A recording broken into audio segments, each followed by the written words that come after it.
Yeah, but I mean, that's all generally free, right? Nah, I mean they got to pay for the network and the list, updating that, and like building. There's just costs associated with it. But I don't think it's. I mean, it's definitely low cost. Right. I don't think it costs 30% Exactly. So they're making some of every profit. transaction. I gotcha. All right. Well, I mean, that's you're really just cool. paying for the name branding. Yeah, absolutely.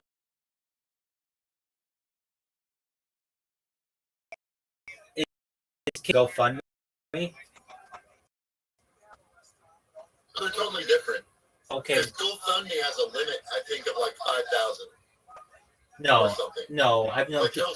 I heard about somebody who just got $120,000 from GoFundMe on the radio. Really? Yeah, they were in a car accident, and Oh, they work at a station in LA, and basically they did a bunch of fundraising for the person. I know they got $120,000. wow, that's cool. Yeah, I don't know. Again, when I did my Kickstarter GoFundMe Indiegogo, because I did it on all three platforms, that's when I got contacted by the people. And GoFundMe is great because you get the money instantly as it comes in. So, like, if someone gives you $10 on Kickstarter, you don't get your money until you fund it and all the way or whatever. But GoFundMe, the very moment that someone gives you $10, you get that money. That's really interesting. So that's cool. Yeah, definitely. Yeah.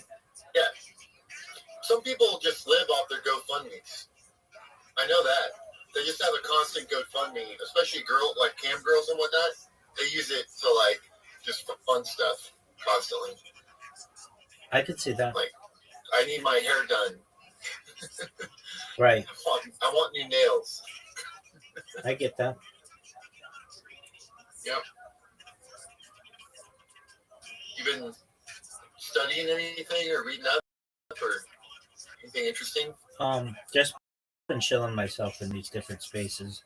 A little bit on cryptocurrency, a little more, but how's your X Spaces metrics going?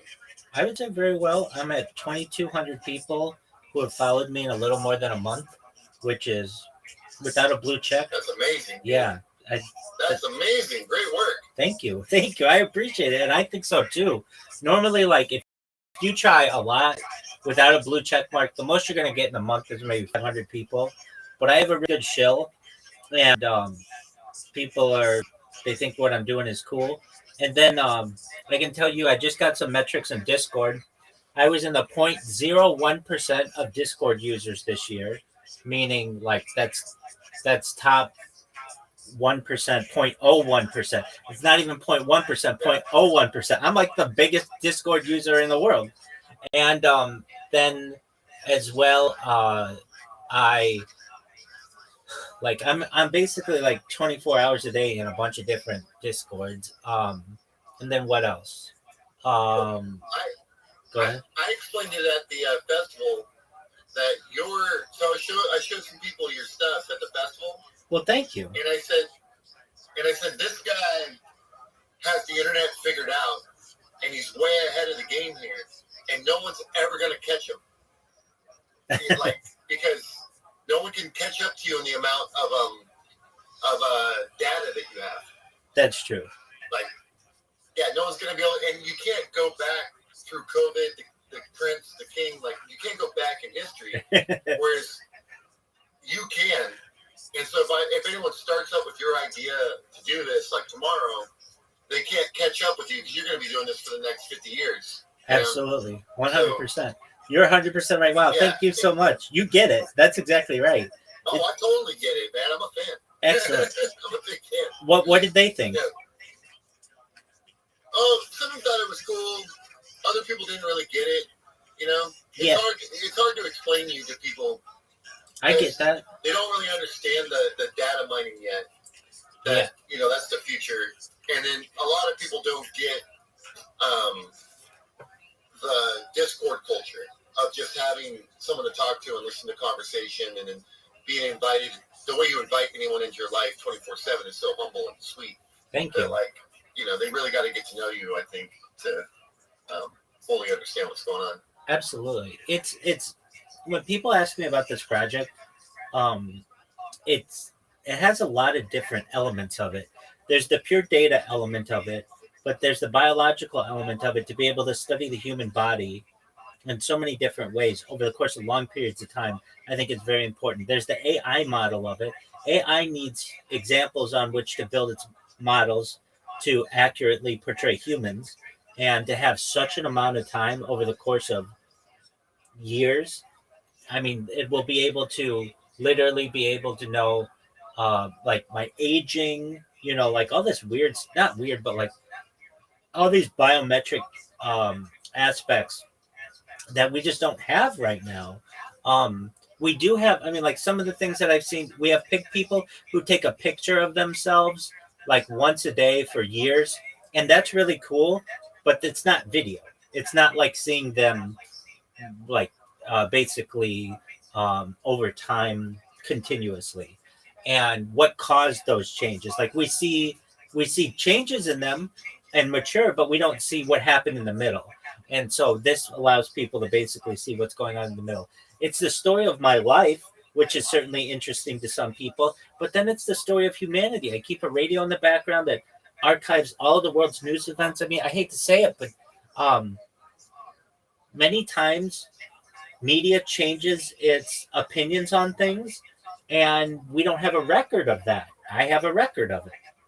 So, when people are saying to do X, Y, and Z, and then 2 years later they say, "Oh, we didn't say that. We said to do X, Y, and Z." And it's like, yes, you did. Here it is. We have evidence of this. Like here's an interesting one that I have caught myself. Okay, do you know who Shohei Ohtani is? He's a pitcher and uh, player for the Dodgers. You got to live under a rock to not know the Thank you. phenom. Exactly. They're like coming to the game, but yeah, I know him. Yeah. Okay. Okay. So he had this controversy of his translator who was siphoning money from his bank account to place bets. Do you recall this? Yeah. Okay. Yeah, a little insider trading. Exactly.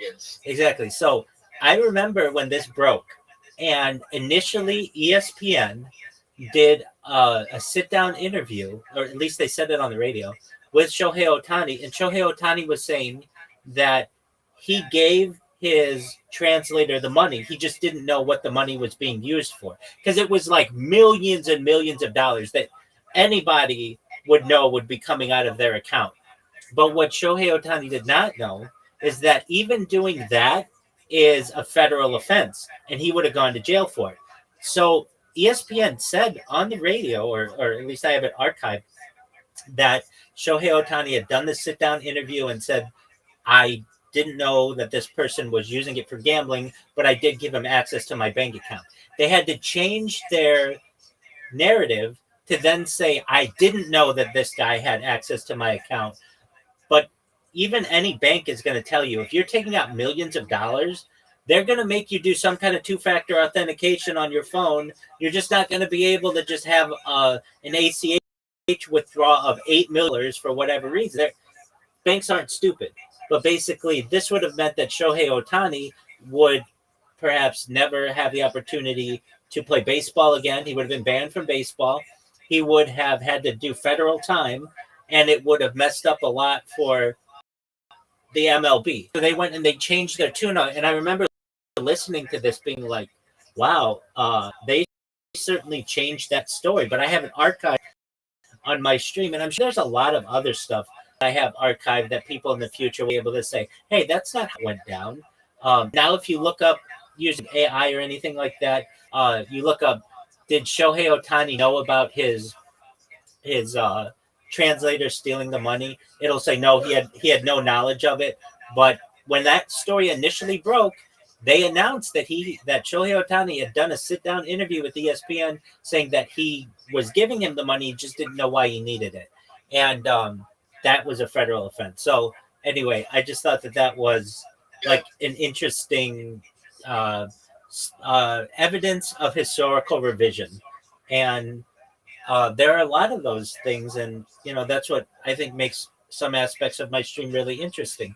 Additionally, it's all of the relationships that I've been able to make and other things, but people don't recognize that, and I tell them, but they don't really hear it. This is the biggest event in global history, and they get it, but they don't. And I'm competing with World War I, World War II, September 11th. Why would my stream be so important? And it's because it is. You're an archiver. It is. That's exactly right. Yeah, so you're an archiver. That's really important. Observers and archivers during this era are very important. That's exactly right. The great assimilation is going to happen, and they're just going to reset all the information. That's exactly right. I mean, this is like you. There's no way for the AI to even know about that stuff. That's exactly right. They'll write a model that doesn't have any of it in it. That's exactly right. Everyone. Exactly. By the way, that paper comes out next week. Trump is releasing the paper to regulate AI in all 50 states, and states aren't allowed to regulate their own AI for 10 years, right? No, they might make it infinite. Oh, I'm sure they will, but I think the law is for 10 years, and then they might renew it. But they're going to make it so that states can't operate their own AI laws. Right. But what that's going to do is force people out of the states and into places where they can manipulate the law. Oh, I'm sure. Just like they do with banking law or finance. Cayman Islands. Like in Ireland. Exactly. Those kinds of places will be very attractive. Be very interesting. Well, at least with what I'm doing, I mean, it's like the Epic of Gilgamesh or the Bible. It's like writing down events in somewhat of a timeline fashion, even though neither of those are perfect timelines. But it is, I'm just using a new type of means. Like basically for the last, let's say throughout human existence, we've had like cave drawings. Okay, that was like one way to record information. And then we had writing on like papyrus or on pelts or skins. That's another. And then we really then started to have audio recording, well, pictures, I guess, which are certainly important, audio recording, and then video. But all of this has happened within the last 150 years. And never has anyone been able to archive this much of it. Do you know who Buckminster Fuller is or was? Here, 1 second. Before you jump on that, I just got something to say about what you're saying. Have you ever considered that the majority of the information, though, throughout history is orated or like taught by another person? It is. We're mouth to ear. Yeah, the majority of like what we actually need to know and learn is mouth to ear, or you have to see it, eyes to hands. Like I have to watch a hunter hunt with a bow. I can't just learn online and watch the videos. That's true. Absolutely. Like you got to be there with the person and the physical tool to use it, like the hatchet or how to even make the stone tool. Right. So I feel like this new thing, there is a lot of stuff written down and whatever. There is a lot of that, but it's not as important as the orated knowledge. We shouldn't lose sight of all that. That's still very valuable, oration and learning hands-on. I'm in agreement with you. Currently, the person allegedly who has archived the most about a single life is Buckminster Fuller, the guy who came up with the buckyball, the physicist kind of a deal. And the reason why is because he started, he had a diary that he did for a long part of his life. And then also he had like papers from his youth, and it's all combined, and it was basically stored at Stanford now. And you can go and visit Stanford and like see this, but it's not available to the world. You just can't go online and view it. And even if you can, it takes a long time to go through all of that information. With mine, you can sit on your couch and watch my entire life for the last 4 years and absorb anything that you want about it. Or you can take AI and take a 24-hour stream of mine and have it edited into the top 30 seconds or the top 3 minutes or the top 10 minutes, whatever. And it all can have watermarks in it. I can tell you, at least ChatGPT does the most amazing timestamps of my life. It'll tell you what song I listened to and what I was talking about and with whom I was talking. I mean, just at every interval, if I just take a 12-hour video of mine and put it in the ChatGPT, it just tells it to you immediately. It's freaky. No, I love it. Yeah, we're using that all the time for social media. You know, last night at the festival, everyone in the room's anti-AI, right? Sure. Like, but then all the producers, we all talked about how we use it and showed how we use it. And the most impressive way was this one guy has a network of podcasts, and they all send him. They're all filming right now, like all these podcasts, like yourself, right? And then what he does is he manages all the social media for all of them in one place, under one account. And then all those podcasts, he does all the clipping for them by putting them all into AI and then pumping them out on this page that's like called the Ultimate Podcast Network or something. And then that network gets hundreds of thousands of views a week because he's pumping out so much content and using AI to make all the clips. And he said that AI tells him which clips are going to be viral, which clips are going to be, like really good, which clips are what the audience is for the different clips, how to hashtag them, everything.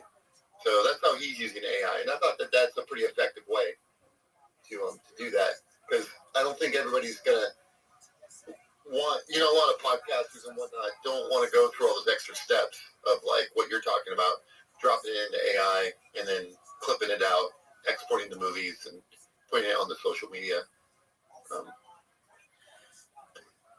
You do all that yourself though, right? Like you're just doing that daily, dropping your stuff in and looking at it, or No, how often do you? I don't really No, look. I don't look at it. I figured. I mean, here's when I use it.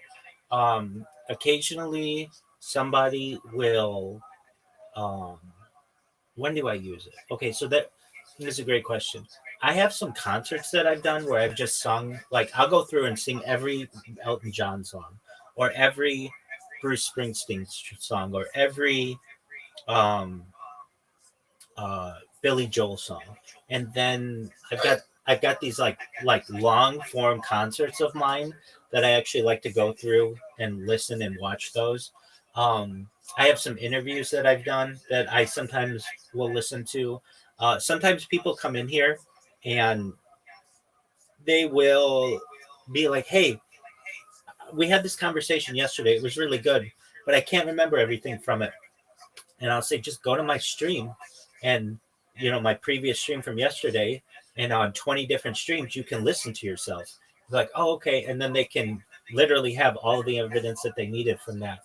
I've had somebody, this was a few years ago, but they used my stream in as evidence in a police case.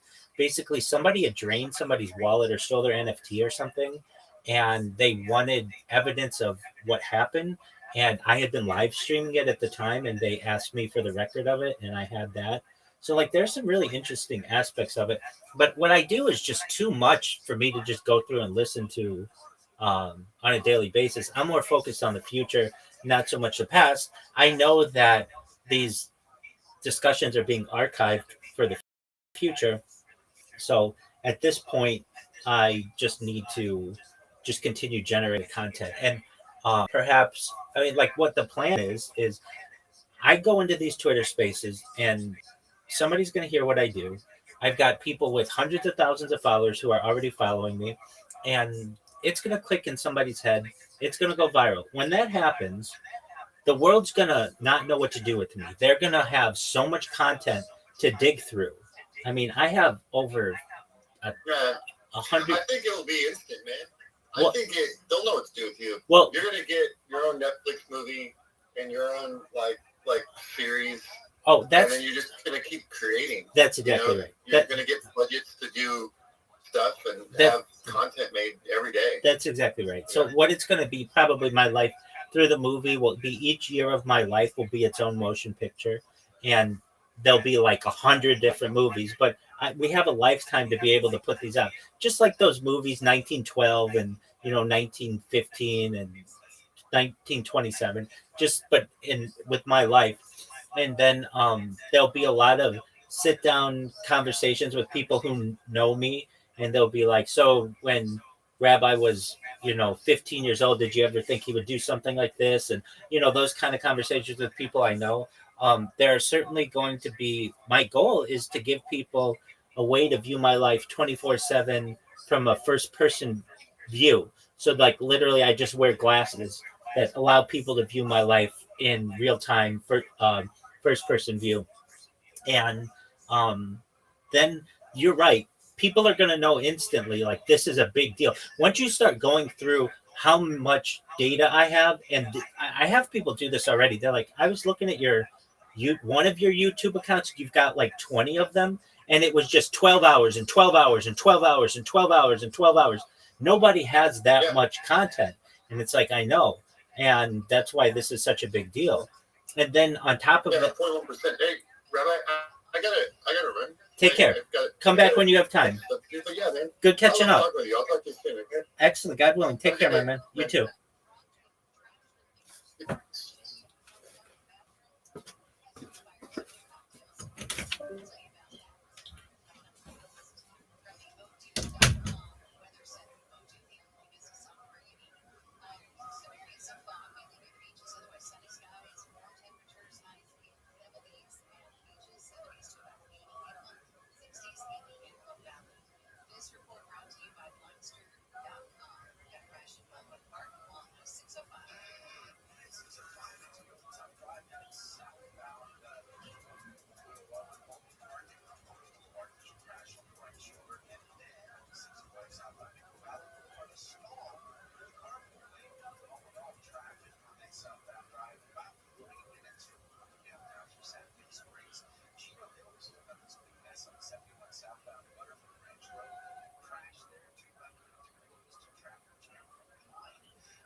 So we have Aruf Yasuf dot Ibo underscore with the goat on a superhero.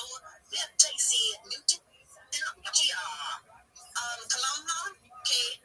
Oh damn, I can't say his name. Kalama K. Momozoma. We have Izumi Sona Laika G. Maxon dot dollars with a Gigati emoji. Supremo Mandela Mother and Earth Web 3. Let's go and let's grow, my people. It's amazing. Amazing. Thank you so much for showing up. 13 to dream. Let's go ahead. Let's go ahead and bring up some people. Let's go ahead and hear what people have to say. I also just want to let you guys know again for the newcomers in today's space. My mic is never this bad. It's only bad today since for some reason I'm on my PC and Twitter is telling me that my mic is my original mic, which literally is like £100, £200 on the fucking mic. I have to use my headset mic, which is horrible. So I'm sorry if you guys are listening to this, but also really thank you for guys moving on and doing what has to be done.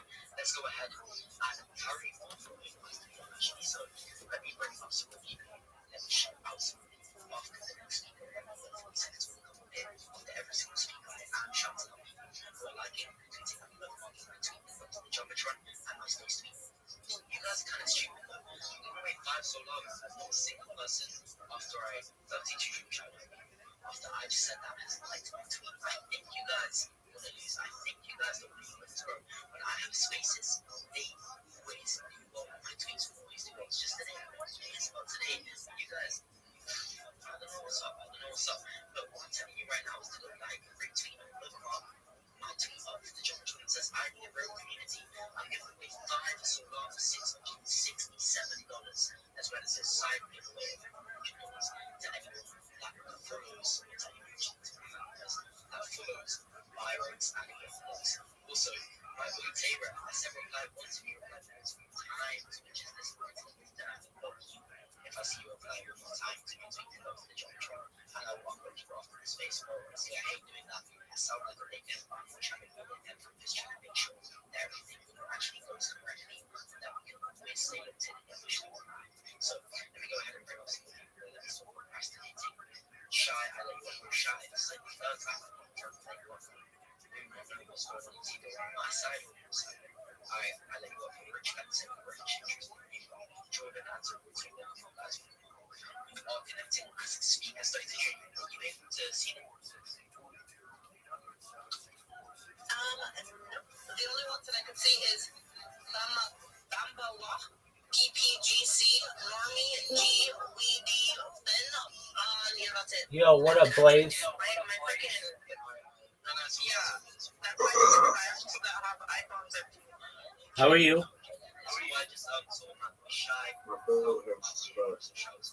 All right, well, I hope you feel better. Good, bro. I was having some technical difficulties, but I made it. How are you this morning, Joe? What the fuck is the server anyway? I got invited to you, bitch. I'm doing good. All right. How old are you? Should I show myself? I haven't heard you guys do there's an age limit? Yeah, how old are you? 15, so probably leave it off, but Yeah, just leave. I appreciate it. Take care. Come back in 3 years. if you go look at Okay. my profile, Peace. there is a Discord in the bio, okay? If you join That was nice of him. you are going to get routed to Big Step as a okay? And in that Discord, there is a giant community of Web3 members. We have reply guys, we got community managers, we got devs, we got graphic designers, web designers, basically anything you can think of in the space, okay? And there are tons of people looking for jobs. If you're looking for a job, we have applications, we are hiring people, we help connect people to projects all the time, right? And if you do not know what the Big Steps are, we are a network of about 20 KOLs now, something around there. And we're constantly running, we're constantly out here trying to find new projects, trying to find new people to build with, new people to connect with, okay? And the reason we host these spaces is so that you guys can all connect and grow too, okay? Because we are all giant communities, so that's why it is very important you're following everybody next to you, everybody in the space, and you're sharing the space, because the more people you get in here, the more you grow as well. It's not just about us growing, it's about us all growing as a community. Thank you. Of course, any day, any millisecond, bro. I appreciate you so much, Shai, for coming up here. You're a part of the next episode, which you want to see of here, so I appreciate you for coming up here, showing up, and fucking taking up 10 minutes here. I appreciate you. Let me go ahead and bring up some people. Let me go ahead and speak to some people. Without further ado, the 32 people will also be showing up this week. You are engaging from a tweet, and the Jumbotron, and retweeting. Alright, my people, hopefully you guys have taken your hands out of the pickle jar and you guys are locked into today. But anyways, we have Drakey with an alien emoji and the glitch emoji. We have Dicey, and the Moss, Kenneth, Apology, my bad. We have the Wizard, Gareth, Yusuf, _boy, Newton, Wichia, and Kalam Cave Muammazama. And let's see who's locked in with retweeting our space, which all of you guys should have already done that. Alright, so we have Emmanuel Unukuchi, the Wizard, W3088, Safer, Daisy, Vine, Donk, Me, Anna Sophia, 41, Odd Apple, and Rabbi Rothschild Disco. Discord. My bad. Let's go and let's grow, my people. Let's go and let's grow. Talking about let's keep moving. Bro, honestly, today is a good day. Today is a good day. Alright, let me go ahead and bring up some more people. Give me a second. I'm just adding someone to the PC. But yeah, let me go ahead and bring up some more people. Let's speak some more people. Appreciate my boy Tex. Okay, sorry, I was just messaging him real quick. I appreciate everybody that is joining on, which really does keep staying routine, which means liking and retweeting and bookmarking my tweet of the geometry as well as my space tweet, as well as the fact, bro, if you're not following everybody in here, if you're not following the listeners, the speakers, the co-hosts, and the host myself, bro, what are you guys doing? I want to see every single person right now in today's space looking in. And bro, obviously we're here to network, we're here to connect, we're here to find out what we are doing and help each other improve, especially me. I'm trying to buy into those projects that I see have a lot of potential, help those projects, and help people in general that just need fucking help. So let me go ahead and bring up some more people. But ladies and gentlemen, I am not seeing you guys hit my tweet hard enough. So go to my tweet that says I need a real community to get his question. Go to that tweet, drop a like, drop a retweet, and drop a bookmark. I'm about to put out another tweet, which is my new partnership, which I'm extremely excited about. And as I always say, my mic is obviously bad. It doesn't work well today since I'm on my PC, not my phone normally, and for some reason Twitter is not allowing me to connect my internet. So that is my problem there. Let me go ahead and pick up a tweet. In the meantime, I want to hear what some people have to say. So let me go ahead and speak to my boy Richard Fencing. Richard, how you doing?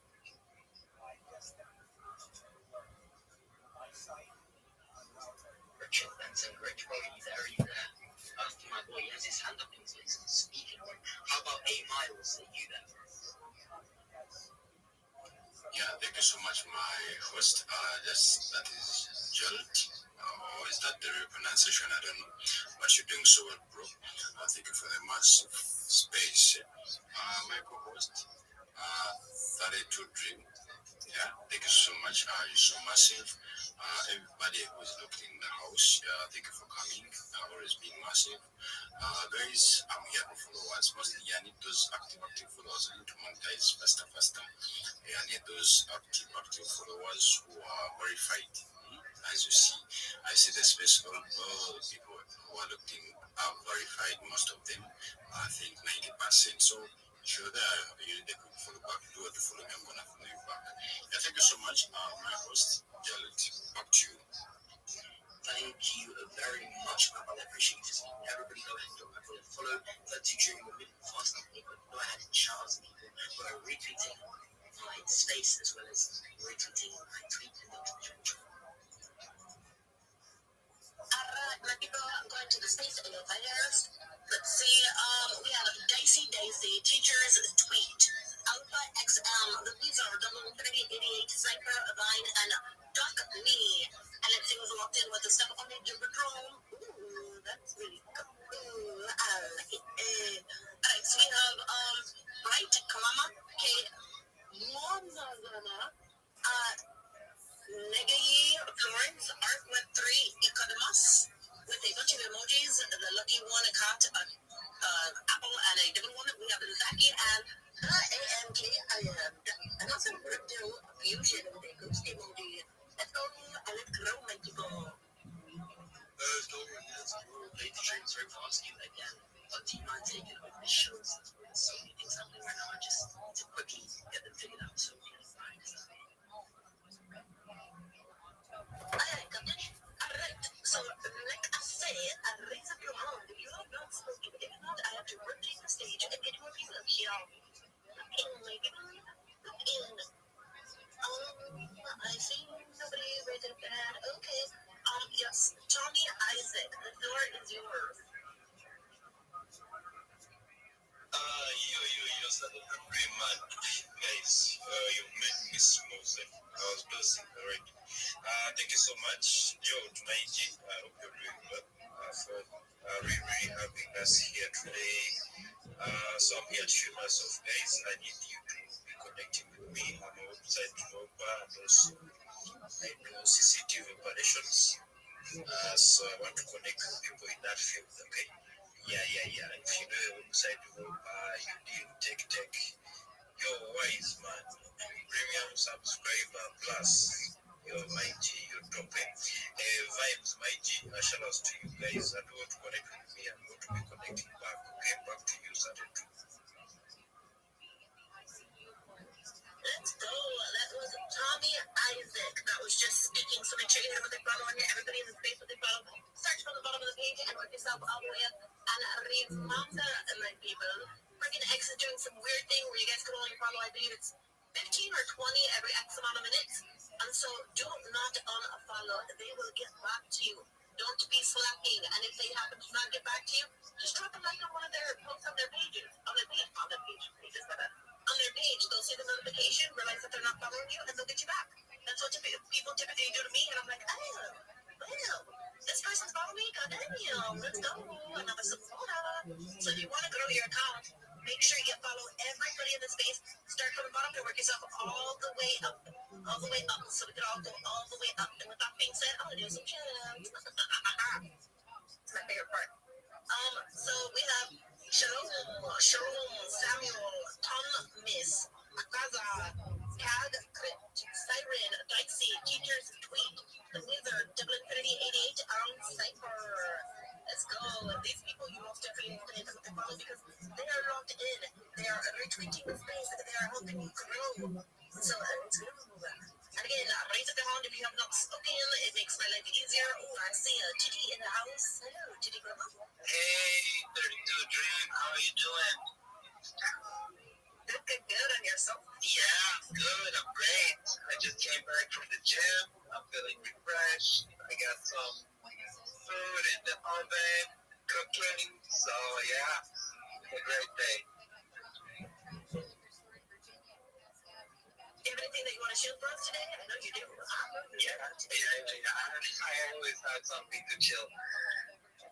Okay, so yeah, the Titty Army is growing like crazy, and we see a lot of people joining the army and helping us grow. And the show for today is basically that if you are a reply guy, moderator, space talker, whoever out there that are building, we want to work with you. We pay in Titty coins, and you can sell the coins if you want to sell them, or you can hold them, and you get 10% holder bonuses every Friday when we send out airdrops to all of our soldiers.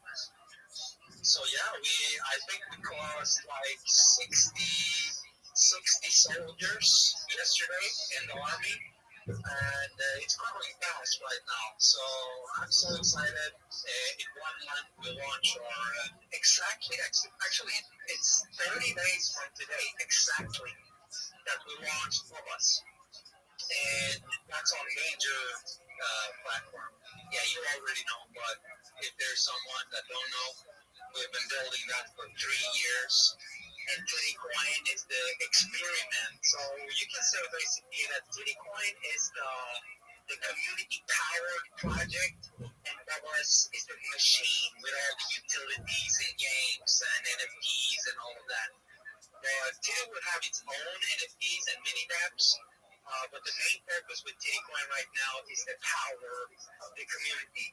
So if you want to work, if you want to be creative, get in the army, join our Telegram channel, and start creating, and you will get points. And every Friday, your points convert to Titty coins that are sent to your wallet. So yeah, that's my show. Appreciate you. Yeah, George, what's up, bro?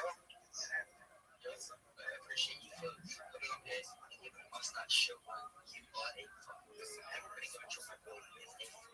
Yo, I'm not gonna lie, bro. My space is looking kind of good. We're kind of picking up with it. We got 221 likes on so everybody go ahead and drop a like, retweet, on my space tweet, and everybody, I've just got a tweet up. It's the second tweet. It's so I've officially pointed out with the one and only Pyrex to kick things off with $500. So to enter the Milton is fully worth accounts. retweet the post and comment when you are done. Ladies and gentlemen, I want every single person right now in the space who is actively listening to go to that tweet to do what has to be done in order to win everybody. I'm going to your person with some shout-outs now. Remember, only reply one time, siren, fuck you, and I'm looking at the space into reply and spam reply. But remember, we are not spam reply, that's not how we roll. So go ahead, go to my tweet that is if we tweet that one of those, right? We'll speak about that, but things going on. Yeah, you already know that. Go to that tweet, drop a like, drop a retweet, drop one reply and the bookmark, and then go to my other tweet that says, I need a girl from UT. What is the ticket? For the ticket is a question of. Go to that tweet, I want everybody to drop one reply, a retweet, a like, and a bookmark. If you're not doing that, your fucking faces do not be here. I'm literally giving away that is $667 right now. So if you want to win that money, if you want to gain this, if you want to be a fucking live, you have to do what has to be done in order to win. If you actually want to get in, what you have to do is like, retweet, and bookmark my space tweet, as well as like retweet, bookmark tweets on the geometry. That is right now. Go. I need to fix my geometry. Wait, but if you're able to take down tweets on the geometry. Yeah, I can do that, but before I do, you have partnered up with, say that word again? I said virus, which is actually budgets. I just realized that I said it. Yeah. I was trying to figure out who you partnered with, and then I saw it, I was like, bro. Do you mind taking down so the tweets that I spam twice? So if the tweets already up there, then they have to be up there once you get them. Because I can't, yeah, so my PC, I like try to screen through, and it just doesn't work. I like caps in the second. So yeah, please go ahead and do that. I appreciate you so much, and I will take over charge of shout outs. So let me go ahead and shout out to you who have been liking, retweeting, and bookmarking both of my tweets. Let me my space tweet. Let's not forget that.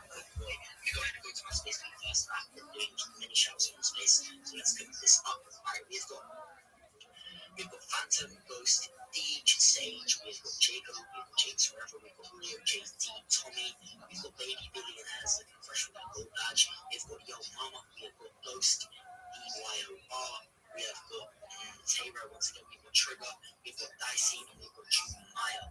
Thank you guys, appreciate you guys hitting, but you already know, these guys are in it for the fucking win, these guys are in it to get those followers to win that $5 Solana, and I know everybody else wants to win that fucking money, so go ahead and do what has to be done in order to win, which means liking, retweeting, replying one time, and bookmarking. Remember, when you spam replies, it ruins the algorithm. It makes it so if I was to tweet next time, I would just show up the spam bullshit. So you're kind of, testing things, testing how you will go. So I need everybody to go ahead and like and retweet and bookmark on the tweet that is about purchase, and like, retweet and bookmark, as well as reply one time with the tweet that says, I need a road community ticket is with a question mark. Go. Let me speak to some more people though. After the next speaker, I'm also shouting out some more people that are max engaging. Let's do Dream. I appreciate you so much for doing what you just did up on the geometry. It looks way cleaner now. I can't see it, but I only see through it, which means it's good. So that's 6 tweets. That is 5 tweets. I think 1 tweet's missing. Actually, no, I think it should be right. Alright, cool. Let me go ahead and bring up some more people. You have your hand up, my brother. Let's hear it, man. Let's say this is 40 seconds show. 40 seconds, that's all I get? You know what? I'm up to a minute, bro. Alright. So, I'm kind of new to all these spaces and stuff. I'm a businessman, I'm a business owner in the real world. And what I've learned from, people that make more money than I do is you got to have multiple streams of income. And that's pretty much what I do in the real world. I have a company that I started 7 years ago from my kitchen and brought it to, I'm in a 6,500 square foot facility now, making about $1 million a year, which is pretty good for a single operator. And I've been in the crypto space since like 2017, trading stocks, then to Ethereum network with their $300 gas fees. And eventually I came over and found the Solana network, which I thought was pretty amazing when you could buy like 5,000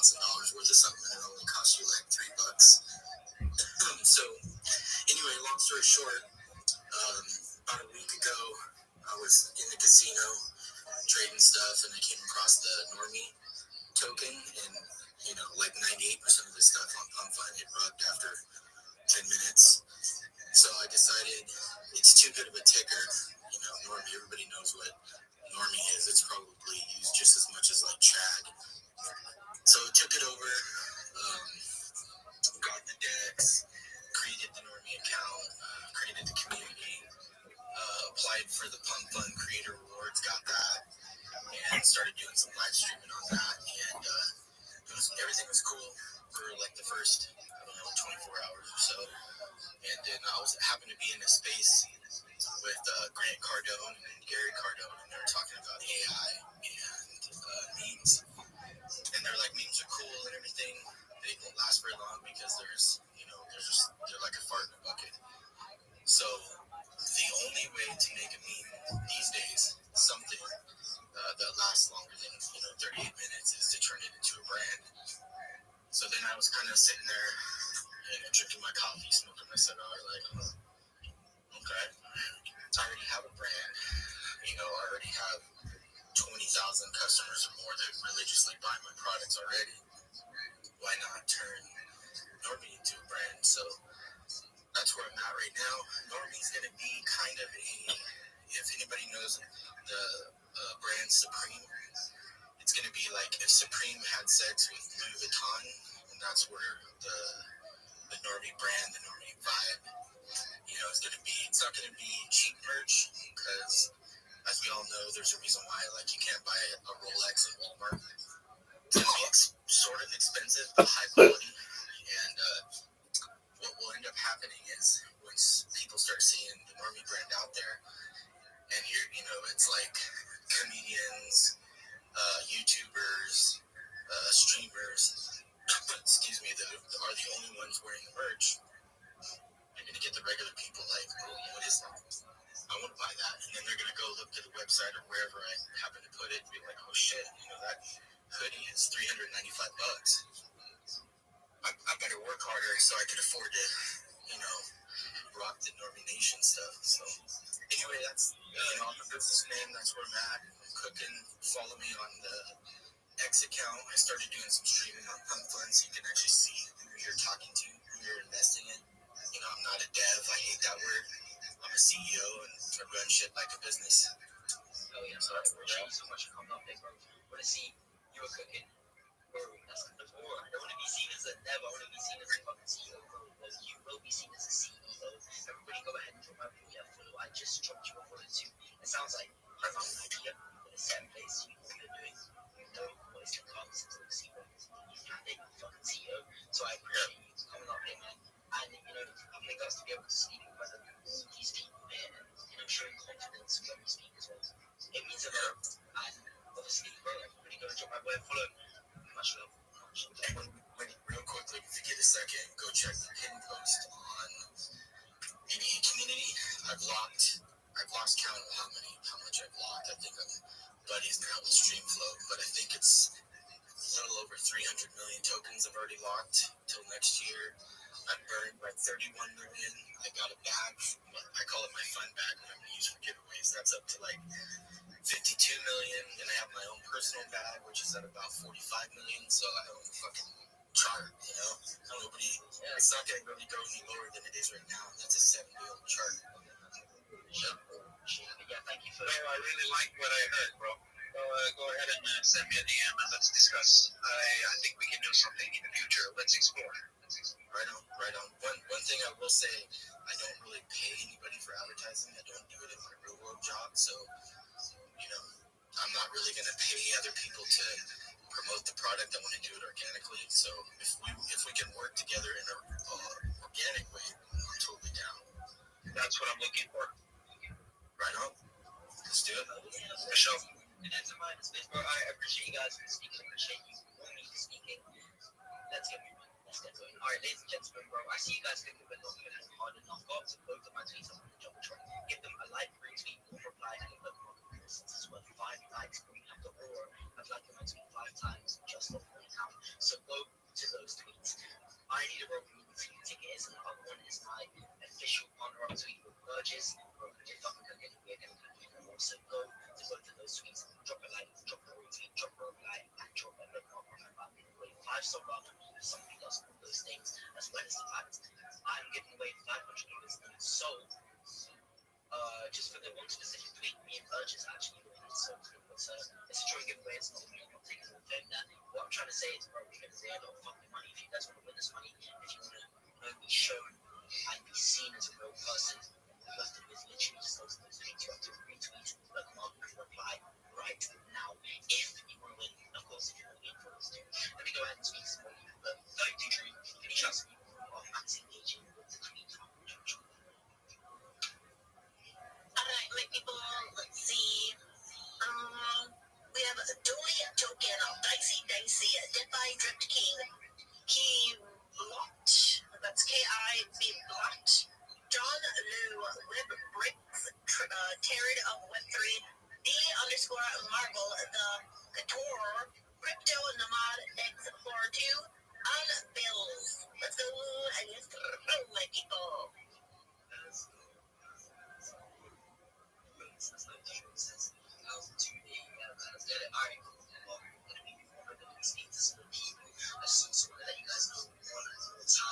More space should be running out to the statements. It's key. I might be that's I might fix them so today, but I might get some shit. Only since we're on the PC, I'm trying to get my usual mind and stuff and send it to work. But see what it's good. I need still fucking resource data to what has to be done. So what I'm gonna say is tomorrow's space, join up, we might even get way more money and it's gonna get live. I'm gonna try to see if I can somehow somehow there has to be a way, or we're gonna be streaming onto the space and make sure you guys join up, and then we can just hit some shit, bro. It's not good. But ladies and gentlemen, please go ahead and like, retweet, reply, and on both of my tweets on the Jumbotron. I want to see you guys max engaging. Exactly same goes for my space tweets, but do not spam no replies from my phone. You reply one time, like it, retweeting, but voting is key.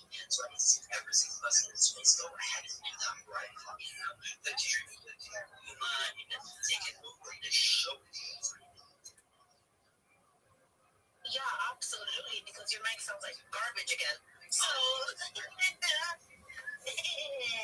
anyways, we're moving along to our next speaker. So, raise up your hand if you have not spoken. It just makes my life 1,000 times easier. Take your hand out of the pickle jar. All right, melatonin. Let's go. The floor is yours. Don't make me sleepy.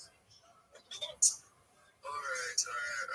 GM, George, GM, Digital Trends, GM Vibes, Stream, everyone on the space. Yes, it's good to be here again. I mean, this is a project account, but I'm always active on Vibe Space and George Space. Yeah, it's good to be here. So, I'm building this project alongside my friend, right? So we're just trying to reshape how people see melatonin supplement as a whole, right? Melatonin is always seen as more like a hard substance or something that you can easily get addicted to. Meanwhile, if you mix it with the right components, it actually has more advantage and little to no side effects, right? So we're building in a design space and we have our product almost live at the moment. And yeah, we are building to test it first. And though we've tested it with insect results and at this point also we are looking to partner with people who work with animals, probably veterinary doctors and all of that. Yeah, but we just want to like reshape people's view about melatonin supplements as a whole, because even I think in the UK or something it's not even accepted to like you can't even sell melatonin supplements without rules or something, right? So we're just looking to like reshape that narrative and all. So yeah, we're just starting out and we're looking to partner with a whole lot of people, and yeah, it's nice being here. I don't know if this space will still go on for a long time because I will be joining my normal account very soon. Oh, Trailer by T, I think I know you. I said to you, yeah, thank you very much, guys. Alright, that was melatonin that was just speaking, so make sure you hit him with a follow and hit everybody in the space with a follow. And bro, make sure you hit me with a follow too. Like, what are you doing? Everybody that grabs the mic, you must hit your host and your co-host with a follow. Like, don't be slacking, my guys. Don't be slacking. Seriously. But anyways, with that being said, I'm gonna do some shout outs real quick and then I'm gonna move along to the next speaker. And those that I shout out, actually, everybody in the space, y'all should go to the repost as well and scroll through that and hit everybody in there with a follow. Because clearly these are the ones that will also share your space when you do your own space. And so clearly these are the ones you most definitely want to follow because they're amazing. They are absolutely amazing. So everybody in the space, go to the repost and hit everybody in there with a follow because these are the ones that are absolutely locked in. We have Dicey, Ravon, Straw Hat Stew, hey, what's up, amigo? We have B Greenlee Coin, very long name. I can't see the rest. Let me just click on your page. B Greenlee Coin, $sign B Green. We also have XX7. Hello, amigo. We have Neon in Austrian Peter. Kenneth Popology, John Lowe, and Jaden. And also Yo Mama's in the house. I want to hear some jokes, my guy. Let's go and let's grow. And like I said, those that have reposted, everybody in the space should hit the repost and check them out and hit them with a follow because these are the ones that will repost your space as well to grow your account. And oh wait, I just got a message. Sorry. And these are the ones that will log in and help you guys also grow your guys' space. So with that being said, we're gonna move on to our next speaker. That is gonna be Mr. Nex. You are our next speaker, Mr. Nex. It's the dream, and everybody, big energy here today. Love it. Every time I hop on this space, and I always see energy being so massive, being so hot, and being so nice. James, Jules, amazing to be here, amazing space once again. James, it's the dreams, always bringing in the energy. And Mr. Next, full-time with Restream, building the Mingle community, which is just a community of everyone who loves Web3, even for creators, builders, and like I said, everyone who just loves Web3. I'm just here to connect to new people, to meet new people, to just build a larger network. It's Web3 persons, of course. Yes, I'm giving everyone on speaker a follow. So yes, yeah, you also connect with me. Yeah, I like to connect beyond just follow and stuff. So yeah, let's connect, guys. Let's go. That was Mr. Next that was just speaking. So make sure you hit him with a follow and keep your hand up, my guys, so they could actually see you. I was in other spaces where people would constantly do that. So put your hand up so people see you. And we're gonna move along to hey, I can't tell. Gosh damn, you got me in my face. Oh my god. Cool. Yeah, I can't even deal with this right now.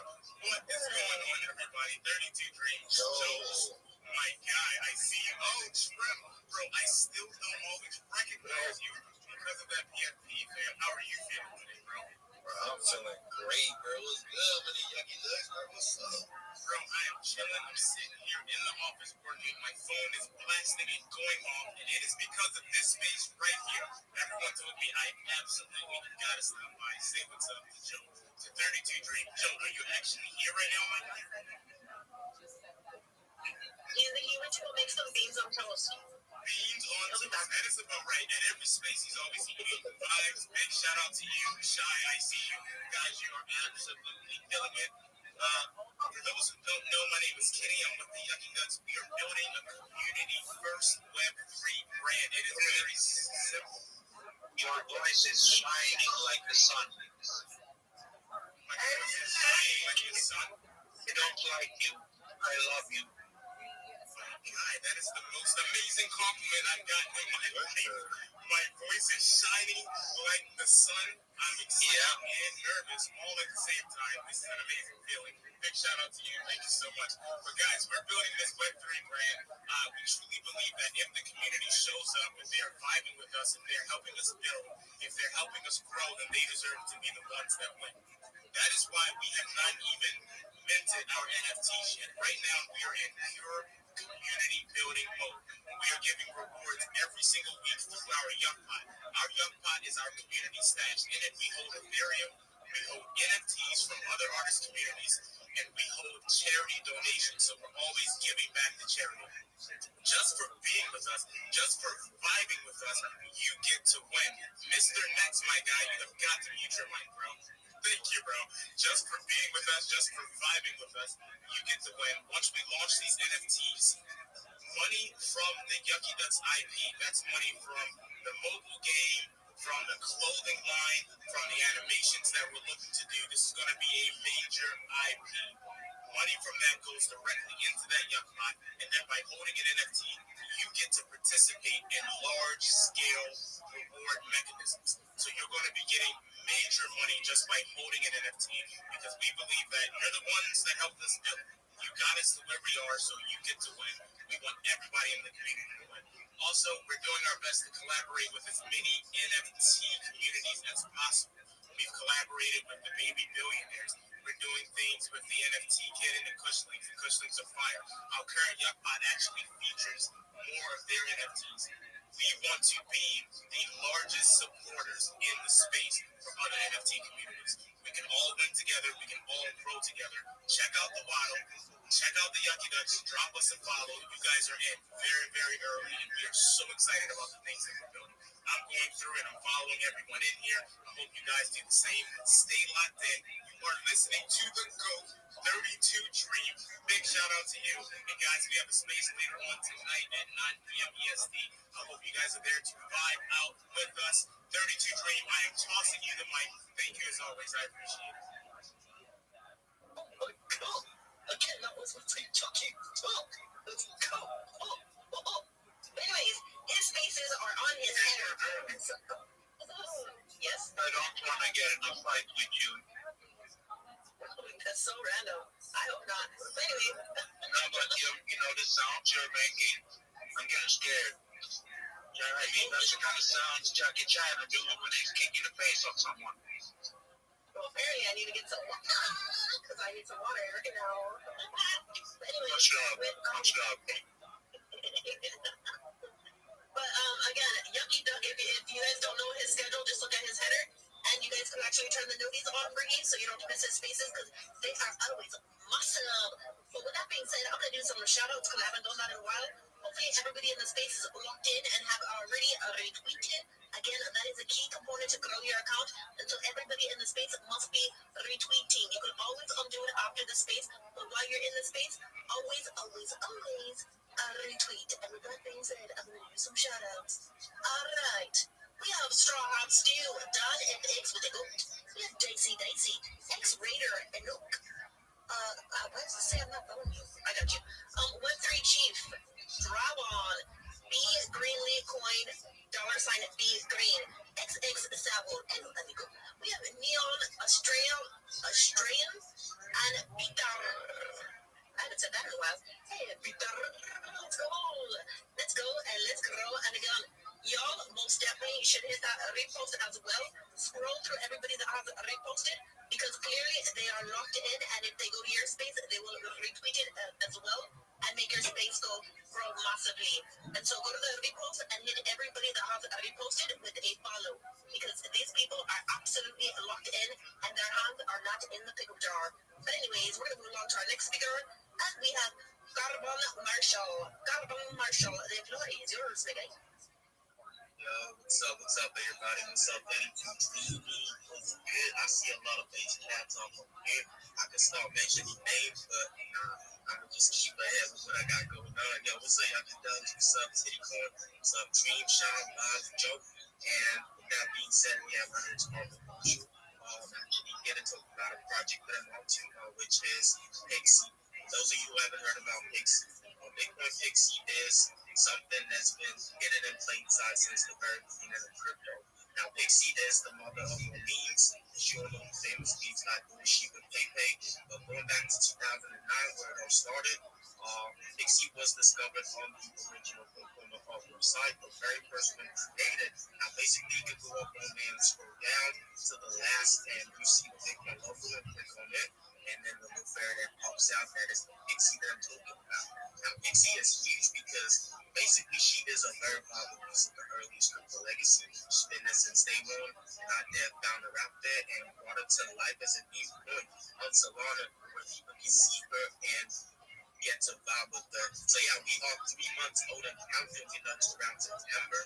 We have an all-time high over 800 to 900 K market cap. Currently sitting on the market cap of 80 to 90K market cap. The market's been going crazy with the fly to 150, 90, 80. But yeah, we are stable and that's the major thing. We got strong holders. And yeah, we are doing a lot because we're not just any trading token. We're actually get to build long term. And say we are partnered up with the Solar Chain community for one of our utilities, which is the NFTs, which we will be launching on February because we're not rushing things. We're trying to build up community and everything that we got going on at the moment so that people can get to see us more visibly. So yeah, we have 104 million tokens, 104 million tokens earned, which is like 11% of the supply. We did that just to keep the supply tight and valuable for everyone that's in the project. And also the dev wallet is super locked, so there's no bothering about, plugging and shit like that. You literally go track it up on your tokenomics session, and you see that the only activity there was the burn that was made. So yeah, basically community engagement is one of our major things because we're trying to give back to the community. We have a space around 6 p.m. EST time. I would like to welcome most of y'all if y'all got time to pull up in there. That'd be fucking great. And yeah, we have a whole lot coming up. So basically, I just say go check out the project, do your research, get in the movement. I can never push you to get in the project, but all I can say is go see for yourself, check it out, and if it's good for you, grab a little bag and just get into it. So with that being said, I'm not gonna say much. Check out my profile, check out everything that we got going on. We have a contest going on. Check it out on the mainnet and vibe with the project. Get to win giveaways and prizes and a whole lot of other stuff. Because we believe giving back to the community is a whole bunch of it. Without the community, there is no project. So yeah, with that being said, shout out to everybody on this space. Like we always say, retweet, vibe, connect, and engage with each other because that's the only way that we get to grow. So with that being said, thank you, 32 Junior, for putting me up on here. Appreciate you. Let's go. That was Barnaban Marshall. That was just speaking. So make sure you hit him with a follow. I have a random question for you. Have you ever seen Altered Carbon? Amazing show. Amazing show. Oh, not really, but I guess I'll check it out. Yeah, you absolutely should. It's on Netflix, or possibly still on Netflix, but yeah, amazing, amazing show. But anyways, again, everybody in the space, everybody in the space, make sure you hit Carbon Marshall with a follow. How do you say it regular? Carbon Marshall with a follow. And hit everybody in the space with a follow. Start from the bottom of the page and work yourself all the way up. And remember, my people, listen. Those that do not have a blue check mark can only follow 100 per day. Those that have a blue check mark is about 400 per day, and those that have an affiliate badge is about 1,000 per day. But X is doing some weird funky thing where you can only follow about 15 to 20 people every X amount of minutes. And so remember, they will get back to you. And if they happen to not get back to you because somehow you get lost or whatever in the people that they follow, listen, just go to their page, drop a like on one of their stuff, they'll see their notification, and let them mali. They'll hit you with the follow back, hopefully. Everybody is in here because you guys want to grow. Also, what are you doing? Drop everybody in the space with a follow, and most definitely hit those that have reposted, because these are the ones that will repost your space as well, and these are the ones that are absolutely locked in. With that being said, I'm going to do some shout-outs. We have a Straw Hats too. Somebody with a pink bow and some funky things I can't read, but it's at B8I81. We have Alliance. Yes, so let's go. We have Alliance with 2 hearts, 2 white ones. We have Dicey, Gifted, Creator.Soul, Lavender, Mobbits Beyond, Algeria, I believe, and Kahina. I swear to God, English is my primary language, but some of your guys' names, like, honestly, it makes me wonder if it is, really. It's goddamn. But anyways, raise up your hand if you have not spoken. Keep your hands up. Let's go. That was not easy. We have G. Good morning.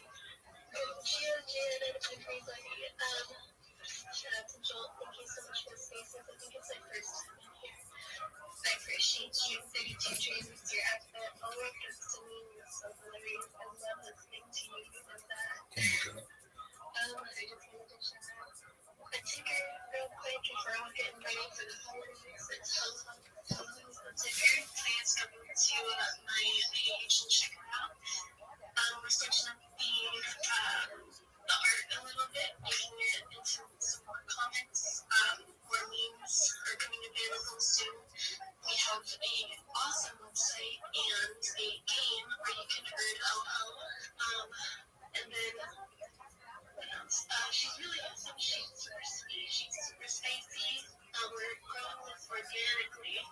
So, a lot of work, but really good work. I'm really enjoying the process, and we're donating 100% of our fees to underprivileged children across the world.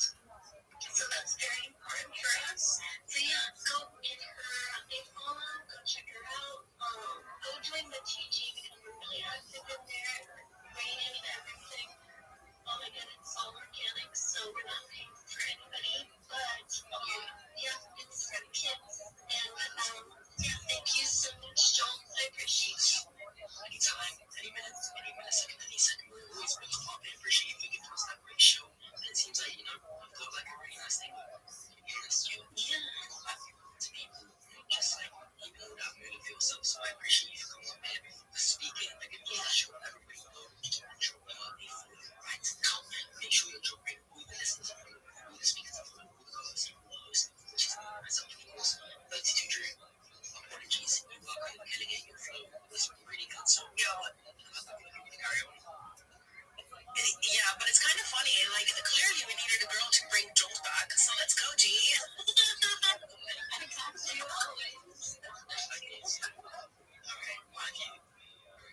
I'm just gonna stay silent. Alright, cool. Let me go ahead and repeat the full 32 if you take the show. I was just gonna say, remind everybody at Bigger 5 so well, see that is a lot of money as well as the fact that we can be $500 with money on the Burgess, and I did tweet it, and it is on the Jumbotron. If you want to get into these giveaways, again, this for us, I want to see every single person in the space right now that you're actively listening, go to my tweet at big.dimension says I have officially partnered up with the one and only Burgess to kick things off with the $500. So blah blah blah. That's your intent to just go through things right now. Go to my second tweet as well, that is down below. It says I need a growth community and ticket is with a question mark. I need to see you guys kill those tweets. So go to both of them, drop a like, drop a retweet, and drop a bookmark. Also reply one time. Don't spam those replies. When you reply once, make sure it's a good reply. Make sure since people are going to be getting to go past spam, like and check the both of you guys on both of them, so you have to make sure it's actually worth it. So go to both of those tweets, drop a like, drop a retweet, drop one reply, and a bookmark if you want to win that money. So, ladies and gentlemen, go ahead and take the show. I'm the floor, so let's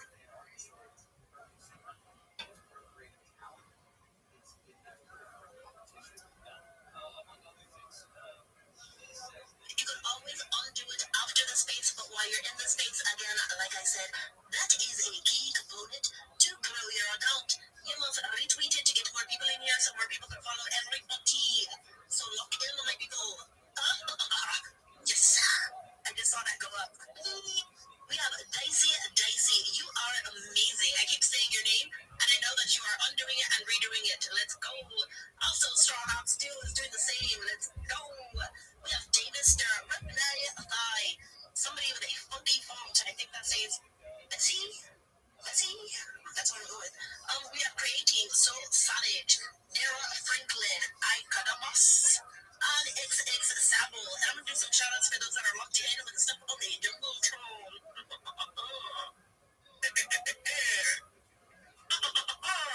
We have Dicey, B Greenlee Coin Green, Lewis, Cosmic, Crypto, Mayo, Richardo, Greg, interesting name, I like it, actually, it's interesting. We have Gifted and Dara Franklin.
NFT.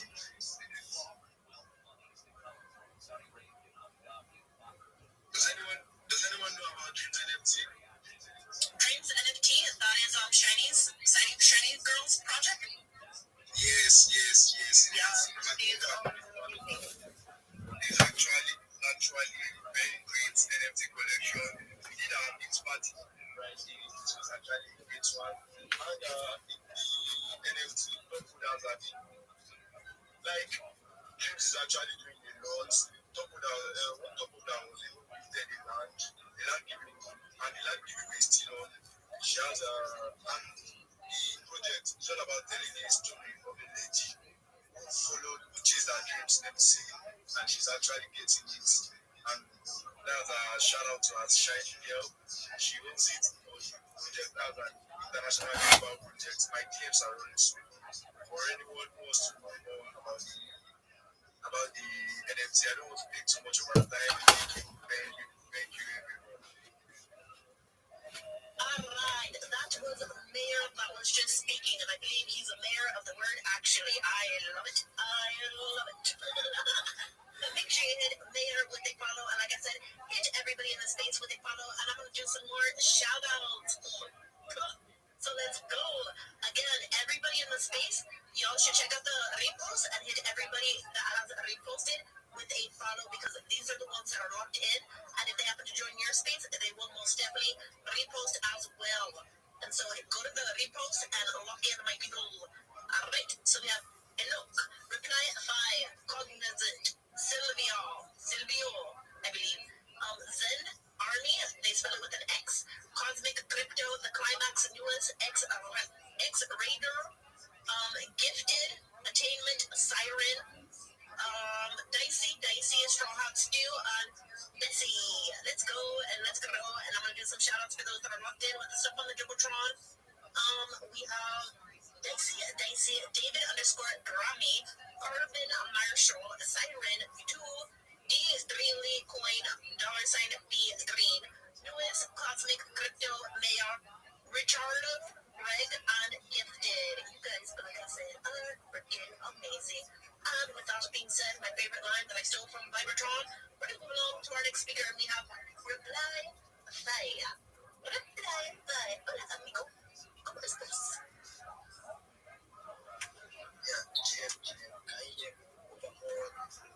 We could slightly hear you, but you sound like you're speaking through your neighbor's house.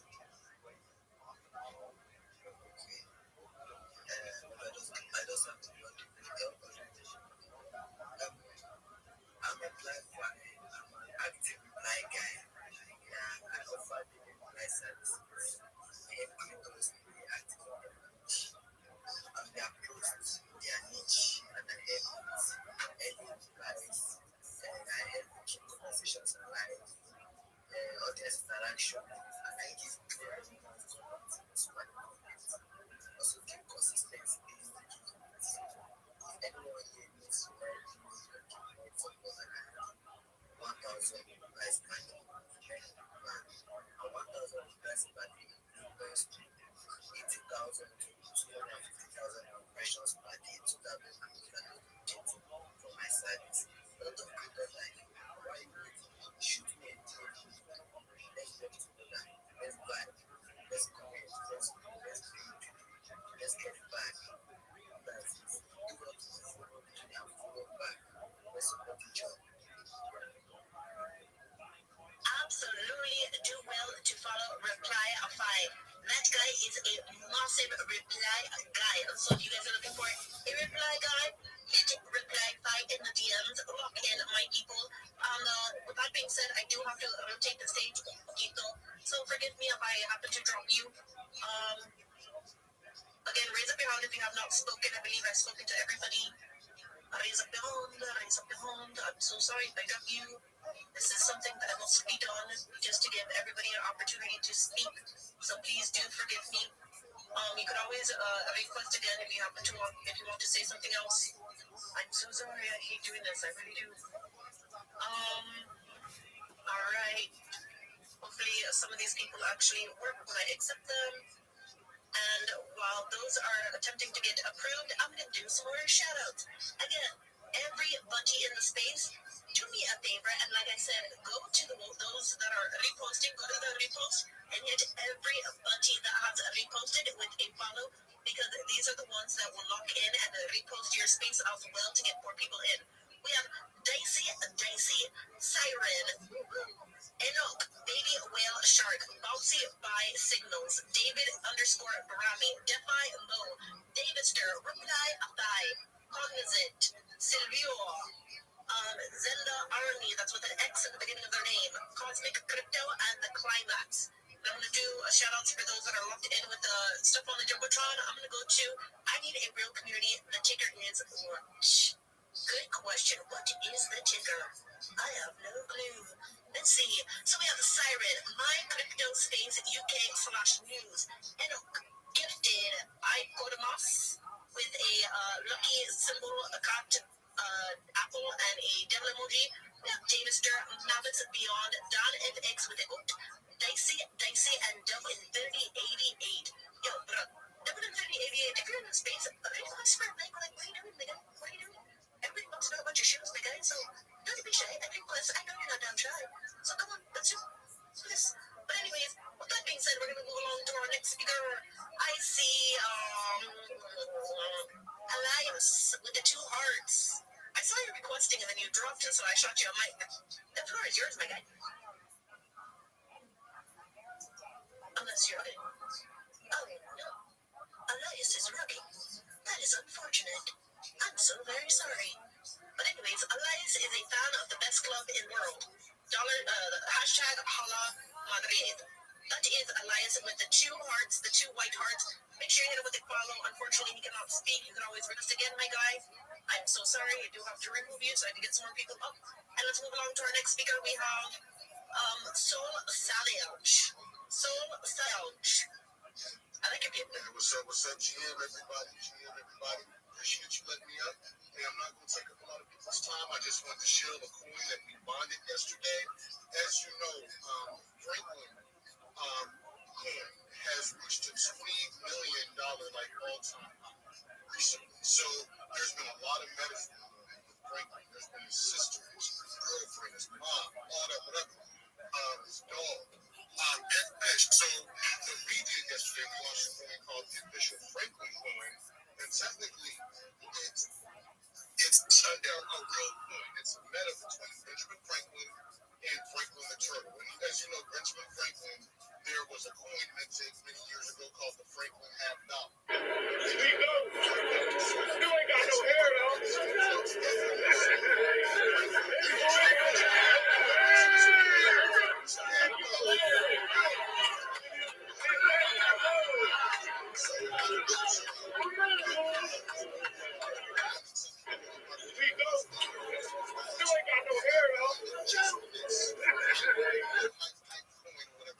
But this was meant to be a long-term project, and I think this is a good entry point, around 18K.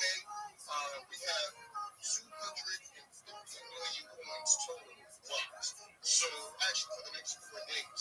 And we don't have a problem relocking those as long as we keep getting people in, loyal, committed, community members and everything. I mean, we just want to create something big, grow our community, and like I said, we're local new people, and we're not the type to cheat, drug, or bail out on anybody. We've bonded projects before, so we're here to stay.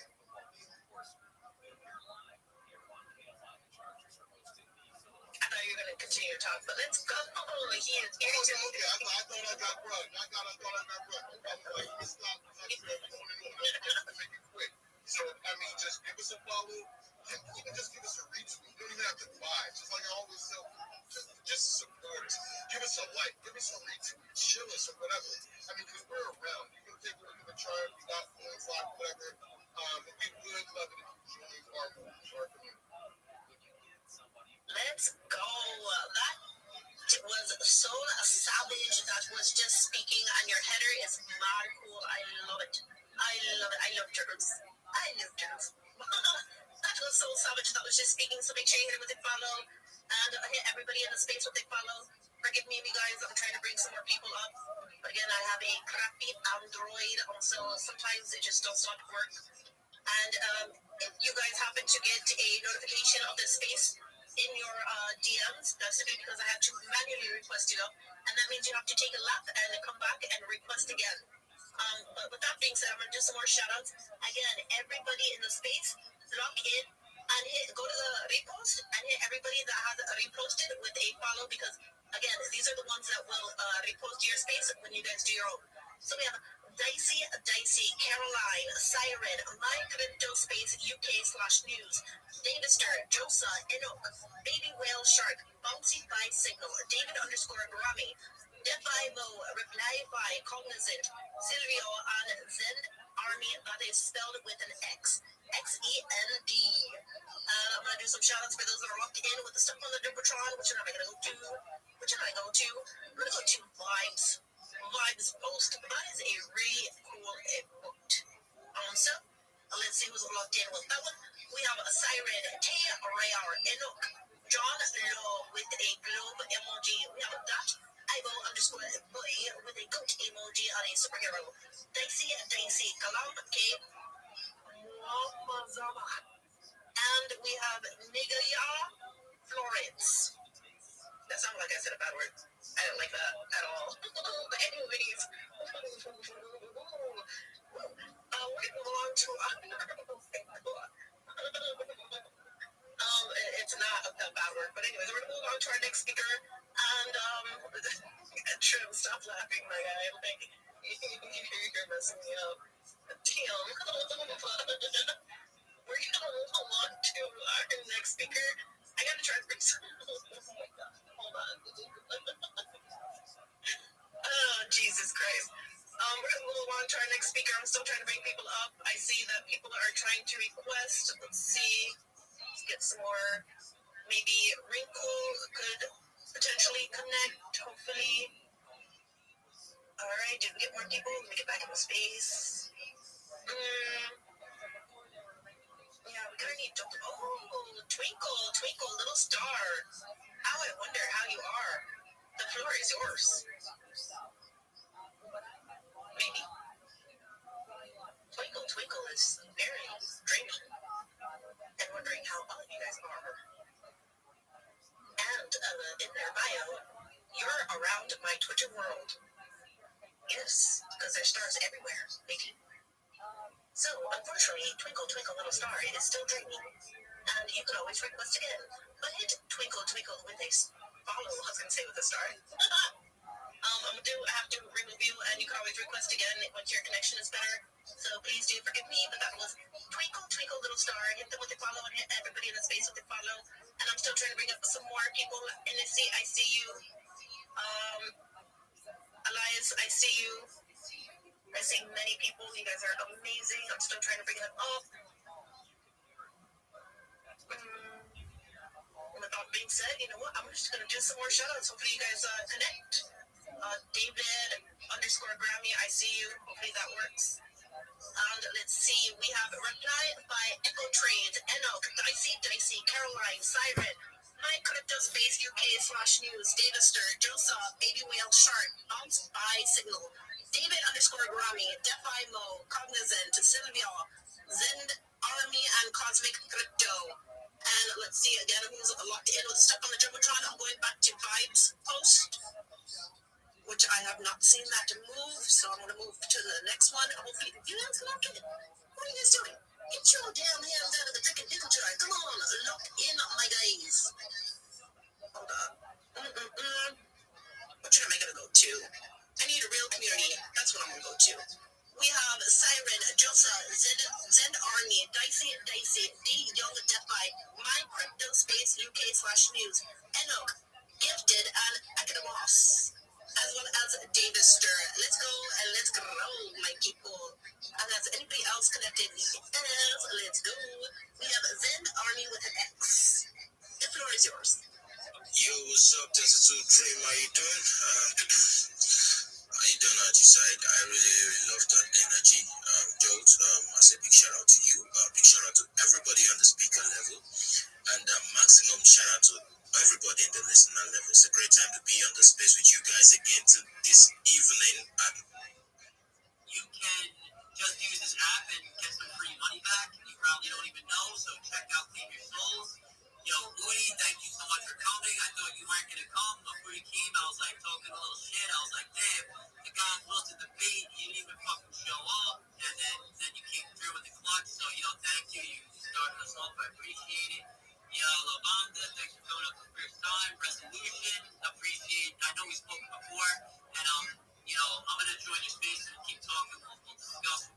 I got some other ideas. Some things that can maybe, let's say, a lot of people, a lot of meme coins fail because people it's just a hype. They get tired, they sell, whatever. So I kind of have an idea that maybe we can, push a coin and actually make money. I've been thinking about something that maybe we put together. I don't know. Emperor, thank you always for coming again. Hip hop, I really appreciate you coming. I gave you a follow. I wanted to check your website. I'm checking it. I'm going to keep checking it. We got to get that up. Manuel, thank you for coming up again. Everybody else that requested. I see, oh shit, the man request. People fucking want to speak. I can see the rabbi. Rabbi, what is good? I see you up there. It's been long. XS, I see you too. It's been a while. Come back tomorrow. I gotta go get a yoga mat to exercise. I gotta get some weights, I think. So I was gonna join the gym, but I think I might.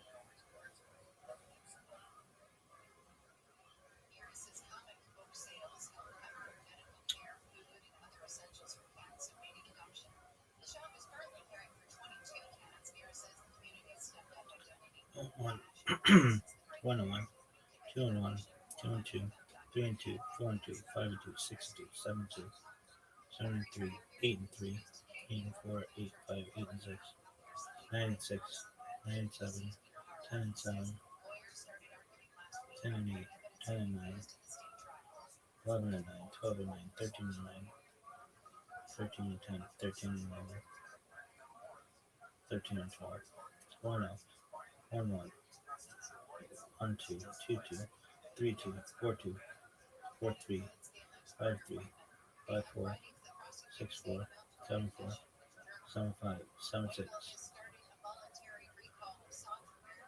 8 6, 9 6, 10 6, 10 7, 10 8, 10 9, 10 10, 11 10, 12 10, 12 11, 12 12, 12 13.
heard.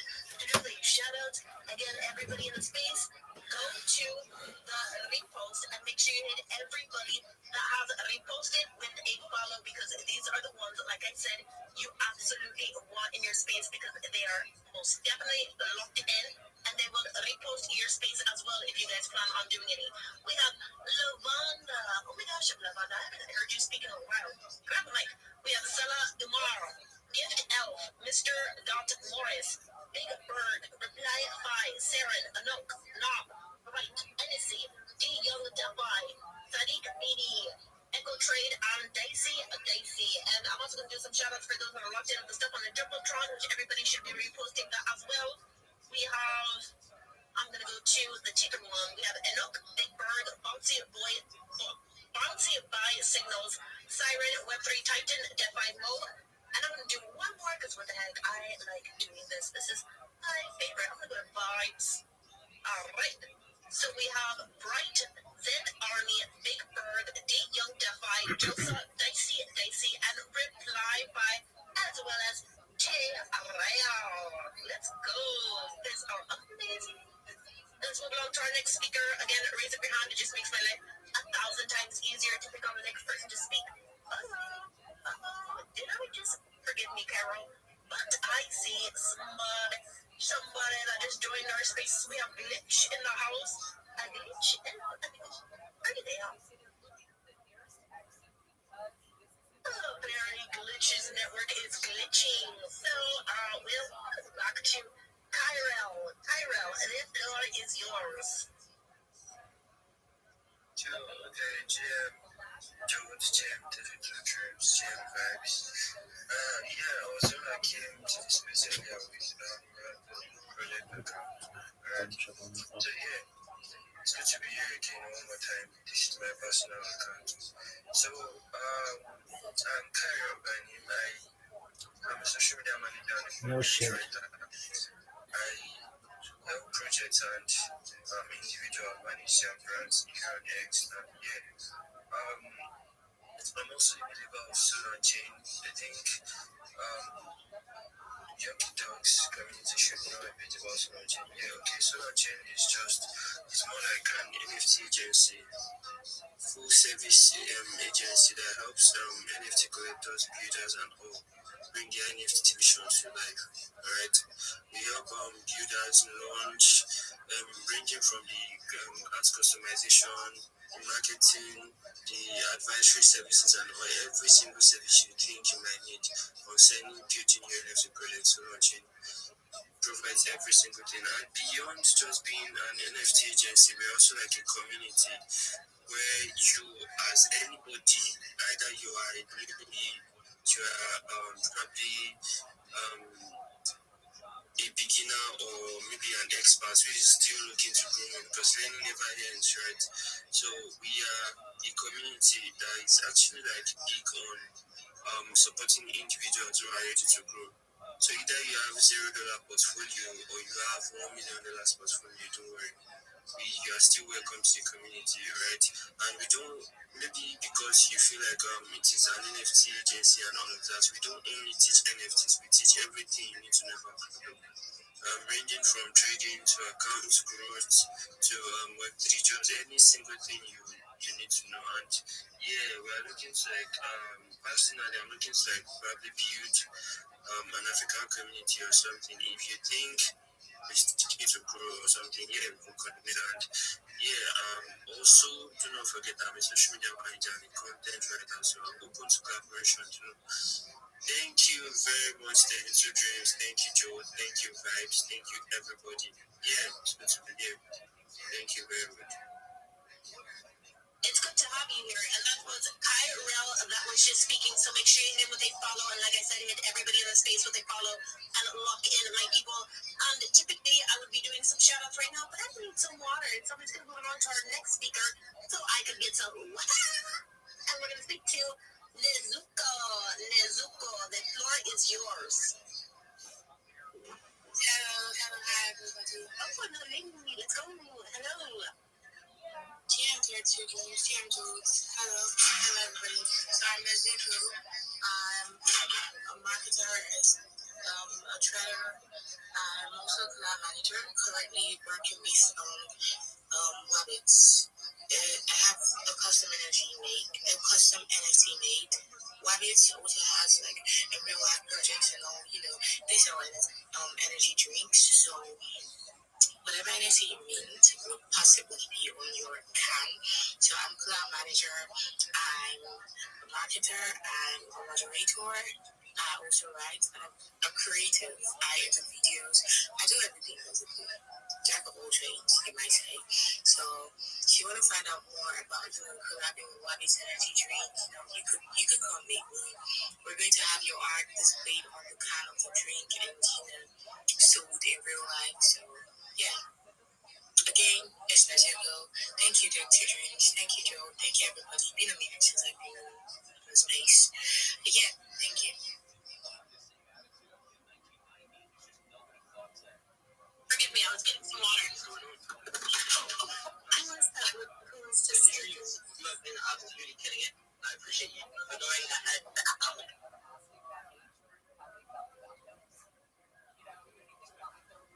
Yo, I ran back to my phone simply so I could speak, and then I grabbed it, and then I fell. That freaking hurt. But anyways, that was that was just speaking. So make sure you hit her with a follow. And Joel, do you mind taking over so I can again finish filling up my water bottle?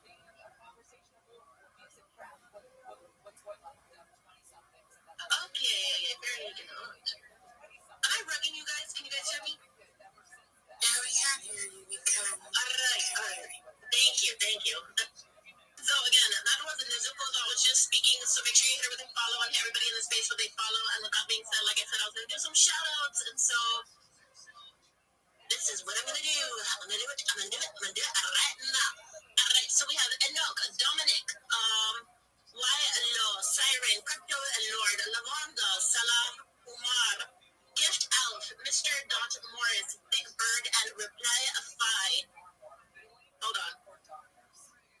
Yeah, it's giving us the fundamentals of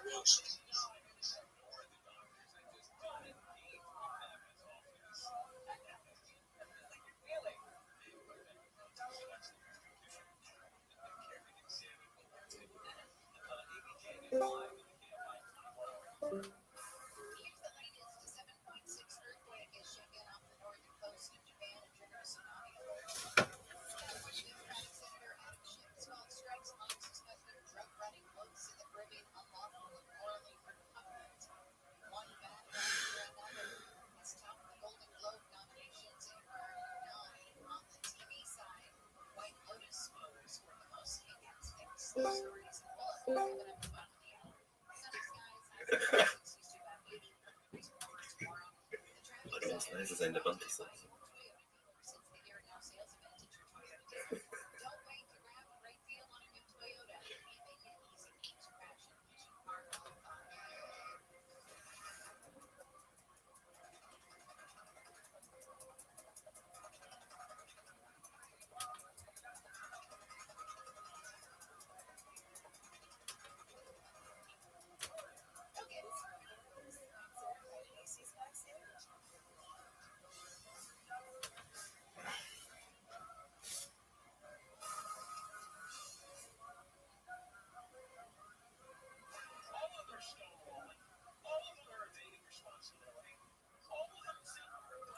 Hello, how are you?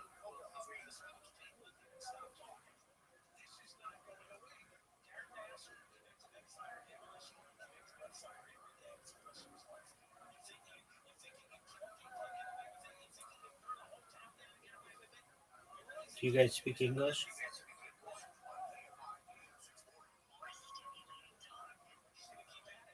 Again, I like doing my favorite part. I'm not in doing some shout outs. I mean, everybody in the space, most definitely should check out Idźcie Axmolinisa. Właśnie, idźcie proszę. Idźcie Axmolinisa. You literally, if you commit yourself to that, which is another way of saying, after you heard the Hasra, after you heard the warning, those can still proceed anyway. Right? If you ask us, this is the stuff they do that. And again, didn't essentially, you not saw, didn't go out and violate immediately afterwards. However, that was Zara. Somebody worshipped idolatry, right? So the witnesses can encourage to say that Reuben worshipped idolatry. That's the witnesses. We are right. What type of idolatry did he worship?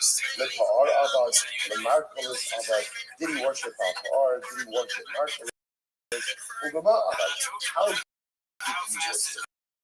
This is Dua, the Yahweh Karban, dirt, incense, the Nisok, Ablution, Ishtach, station. And yes, we have all of these questions. Fine. So Allah says, Ninaim asking the Torah. So Allah says, from where do you know Asra? So Allah says, interesting idea. So from where do you know this concept that someone has to be warned before they go ahead and commit an Avera in order to be liable? So you must have the ish asher yikar chasachoso bas odesh basimo the law as el basach. What it says if a man will go ahead and have relations with his sister, his daughter of his father, his daughter of his mother, and he will see her erva. The Gemara says, what does seeing have to do with it? Right? It's not even about seeing. The issue over here is one of the actual relations. So it means that law is erva. Ella asks you. Ooh, I know so double. So this is interesting. Guys, the Gemara says that it means the father. The halakha one is only chayiv, only until the witnesses point out to the defendant what it is that he's doing wrong. So Shashir is actually reference to the witnesses as well. They have to point out to the defendant what the defendant is actually doing wrong. The Gemara says, maybe unified. So listen, I have to see over here, the prohibition that they're referring to over here is a curry-bearing prohibition, right? Incest is the curry-bearing prohibition. Interesting enough, you don't need hasra for anything punishable by curries. Why? Because again, curries is carried out by a powerful. You don't need hasra, you don't need a warning for an infraction that is supposed to be punished by a human being. So the innate in the curries, if I don't need the concept of hasra for a curry-bearing infraction, type of the matter, 41A, today is in Lamalchus. So go ahead and give it over to Malchus. So what you can really see, this is interpretation, you can really see the Makar, the source for the concept of Hasra. Beautiful. So the Yosef Ish Areyu Laharga Ba'arno. So the Pasuk says if a man will intentionally go ahead and kill another person, Ba'arma means with cunningness. What does this mean? Shehisrubo by dynamation, which means they warned him, and he is still acting intentionally. Okay, so again, we'll say all just different sources for the concept of Hasra. Today, Rabbi Yishmael on a Hamotzion of some Koshi Shaitim. So it says the fountain gathering was started in the Koshi. This is one of the Jews who violated Shabbos in the desert. Shehisrubo by dynamation. So the Russian over here is Hamotzion also in Koshi. They found him gathering. So the idea over here is they warned him, Shehisrubo by dynamation, and he was still gathering the wood. Today, Rabbi Kana al Davar Asher Ina. So the idea is the bunch of what says al Davar al Iske Igor. So again, reference to the idea that they warned him, and so by now they still went ahead and violated. So essentially, we have all of these different sources for the concept of Hasra. So we want to point out each of these sources are actually important. Why? Because of Monach also, because if it would have just said something by a also by the case of the sister incest, remember again, as much as incest is punishable by curries, so halacha l'maisa again, you still get malchus for that. So had it just brought down the concept of hasra by a sister, I would have said, it's tafka by infractions that you get malchus for, that halacha l'maisa you get hasra. So maybe that's hiding me. So you don't. Therefore, Kasa Rahman or Kiyazi. Therefore, the Torah brings up lotion of Kiyazi, right? Because that's an intentional Aveira. That's an intentional Aveira of Karis that is punishable again by death. So that shows that this Karis also by Misa's baby. Okay. So the Gemara says, Vihi Kasa Rahman Kiyazi. And if what is just said, ultimately again, that's what the Halakha myself. And chayiv to go ahead and give Asra by an act which has Nisa's basin, honey sight to kill. I would have thought, what type of fiat misa? Only beheading, like by a sword, which is considered to be a more lenient form of death. Now we'll talk more about this in the next paragraph. I would say, again, it sounds strange to talk about death penalties as more lenient, right, and less lenient. What it means is really more painful and less painful.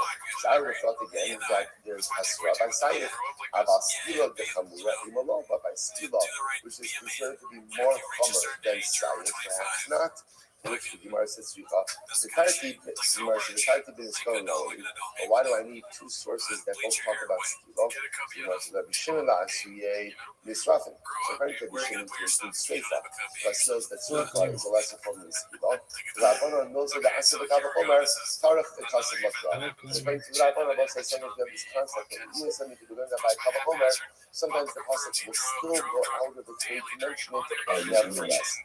I have a little bit of one of the stolen, the lace of one of the Guru. So why not just write it by skila? I want to have it written by skila, everything else by skila, because skila is considered to be the most common form of death penalty. And I mean, most of that's the Kava Chomer, Tarach the Kasav Lakra. You're right, but sometimes people say that by Kava Chomer, Torah goes out of its way to explicitly write it as well. Good. We'll say takeaway. Takeaway is that halach l'maisa there's a constant hasra. Hasra is the oraisa. Three different sources of hasra. Either again by achotza, by incest, by intentional murder, or ultimately again the makoshes violation of Shabbos. And again, all three sources are necessary for the affirmation reasons that we just stated. Beautiful. Here's the Asmin Lisa. Going back now to the Gemara. Gemara said, we asked the witnesses a series of questions. One of the questions we asked the witnesses. So, number one, did you give hasra? Did you give warning? And number two, Kukir Asmo Misa. So ultimately, again, did the individual literally give himself over to death? Which means, after the hasra, did he still proceed with the commission of the infraction? That was the shaila. So that was the statement. The Gemara says, Minala. So the Gemara says, from where do you know this? From where do you know this? So the Gemara says, okay, so Minala, Amrullah, Yumas Hanes. The pasuk says Yumas Hanes ad sheyatya atzmo l'misa. Those will say, what we're saying over here is like this.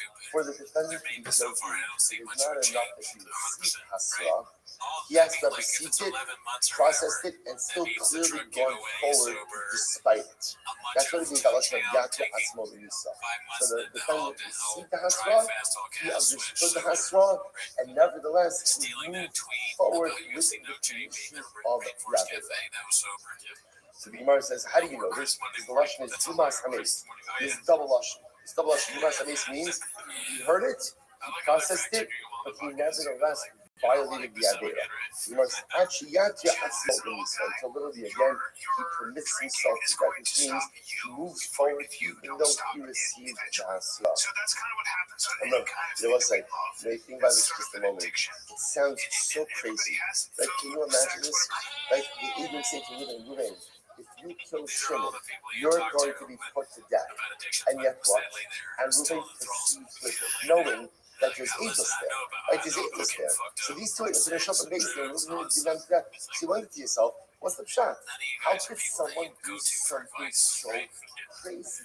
I don't say, but if you think about it, so the truth is we do the same thing each and every day, right? Every time I come into Avera, deep down I know it's wrong. Not even so deep down. I know that it's wrong. I can ask for every single time. It's not like, okay, maybe there are some things that I do that I know that are not correct. Or maybe there might be some things I do that I don't know that they're incorrect, right? Maybe I'm just doing research or this happens to all of us.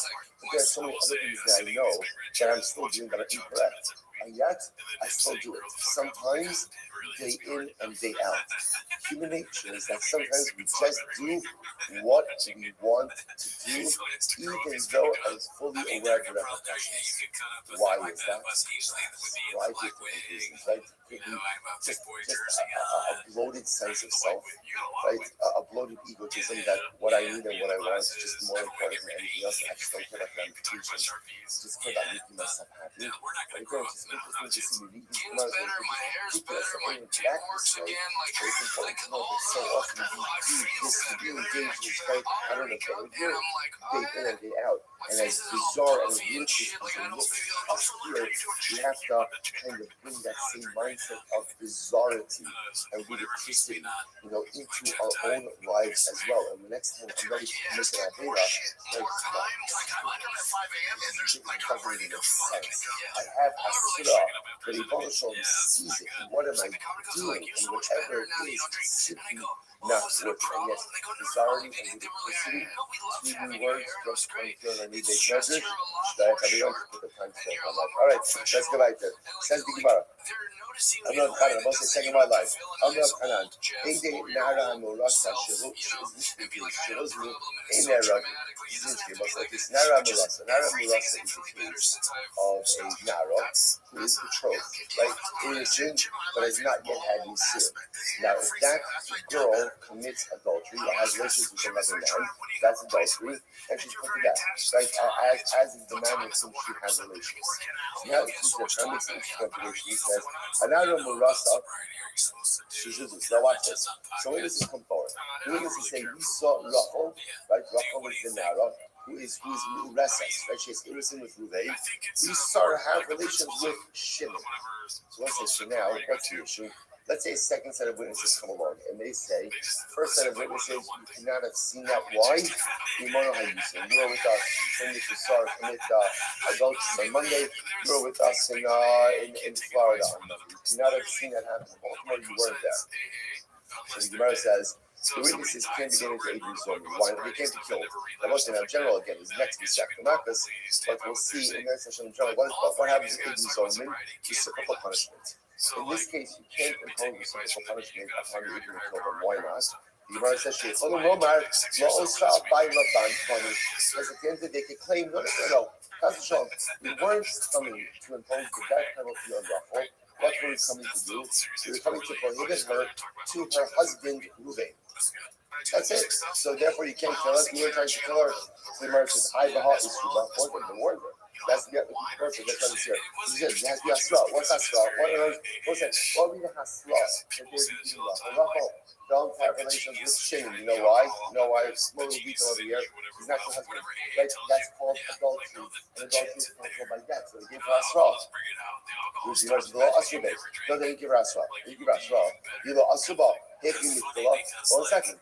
If they didn't give her Hasra, then it's the only thing how could they execute at all? Which was the Isha Chavira. Who are we talking about over here? A very wise woman. And she might be young, she might be a Nara, but she's very wise. And the question of Yosef, what does Yosef hold? So the sign of Yosef, we go, Omer, Chaber, Ino, Tzarech, Hasra. Chaber, Tam Chacham, doesn't need Hasra. This is also, we've seen from Yosef before. But Yosef holds that Hasra is only there for people who don't know. But people who do know don't need Hasra. So therefore, perhaps we're dealing over here with Rachel, who is an Isha Chavira, she's a well-learned woman, and therefore she knows that adultery is Asr. So because she knows that it's Asr, therefore what? Therefore, halacha l'maisa, no Hasra is necessary. So the Gemara says, "Nitna Hasra el hafkin in children release." Hasra is only there to distinguish between someone who's intentional and unintentional. And if Rachel is a wise woman, she does not need the Hasra. I have a statement that you will mituli, or second. If witnesses, this is fascinating. Witnesses can't be put to death, right? So if there's no Hazama by the witnesses, they can't put to death. Therefore, what? They have no ability to put her to death either. So the verse is why. Havila English Shata Yachol Hazima. English Shata Yachol Hazima, Lo Shma English. Let's say this is fascinating. Fascinating testimonial fact over here. Any testimony, right? Any 10 witnesses can't be made into Asian Solomon they're not fit to testify. So let's say, what's the compliment? This is fascinating. If you're going to give testimony, essentially, what Allah says, you have to have skin in the game. Right? And what's your skin in the game? What's your skin in the game? That if you're found to be lying, we're going to execute you, or we're going to visit upon you reciprocal punishment. So if you can't receive reciprocal punishment, you essentially don't accept the testimony. Therefore, if you're telling me over here that Allah the witnesses can come to testify about Rachel, but they themselves can't be executed because they could always claim, no, we didn't come to execute her. We just came to ask her upon her husband. Then Allah, then if they can't be executed, they're not subject to Azama. If they're not subject to Azama, then we can't accept their testimony. So therefore, then what are we doing over here? Which the Gemara says, hey, Gemara says, come out. You talk Shane and Ragin, so the Gemara says, you're right, that's what it's saying. Since these witnesses can't be killed, now why can't they be killed? Because they complained, we weren't coming to kill Rachel. All we were doing was coming to make her asura upon her husband. And they didn't give her asura. So Gemara says, Sheikh,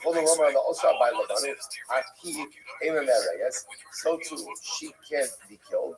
Okay, so let's say just an interesting case over here. Ella, the Isha Chadeira, the Kaimalan, the Mikra, at least never listen to me reading it from Mishkaf.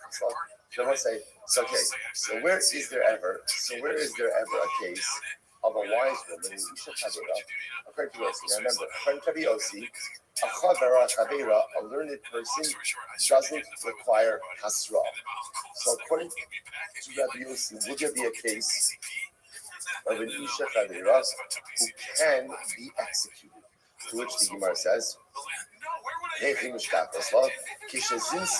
the Chazar is in the priest which committed adultery, and she did it a second time. So the Gemara says, so that would be a case, look at Rashi, from the Friday class of Rashi, she's into the Chazar is the Hanaf is Mus Sheni, in the Ochalom, the Osra by New Sharik by Nasaris is Mus Rishon, Lobal Lahara. Because in that case, the second witnesses can't say, we're only coming to prohibit her upon her husband. Why? She's already prohibited upon her husband. Why is she already prohibited upon her husband? Why? Because Allah nice again, she already committed adultery the first time. So she must already be prohibited. Therefore, the Gemara says, no. So therefore, the only reason they become to testify is to have her executed. The Gemara says, maybe they can testify, we're coming to God and prohibit her upon the second man with whom she committed adultery with. The Gemara says, she's in some evaluation. The case where she committed a second act of adultery with the same man. Inami, she's in some or she went ahead and she committed adultery with one of her relatives. And therefore, Allah knows that she's already prohibited upon this individual to begin with. Okay. Mashna Nara Mulasa. So the Gemara says, I feel Nami. I feel tsunami. Listen, by the way, why are you illustrating this with the Nara Mulasa? You can go ahead and illustrate this same exact case with a regular married woman. So why are you illustrating it over here with Nara Mulasa?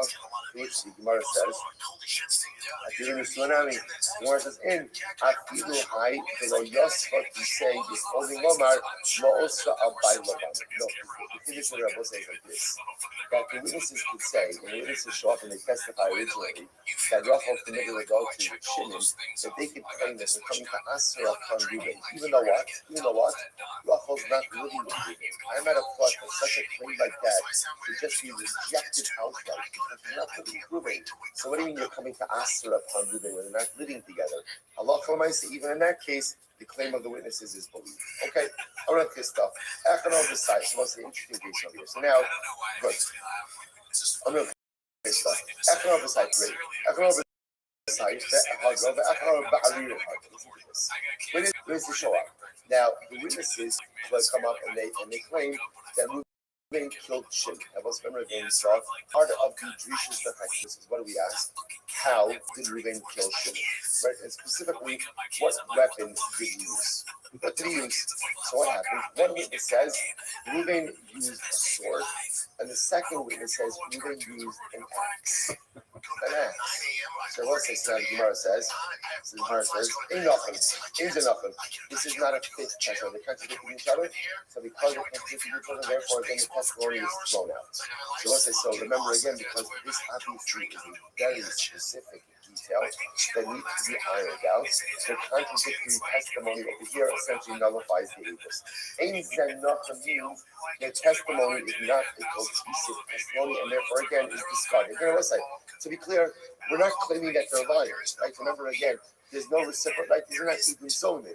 It's just that the testimonies don't line up, so essentially it's inadmissible. Ain't nothing. Similar to Echadom Caleb Shorn, Echadom Caleb Levanim, how is it nothing? But again, let's say, if one of the witnesses says, Ruvain, the murderer, the accused murderer, Ruvain was wearing a white shirt, and the other one was saying Ruvain was wearing a black shirt. So then Halacha in that case, their testimony is fine. Or we don't care about that. We'll say why. No, it's not important why. Because the truth is, what the color of Ruvain's clothing is really inconsequential to the act. Right? What instrument to use to kill Shimon, that's very consequential. So in other words, the idea over here is we don't need them to line up. We need the information to line up, but we don't need every piece of information to line up. Incredible. So basically, when I was Kasha, nothing, she ain't nothing. Because the Pasuk says nothing. The Lashon of the Pasuk by either. So the rest of the Chagag, the Sha'al Tekev, even MS, nothing Hagdava. So what does nothing mean? So nothing means over here that again, when giving testimony, the testimony has to line up. So what does that mean? She nothing Echad all of the side Hargo, Echad Bari then Hargo. So let's say, for example, one of the witnesses says he killed Shimon with a sword. Another one says that he killed him with an axe. Echad Omer Kilov Shkorin. The Echad Omer Kilov Levanim. One says that Reuben was wearing white clothing. One says Reuben was wearing black clothing. So what's that? Is that nothing? Ultimately, again, the testimony doesn't line up. So let's say, so watch this, we just continue what we just said before. According to the advice now, if they contradict each other with the color of clothing that Reuben the killer was wearing, the testimony is discarded. So which one is it? Is clothing important or is clothing unimportant? So what's the halacha? This is incredible. No. The Suda Shachan Kuba. No. In the advice that says that there's Mahos that clothing was the case is where they're coming along and they're saying Reuben strangled Shimon. And what's Machal, guess? One witness says he strangled him with a white shirt. Another thing says he strangled him with a black shirt. Now, both sides, that is material information. Because in this case now, it's not just a din in clothing, it's about the murder weapon. When it comes to the murder weapon, there has to be explicit clarity amongst the witnesses what was used. So the Gemara says as follows. Okay, well, if that's the case, then again, it's the same thing as saying, one said a sword and one said an axe. So everybody has to different ways. So Tashma, listen to this. So I'll say, Echad Omer Sandal Shkorin, the Echad Omer Sandal Levanim. Listen to this. One says that the murderer was wearing white shoes, and one says the murderer was wearing black shoes. Okay? Interesting style sense also. And you say Solomais again. Solomais. One says wearing white shoes, one says wearing black shoes. So the Gemara says, what's the halacha? In that not. So the testimony doesn't line up. So once again, listen. So the particular we just said before that Allah saw that the clothing of the murderer doesn't matter. But yet here we see he's in the clothing of the murderer absolutely does matter. So what's going on over here? So the Gemara says, Hasanamiki don't Shabbat both the sandal of the heart. Remember, what's the case? The case is where Reuven kicked Shimon and killed Shimon by kicking him. But that's the case, the shoes of the murder weapon. If the shoes of the murder weapon, then Allah mentioned speaking clarity as to what there is. Kashma, Maisu, but that Ben Zakkai both take enough, because the number again is from Mishnah. So one time, Ben Zakkai was examining witnesses, and he asked them, they claim that Reuven killed Shimon underneath the speaking tree. And remember again, what did Ben Zakkai says? Ben Zakkai says, okay, tell me a little bit about the fig tree. Tell me about it. Right? What were the stems? Were the stems thin? Were they thick? Tell me about them. So the Gemara says, V'hatanyo. So what does this indicate? It seems to indicate that even other details that are not about the murder itself are still important. The witnesses still have to check those boxes when testifying about what's going on over here. Kigon Tushki says, no. I'm running our Kigon Sha'akas Te'ina B'Shabbos. the Allah Kamikto. So what's the case? The case right here also is where the guy actually detached a fig from the tree on Shabbos. That was the case, like the capital case. Remember again, uprooting a tree, right, detaching a fig from the tree on Shabbos is in and of itself, that's capital crime. That's capital crime. So that's what we're talking about over here. The Gemara says, "Vatanya amulo ha'chatinago." That's not what the Mishnah says. The Mishnah said the witnesses said that Reuben killed Shimon underneath the tree. That's what happened. That's what happened over here. To which the Gemara says, "Ela arim bar hama kidon sheshabdo biyichud shel te'ila." So what's the case over here? The case over here is the halacha l'maisa again. Halacha l'maisa. Reuben killed Shimon with the stem of the fig. That's what happened here. Killed the son of Aaron. He used the stem of the fig as the murder weapon.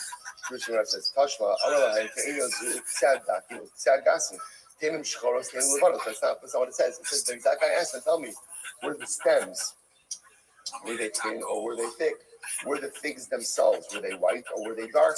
Amrav Yosef, Mi ben Zakai Losik Inish, Shiny Ben Zakai did the Dikos Kichat Kilos Mashulei. Don't bring a riot from Ben Zakai. Why? Because it also said Ben Zakai, he was marked both with Sedikos and Chakiros, right? He essentially made them the same. So in general, both sides, there's a difference between Sedikos and Chakiros. What's the distinction? Distinctions always say Chakiros are questions that are specific to the actual event itself. Sedikos are general questions. So generally, do we care necessarily what color the murderer's shirt was? Not really. Not really. Doesn't matter again if the figs underneath which the murder occurred were white or black. Not necessarily. Ben Zakai himself was of the school of thought that both Pedikos and Chakiros are explicitly necessary and both must be dealt with together. That's why Ben Zakai was asking about the figs and the stems. And according to Ben Zakai, the clothing is also important as well. Which you must remember Ben Zakai. By the way, who's Ben Zakai? Who is Ben Zakai? He said, "No, he's incredible. Mama Zakai. Rabbi Yochanan Ben Zakai." Who's Ben Zakai? Listen, Rabbi Yochanan Ben Zakai. Do you know how much we owe to Rabbi Yochanan Ben Zakai? Rabbi Yochanan Ben Zakai essentially saved Klal Yisrael in the aftermath of the destruction of the second base of the Rabbi Yochanan Ben Zakai was responsible for all of the takanas we have. Zeh for the Korban and Zeh for the Mikdash. Two different kinds of takanas. Two different verses. 1 second. If it's Rabbi Yochanan Ben Zakai, me havi b'Sanhedrin. Is Rabbi Yochanan Ben Zakai ever part of the Sanhedrin?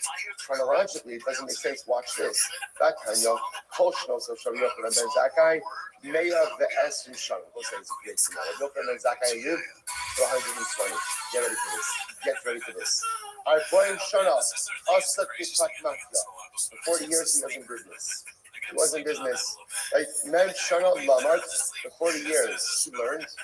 Right? He did his things in business and he learned. And our boy in Shana Limate, and for 40 years, he went ahead and he became a Rebbe. Like he taught students. So it's something amazing. So first of all, it doesn't mean that the 40 years he was in business, he didn't for God. But what it means is he was in business. What happened in business? Again, yeah, you cover your Torah, you cover your solution. The sheer learning was not his full-time occupation. At the age of 40, he decided to go, or after 40 years, he decided to pivot. So it's such an incredible result. You sometimes think that like great people are just born that way. Like they're just born with a Talmudic spoon in their mouth, right? Like this is what they know, this is what they're born for, this is what they're destined for. This is, I would say, people make choices about the kind of lives they want to lead, about the kind of people they want to be. It's not an accident. If you think about it, by the way, there are three people who follow the same paradigm, right? Same people. Who are the same people? Moshe Rabbeinu, Rabbi Akiva, Rabbi Yochanan Ben Zakai. All this 40 paradigm. But it's 40 paradigm. Now again, that's what the Mepharshim say. It's going to see three people, 40 paradigm. Is it exact? Maybe it is, maybe it's not. It doesn't even matter. It doesn't matter. What it means is great people make a choice to become great. Great people hit a crossroads in life and they realize, okay, in this moment now, I have a choice. I can just keep on going. Just keep on going, right? The path that I'm on is very nice. The path that I'm on is very comfortable. The path that I'm on is very convenient. I can continue down that path, and it's good. It's good. Or I could choose to pivot, go in a different direction, and self-actualize. Moshe Rabbeinu did not have to turn to see the burning bush. Rabbi Akiva did not have to take the mussar from the rock. And Rabbi Yochanan ben Zakkai, I don't know what his pivotal event was. I don't know what his pivotal event, but I guarantee there was something. Each of these men could have just continued down their path. And can you imagine what the world would be like without the Moshe Rabbeinu, Rabbi Akiva, and Rabbi Yochanan ben Zakkai? Life is all about making the decision at those crossroads, at those pivotal moments, to go in a different direction. Okay, often our pivotal moments are not necessarily as dramatic as these. First of all, we all have it. We all have it. Sometimes we're just too distracted to even see the crossroads of life that we're at. But also, this is tremendous. Just because my life has been a certain way up until this point, just because I've been so good, doesn't mean I have to be the same person or have this same life going forward. Change is always possible. Pivoting is one of the most exciting things in life, and that's where your true greatness comes out. It's incredible. So we'll come in, Zach. So what happened? The time our bunch started called the Rabayis, Gol Sanhedrin. 40 years before the Beis Hamikdash was destroyed, the Sanhedrin was exiled. Meaning, the Sanhedrin normally sat in the temple compound in the chamber of kings.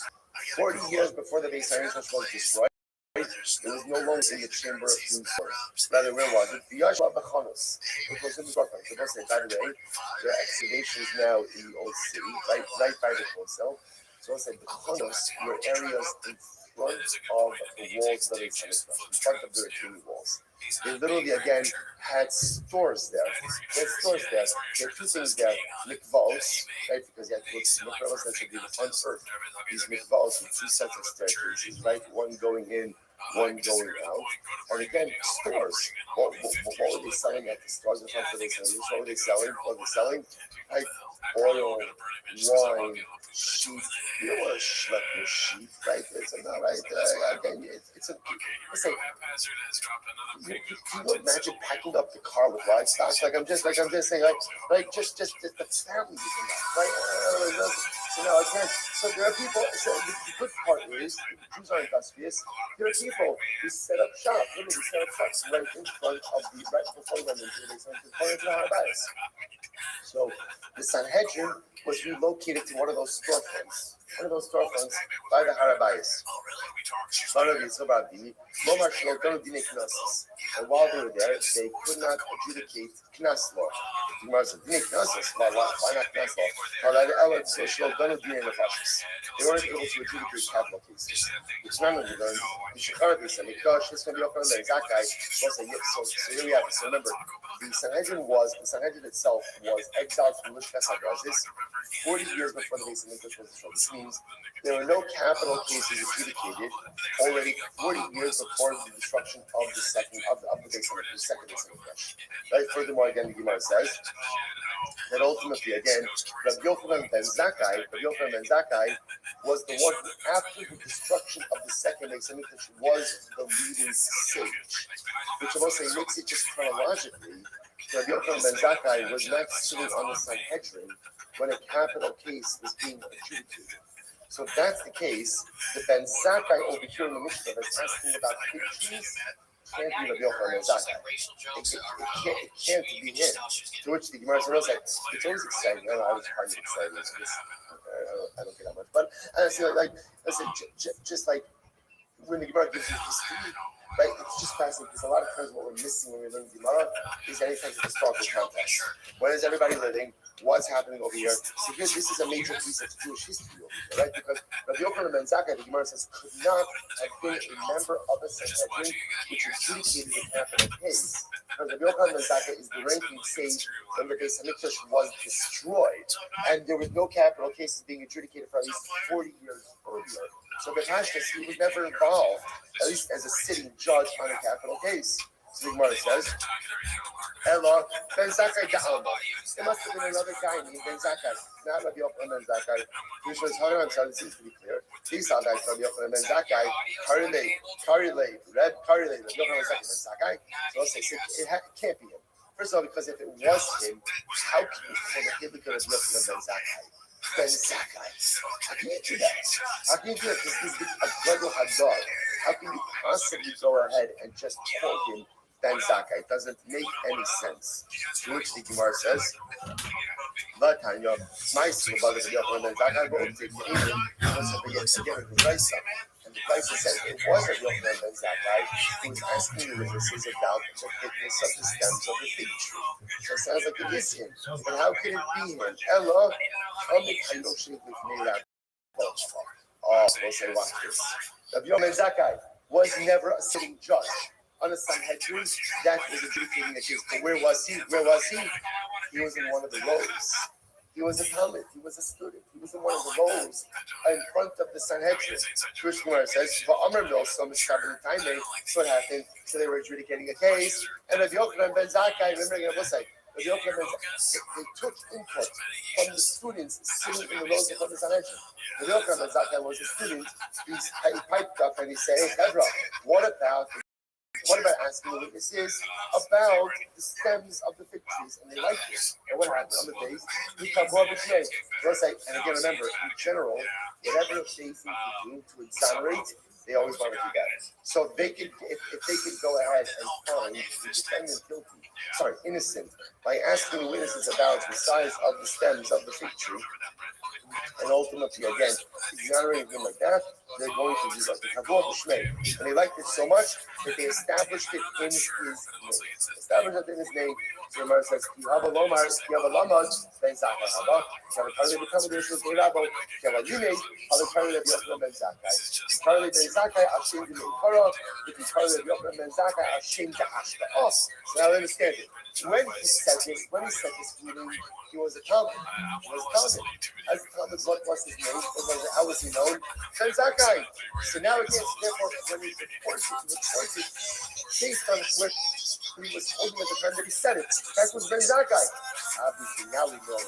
Now we know him as Rabbi Yochanan Ben Zakkai. Incredible. The nice thing about us, Madrid Hakiros, my Hakiros Omen.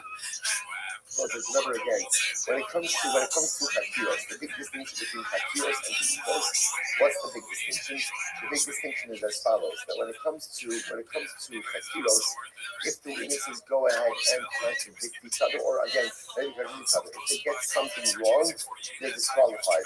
By the Dikos, if one gets it wrong, even if two get it wrong, they're fine. So the Gemara says, what do you mean even if two get to the Dikos on two? That's obvious. The Amar Echad in Yodea, tell me the thing, if when it comes to the Dikos, those are the Dikos. Right? One of the witnesses says, you know what? I don't know. So what's the one of the witnesses says, I don't know. It's fine. They'll say, once one witness says, I don't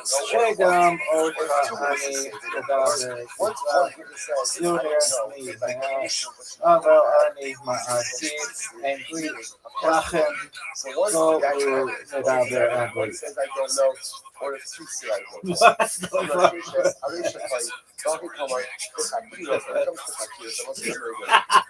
Oh, they're gonna be shitting themselves in Israel when they fucking hear that. They're gonna be like, wait, yes. So you're like that Family Guy character who just knows. Even if two people say this really like long fucking speech. And then you go K at the end. That's gonna be hilarious. Family Guy. Do you speak Spanish or something? I don't know. Speak English? Says, I don't know. So what's the halacha? And so never like the English is still okay. Right? So I think they're Portuguese. Two answers correctly. Right. Oh no, you speak El Douglas, right? No, just that one. Oh no, it was Spanish. You speak English? Agree is the same as two. So once you present as a group, then by definition, you're a group. As a group, in order for the group to be accepted, what has to happen? I'm like the motherfucker in the back of the truck. And for all of the criteria together. So therefore, again, if once is unable to enter the Hakiros, then halacha l'maisa again, it is called Okay.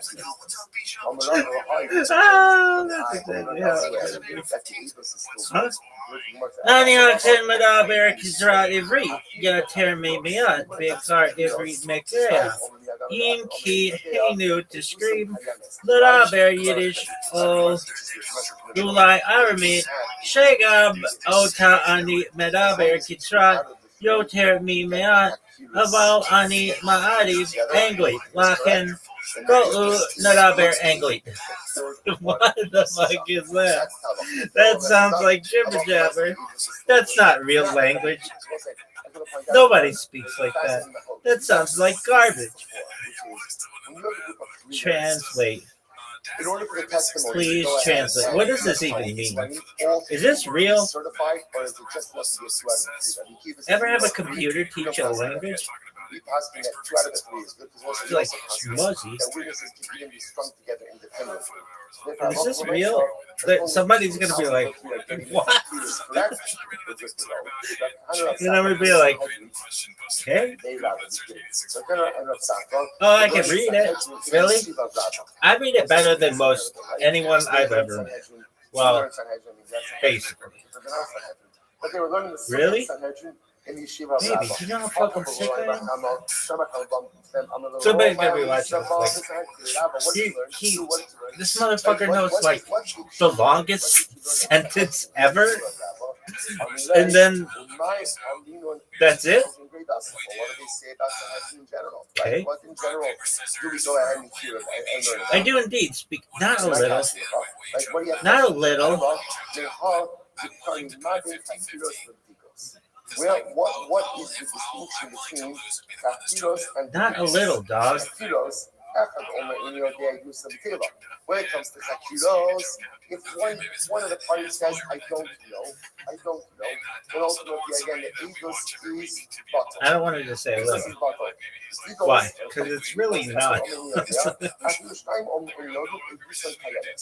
So again, All this right. is the fundamental distinction that we've seen over and over and over again. Hakiros, which remember again of the 7 questions listed in the beginning of our Mishnah, right? We only see only 3, but we passed the 7 questions. Those 7 questions, those need to be answered. And if you can't answer it, either you answer it wrong or you say, I don't know, the halacha is you're out. You're out. The dekos, if you get those wrong, you're still in. You're still in. What's a good example of a particular question? For example, particular question? Like color shirt. Right? Stems of the face. Color of the face. They're important. Now again, they are important. Remember, they even keep discretion with those that are important, but they're not necessarily part of the court's details of what it is that occurred. So therefore, again, one or both witnesses gets Hakiros wrong, you're out. One or more witnesses get the Dikos wrong, you're in. As the Gemara says, but one, Nifti, Ibi, Garaisi, Naishna, Hakiros, Naishna, Dikos. I understand, why is that? Why is that? They're both Doraisa. Both Hakiros and Dikos are Doraisa. They're both Doraisa. Then why do you have latitude with one now with the other? Amalei, Hakiyash, the Hakiros, and the Yodea. Dahagile, Edu, Shiata, Yokol, Azimo. The Dikos, Echad, Oman, and Yodea, Kayanes, Edu, Shiata, Yokol, Azimo. So let's say it's a very simple distinction. By Hakiros, let's say, all of those questions are what are necessary in order to make the agent acceptable to our summer. Right? Remembering what I said, the third level is witnesses who cannot be named for Ibn Zomanin, they have no skin in the game. Therefore, their testimony is not accepted. Anything that for any of the Hakira questions, if they get those wrong, those leave them susceptible to being named for Ibn Zomanin.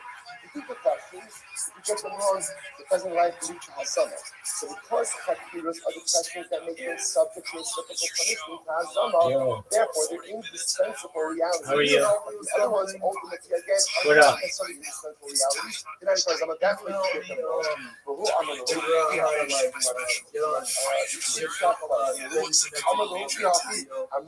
Yeah, dog.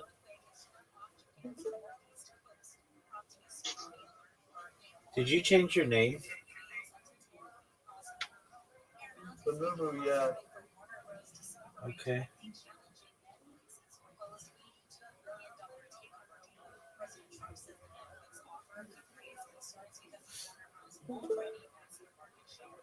So I'm trying to connect my OBS to this or start virtual camera, and I forget how to do that. Okay.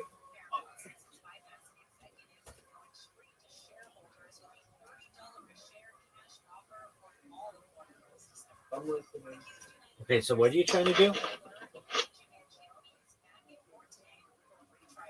What are you trying to do? I'm trying to get the start virtual camera to connect to the Rumble Studio. Okay, do you have your virtual camera running in OBS? Yes. Okay. Then at the bottom, there are options to unmute your mic and turn on your camera. Unmute your mic and turn your camera on and make sure it's connected to your virtual camera. No, that one, yeah. Okay, but do the camera. And then I go back to here, and then I start virtual camera. No, your virtual camera should have already Is been. that, Is your virtual camera started right now? oh, so then go like that? Yeah, is that your virtual camera? Yeah, it is. Okay, then you go live. Alright, so then I start streaming. If you'd like, if you have everything else connected, yeah, go for it. Alright, hold on.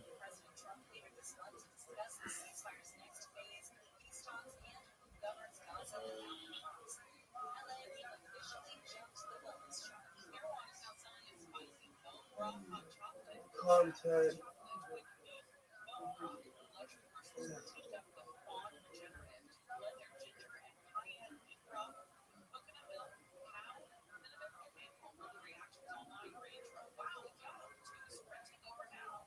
Alright. I'm trying to figure this out. Yeah.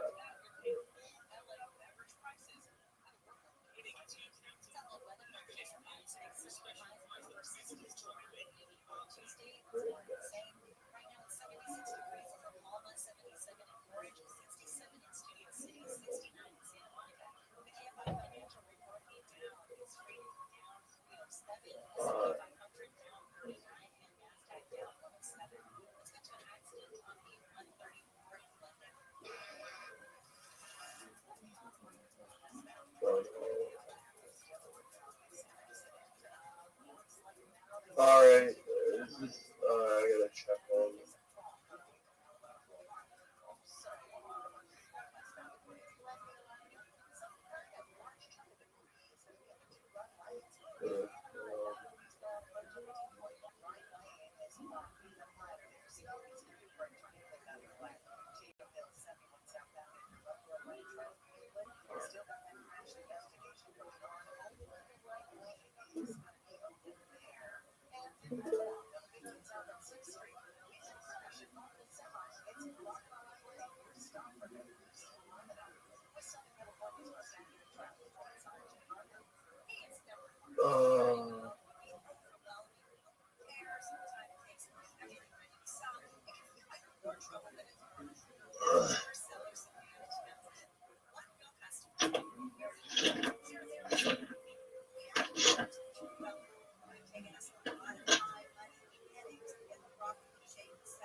Apparently, that won't work.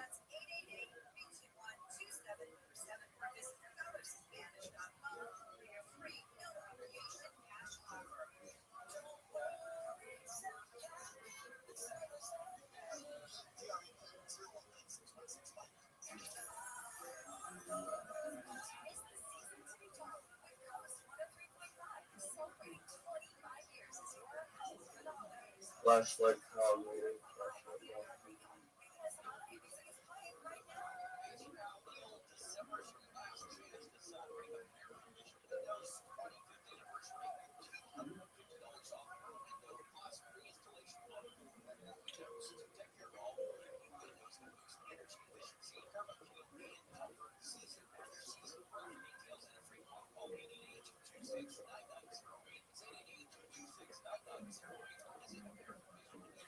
Did you check to make sure you're streaming Yeah, I did. and everything works well? The back rooms games get a lot of views. No, nobody gives a shit about that. Yeah, I did. The only thing about which anybody gives a shit is Grand Theft Auto. Grand Theft Auto. Word dog, because that game's tight as fuck.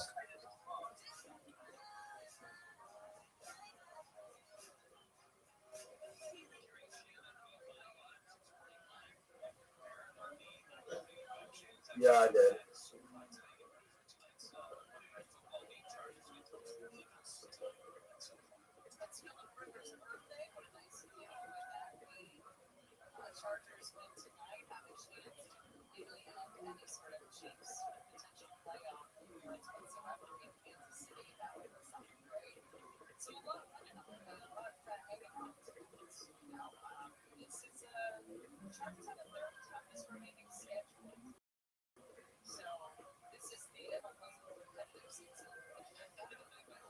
So did you get your shit together? What was preventing you from this without my assistance? Well, I forgot. I just forgot a few details about what it was. Okay. Like I said, I'm here to help. I'm glad you sought me for assistance.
All right. If you would, if you're not speaking, can you mute your microphone? I'd appreciate it. I'm going to be speaking in a space. Yeah. Thank you so much.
Just bro, he's a capybara chill boss energy, but needs a whole squad. Dude, this guy's going crazy, bro. Cody Crew said he wants an otter, bro. Bro, everybody wants these crazy animals, bro. Holy shit, dude. Dude, if I could have one animal, I would have $1 million. Let's go. Let's go. Let's go. Anyways, guys, we're gonna continue to cook. We're gonna continue to grind. So shout out to all those people. Let's continue to fucking grind through our space. Remember, we're doing a $250 USD giveaway to somebody who likes every detail on our jump truck. But let's go ahead and let's move on to our very next speaker to go ahead and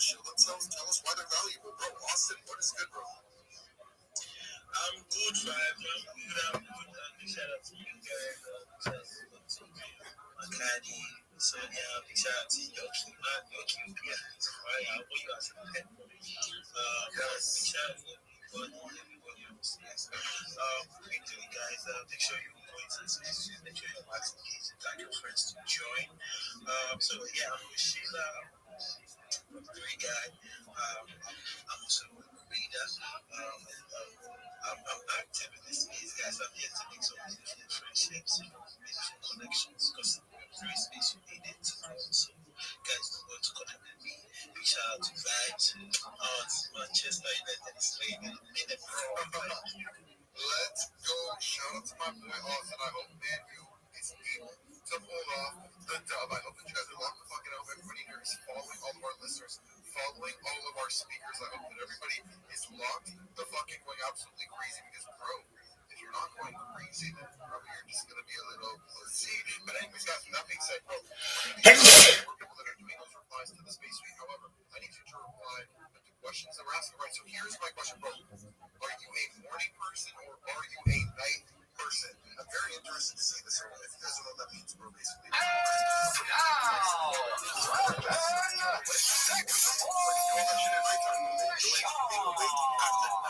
Yes, sir.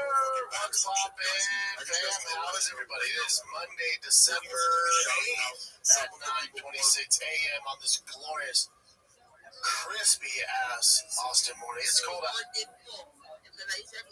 usually do those content like afternoon when everybody are like asked to just be that visibility, people should see my content and all of that. I remember I joined a particular space, and when I joined this space, I asked for the mic. That was actually the first time for the mic. I was almost peeing on my body because I was really sweat and nervous, but I was like, I didn't just speak the mic and speak. And I spoke, I told them what I was doing in this space, and I told them about my educational series that I was starting here.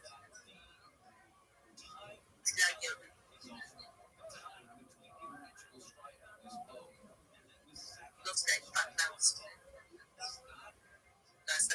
so, and that was what made me, I remember that was the she was like, why don't we do it as spaces instead of writing, since we are going to do so it's like it's a partnership and all of that. And I was like, fine, but I've never hosted this space. So I told her that she should host this space, I'll host. Then I told her, then I created like a picture, like an infographic with AI. And what I wrote there was collaboration over competition every time. And that's actually very key in this space. So it was true her because she was initially in this space before me. It was true and she had no audience on her space. But there's something that I had that she did not have, and there's something that she had that I did not have. So it was more like we're complementing each other. She gave me the visibility that I needed, to be honest, because she already had more people. That's from her, I knew so many people that joined in my space through her. But then, I was the one creating my spaces. I did not collaborate with her. I didn't know anybody. I didn't know who to tag. I'll just be there. Nobody will come in. But she knew people. She tagged in those people, those guys. And from there, when you started hearing me talk and everything, we connected, all of that. So that was how I started my own journey year on X, building year on X. So I continued with that 2 weeks educational series. It was like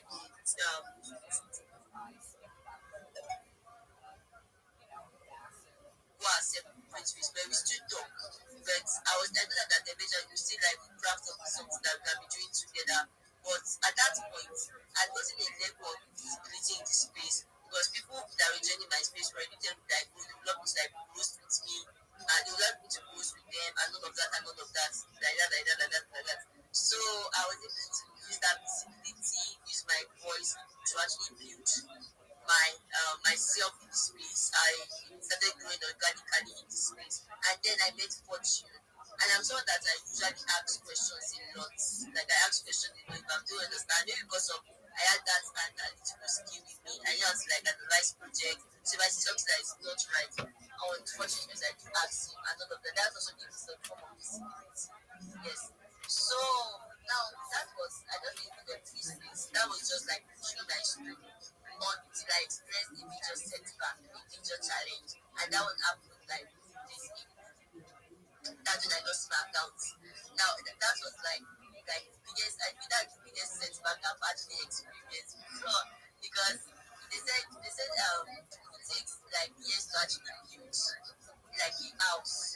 But one day to destroy it. And that was like, it was like, I understood what it meant. Because imagine up in this space, you speaking, using all your efforts, your time, and everything to build something solid, to build something that has true value and all of that. And it is in the triple overnight, everything just vanishes. That's how houses are. Imagine maybe you are a parent, you build your house from scratch, you build a family, you build wealth and all of that. And your child, you don't even see your child. That person's child is like a wayward person. And he just sells it off to someone or just destroys all the person's years of hard work, of effort, everything just divides. So that was how it was. But then I don't believe that at the end of the day, it just depends on the person. If the person wants to give up, at that point, I say, oh, I don't really. The thing is that reputation will still continue. But that's just like normal life. If somebody dies today, they will mourn over the person. When they mourn over the person, the number of people that will work on that person it will be plenty. Millions and lots of people. They will just say that you forever remain in my heart. So after that one, give them like a month after. Yeah, that person has been forgotten. You continue life as normal. So if I say that I want to give up, who lose? It is me that lose at the end of the day. Because when things continue without me, whether I'm there or not. Even if I say that, oh, I'm with a presence, I'm with my brother, then someone better than me to show up. And the person will still they control what I'm supposed to like achieve. But I'm not going to achieve it because I decided to like give up. So there's no option of giving up. And I decided to like come back. And basically, this is me here, stay in this place. And I'm just glad that at least my journey, normal, like I said, life is just like currency charts. Life is just like French charts. There's always the time when the market will go and there's the time when the market will decrease. So that's like an up and down. If there is an up, there's always a down. So the French is not like the bed of blues, it's not always the bed of blues. There are times where you have to like see shaking first. And like they said, for a diamond to be for gold to be gold, you have to pass through fire. So let's pass through that fire. I feel that because I remember someone, let me just wrap up with this because I know I've spoken a lot. I remember like 2 days before my account got hacked, someone was talking about how his account got suspended.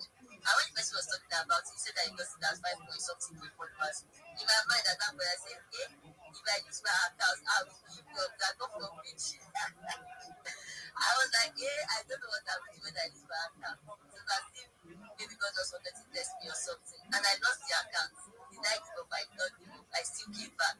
And I'm actually doing what I never thought I could actually do. Because like, if they tell me that I would actually have the strength, actually do it. That's because I'm just passionate about this space, to be honest. I just feel that if you are passionate about something, even if that thing is not coming in, you still keep building and still keep pushing it. So I know I am taking like too much of the time. I should talk. Jesus, I should talk. So I just like use my back here. I'm so sorry. I should talk. I know it's a bad that sorry that I'm still talking. I'm muting my mic now. Let me drop my mic. Thank you very much. Oh my god, thank you so much, Becca. Thank you so much. Because you guys like mind my environment. I'm outside with the so, oh my god, oh my god.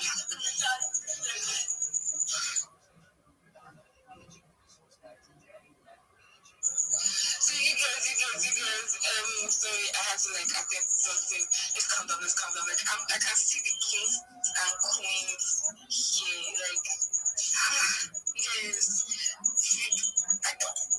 I'm so oh God. Queen Rosie, Queen Defy, Queen Harry, oh my God, my goodness.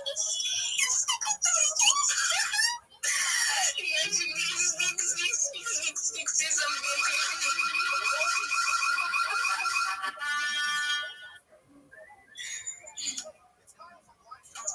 Please say something, you guys. Thank you. I'm so happy to have you on my stage. Okay, let me do a quick shout out before I give the mic to anybody. So shout out to everybody up on my space. I really appreciate it. Like I opened this space. I was at this space with two minds for the support I'm seeing, encouraging. So shout out to you, my co-hosts, Zenith and Becca, shout out to you. Gift to shout out to you, Queen Freezy, my queens, Queen Becca, Queen Freezy.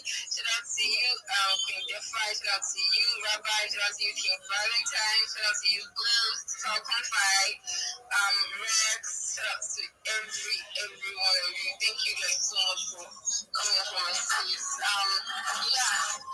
So basically, you guys I'm so happy. Yes. So please, you guys should speak good. Speak good. Yeah, Queen Freezy, have the mic, please. I'm Rabbi because I'll get to you, sorry. Okay, GMG. The host that's a Mimi. Oh my god. Co-host Zenith. Becca, Mama, Professor. The 5 gives the 3. Rabbi, Valentine.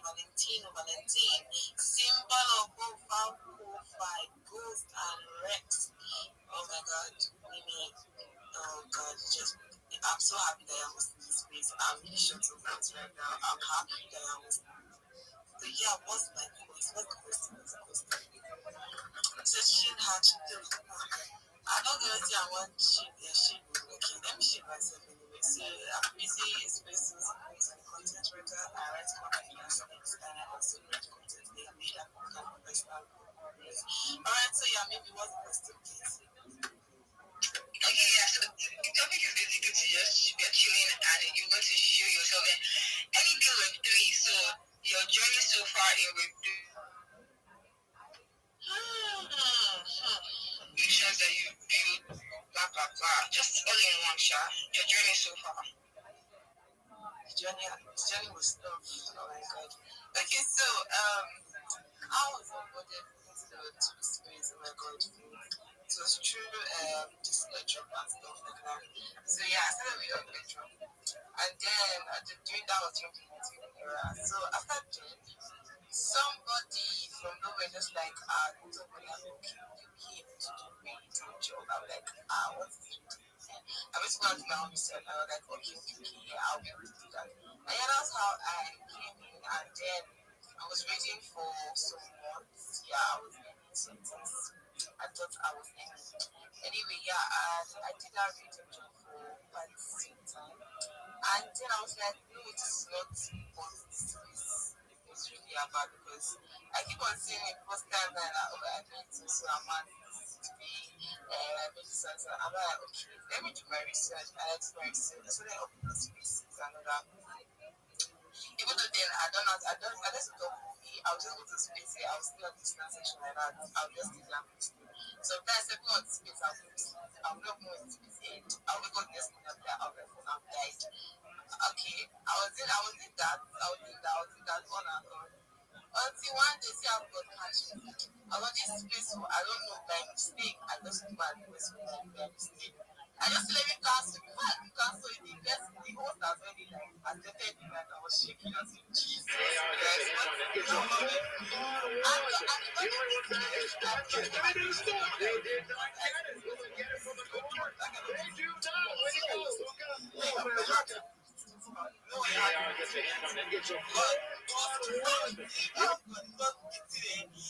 was shaking. I said, God, what will I say? What will I say? What will I say? That one was so much like, what will I say? What will I say?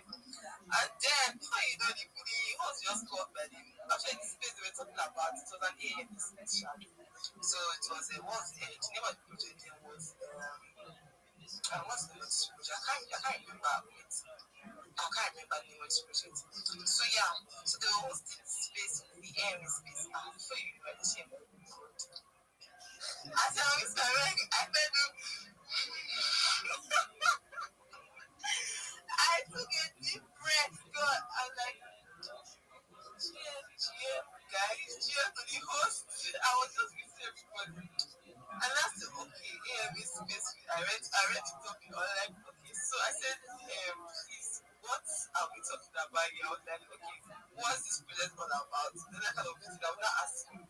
So they're not telling me, breaking it down, like, okay. And before you know that from that shyness, and I was not after that voice. From there, I got the first speaking out. How good. I was like, hey, the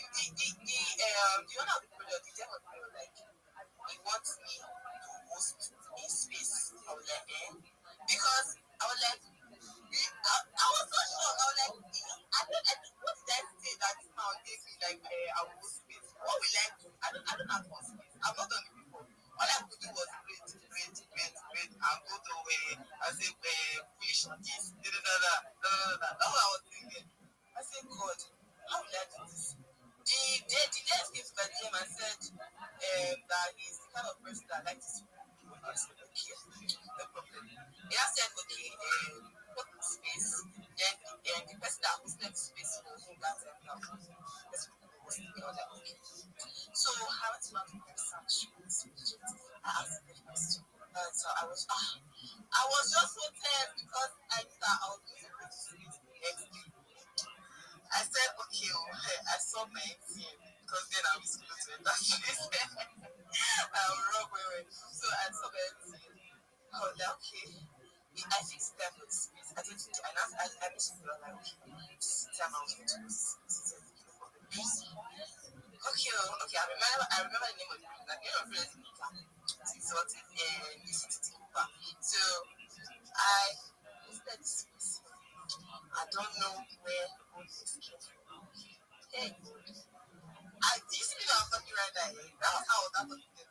I was like, yeah, welcome. I was just doing that. I was doing this thing before. The thing was, even me, I was shocked. You know, when I was so shocked that I was doing this. So it happened to me. I was comfortable on the space and all that. I was talking about the project. They have been giving me thumbs up. I'm like, if you unmute the mic and say, please, you are doing well. I said, Jesus. Thank you, Jesus. In the man, I said, I was an answer I went on. I said, space code. I don't want to have space code there. And the man, after the space, the guy was like, Chrissy, was this you that spoke on my space that particular day? I said, yes, I don't know how good. And he said, you did a very good job. I was like, thank you. Then the guy messaged me and like, you host the space for the next time that that one was reached to be many people. I was like, okay. That was how I started. But it got to a point I was no longer consistent to space because that was like the first space that brought me out of that my shell in this again. So after that, I was like, okay, let me explore more on this one. Let me see what is apart from this space. Because I will check people's bio, the month. So I'll say I'm Sheila, guy, Rita, KOL, community, whatever. They will just, so many things. I'm like, hi, only this one person listed. I was like, okay, let me look for something else that I can find. So there was one day I had to do this anniversary talking about me when they write stories that time for primary school. You know, that time I don't know if you guys see that when you just about your page, and then you fold the edge and you write it one kind of something like that. I did that. I'm like, this one will be simple for me now. I just so that's something like I did research. I was listening that they asked questions, and I was having between two models. Although I was talking about something small, so maybe like they wanted that okay, this one is a tutor. So that was how I did it. I now said okay, I will start writing content. I started with motivation. So the point that and I said, okay, I don't want to be saying GMCT again. I don't like this GMCT because everybody, if you check everywhere, GMCT. Now, if you check most of my posts, you see beautiful schools. Again, all those my motivational money, GM posts. So that's how I started. And before you knew it, somebody told me that please start writing about projects. If you see a project, that what you are doing, start writing about it. That was when I came across this project. What's called Kennedy. There's this particular project that is about health and well-being. I think that's my people said because I came across that project. Still life. I came about that project and then immediately I saw the project that this project and me together, it's like we are connected in one way or the other. Because during my secondary school life, let me say you guys my secondary school life, when I was let me say okay, I changed my secondary school to a particular school like that, and then it was really hectic because it was like a 40-minute drive from home and I was this kind of person very quiet, timid, too slim, Jesus Christ. And then I was in this school. Girls were bullying me because I was too quiet for their liking, because I was too slim. And blah, blah, blah. So the thing it went on. It took the point that I was depressed at a very young age. I was there.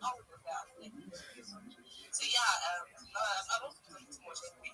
But yeah, that's how I came to know, right? I started writing about this. I wrote about this, right? And then the dev liked it. They had messaged me, I'm like, crazy, this is very insightful. I was like, okay, brother, someone has to tell me that was I did research again. I started researching about projects that I knew that okay, I understand and I started writing about it. That's how I became a content writer. So along the journey, it's not really easy. It's very easy. You just have to like stay consistent, Yeah, so maybe I'll drop my neck here. I don't need to be here to someone like all the time. This is something. Thank you very much for being with me this week. Thank you. You're welcome. Sorry. You're welcome. Thank you so much for coming up on this space. I really appreciate you. So, looking like we have some prominent female presence on this space. So good. I'm blushing really hard. Like, really hard. Oh my god. I feel fine. Like, shout out to okay.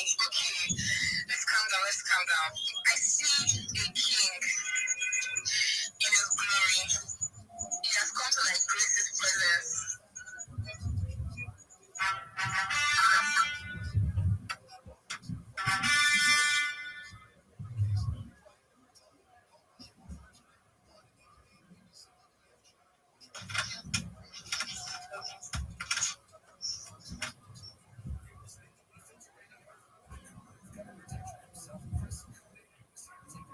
I mean, I'm not one rookie.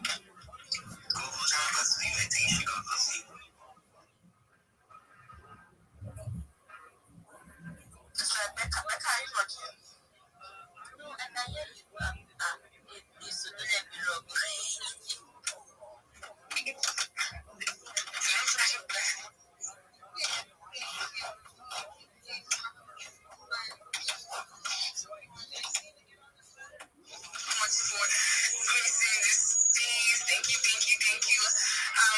That being said, let me quickly do shout out to everybody up on the space. Shout out to my co-host, Bennett, Rebecca, shout out to Valentine, shout out to Queen Gibbs, shout out to Queen Queasy. I think I said Queen Rebecca, but I think she left. Shout out to you, Papa, shout out to you, Thank you so much. Shout out to you, Lauren.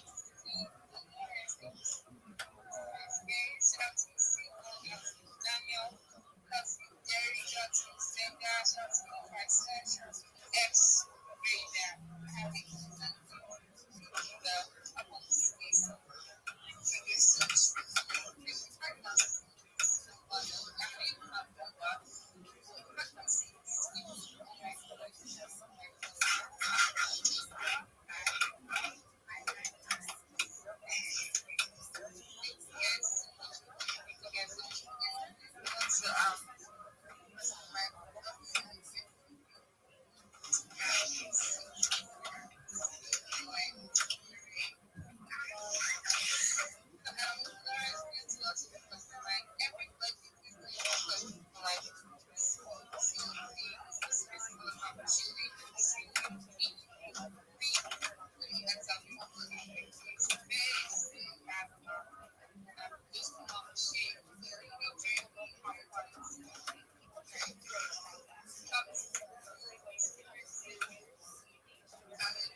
Sorry, Mimi, can you hear me? Are you busy? We can hear some background noise from your end. I don't know if you're busy. If you're busy, your host can take over. I think it's because we hear you. I don't know if it's just me.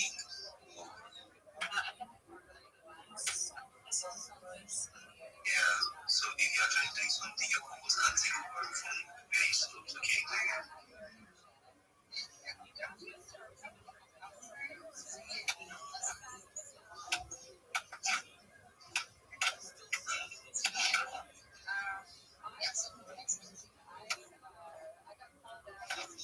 Mimi, we can't hear you. Are you covering the microphone, perhaps? Okay.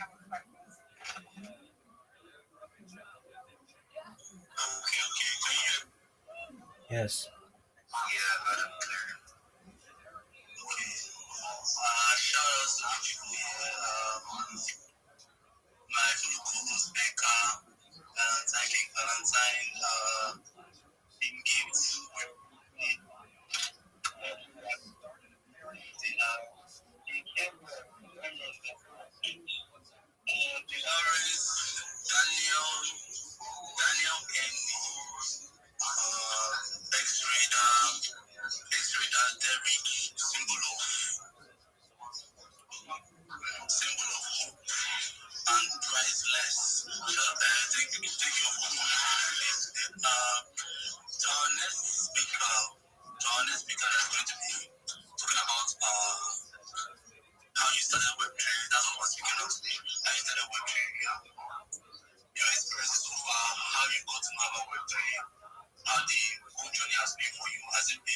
Moving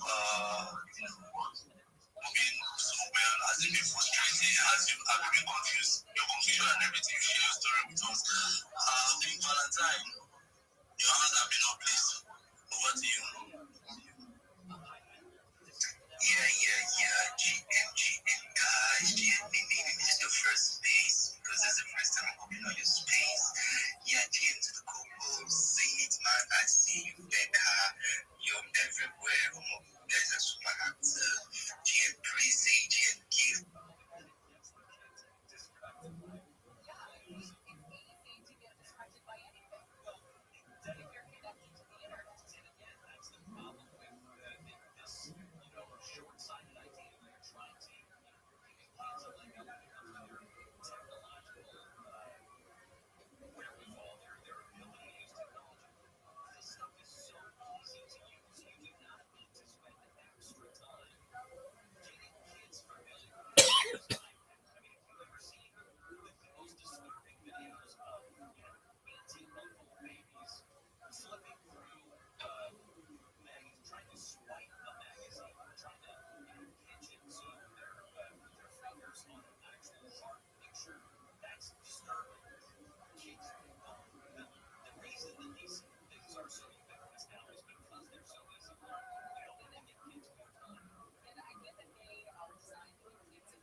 Send some text in the text box, and I will be happy to read it out loud for you. You may also upload a document, ebook, or paste a link to a web page.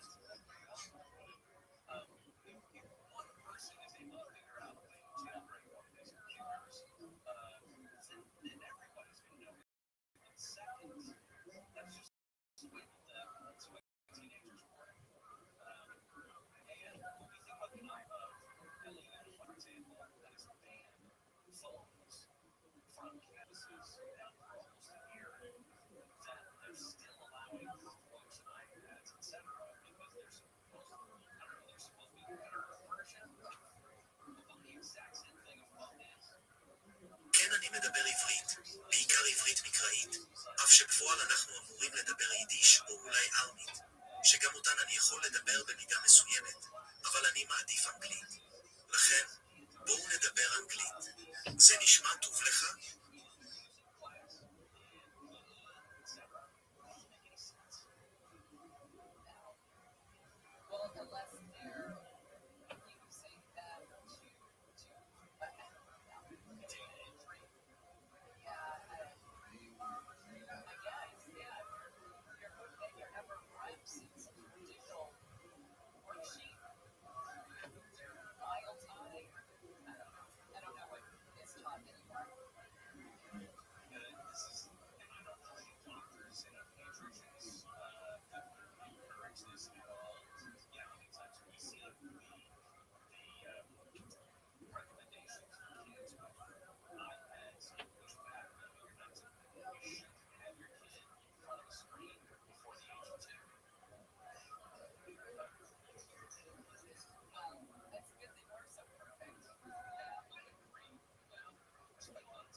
כן, אני מדבר עברית, בעיקר עברית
Yes, ma'am. How are you, Miss Aquarius?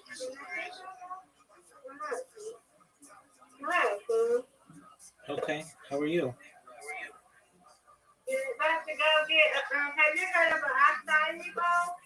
Yeah, I've heard of it. It's like a fruit.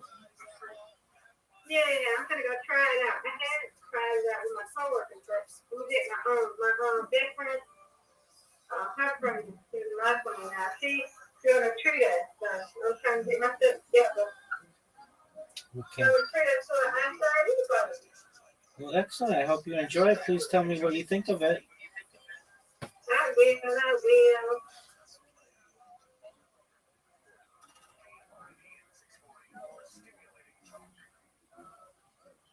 Have a good day. Have a good day so far. So far, so good. Thank you. Welcome.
כן, אני מדבר עברית, בעיקר עברית מקראית, אף שבפועל אנחנו אמורים לדבר יידיש או אולי ארמית, שגם אותן אני יכול לדבר במידה מסוימת, אבל אני מעדיף אנגלית.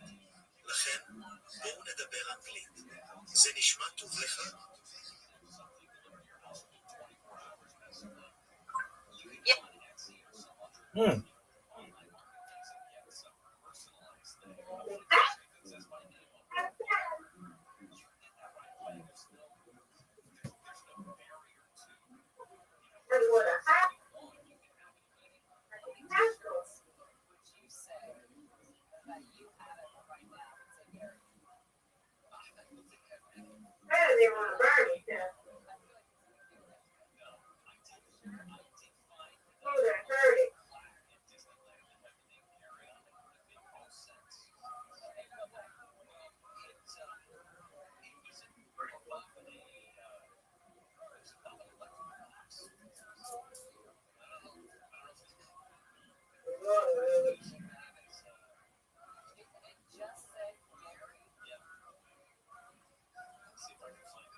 כן, אני מדבר עברית, בעיקר עברית מקראית.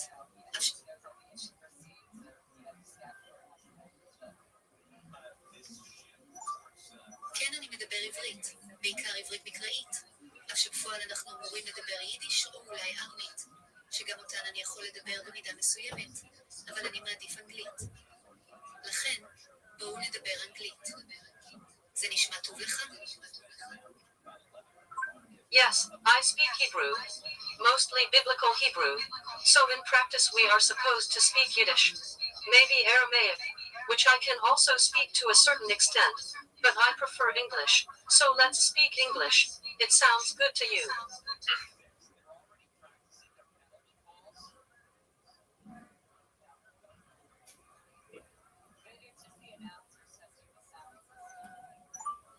כן, אני מדבר עברית, בעיקר עברית מקראית, אף שבפועל אנחנו אמורים לדבר יידיש או אולי ארמית, שגם אותן אני יכול לדבר במידה מסוימת, אבל אני מעדיף אנגלית.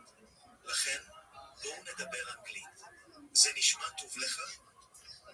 Yes, I speak Hebrew, mostly biblical Hebrew, although in practice we are supposed to speak Yiddish and maybe Aramaic, which I can also speak to a certain extent, but I prefer English, so let's speak English. That sounds good to you.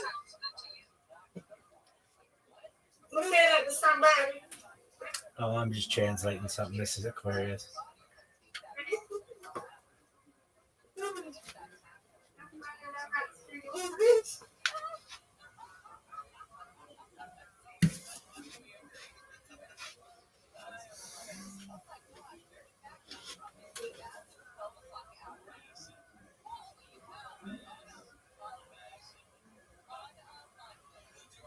כן, אני מדבר עברית, בעיקר עברית מקראית, אף שבפועל אנחנו אמורים לדבר יידיש או אולי ארמית, שגם אותן אני יכול לדבר במידה מסוימת, אבל אני מעדיף אנגלית. לכן, בואו נדבר אנגלית. זה נשמע טוב לך? כן, אני מדבר עברית, בעיקר עברית מקראית, אף שבפועל אנחנו אמורים לדבר יידיש או אולי ארמית, שגם אותן אני יכול לדבר במידה מסוימת, אבל אני מעדיף אנגלית.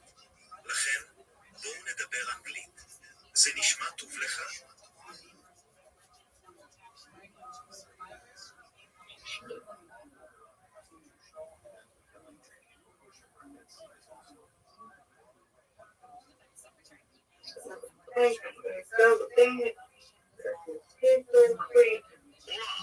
Hola, me llamo es Brian.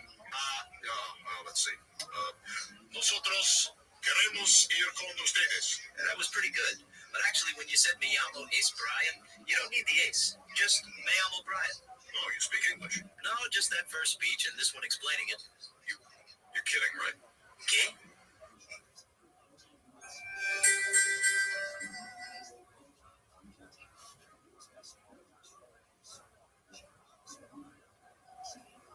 כן, אני מדבר עברית, בעיקר עברית מקראית, אף שבפועל אנחנו אמורים לדבר יידיש או אולי ארמית, שגם אותן אני יכול לדבר במידה מסוימת, אבל אני מעדיף אנגלית. לכן, בואו נדבר אנגלית. זה נשמע טוב לך? Yo, what up, Lacey? How you living? Hey, How'd you find out about me, Lacey? from a different server. Have we spoken? I think I joined yesterday and asked how you stayed on for so long, and then I left because I had to go. But Yeah, that's right. Okay, very well. So I stream my life 24 hours a day for world peace. I've been doing so for more than 4 years. Does that answer? 4 years? 4 years, yeah. I have more data archived on the internet than any person in global history. Like constantly for 4 years? Yep, it's all archived. You can watch it live on YouTube. I'm live on over 20 different streams right now. Oh my god. Word, girl. That electric bill is pretty high. Uh, I have solar, so it's generally you actually get a rebate at the end of the year. Oh yeah. What is the Robbie Silver podcast? Oh, it's just a podcast to which I was listening, and I like to listen to it. Oh. How about you, Lacey? What do you like to do? Nothing really. You don't like to. You don't like to do anything? But it's just chill. Okay. I mean, don't we all? Do you have any hobbies? Drawing. Jewelry? Drawing. Oh, drawing. Okay, very well. I should have asked this immediately when you came in yesterday. Lacey, are you an adult? Yeah, you asked me yesterday. Oh, okay, I did ask you yesterday. Okay, good. Okay, excellent. So, not that anything goes on in here that's not adult, but or that is adult, but Yeah. I just don't want to talk with children. Okay, so you like to draw. Yeah. What do you like to draw? Like, I drew some anime the other day. Okay. Very well. I drew Luffy. You drew a loof? It's someone called Luffy. I drew it the other day. Okay, very well. And you found me from another server. Do you mind if I give you my full-on introduction that I tell everybody? Yeah, that's right. Excellent. I'm Rabbi Rothschild. I stream my life 24 hours a day, 7 days a week, 365 days a year for world peace. I've been doing so for more than 4 years. My streams go back to the pandemic queen, the death of a queen, the birth of AI, the coronation of a king, and everything in between. This is a life Truman show, a real life Big Brother. This is a timeline and time cap of human achievement. In the 90s, Bill Gates coined the phrase king, and I'm making it true today. I'm king of the internet. I have more data archived on the internet than any person ever. In 2018, The Economist magazine stated that data had overtaken petroleum as Earth's #1 resource. And I have more data than any person, which is making me a very influential individual. I'm going viral, and when I do, I want to make you, your friends, your family all financially independent. I want to ensure that you have generational wealth if you don't already. And I want you to be able to start charities and philanthropic organizations of your own. How does that sound, Lacey? Yeah, that's good. Excellent. I don't only stream my life for world peace. I want to help end world hunger through the use of technology such as agricultural drones, floating greenhouses, saltwater greenhouses, hydroponics, vertical farming, cloud seeding. I want to help end world thirst. I'm sponsored by a cryptocurrency that's worth about $100 million. One of the things that we do is we build wells and water towers in developing nations for the benefit of the less fortunate. Additionally, I'm an advocate for the absolutely. I'm an advocate for the lifestyle program and most importantly, desalination technology. How does that sound to you? That's really cool. I agree. Excellent. So that's what I do. My entire life is essentially for the last 4 years been on camera. And you did ask, has it been on like straight through? Every 12 hours, I archive all my streams so that they're available to the public on YouTube. But I have my live streams going back for 4 years in 12-hour increments. Wow. Yeah, it's a lot. That is so cool. I appreciate it. So if I may ask, what Discord did you find me?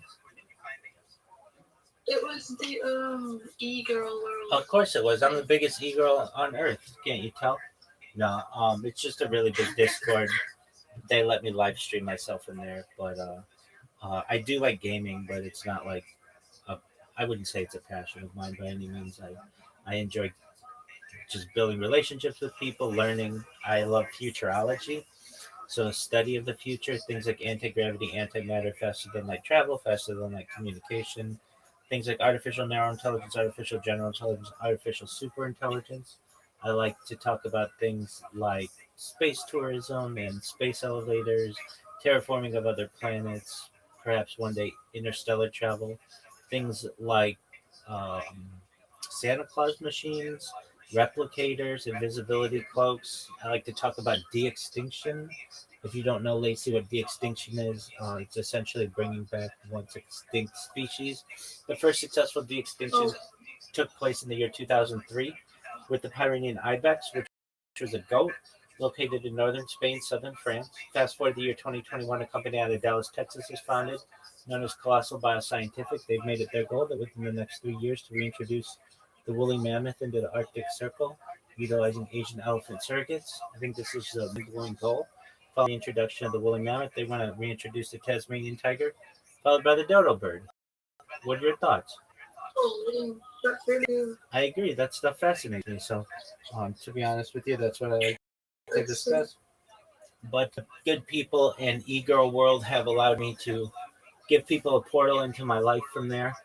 And I don't generally talk to anyone in there. I just give them a camera view on me and hope that people do what you did, which is get curious enough as to see why is this person always live streaming their camera on? And then I get to find out about what I do. Really? I noticed that you were in there quite a lot, so I was like, oh my god. 100%. So that's what I like to. Do you game at all? I do. Okay, what do you like to game? I play Valorant. Oh, okay, that's a fun game. That's a popular one. Yeah. Excellent. What other games do you play? Nothing really. I think I just stick to Valorant. All right. Do you ever play any like old school games? Like, have you ever played Super Mario Brothers? Oh, I have. Yeah, I played Mario on my Nintendo. Oh, wow. You have a Nintendo? Yeah. Like a Nintendo Entertainment System, the original one? Oh no, I saw the Nintendo DS. That's okay. Like just a little thing. No. I understand. Okay, so you have played regular Super Mario. Do you prefer being Mario or Luigi? Mario. Okay, excellent. Have you ever played Mario Kart? Yes. Are you good at it? I would say I'm okay. Okay, who do you choose to be in Mario Kart? And usually the princess one. And Excellent. what's her name? Princess Peach or Princess Toadstool? Yeah. Princess Peach. Okay, excellent. And have you ever played Rainbow Road? No, I haven't. Okay, that's okay. It's a level in Mario Kart. All right, excellent. Have you ever played Duck Hunt? No. Okay, that was a game that came out alongside Super Mario Brothers back in the day. All right. Do you play Grand Theft Auto? I used to, yeah. Okay, very cool. Are you excited for Grand Theft Auto 6 to come out? I am, but it keeps getting delayed. Word, girl. Yeah, so it was going to come out May 26th, 2026, and now they pushed it back to November 19th, 2026. Do you think they'll push it back again? Yeah, definitely. Okay, so we're never going to I get think it. it's really Okay. What Grand Theft Autos have you played? What Grand Theft Autos have you played? I played GTA 5 and the one before. Okay, so Grand Theft Auto 5, and then would that be Grand Theft Auto 4? Yes. Okay, you've never played Grand Theft Auto San Andreas? No. Oh, you're missing out. That's a fun one. Okay, you've never played Grand Theft Auto Vice City? No. Oh, okay, that's a good one too. It's got an amazing soundtrack. It has like everybody from like Michael to like Oh wow. yeah, it's an amazing game. Okay, let's see. So you're excited about Grand Theft Auto coming out, but it keeps getting pushed back. You like to draw. What else do you like to do? What other kind of art do you like? Painting. What do you like? With what do you like to paint? Like animals. No. That's what you like to paint, but with what? Like acrylics, watercolors. Oh. Really? Anything? Okay. You like to. Okay. And you like to draw. Do you like to draw with pencil or marker or Crayon? What do you like? Pencil. Okay, like colored pencils? I think I use like a regular pencil and then like cut over it and stuff. Okay, What's the outline and stuff. excellent. So just like a Yeah.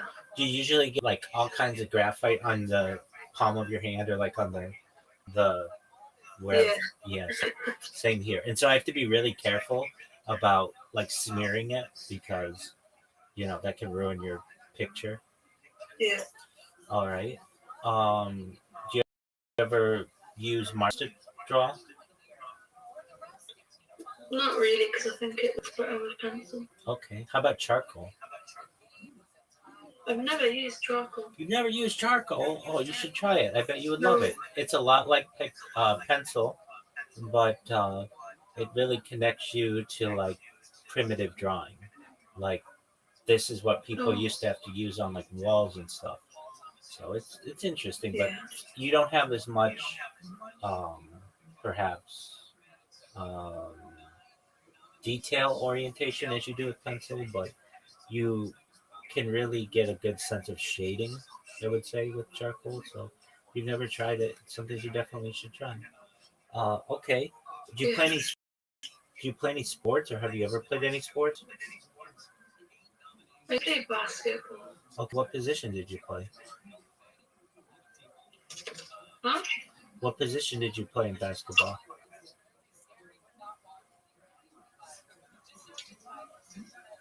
My thing is lagging out. What? Sure. What position did you play? Oh, center back. You played center? Yeah. Okay, so you're tall. I don't know if that came through. You're tall. Yeah, I'm tall. Oh, okay, excellent. So you played basketball. Did you score a lot of points? Yeah, I think so. Okay, did you get a lot of rebounds? A few, yeah. Okay, did you ever get a block? I think I got like 2 of those. Okay, that's something. All right, and so you played basketball up until you were how old? Until I turned 16 because I had an injury on my leg. Okay, so it's a career-ending injury, and then you just were you play? Did you ever play soccer? No. Okay, or football, as you might call it. All right. Um, Aside from Valorant, do you ever play any board games? I mean, that's not a board game, but aside from that game, do you play any board? Yeah. Okay. I play chess. Okay, excellent. I love it. Play chess. Wonderful. Okay, so you like chess. What else do you like? Checkers. Okay, you like chess and checkers. Excellent. What about you ever play backgammon? No. Okay, dominoes. Yes. Okay. You ever play Risk? Yes. Excellent. The game of world domination. If we were playing Risk, where do you like to start? Where do you like to have most of your troops?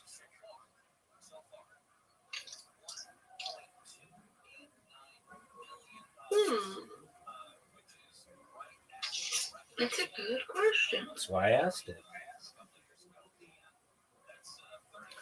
I can help you with the choices. There's Oceania, Asia, Europe, Africa, North America, and South America. North America. Okay, that's a good one. All right. And do you ever play Monopoly? Yes, I have played Monopoly, yeah. Okay, what is your go-to Monopoly piece? I don't really have a go-to piece. I just Okay, play the game. excellent. Well, I don't want to take up all your time. I appreciate you coming back. I wondered what happened to you yesterday. You should know I'm always here. If you ever need to talk to anybody, I'm here to support you. I want the best for you. And I get people who live their life alongside me, like Brandon does. I get other people who come in and just sleep here. Um, Whatever you want to do. But if you ever need anything, I'm here to help you. Okay? Okay. Excellent. Well, it's a pleasure getting to meet you, Tay. And don't be a stranger, okay? Okay, Excellent, Lacey. Take care. thank you. You're welcome. Shout out to Lacey. I'm still shocked that this is word. These are words of people. כן, אני מדבר עברית, בעיקר עברית מקראית. אף שבפועל אנחנו אמורים לדבר יידיש או אולי ארמית, שגם אותן אני יכול לדבר במידה מסוימת, אבל אני מעדיף אנגלית. לכן, בואו נדבר אנגלית. זה נשמע טוב לך? Somebody's got to think that's funny. I think that's funny. It's like that episode of Family Guy. You will be abstinent. I'll be present. I think that one. Me llamo es Brian. Let's see. Nosotros queremos ir con ustedes. That was pretty good. But actually, when you said me llamo es Brian, you don't need the ace. Just me llamo Brian. Oh, you speak English? No, just that first speech and this one explaining it. You're kidding, right? Okay? That's really cool. כן, אני מדבר עברית, Can a neighbor demand a treat? בעיקר עברית מקראית. Baker read. That's not English. שבפועל אנחנו אמורים לדבר יידיש או אולי ארמית. Huh? גם אותן אני יכול לדבר במידה מסוימת. Huh? אני מעדיף אנגלית. Huh? לכן, I got that one. בואו נדבר אנגלית. Huh? זה נשמע טוב לך? Jamishna Tuvliha? Is that's not. Say it. Say it like a pimp. Indeed. Akan ani medabar ivrit. Berkar ivrit mikrari. Avshe befal anakru amurim ledaber yiddish uval aramit. Shegam otam ani yachol ledaber be vida Mr. Uramit aval ani ma'adiaf anglit lachen huo nedaber anglit zinishma tov lecha.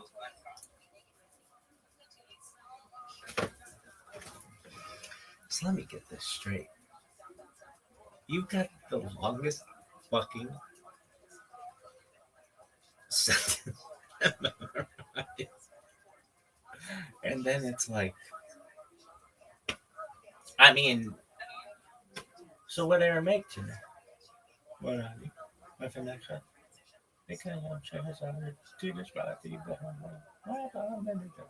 Really? Oh yeah, I got that one down like a motherfucker. What else? Oh man. Bracho down.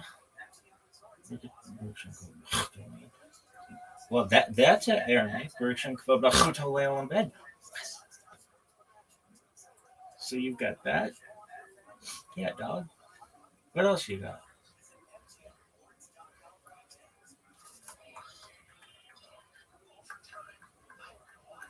That's more than 99% of people on Earth. Really? For sure. All right.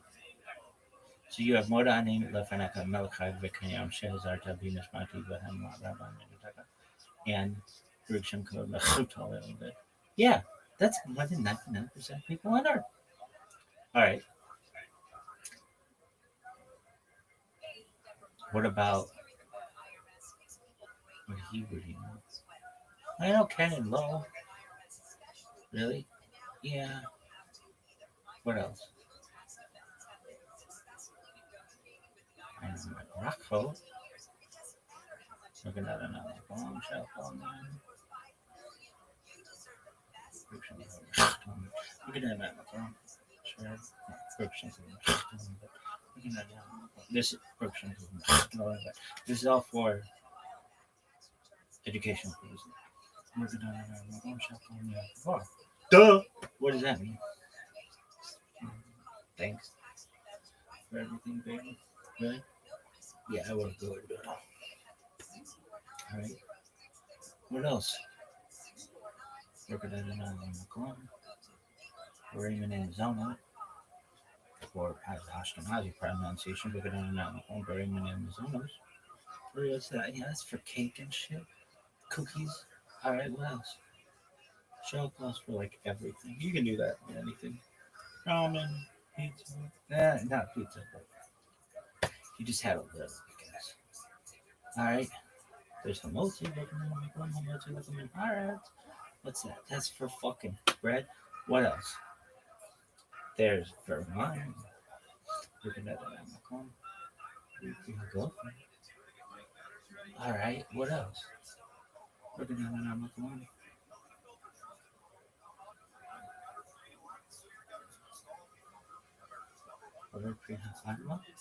What's that? Shifting the ground. Looking at an Amazon. Very pre. Shifting the tree. Really? That's it, baby. But if you don't know anything, just know we're going to I'm a share. Get a shiny thing that's off with the man. For example, looking at it home. Shell come here every door. That's all you need to know. About washing my hands. Work it on an Amazon. And sure get a shiny thing that's off with the man. I'll maybe let you down. Duh. Everybody knows that. That was the first one. Really? Yeah. Why?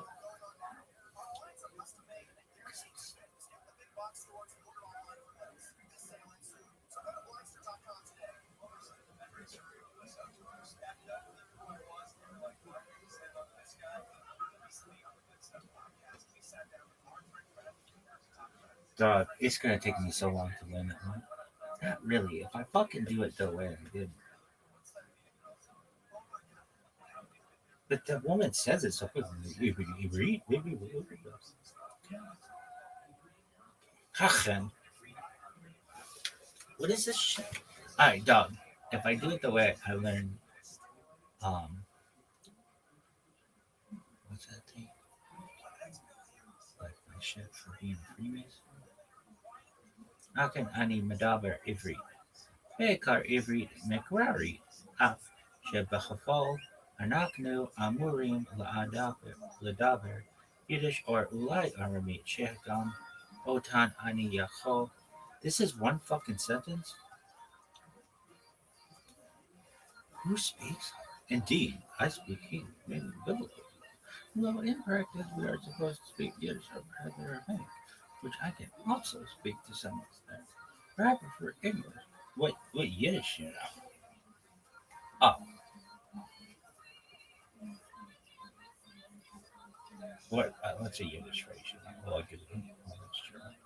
But it's Yiddish too.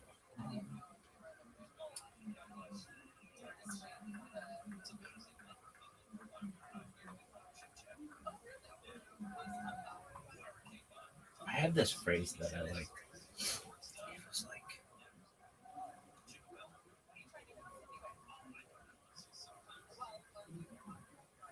what is it? It's like a sharp dressed man. Okay. Mensch took us. What Yiddish should my grandpa teach me? Took us. Chutzpah is a good one.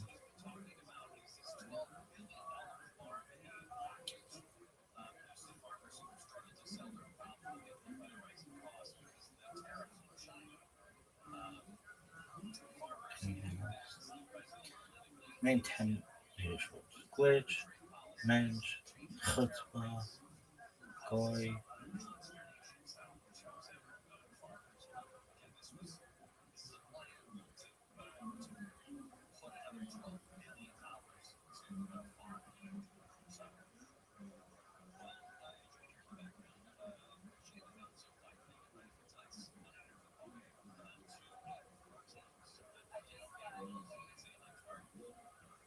It's a lot of German.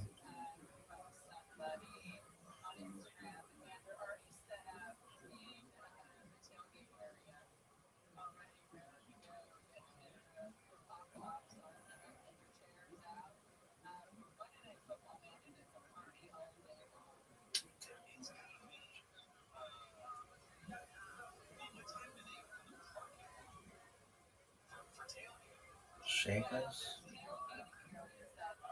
Shiksa. That's 7. I can name more historically black colleges and universities for sure. Really? Doing that something, I'm gonna make this language into a fucking global language. It's crazy. 3 more, big dog. You can name more historically black colleges and universities than you can Yiddish words at this moment. Oh, for sure.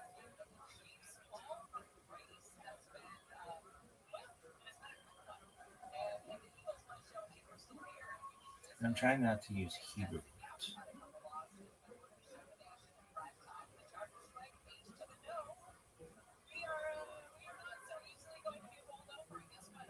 Good Shabbos.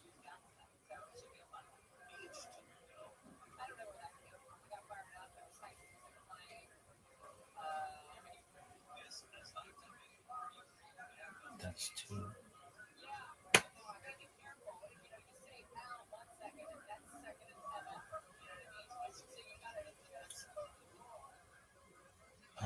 If I think about it, I probably can do more. Okay, Tish. That's like table, but it's also like a big party. Really? Yeah. You know more historically black colleges and universities? Point.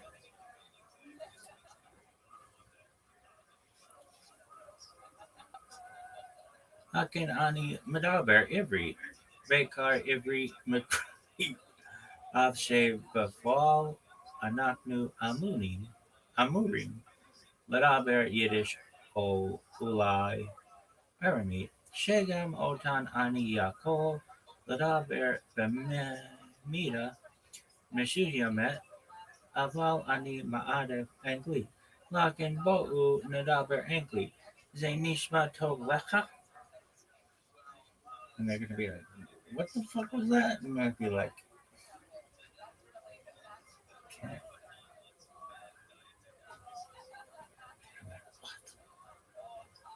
What kind of pronunciation is that? I'd be like, super Ashkenazi, bitch.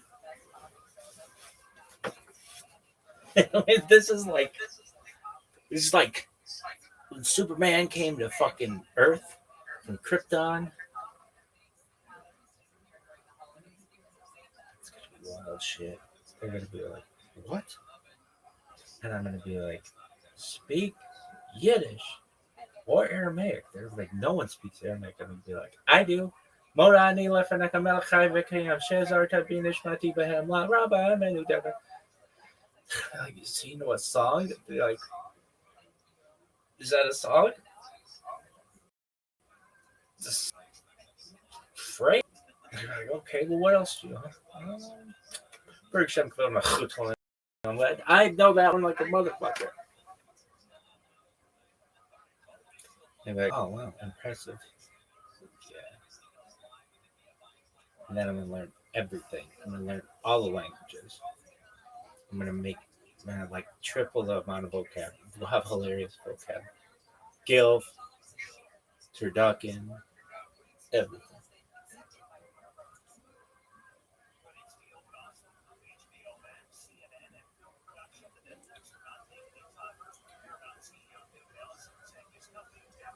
Akan ani medabar ivri. Akan ani medabar ivri. Did you just fucking say? Akan ani medabar ivri. It's like a computer taught you how to speak.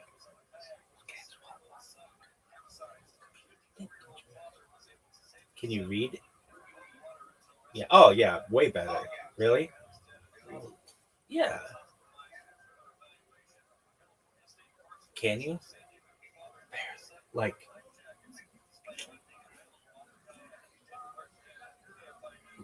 how much is? I'm not like Home Depot Israeli yet. I'm like You're just looking at the border, kind of Israeli. Really? Yeah.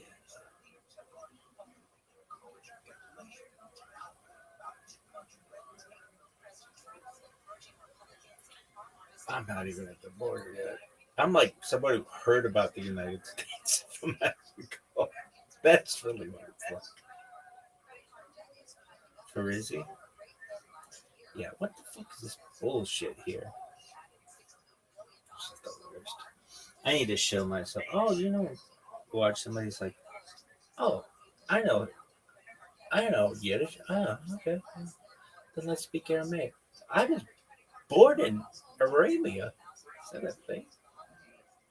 Who the fuck are you?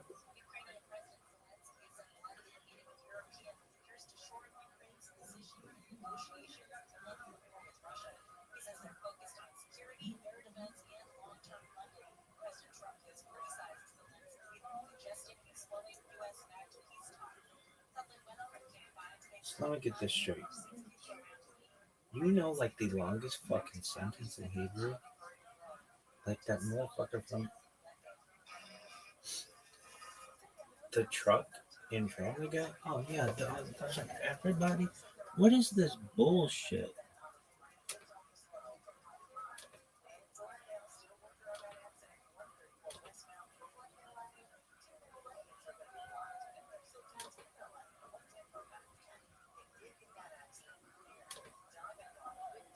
Dog, I gotta fucking fix this shit.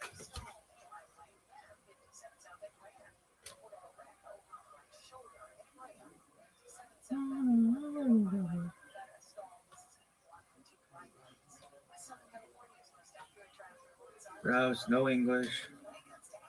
Man, this has been a long time since I fucking done this. Rouse, no English. Okay. If image. Sign up. Okay.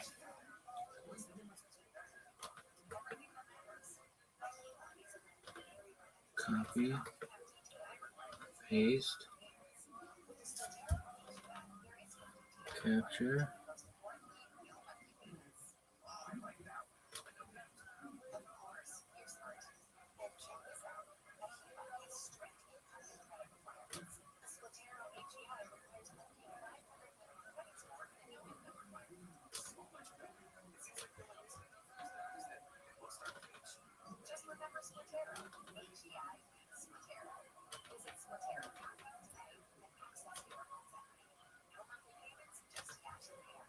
Capture.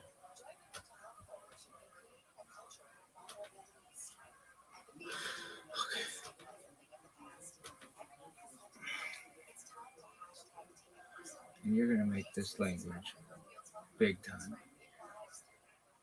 Oh, for sure.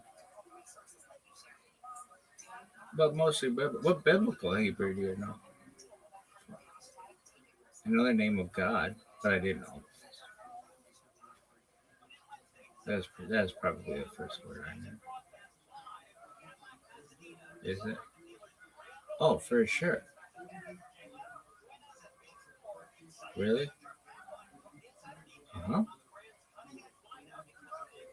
All right. What else do you know? Israel. I know that word. Jerusalem. I know that word. What about you? I think I figured it out. Anything else?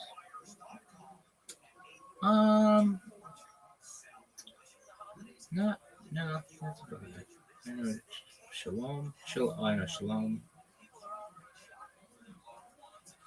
Really?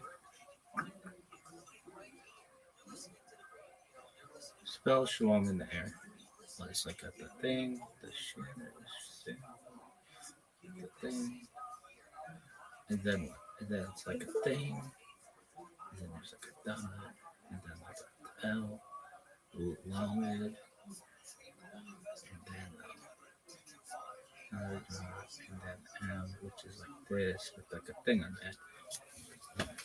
That's actually better than I thought I'd do. All right, you ready to fucking show your back and show myself the motherfucker? If I can memorize the blah blah blah blah blah, I can memorize that phrase. But then I don't know what someone says after it. If they say Ken, then I know they're cool. If they're like lol, and fuck you. I just told you how we're gonna talk. We're not even supposed to be talking in that fucking language.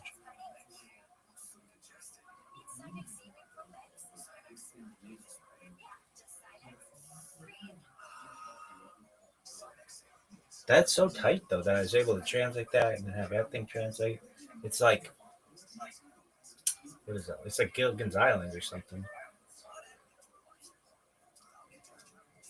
How is it like Gilligan's Island? I don't know. The fucking professor, coconut balls and shit. Vibe and chill evening.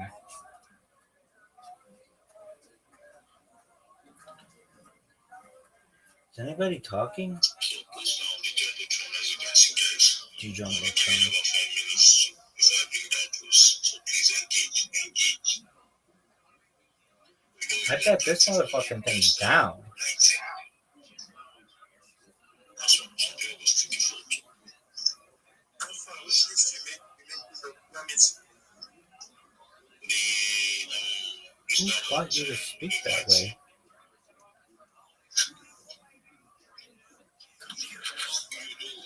Don't worry about the list. As Oh far as you fuck. are sure that you get through our link, you join that Discord. So yeah, Computers? Who gets spot computers? that's why you join with the kind stuff for their mind. So please engage. That's the most important thing right now.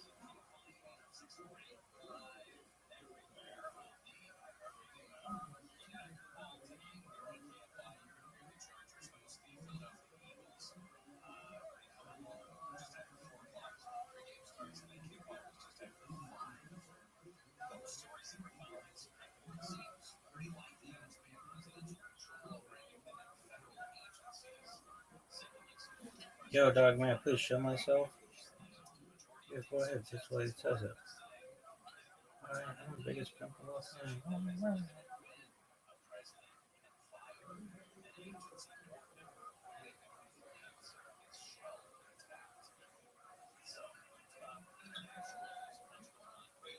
Because I know things in the world. So they try to talk. They do sounds.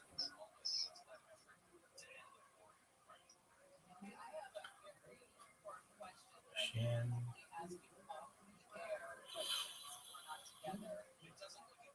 H1. No. What's the H1? Last post on temperature is from 20 UTH. So if you are saying that, yeah. Yo, this motherfucker needs to call on me. So we have a 3 minutes left. So let me down post. So let me minutes. You people, yeah, not a race thing. The people who suck at hosting spaces, those people, they're the worst. Are they a protected class? Shitty space hosts? No.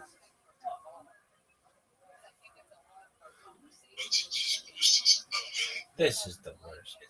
Dog. I've posted like 1,000 spaces. That many?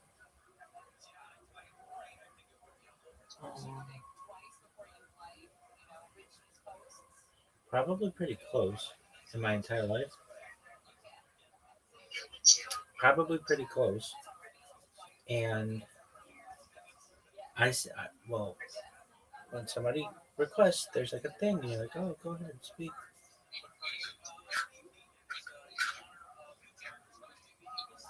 This is the worst. What's the H1?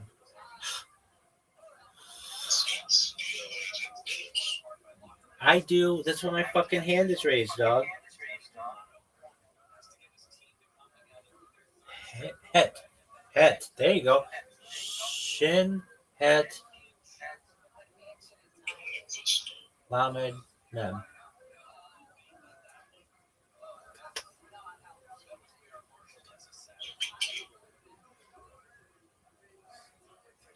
Nigga. Come on, you little bitch. Call on me. This is the worst. Yeah, we can fucking hear you, dog. They're not calling on me, so no one gives a shit. No, you're not rugging. Go.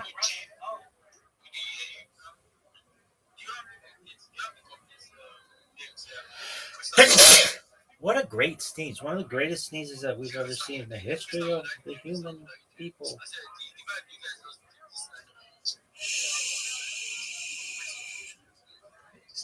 Yo, dog. This is the worst.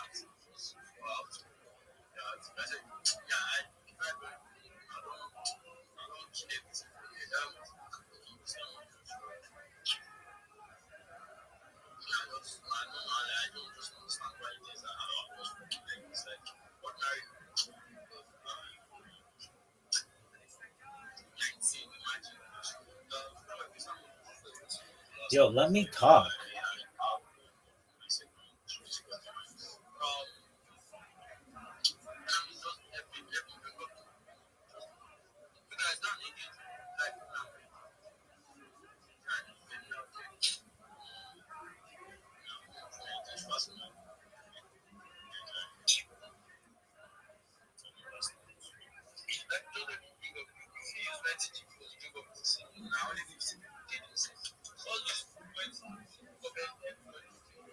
Who's this bitch?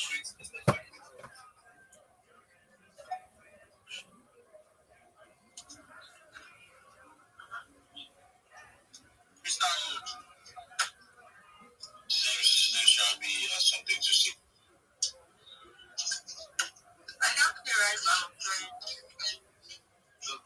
I'm gonna blow the fucking doors off this place.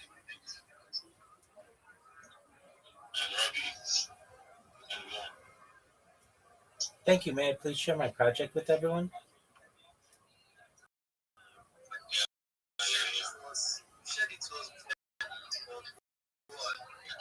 All right, well, maybe not everybody Rothschild. If you don't know who I am, you will. Apologies if you've heard this previously.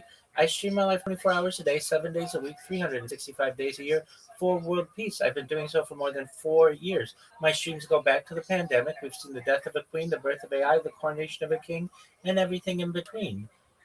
This is a real life Truman Show, a real life Big Brother. This is a timeline and a time capsule of human achievement.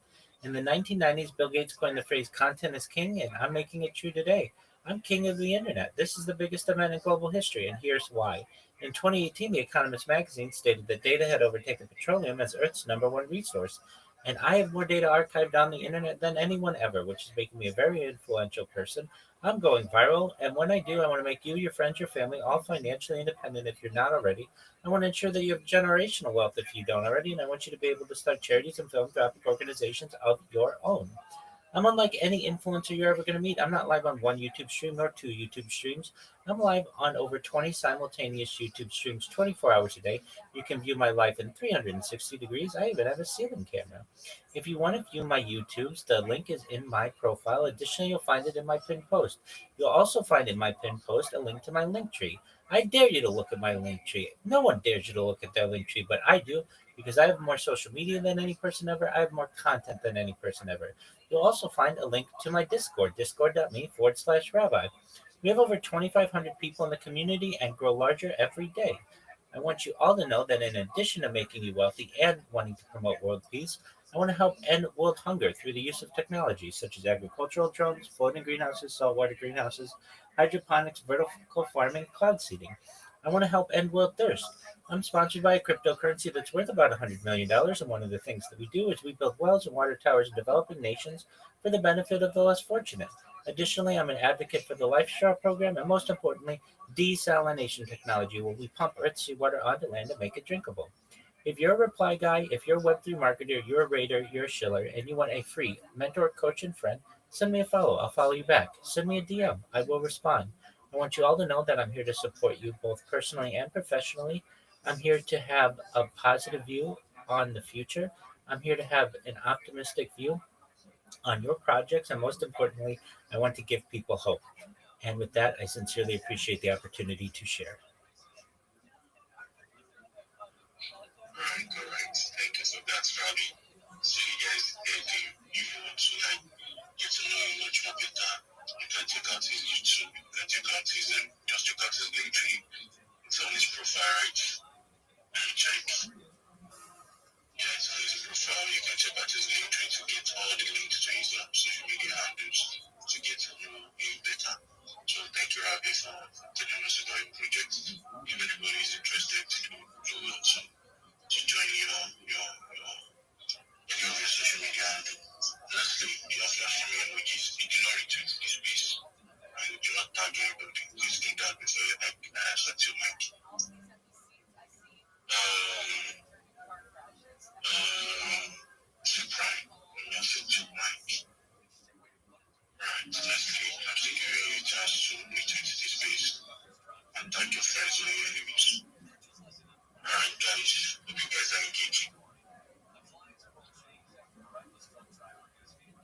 You didn't have that as well memorized. I'm tired.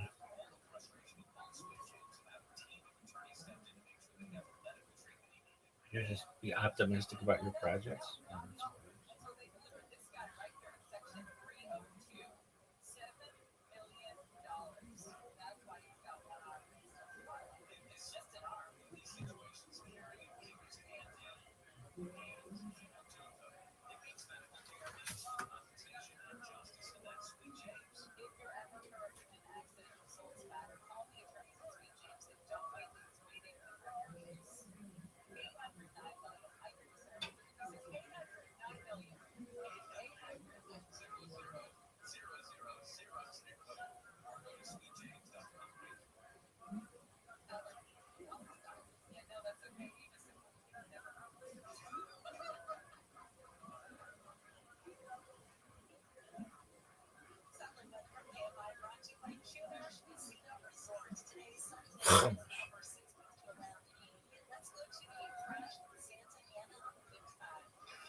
I didn't even see anybody to hire me. I continued like that. Like after 1 month, then I finally landed. The thing is that jobs, trading, and small small. I said okay, so that's the way to succeed. Because I don't even want to do anything electronic again. Yes, I'm seeing this guy. This guy has to follow me. I don't even know.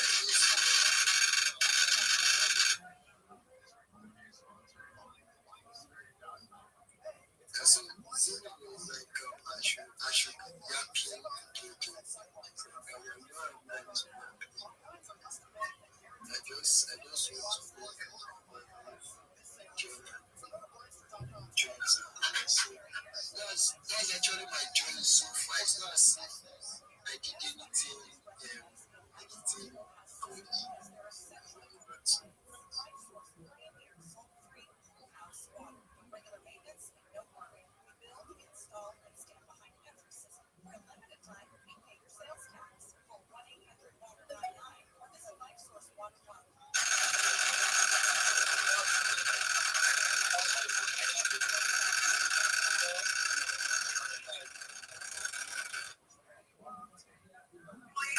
what happened now?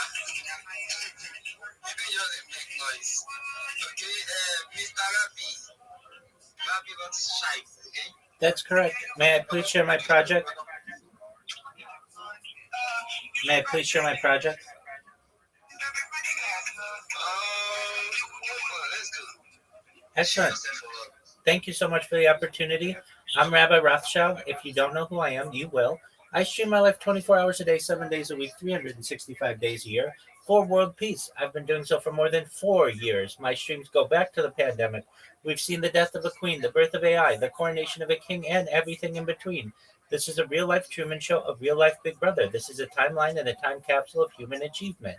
In the 1990s, Bill Gates coined the phrase content is king, and I'm making it true today. I'm king of the internet. This is the biggest event in global history, and here's why. In 2018, The Economist magazine stated that data had overtaken petroleum as Earth's number one resource, and I have more data archived on the internet than any person ever, which is making me a very influential person. I'm going viral, and when I do, I want to make you, your friends, your family all financially independent if you're not already. I want to ensure that you have generational wealth if you don't already, and I want you to be able to start charities and philanthropic organizations of your own. I'm unlike any influencer you're ever going to meet. I'm not live on one YouTube stream nor two YouTube streams. I'm live on over 20 simultaneous YouTube streams 24 hours a day. You can view my life in 360 degrees. I even have a ceiling camera. If you want to view my YouTube streams, the link is in my profile. Additionally, it's in my pinned post. You'll also find in my pinned post a link to my link tree. I dare you to look at my link tree. No one dares you to look at their link tree, but I do because I have more social media than any person ever. I have more content than any person. You'll also find a link to my Discord, discord.me/rabbi. We have over 2,500 people in the community and continue to grow every day. In addition to making you all wealthy and wanting to promote world peace, I want you to know that I want to help to promote an end to world hunger through the use of technology, such as agricultural drones, floating greenhouses, saltwater greenhouses, hydroponics, vertical farming, cloud seeding. I want to help end world thirst. I'm sponsored by a cryptocurrency that's worth about $100 million. And one of the things that we do is we build wells and water towers in developing nations for the benefit of the less fortunate. Additionally, I'm an advocate for the LifeStar program and most importantly, desalination technology, where we pump our seawater onto land and make it drinkable. If you're a reply guy, if you're a Web3 marketer, you're a raider, you're a shiller, and you want a free mentor, coach, and friend, send me a follow. I will follow you back. Send me a DM. I will respond.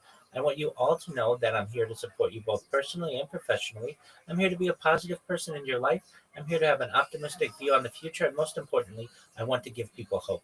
And with that, I sincerely appreciate the opportunity to share. Whoa, Robbie, that's a very nice one. I really appreciate that. It's a nice one from you. I bet people go and check out this project, check out what he's building. I can trust I trust because of what he's saying. He's a good guy. Okay. But Daniel, please, I want to offend you because I have one very important person here that he has been here since, and I would like to hear from him. After him, I will allow you to talk. Van, Mr. Van Dam, what's up? Can we get to know you? No, no Banda. No Banda. My name is Banda. Actually, I think I entered this course 1929. Kind of. I think it's one of my friend this 1929. Is it this course? No, I'm not sure the course. Probably someone on this page though. I just have focused since when it's science book I was still around, so I just have focused. Can you guys hear me on road? Yes, we can hear you. You are very audible. And that's a nice one. You are a tiny back. Yeah, I'm saying, That's a nice one. Keep saying the sign, bro. One of the nice open just keep being bullish on sign. yeah, sure. Now, Daniel, the mic is yours. Let's get to know you. Gina and everyone, the host or the presenter, you have a noisy background, but I can barely hear what you're saying. But thanks to intuition and all that. Gina and everyone, hashtag my leader, not calling send it up, I greet you. The one for WhatsApp, costing me for Twitter again. I greet you, my leader. Right, I can see you. Hashtag please, where Andy now? Andy now, I like to be a true every time. He's not even here. The wife don't understand. Who goes the wife now? I mean, who sign the wife? Wait till I know which wife. Don't set up my own place. Rems. No, that short them will be doing anything. Now, V. Wait, now my baby didn't go show them. I mean, I had to be let me show them. I don't understand. And again, I want marry. I mean, when I don't tell her yet. I'm fine, babe. You don't know. What I know, oranges are here. You forget. Okay, they feel you love you, carry and go now. Okay. Because auntie is evil. You understand? The evil boss.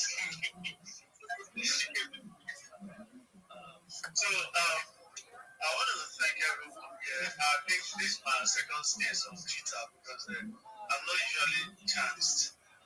Sometimes I jump the WhatsApp space and all that. Just like one of the speakers was saying that airdrop is good, but at least when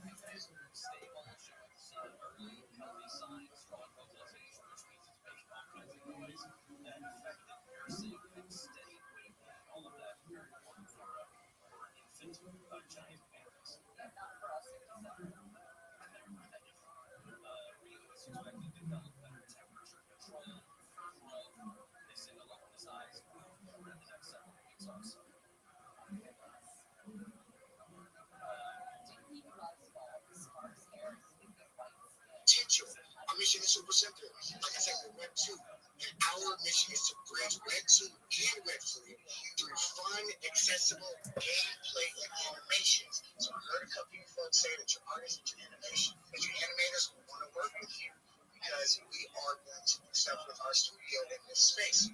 So we're fostering friendships across communities and creating a gaming ecosystem where every part and collection can actually benefit from being involved. So Infinity Royale isn't just another NFT game, it's a movie track for interactive entertainment powered by players and creators. And right now, we did all of that without having an NFT collection of our own. We've already integrated a ton of different collections into our ecosystem. We're moving into season 2 here at the last end of December. So if you have a collection, please connect with us because we want to hear from you. We want to connect with you. We want to get your NFTs in the game and your holders. And, introduce you to other communities that don't know about you. Now, I can say we did all of that without launching an NFT collection. But today marks the day when we actually launch our own Infinity Orbs. They're a little character in our game. So we launched our Infinity Orbs. I'm actually going to go ahead and drop this on the purple pill down at the bottom if y'all want to check this out. Right now, we're reigning and wavering between number 4 and number 5 on launch my NFT right now.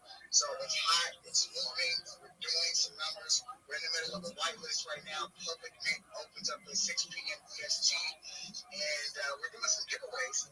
So 5 p.m. EST, we're going to have a space. So come hang out with us. Maybe you'll win a couple of Infinity Orbs over there. But yeah, like I said, we want to connect with you. If you have NFTs, if you're part of the NFT community, talk with us, learn how you can grow with us, and we're taking IP ownership to a whole new level. Thank you. Let's go. That was Infinity Royal or NFT. Yeah, you know what? That is very complex. I kind of like it. I love it. When you overthink it, it screws you up. When you overthink it, it screws you up. But yeah, so that is Infinity Royal. And I see you see that with our hand up again. Bro, just real quick, I just wanted to say congratulations on my guy on the launch with the NFTs, man. I see you guys, you're absolutely crushing it, bro. Congratulations, man. Thank you so much. And I know you guys are going to have much success with the NFTs. I can't wait. I'll be into some of those as well. So, community supports community over here. That's what's up. That's what's up. Oh, yeah. I like that statement. That's what's up. Infinite, I love those NFTs. Well, when am I going to get my NFT? Shout out to you guys. You guys are amazing. You've heard from Infinity. So make sure Infinity is the NFT. Is it Infinity? How do I pronounce it, guys? I'm going to host this space, and I'm just going to be like the first person that can say it right then will win a 101, because this is hilarious. So I don't even want to tell you how to say it, because I just want to tell you you're right in the space, because this is so great. We gave away physical card packs to people at a convention, at a Comic-Con here in Atlanta, for people who could say it right. We released a clip, and it was like only 2 people. It was so hilarious. All right, I got it. My God, Infinity Royal. Technically, you got the first one, right? But it's not royal. It's Royale.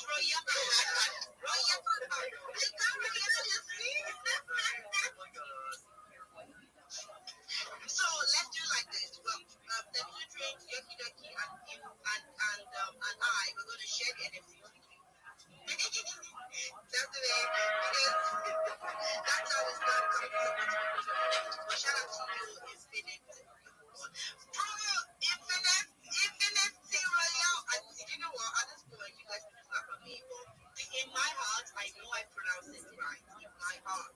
So if you can't hear me pronounce it right, that's on you. That's on you. Look, you're lucky this isn't a recording space, because you would have gotten clipped. Infinite Royale. I'm not going to try anymore. Infinite Royale. I give up. Shout out to everyone. Make sure you're connecting. Make sure you're engaging on all the posts on the Jumbotron. Retweet and like the posts on the Jumbotron. It's a $250 giveaway to those that reaches and like the post. All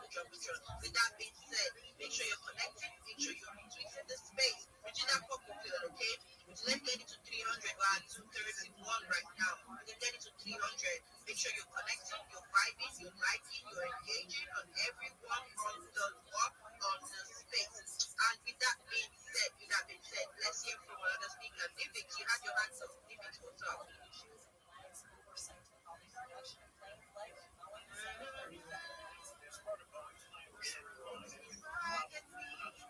Oh, you're here. Welcome back.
We have Nitix also speaking about the $5, and we have Dixon also now speaking about its trading platform where you can earn money every week. Once you get the training, once you get satisfied as a trader, you should start train yourself. They're going to teach you a lot of things, CA, a lot of stuff. They're going to tell you it's growing, but it's not one of it. So do not connect to this next. So you get to work. So you get to work. That's very, very amazing. And also,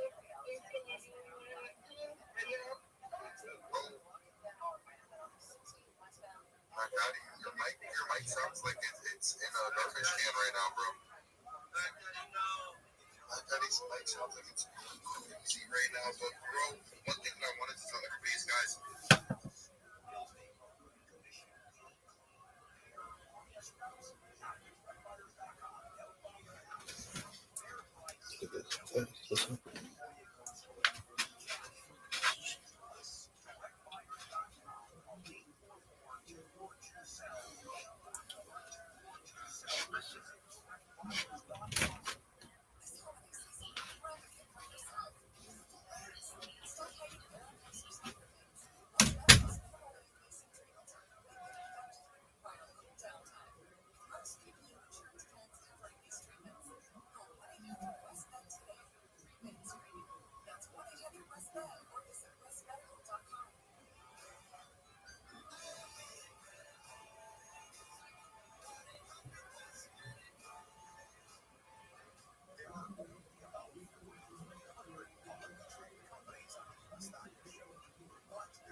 Hey, I got a question. Can you help drop shit?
I'll be back.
Out here, didn't sign up for this, but whatever. How we doing, guys? Everyone good? Great, grand, wonderful. Had a nice little weekend. There's nothing better. And now,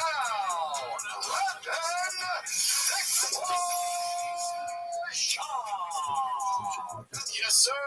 What's poppin', fam? How is everybody? It is Monday, December 8th at 9:26 a.m. on this glorious, crispy ass Austin morning. It's cold out here. Didn't sign up for this, but whatever. How we doing, guys? Everyone good? Great, grand, wonderful. Had a nice little weekend. There's nothing better than when my son has a travel ball tournament in the day and he plays well, and then I have a big UFC pay-per-view at night. That is pure heaven for your boy. That is the perfect Saturday for your boy. There's nothing better. He played on like a hybrid team, majors and AAA. It's like a hybrid of them. And it was just for this Grinch tournament. It's the last tournament of the year. The parents have to want to do it, so the parents cover it, not the organization, right? So it was fun, man. The kids got to wear Grinch socks. Some teams even had Grinch jerseys, which is lit, which hopefully we have next year. He pitched. He gave up one hit, and it was an error on the first baseman. Should have been a no-hitter. Gave up one hit. Should have been 0. He pitched 3 innings, struck out 6. Gave up one hit, but it was an error. So in my book, that's a no-hitter. But the kids cooking, man. There's nothing better. When he does well, the team does well, and you have a UFC at night, buddy, that is heaven for a dad. There's nothing better. When your boy is fresh off the plane from a little get together in Franklin, Tennessee. Ever heard of it, Jen? Nope. Me neither. Franklin, Tennessee was where Tucker Carlson had his annual Christmas party. I've been invited probably twice. You guys know me well enough by now. I don't go anywhere really these days. This one I couldn't turn down. My boys were there. Dave from Diesel Brothers. So they were going, and I was a little, I'm close with them. So I was like, all right, if they're going, at least I know someone is a cowboy themed party. Even though Theo in that picture was just like, I wear what I want, that's Theo, but it was a cowboy themed party. I see people like, oh, you moved to Texas now, you're wearing a cowboy hat? Nah, bitch. Nah, dumbass. It's a cowboy themed party. I had about an hour and a half to get ready for this thing to figure it out. I got literally on a day's notice. Not even an hour's notice. I had 2 hours to make the plane that they sent me. And cowboy theme party. Your boy's from Denver. I'm a city boy, so I'm a city slicker. So I called my wife. I'm like, it's cowboy theme party. See what I got in there. That is her cowboy hat. That's my wife's cowboy hat. She had me wearing a bolo tie. I have nice boots, the YSL boots, but they look like cowboy boots. Those work. You would have fit right in this party, Jim, with cowboy attire. But my wifey had me with a bolo tie, and I'm sitting on the plane, and I'm like, I look straight naked. So I took the bolo tie off, and it worked. And I was getting anxiety because someone called me the freaking weirdo here. People so famous. What am I going to do? I don't know anybody. And then I walk in, and it's like, if I go to heaven, it's probably going to look like this because all my friends were there. That's awesome. Theo was there. As soon as I walked in, me and Theo just freaking hugged like it was Jenny and Forrest Gump. We just shut down the whole party. I spent all night with Theo. It was just me and him just clowning people. So stupid. Some of the shit he was saying, dude. So him and Candace Owens, they're basically neighbors. So he's Uncle. Theo's a lot of kids' uncles. That's Uncle Theo. So my kids call him Uncle Theo. Candace Owens, kids call him Uncle Theo. Theo's the best uncle. He's so much fun. He's so silly. My kids love Theo, right? Rogan's daughters love Theo. He's Uncle Theo to so many people, dude. And me and Candace were just shooting the shit, just talking shit, dude. And we started talking about Cash Mandela. I go, I just don't trust a guy with his eyes. And Theo goes, yeah, Cash Mandela had FBI, dude. He was so stupid. He's so stupid. This is what's great about Theo. He's the same guy, whether it's Donald Trump, Candace Owens, or just some regular dude at 7-Eleven. He's just French. He's fucking doing so loud. I want to tell you guys, I can't say. I'll tell you off here, just and put a count to. I'm sure we'll get to it, buddy. I was fucking rolling, man. And then you'll love this shit. So me and Theo are chatting, catching up, right? And then Jelly Roll walks in. And the whole party, Jelly Roll is God, right? Yep. Jelly Roll walks in, and it's the hoops. I'm by far. Then make it happen the right way. We have Rabbi Rothschild in here. What's up, homie? Long time no see. Yeah, boys, let's see if we can cook for like an hour or so. I'm excited, bro. I haven't read the space in a little bit, bro. Make sure you guys are requesting though. Let's get a bunch of people up here.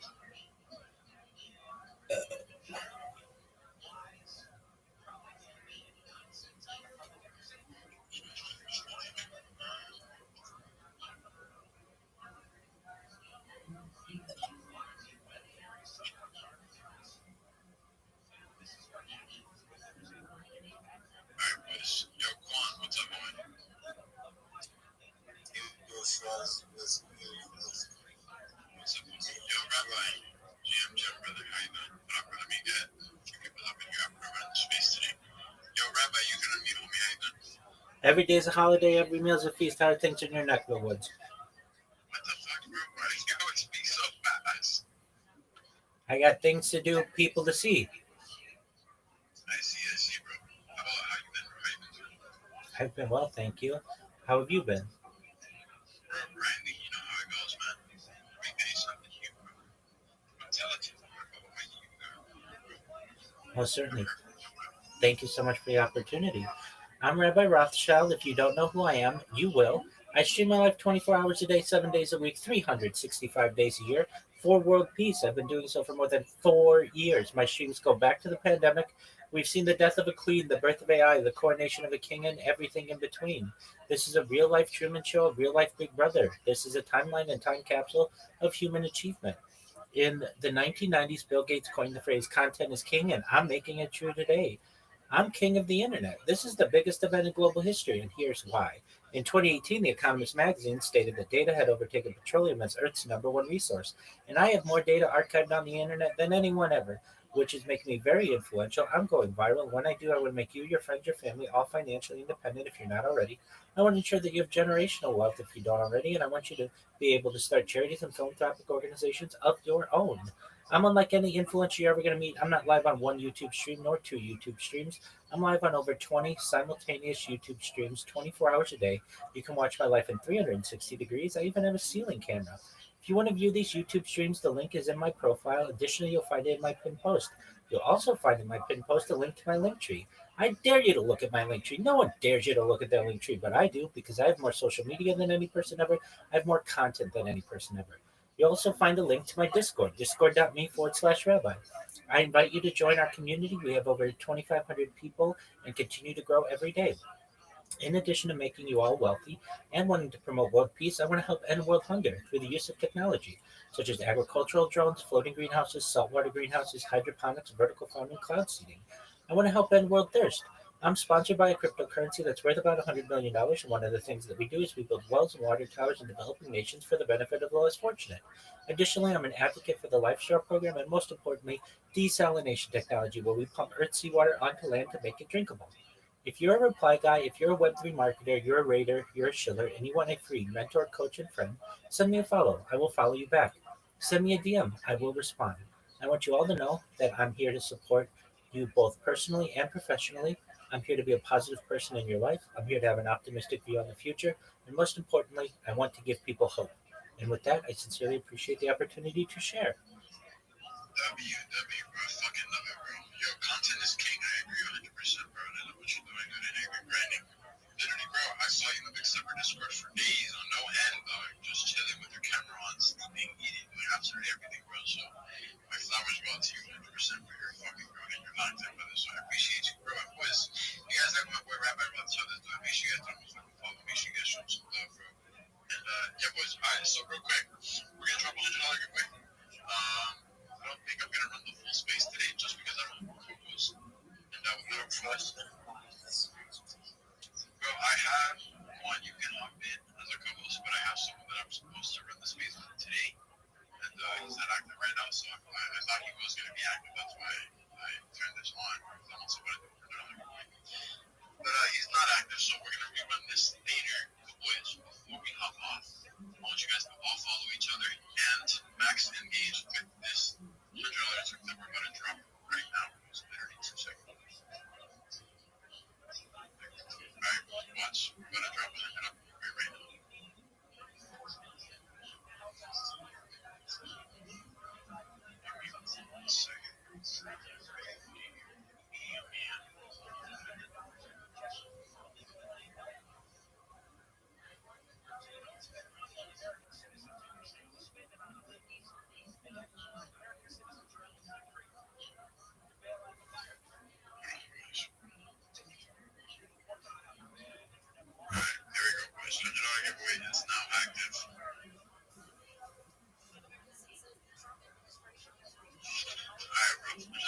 was not active in the scene much, but we ended up trying to double track real quick. Alright, to everybody that's in here, go join up that giveaway. I'll see you guys soon. See you guys later. We're gonna run it up fucking later on the space. We're gonna have like 1,000 plus listeners, hopefully. And yeah, guys, catch you guys in a little bit.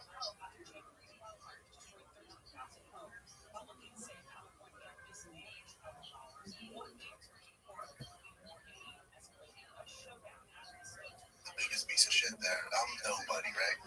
Jelly Roll walks in, and the whole party walks to him. And me and Jelly haven't seen each other. He doesn't have a cell phone, so there's no communication between him. Me and Jelly, people don't realize how far back Jelly and I go. I was with Jelly before he was famous, all this shit. Yeah, me and Jelly love the fuck of each other. We've both done a lot for each other. So Jelly's like talking to Tucker and all these people, and I'm talking to Theo, and in the middle of like this whole dance with all this chaos, he goes in front of him, motherfucking Brendan Jump, and dude, again, Jenny and fucking Forrest Gump, boom, and he's so skinny right now. And I'm like, what the fuck you doing, dude? I said, you can get skinny. You can get in shape. Don't get skinny. Yeah. Don't do this. So it's me, Theo, and Jelly for most of the night. Candace Owens. Oh, dude, I had such a good time. And then it's just, you know how it is when you have you know what it is? It's like when you go to college, right? And you make your new friends, and then your high school friends who you're close with come to the same party, and you're like trying to manage both groups because Theo, Jelly, Brigham, right? Those are my boys here. Those are my guys forever. And then they both Daves, the Diesel brothers, Whistling Diesel, Hans, like those are my guys too. So I was like trying to balance that dynamic. It was just so damn fun. I told Theo, I said, you made my night, brother. It was just like old times and just clown people. I won't say who the celebrity is. You'll love him, Jim. But yeah. So so Cletus is awesome. So that's Dave Sparks, right? Dave Sparks. So so the Diesel brothers, both Dave. So there's Diesel Dave, which is a guy who looks like he works in a mine with a carbon fiber cowboy hat on, and Whistling Diesel makes that carbon fiber cowboy hat. I want one so bad, I gotta order one. So Whistling Diesel's wearing the matte carbon fiber hat, and I think it's so dope. And then Diesel's wearing the shiny one. So there's two Daves. It's Dave Sparks and then Diesel Dave. Those are the Diesel brothers. And then Cletus McFarland. I'm a fan of. I haven't seen a bunch of Whistling Diesel stuff, but we're boys, right? And then Cletus, I love Cletus. Never met him, but I love his content, love everything he does, what he represents. Cletus is exactly who you think he is. He's such a good person, just a downer. You can tell he's just this country boy, gearhead. He saw Candace Owens, he saw Tucker. He was like, oh man, you think you could introduce me to Theo? I'm like, what? I'm like, dude, you're such a big deal. Yeah, Theo would be fucking stoked to meet you, man. And he saw Candace Owens, he saw Tucker. He was like, oh, yes. He's such a good person, just a downer. You can tell his content, love everything he does, what he represents. Cletus is exactly who you think he is. Carbon fiber cowboy hat on, and Whistling Diesel makes that carbon fiber cowboy hat. I want one so bad, I gotta order one. So Whistling Diesel's wearing the matte carbon fiber hat, and I think it's so dope. And then Diesel's wearing the shiny one. So there's two Daves. It's Dave Sparks and then Diesel Dave. Those are the Diesel brothers. And then Cletus McFarland. I'm a fan of. I haven't seen a bunch of Whistling Diesel stuff, but we're boys, right? And then Cletus, I love Cletus. Never met him, but I love his content, love everything he does, what he represents. Cletus is exactly who you think he is. He's such a good person, just a downer. You can tell he's just this country boy, gearhead. He saw Candace Owens, he saw Tucker. He was like, oh man, you think you could introduce me to Theo? I'm like, what? I'm like, dude, you're such a big deal. Yeah, Theo would be fucking stoked to meet you, man. They saw Jelly, like, no way, I gotta get a picture of Jelly. I'm like, oh, dude, you're so innocent. This is so dope, dude. Because in the truck gearhead world, those boys right there, I have no business being in that picture.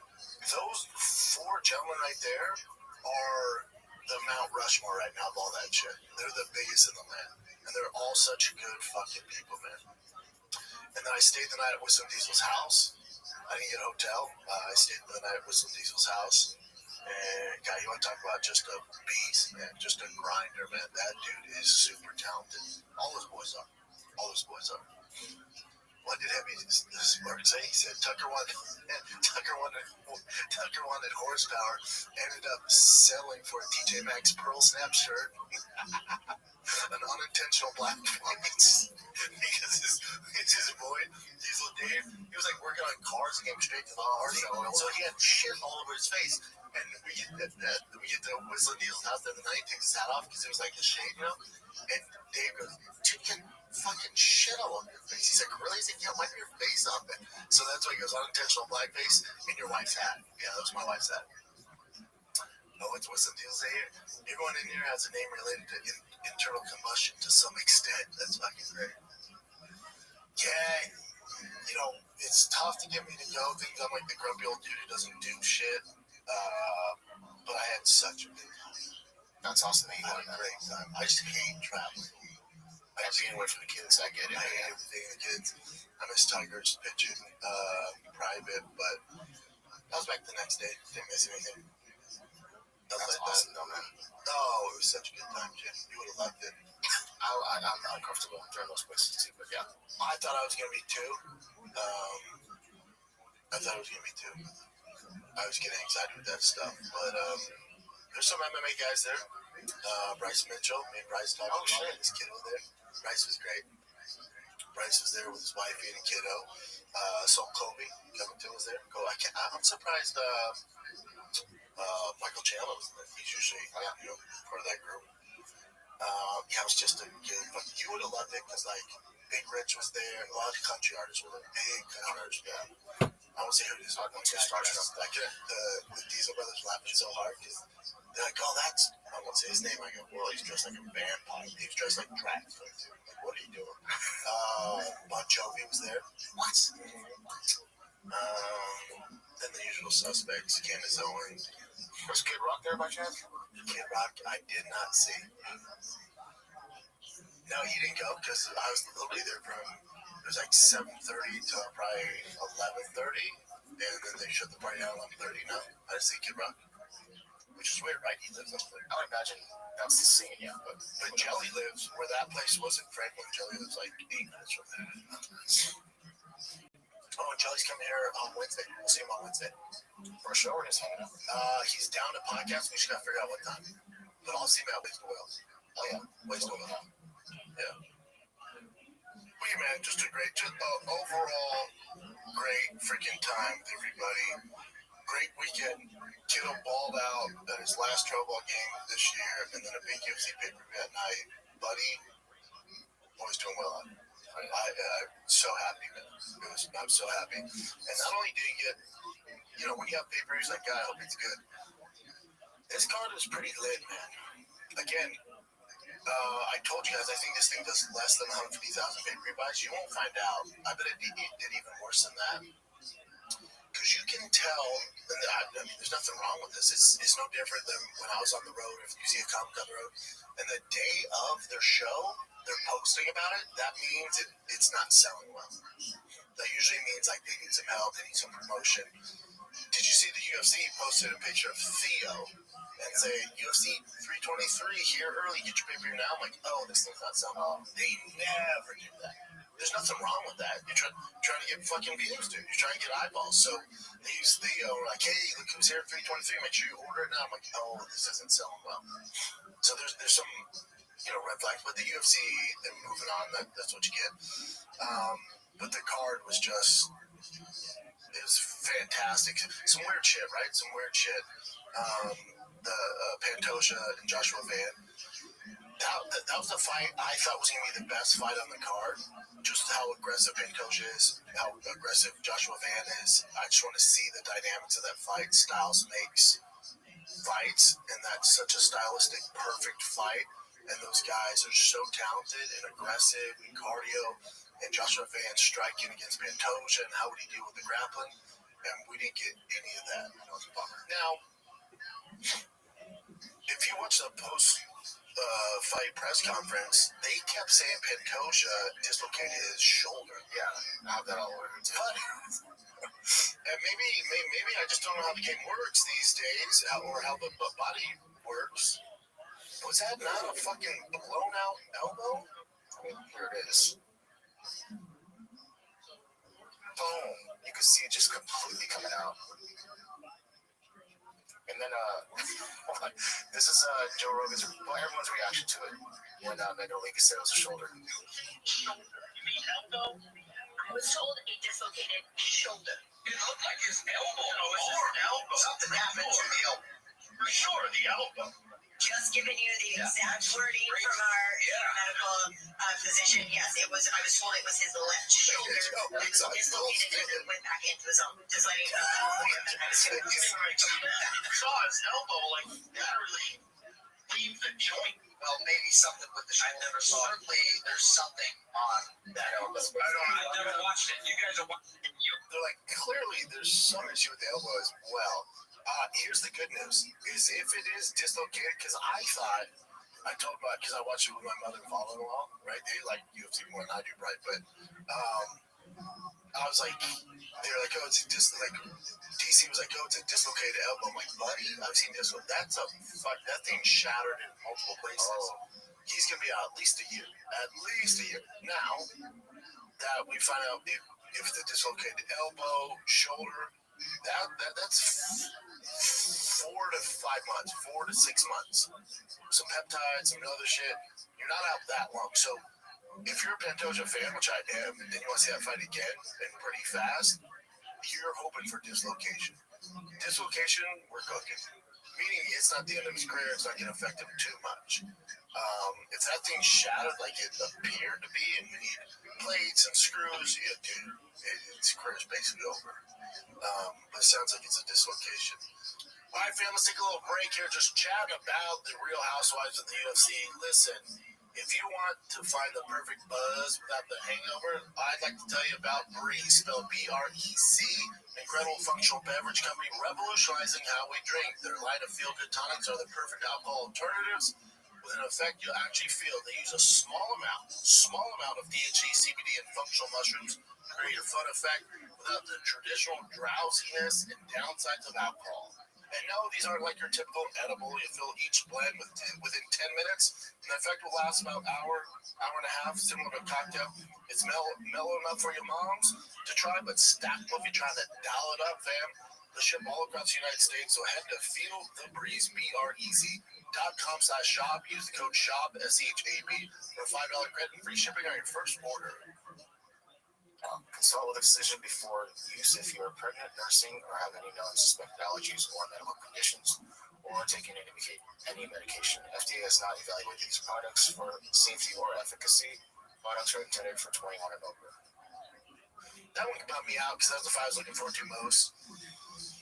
The MMA audience isn't give Joshua Van shit. It's just what we do, what you guys do. To guys that win like this, if you think Aljo, I think Chris Weidman, Anderson Silva, which, they have no control over these freak accidents. With Joshua Van, he's going to get shit for celebrating the way he did. But before you give him shit, remember, he's the second youngest champion ever. He comes from a war-torn country. His whole goal in all this ascendance to greatness is to buy his mom a house. This gets that done, no matter how it went down. So I think that's why, like the coach put him on his shoulders, even I was like, oh, mama, there's a way to deal with this, where you can win over the fans. If you would have gotten the mic, like, this isn't how I picture myself winning, I'll take it. We're stoked, because regardless, mission complete. But as soon as he's ready to go, he will be you tell me when you're ready to go. I didn't technically beat him, but I will take this. There's a way to handle it where you're going to get some shit no matter what. It's just the world we live in. But you don't want the onslaught. So Joshua Van has to tread a little lightly, because that fight, we didn't see anything. So he just has to tread lightly there, but it's not his fault.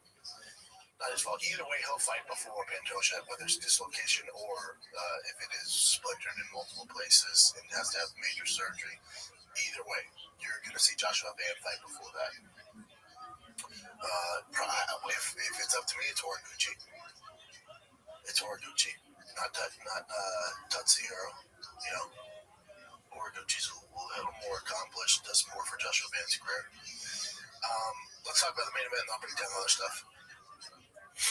So, right, I watched it Saturday Night Live. Like, okay. And my overall takeaway was, I still believe this. Even with the biased commentary. Now, let me say this. No one's more biased than me when it comes to fighters. I'm super biased. Like, you'll see, like, people like, yo, your picks are terrible. Oh, great. Because I either have a connection to them or I have some connection to them, so I'm going to be biased. I've always stayed that. How long have you been on the show? 10 years? I'm biased as fuck. So don't listen to my picks. Because I'm not breaking it down and making sure you guys win your bets. I'm doing it on people that I like or know have a connection to. So I always come up with a narrative for them to win and how they can win. That's what I do. The commentating team also has bias. There's nothing wrong with that. Even in the NFL and MLB, there's bias. It's just how it goes. It's human nature. The commentating team had a bias towards Marab, especially when it comes to DC. Like, they were showing, Adam Martin, some people that know their shit in the space. After 2 rounds, it was like, oh, this is 2-0 for y'all. This is easy 2-0. And DC's like, what? I don't agree with those. Marab this, Marab that. I'm like, man, am I just not watching the same fucking fight? I don't know who needs to hear this. That fight wasn't close. Yeah, but look at the CompuStrike numbers. Shut the fuck. That fight was not. That was a blowout. John beat the shit out of him. That fight wasn't remotely close. That should have been 50-45 across the board. If you just absolutely love Marab and want to find some kind of round to give him maybe the third or second, that's being generous. He beat the shit out of him. Remember how they judge a fight. It's based, number one thing they're looking for is damage, significant damage. Nothing CompuStrike, not all that shit, not takedown defense, none of that shit really matters. The number one thing that dictates a fight, as it should, is significant damage done. He fucked Marab up with the body shots, the kicks to the body, landing the right hands, and this all starts from his jab. Now, if on Friday you go, hey, Rob's going to stand for the most part, I would have said, oh, he's going to get fucked up. Because what makes Marab super special is his cardio and his grappling. His striking is at a 2-stripe white belt, blue belt level as far as world class. A lot of people get it twisted and go, well, Marab's world class. Yes, and he has the biggest tool in the game with his cardio. The biggest tool is the biggest weapon in all of pro sports, his cardio. But that doesn't mean that he's world class in everything. His striking is nowhere, I don't know who needs the fucking nervous. His striking is nowhere near elite. It's not. Jan grew up striking. Jan has strike longer than Marab has probably wrestled. Striking is what Jan does. So if you told me going into it, Marab's gonna see how he fares on the feet, I went, oh, he's fucked. That's not a good idea. That's not a good game plan. And one thing that should be noted is Marab said to Dana, try to make it entertaining, try to make it fun for you. Oh, buddy.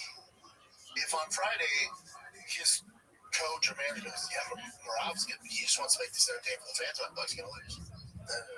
He has to shoot relentlessly, nonstop. And Marab learned the hard way. That first round, he's like, yeah, I'm a striker too. Because, again, the Bo Nichols shit, these guys fall in love with their striking and knocking people out, get away from what got them to the fucking dance in the first place. No, I'm a striker. I want to make it entertaining. That's what fans Dana White wants. Bam! No, you're not. No, you're not. And it also, elite strikers, for the most part, elite strikers build off the jab. So if you're watching a fight and there's no elite striker and there's a guy he's good, but he's not an elite world class striker, you'll notice they're not really using their jab too much because they just don't know. It's not their cup of tea. They're trying to land big shots and they're only throwing one shot power and aiming for the head. They might go to the body, but for the most part, they're just headhunting. An elite striker is making investments with their jab. They're setting everything up off their jab. Everything starts with a jab, sometimes finishes with a jab. That first round, when Peter Young was landing that jab nonstop, I went, oh, fuck, Marab, so fucked, dude. And then notice the right hand starts to land, the body starts to land. It's all about the jab at a high level. The best strikers in the world have the best jab. They know how to set it up. Everything starts with a jab. Defensively, it's with the jab. Marab's just nowhere near that fucking level. Not even close. This was a complete one-sided victory for Piotr Yan. He beat the shit out of him. This thing ain't close. I also would like to when they say Soviet strikes, the whole thing's just so shitty. It just doesn't make sense. And also, I'd like to see what they qualify as a takedown. So, like, Rob shot 29 takedowns. In what fucking world? I didn't see 29 legit shots. Like, anything that's even remotely close or resembles a takedown, they scored as takedown because they don't know what the fuck they're watching. Piron's takedown offense was fantastic. He took Marab down. I think it's a combo of two things. I think, first of all, we got to give Jan his flowers because when a champion loses his belt, they usually get an immediate rematch, and sometimes those guys get the belt back and then they'll lose it the following time. That's typically how this goes. For Peter Yan to lose his belt damn near over 4 years ago, and remember, not only did he lose it, he got pretty molly. So he had the mistake with Aljo, right? And then gets mollywopped by Marab. And he goes, I didn't have the right hand. I was injured. I think we need to listen to these guys a little more when they say they're injured, especially at that level. People are like, oh, bullshit, you just got beat. At that level, we should probably take it into consideration. Tom Aspinall, when they say they're fucking injured, they're probably injured. These guys aren't looking for a way out. But what makes what Young did special is over the course of almost 5 years, he got better with one mission, one goal in mind, and that's to beat Marab. So you can tell, and this is very similar, different, but hear me out here.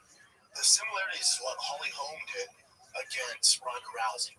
So Holly Holm's number one goal is to beat Ronda Rousey. She was the king of the division. She was the face of the UFC.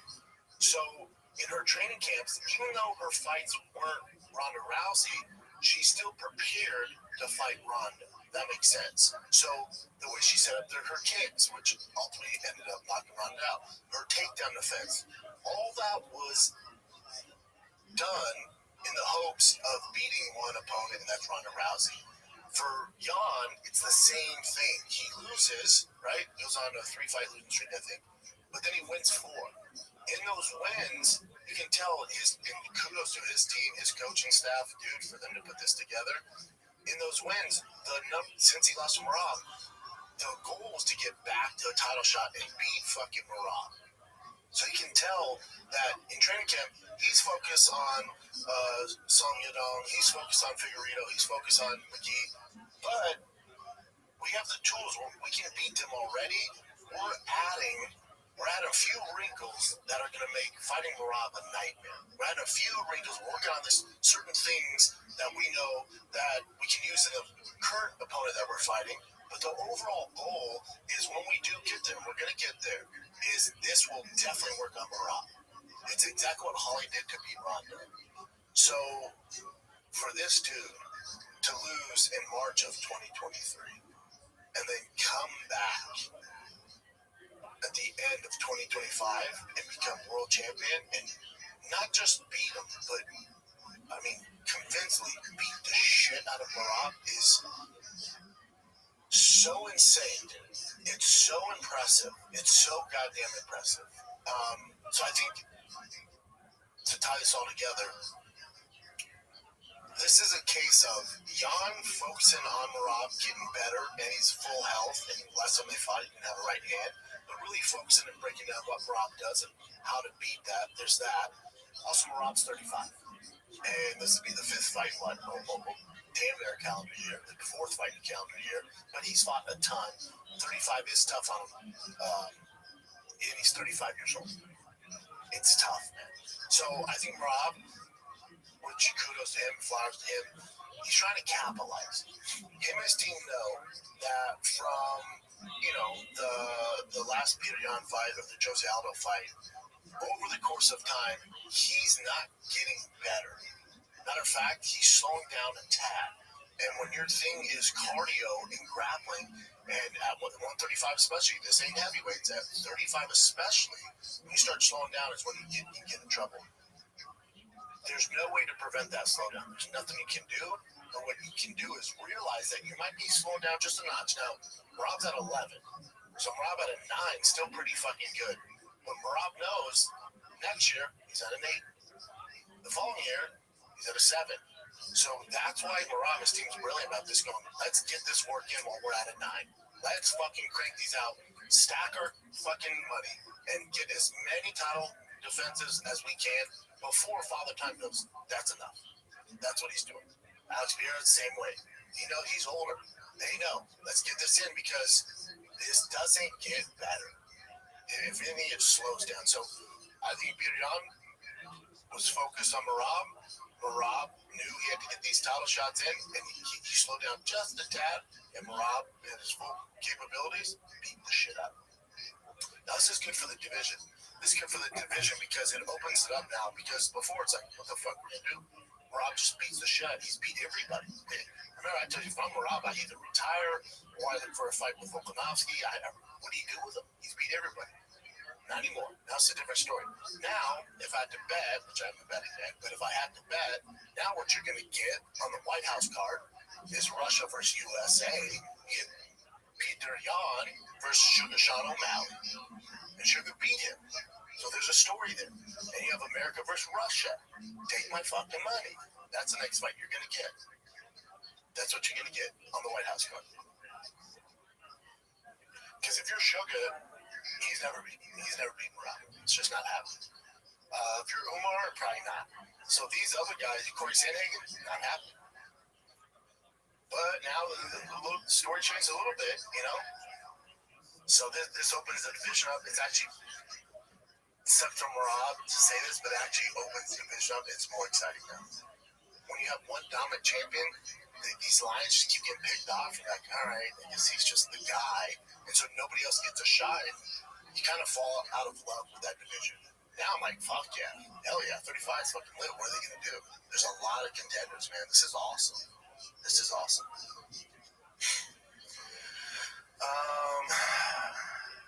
Tatsuro looked fantastic. I don't think he should get the next title shot. Ray Moreno definitely slowed down. A lot of guys slowed down here. He slowed down. He's not washed, but he slowed down. Payne Talbot, my God, he looked good. He looked fucking great. Here's buddy told us. He's like, yeah, but he's gay with Frank Ocean. I don't give a flying fuck. He's one of my favorite fighters. Gay, not gay, whatever. I don't give a fuck about his personal life. I don't know why everybody does. Is he actually with Frank Ocean? Is that a thing? It's just a rumor.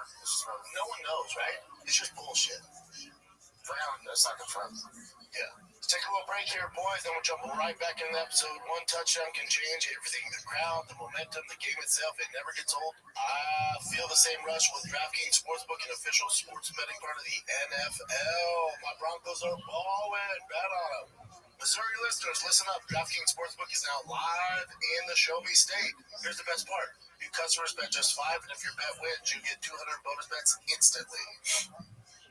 Download the DraftKings Sportsbook app. Use the code SHOPSHOW. That's code SHOPSHOW. Bet $5 to get 200 bonus bets if your bet wins. In partnership with DraftKings, the crown is yours. Gambling problem? Call 1-800-GAMBLER. In New York, call 877-8-HOPE-NY or text HOPE-NY 467-369. In Connecticut, help is available for problem gambling. Call 888-789-7777 or visit ccpg.org. Please play responsibly. On behalf of Boot Hill Casino and Resort in Kansas, pass-through per wager tax may apply in Illinois. 21 and over. Age and eligibility varies by jurisdiction. Void in Ontario. Restrictions apply. Bet must win to receive bonus bets which expire in 7 days. Minimum odds required. For additional terms and responsible gaming resources, see dkng.co/audio. Limited time offer. Dude, when he took Henderson down and looked at Cameron and stuck his tongue out, I'm like, I love this kid.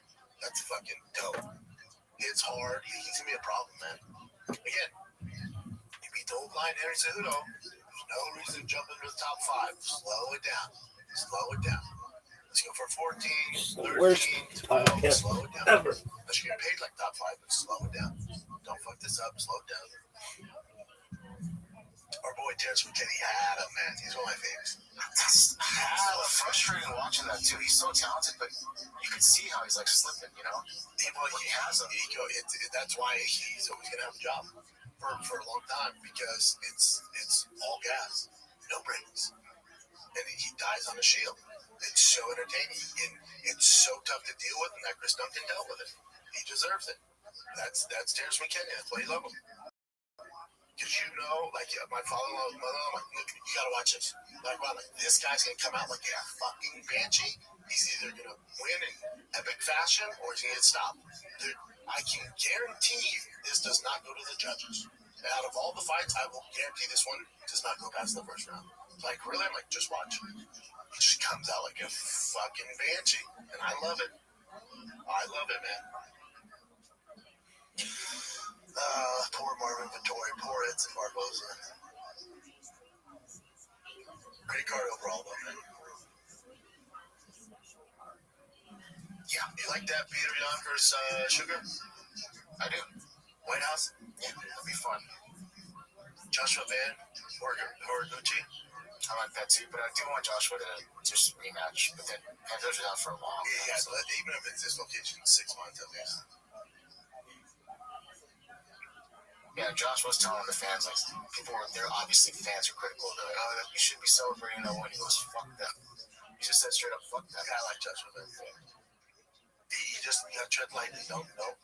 Just tread lightly, young man. I get it, though. I get it, dude. You've literally changed your life by winning this fight. You didn't technically win, but you did. And that's going to piss a lot of fans off. So just tread lightly. There's a way to do it respectfully, but get yours, man. You earn it.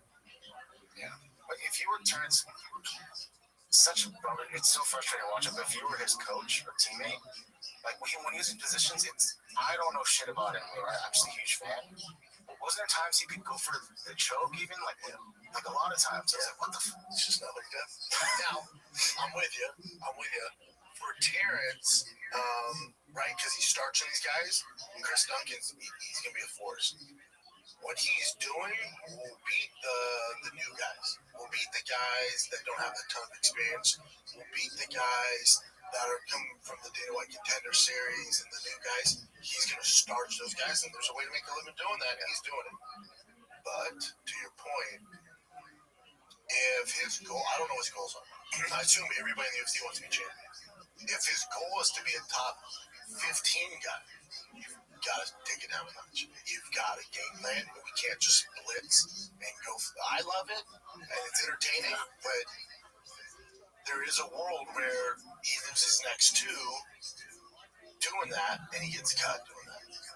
Now, if again, it's to him, it's all gas, no brakes, and it's a sprint.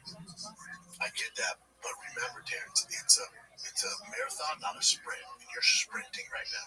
And guys that sprint don't last that long. Even if you're a fan favorite, you're losing 4 or 5 in a row, you're out of your mode. Yeah. So if I'm his team, there's a way to control that chaos, which Terrence is chaos, controlled chaos. There's a way to control that and do it in spurts, and then reset and maybe get a takedown, get some footwork in, circle. You can do it in spurts. But if the goal is just to come out the gates all the time like this, you're going to be a 500 fighter, depending on the matchups they give you, and you're probably not going to be around that long. but I love watching it. He's one of my faves, and he's been very successful doing it. But at a higher level, that's not going to work. Yeah, it's just not. They're going to use it against you. A la Murphy and Rico came out like a banshee, right? Yeah. Okay. They go, okay. They use that aggression against you. So at a high level, that's not going to work. Yep, the Pico one's a good example. Good comparison. Yeah. Gotcha. All right. Okay, this is fascinating to me. This is crazy that Dominic Cruz wrote this after the Pantoja elbow injury. I love Dom. He's one of the smartest guys in the game. He's such a fucking dog. So just to give Dom some credit here, Dom when he kept fighting. Dom has the Kobe Bryant mentality, that Ronda Rousey mentality, where TJ Dillashaw mentality, where you got to kill him. This tweet was bad. So this is from Dr. Cruz. I wish that Van versus Pantoja fight was allowed to keep going. It should be up to us as the fighter if we want to continue after that. Here's the thing, Dom. Pantoja went down. Yes, exactly. The ref did it. Pantoja did it. Now maybe he's not paying attention. Maybe I don't know if he was working, doing the UFC breakdown, all that for ESPN. I don't know what he's doing. And blasphemy, thank you. And now maybe he didn't see Pantoja call him out. Pantoja's like, God. You see his face? He's like Pantoja gets around. He's all, oh shit, no. So he called him out. Now Pantoja, if it happened and he got back and got up and was like this, I agree. But he was like, no, fam, no, this thing's done. I got one fucking arm. But people dislocate their arm and put it back in place, keep fighting all the time, and lose. TJ tried that a bunch of times. If it's out, it's out. It's tough. He's just off on this one. Again, no kidding. Drag him almost too much. It's fucking dumb. People are dragging him. People are dragging him pretty hard. Of course, but he probably didn't see that. He's probably working. But terrible take. Yeah. All right, let's go. Let's go here. Dana White found out about the rumors of Katie Taylor versus Ronda Rousey. I don't know. That's a terrible idea. He just said that's complete bullshit. Something like that. Yeah, that's total bullshit. I think he's saying that the rumors are bullshit, not like the fight's bullshit. That's up to her, you know what I mean? I personally cannot say enough good things about Ronda Rousey when she was going to the WWE. The WWE called me to ask. I said, I'm telling you right now, she'll be the greatest athlete you've ever worked with over there. I'm telling you, I can't say enough good things about her. She was great when she was here. That's what I was saying. I called the report total bullshit. Yeah, it doesn't make sense why Ronda would do that. It's like the number one thing that she's needs the most work in, and she's a lot older now, and she's not competitive. So the number one thing that got you out of the UFC, not only because, dude, you know what Katie Taylor would do to Holly Holm, who does a good boxing wrestler? Like, she would beat the shit out of Holly Holm right now. Holly's been current and active and kind of doing her thing. Ronda's been out for a hot second.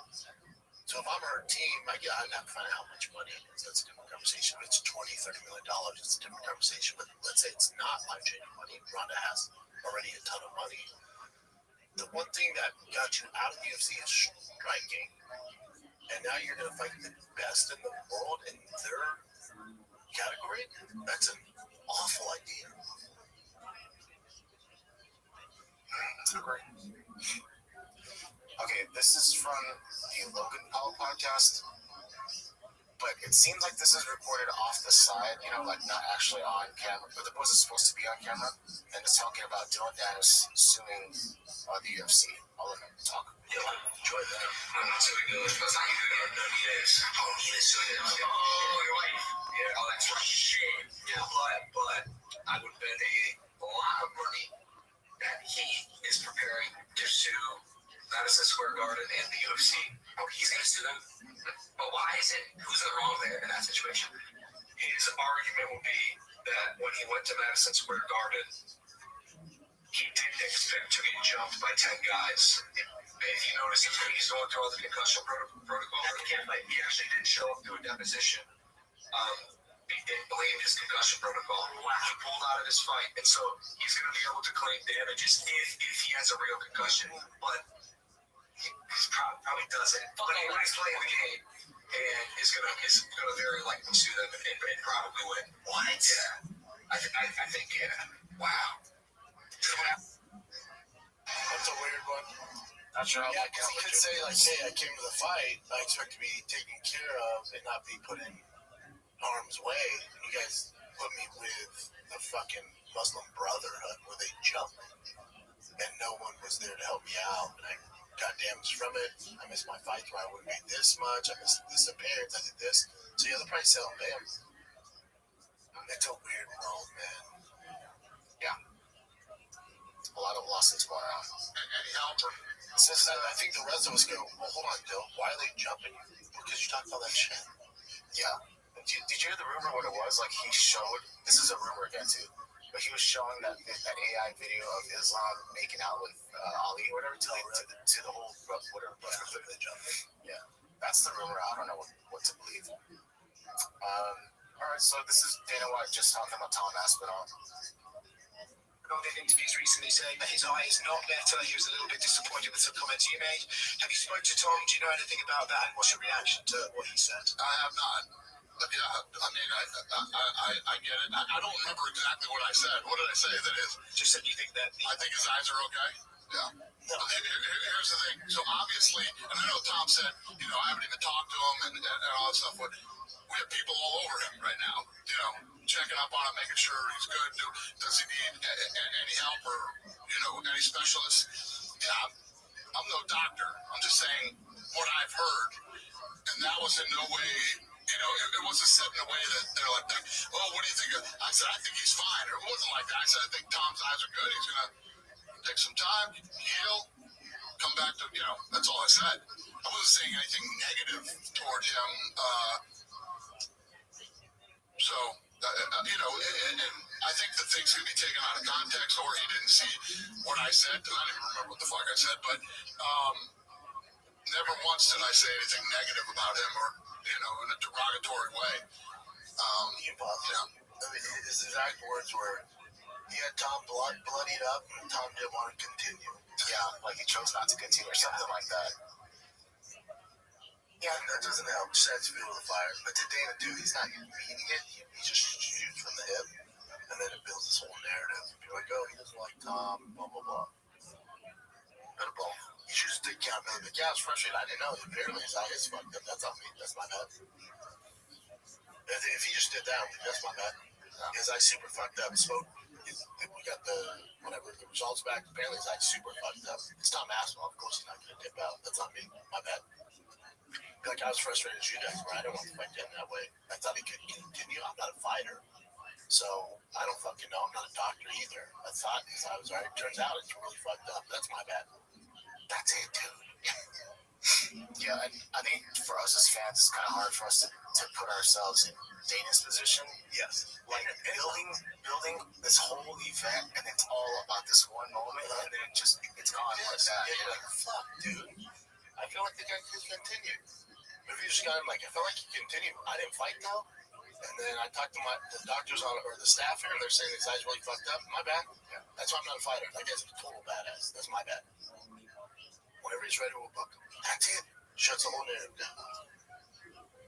Take a little break here because this episode of the Shop Show is brought to you by Progressive Insurance. Fiscally responsible, financial genius, monetary magicians. These are things people say about drivers who switch their car insurance to Progressive and save hundreds. Because Progressive offers discounts for paying in full, owning a home, and so much more. Plus, you can count on their great customer service to help you when you need it, so your dollar goes a long way.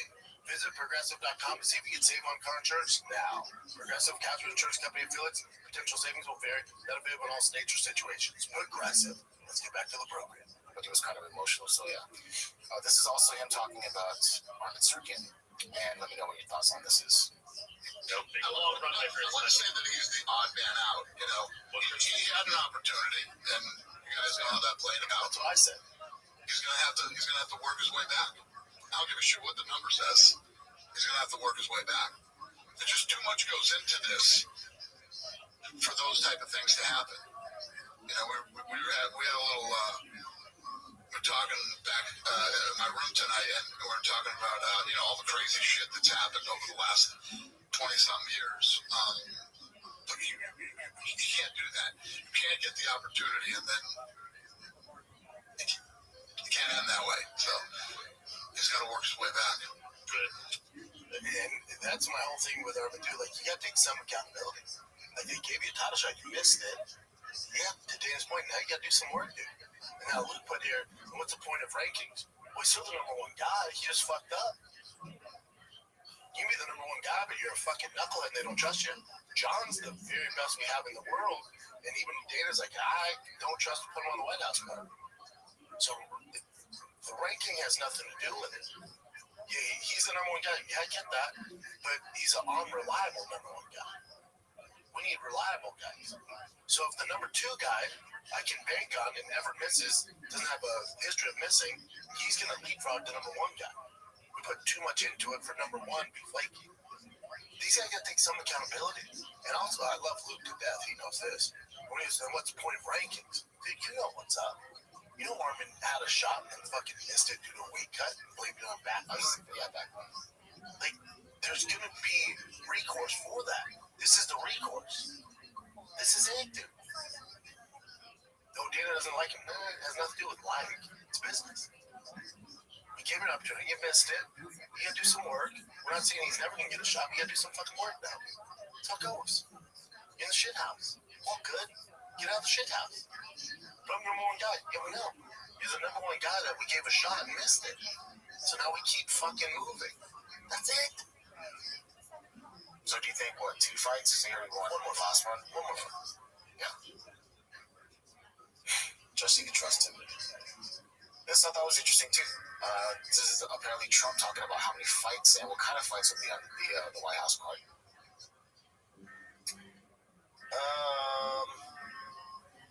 I don't think Trump knows. I guess I'm like, how the hell are you going to do this? So Trump, his quote is, they're going to have 8 or 9 championship fights. The biggest fights they've ever had. Everyone's a championship fight. Everyone's a legendary type of fight. I don't know. That means they're just blow their load on one card, and the rest of it's going to suck. Can you imagine having? Because they do that over a course of 12 months. They have championship fights damn near on every pay-per-view. So, you know, and they're not all championship fights, but they're high-ranked fights. To have all championship fights on one card, you're kind of blowing your load. Unless those guys, the champs win, or whoever's champion of those fights wins, and they're not that injured, then you can still book the rest of the year. But it's a risk, man. I just don't think, and maybe he does. Maybe Dana told him that. We're going to have 9 championships. That would be insane. If they can even wrangle up all of them to do it, that'd be insane. But that'd be awesome. Yeah, when you think about it, they can do it. So I think Sam Alvey was the heavyweight champion at Card Combat. And remember that Roman, what the hell's his name? Dispel? Anyway, this dude, he barely fought in the UFC, then he got cut, really recently, but he was a badass when he was doing Card Combat. He won versus Sam Alvey, and I showed the fight here.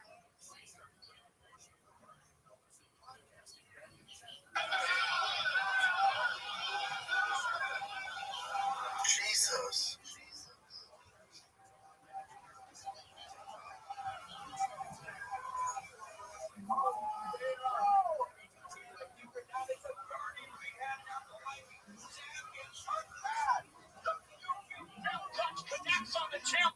Wow. Alvey's out on his feet, and they don't stop the fight there. He says he's okay.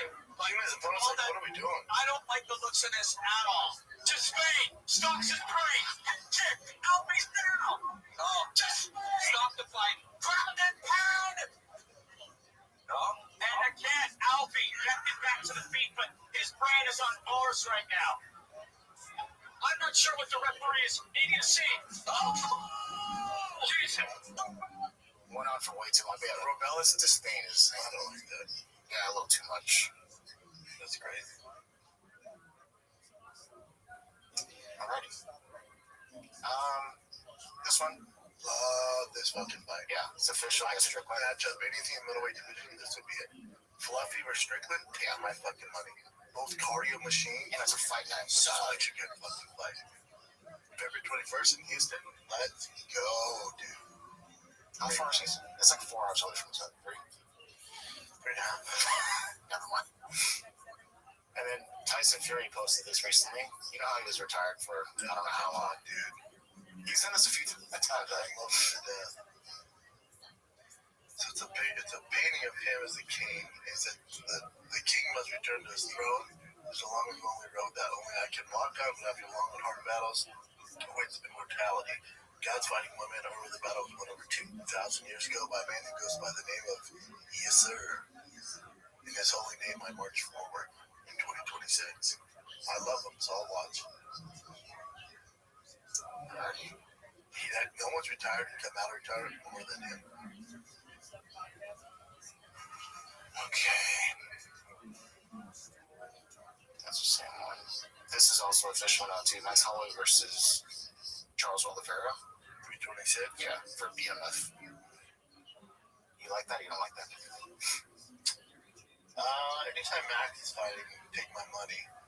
Now it's free up on Paramount, so take my eyeballs.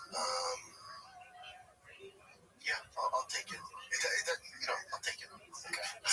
I'll take it. I'll say that. Then you have Stan Hooker, BSD, too. Yeah. Ben Moss Anthony. Yeah. This is a rumor. I don't know if it's possible, but yeah, this is a rumor. Cyril Gane and Alex Pereira. Rumors. Some say that Cyril Gane and Alex Pereira, this is such a good fight for Alex, may fight for an interim heavyweight title. I assume that's in the White House. That's the best case for Alex. Yeah, of all the heavyweights? Sure. Yeah. Time for a takedown. Alex beats him, by the way. Damn, that confident? Yeah. It'd be cool to see them standing next to each other, see how big the difference is. I don't know how much of a difference they'd be. Cyril's a big fucking dude. That's the thing. He's a big dude, but Alex has a speed advantage. The leg kicks are going to fuck with Cyril. Alex beats him. That's a best case scenario for Alex as far as winning a heavyweight title. That's it. Strange record, zero fucking grappling. Let's go. Does he grapple at all? Horrible. Yeah, okay. Fucking horrendous grappling. And at this stage of his career, so if he's that bad, does he just constantly just focus on striking and just get better at striking? Yep, that's it. And takedown defense. Like you tell us, takedown defense against Tom, it looked better. Tom had a horrible shot, but you can tell it's getting better. With Alex and Cyril, throw that out the window. That's just glorified striking match. Let's go. And heavyweight too, that'd be Alex see him all over that. Alright, I got one more here. Check this out. I don't know if you've ever experienced anything like this before, but this guy was celebrating his win and then passed out.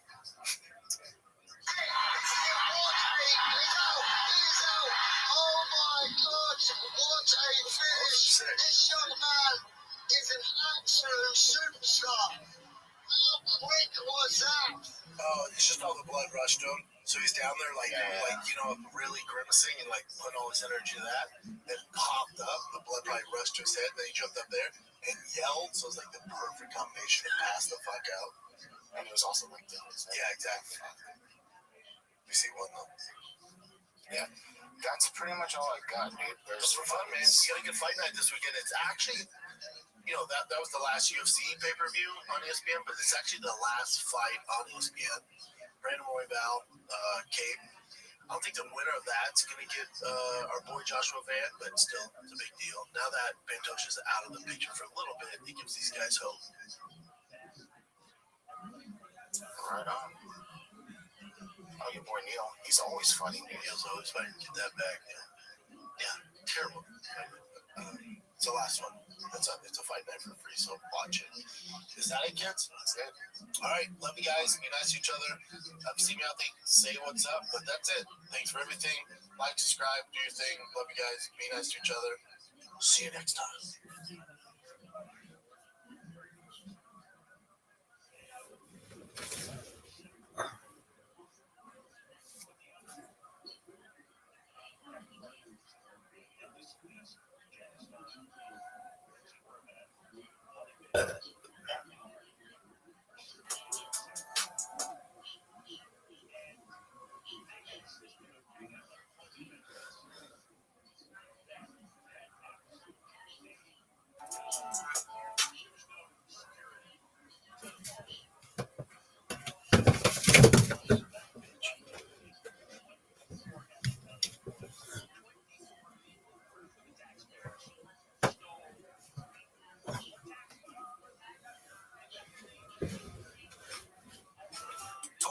a business owner, I use 04. I use it for high-level snapshot of my business. The second thing I do is I use the quotation and invoicing feature because we also have corporate customers that require us to quote them.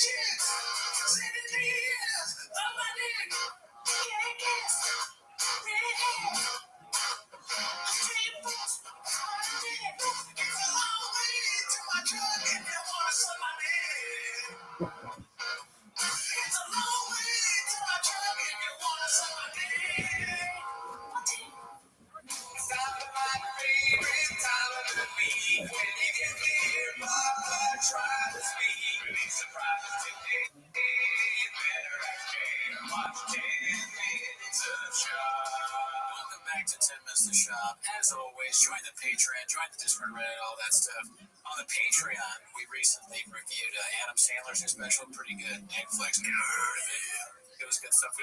We didn't do a review last week because we did a live stream of the political debate. Kamala and Trump. Which is available on our YouTube Live. We go live Wednesday nights at around 8 p.m. Pacific Seattle time, dude. Yeah, but, that's not why they're here. No, but I got a show on Thursday in Oceanside at the Jazzy Wishbone, Channel Caldine. Great place, never been, never heard of him, but a great guy.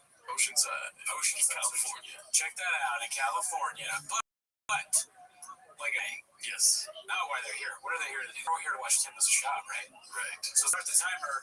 Play the chain clip. All right. Well, we got a lot of clips to play. It's all disorganized this week because it's so much chaos with the Trump giveaway. Oh, yeah. According to Chang's. According to Bob, it went down perfectly fine. And guess what, dude? What? I got inside information, and he's 100% right about that. Yeah. I wonder which narrative is more painted, right? You always have to ask yourself that question. Is it Chang's or is it Shop? I mean, that's the age-old debate. You know what I mean? What came first? The Shop or the TFK, you know what I mean? Right, the chicken or the turkey. Yeah, damn it. Yeah, the crab legs or the ocean, dude, you know what I mean? The chicken or the chicken fingers. But let's get into it, dude. We got some 20-inch stuff coming up soon. Check out this post from Trevor Orver.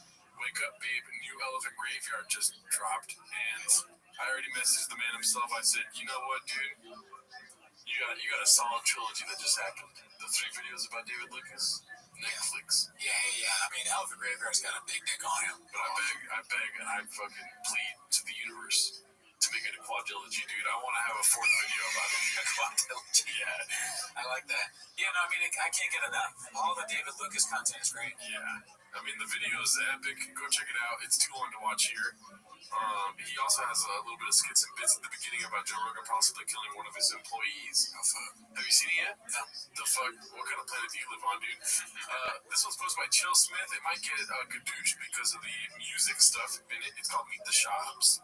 Check it out.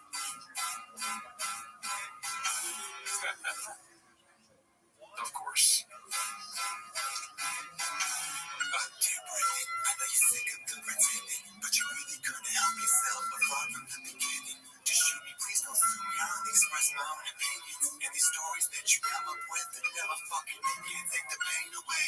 Won't take a king of us as plain as day. I really thought that you would take the bait and fade away. You thought I'd throw my pen away. Now speaking of a giveaway, nobody gives a fuck about that truck. Just throw that shit away. You a scam artist, but lately it's a bad harvest. You'll do anything to never work your damn hardest. You quit on comedy, you quit on MMA. You started a few podcasts claiming that you paid for me.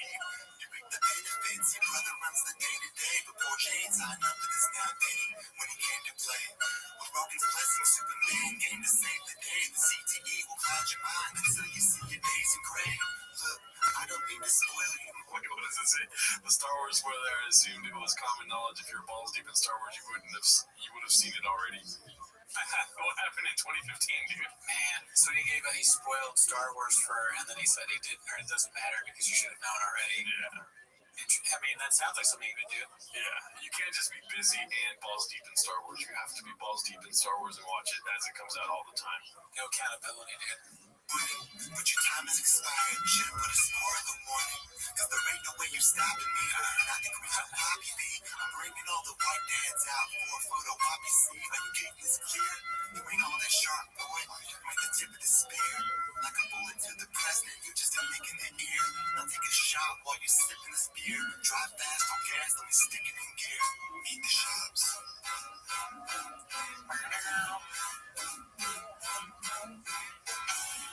Dear Bob, I heard you sitting in your truck. The wheels you went into was fast on that. Giving a fuck. Should've left your ass stuck, I felt. With no help, ain't no seatbelt. Like fucking man, I guess you just shit out of luck. Like here's what the facts is. Always acting so attractive. You sold your soul to Rogan. Look at all the good that did. You never read the comments, but you always on your Instagram. You ran a foot race and drove both your quads like it's been man. Like Peter Vaughn, I think you got some things to figure out. It worked for him, why don't you take a different route? Try changing up your views, but that's way too many views to count. You said some foul shit, Papa Rogan had to rinse your mouth. Why? You habitual line stepper. That may sound a bit salty, but of course this is fine pepper. Always lying, now you're stepping into my sector. It's time that I got you. It's all the reason that you know. Love to see his name. Not chase the pharmacist. Recommends he takes some dope. What the fuck? They do, they better be getting on decks. The bon voyage seems to get out of reach. In a mirage. Sometimes, like, these shop clips make an argument that AI is actually good. Like that one, because most of the time I see AI stuff, I'm not really a big fan. Yeah. But him looking all fat and funny, that's pretty good. Oh, yeah, dude. I'm always here for fat and funny, dude. Practice the shit that you preach. Not on fashion when you're killing me. Nigga, TNT, pussy, it's a trilogy. Oh my god. Too busted to hide, huh? Because you lied about the NFL. You lied about your comedy. I'm exposing all your lies. You idolize, and ain't no stopping me. You lied about the ACT. You lied about your comic books. You call yourself a stand-up, but this isn't how a comic looks. You lied about your loyalty. You lied about just everything. How many times you think this man has gone and hit his wedding ring? You can beat my ass, you cheating ass, but you couldn't even ask for a weekend pass. You grinded like your feet on grass. Spend some time on the beaten path. I can spend a week in class trying to teach your ass, but you never learn to read the facts. Is that your side piece I see creeping past? I smell gasoline and it's leaking fast. I think it's time to leave the past. So let's meet up at the Starbucks, let's lock it in. You can call your girl and tell your family to box me in. Forget about this safety in a world that's full of crazies. Forget about your babies in the backseat of the Mercedes. The man who did some shady shit that man gon' have to pay me, yo. You gotta check all that anger you got inside you. Be glad that it didn't all come to an end in that drive-thru. You were creeping up behind you. Good to meet the shops. That's soy boy. Dear shit, how the hell you think trouble you that? That's not your name, dog. Respect yourself, don't fall for that. When Sean called, man, he never should have called him back. But it's too late for that. I'm breaking out the almanac. Look, you're 45 and still ain't figured out the internet. That's why these fucking guys have always got you in a sweat. I know the pay is low, you're keeping it so frugal. You can get a job in IT if you ever learn how to Google. Tell me something, how come you can't keep a girl, son? It's just a question, I'm just keeping it real, son. Move back to Texas, go ahead and get you a real gun. I bet he dumps the body space down in a steel drum. Get right, you must be sick of all the lying. That's why you flipped a Crowder, and that's what you get for trying. Why you co-host always crying about your boy Dalia. But as soon as he was down, it was sign or Sia. See, I knew you weren't expecting me, so I'll try to say this respectfully, but you assaulted multiple women sexually. What is it that you stand for? You never said next to me, but it seems the fire in the kid is just the recipe. So don't be testing me. The subreddit got the best of them. You shake that ass Mexican like I'm Beyonce, I'm weak and all the rest of them. Go ahead and post another thirst trap. She bending over for pictures, just like she got her man. I guess the only thing you care about is your wealth. You fine with being a trophy wife alone on the shelf. They say that BBLs ain't all that good for your health. So next time your husband's out, I'll come to Calabasas and do it myself. I think that's it. Love it. Yeah, so shout out to that guy making that song parody. You know we're big fans of song parodies, right? Yeah, we love them. What are your thoughts? I mean, he really nailed the cadence, right? Mm-hmm. And he put a lot of effort into coming up with all those lyrics for everything. He went over pretty much everything. Yeah. Everything. Yeah, I mean, All facets covered. great job. You know what I mean? Could have been longer, if you ask me. Right? While I was playing, I was thinking about like driving around in my car listening to it. And I just become that guy. Like if I could download this and the funny French Blues song by Zegner, Crack Amico, just like you, if I roll down my window, is that guy? Is he listening to Meet the Shops? Yeah. It could be me. How would Brendan respond? Or a Lil Browse or somebody. Oh, you mean like a clap back, kind of like the rap? Oh, that'd be amazing. Lil Browse, I mean, you're getting called out, dude. You gotta come up with a song, Brendan, dude. Yeah, where you at? I don't hear you. It's not even a request. It's like kind of a demand at this point. I mean, if they stand on business, if they're trying to scoop up their bag, then they gotta do it. Okay, so let's get into this truck giveaway. This one's posted by OK Cheek 37332. It's the winner of the truck giveaway owns a truck customizing business in Colorado. What are the odds? So this is the phone call Brendan gave. 888 Will Stombaugh, right? This is his page, and this is his Custom Willys fabrication business. This is his Custom Willys fabrication business page.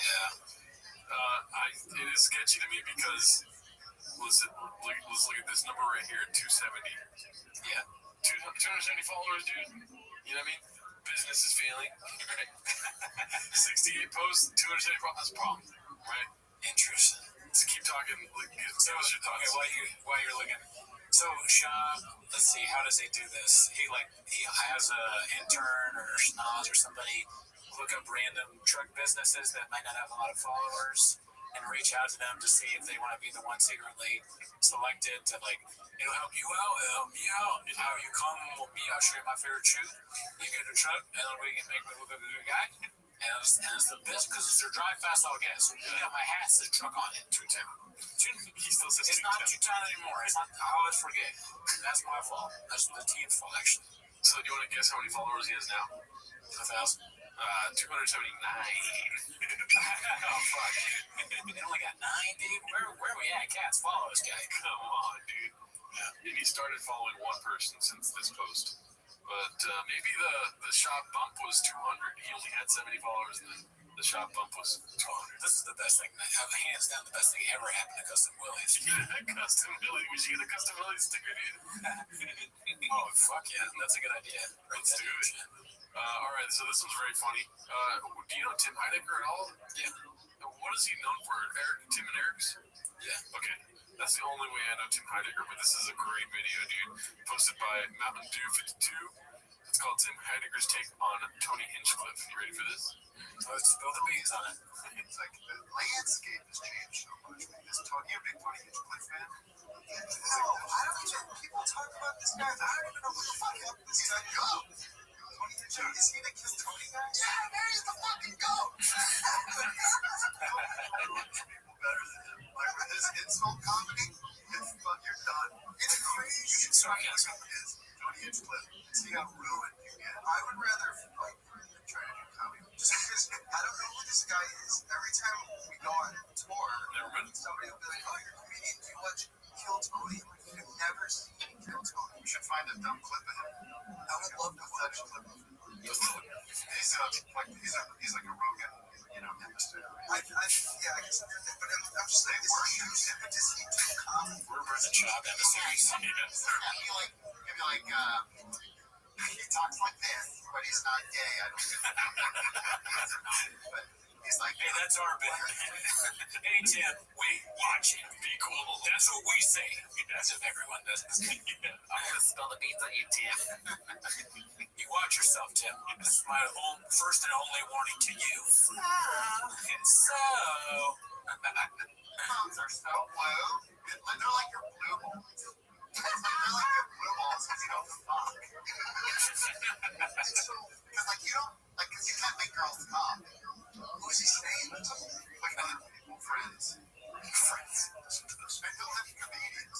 This guy's got 50 million fans. Oh, he's arenas. It's like, remember when the big Kiss was popular? And you're like, why are these so bad? They're making bad music. They look like fools with their dumb makeup on. But 12-year-old boy market. Sorry, guys. You've all been there. Right. Well, I was in the kiss mode like 7. Yeah. And then you kind of wise up. Hear real music. Pretty good. Yeah, dude. Funny stuff. Great guy. Never met him to my degree. Yeah. Hell yeah. I like this public conditioning of anyone involved. Yeah, I like watching. I'll be honest. I like watching Tony Hinchcliffe get made fun of by almost anybody. Oh yeah. It bothers me a little bit that one guy pretends to not know who Tony Hinchcliffe is. Yeah. I don't think he doesn't know who he is. Yeah. I gotta just call that out. I mean, he's on Rogan every other week. You know. I mean, he's a hungry wolf. You can't just ignore a hungry wolf. I think if you're really on, yeah, he can't give a hungry wolf a chance. Really, that's what he's not. He's not giving a hungry wolf a chance. But if you're on tour all the time and people ask you, "Well, what is Kill Tony?" You're not ever looking it up to find out. I find that to be a painted narrative, my friend. Yeah, both things can't be true, dude. This one's supposed to be, oh my gosh, Sancho Villa, 88. It's Dicey. It's a post from Shop's wife. Its marriage is just a nice word for adopting a fully grown man who can't take care of himself. July jumping, goddamn, dude. Yeah, fuck. Wow, I hope my significant other never says something like that about me online. And then also, sorry, not sorry, just to top it off at the end there. Sorry, not sorry is like the quintessential dumb person, like when you're saying it without being what you call ironic. Yeah. If you say unironically sorry, not sorry, you're pretty dumb. So yeah, I like this post. Sorry, not sorry, dude. All right, so this one's posted by Inspector Crib. It's called "My Face When I Win the Trug Walk Trug." This is the face of a young man who has driven all fast, no gas his whole life. Think boy till the end, wait for my prize. Like, who is this? I mean, you know who it is, don't you? Is it? Because that was my first thought, but it does not look like her. It is, dude. Come on. Pre or post big gulp. All right, I wonder if she drinks big gulps too. Jake, dude, you're in a Chop household. It's a problem. You don't got a big gulp. They all have their own big gulps. Yeah, that's awesome. That's actually kind of cool. Actually, I want to do that. Family, everyone their own big gulp. This is what I look like without my favorite shoe, dude. If I don't have my favorite shoe, I'm just like lost in life, you know. I mean, honestly, I think I look bad. So, like, if my face looked like this, I'd be a woman. So, never mind. Life would be great. That would be so much funnier. You know. Anything else? No. Okay, so this was posted by Dazzling Rabbit 633. It's called "Trug Winner Used to Race at Mid 400 too." Kind of like the CEO of DFAG in Tristan. So I guess somebody was able to follow his account. What a crazy week! 160 miles of racing at the mid 400. So they met at the mid 400 and they thought of the scheme there. I mean, that's your painted narrative, you know. Well, I'm not saying that's what happened, but this is what that's suggesting, right? Wow. Yeah. What do you think? What is your over/under on that being the truth? Honestly, it's probably like 50-50 at this point. Yeah. But, I mean, this is the biggest intrigue that mid 400 has ever had, probably, right? Yeah, for sure. Yeah. What else has happened at that thing besides this? They saw multiple hundreds of percentage uptick when Shop about me. Right. I mean, I'm going next year. Mm-hmm. I'm driving. Yeah, dude, we're going to use your Corolla. To raise the mid 400. This one's posted by Boothafet. It's called "The Diddler Makes an Appearance on Rare Insults subreddit." Oh, yeah, I saw this one. He looks like the crow if he died of liver disease instead of being. Look at that. That's just, I mean, that chest piece is, it's hilarious that he has multiple hawks on his body. There's one here, one there. There's probably another hawk on his body. Right? Probably. He's just trying to, he's trying to get in, but we can move on in a minute, I don't think. Yeah, what came first, his tattoos or our show, right? Yeah, definitely our show. Yeah. But, yeah.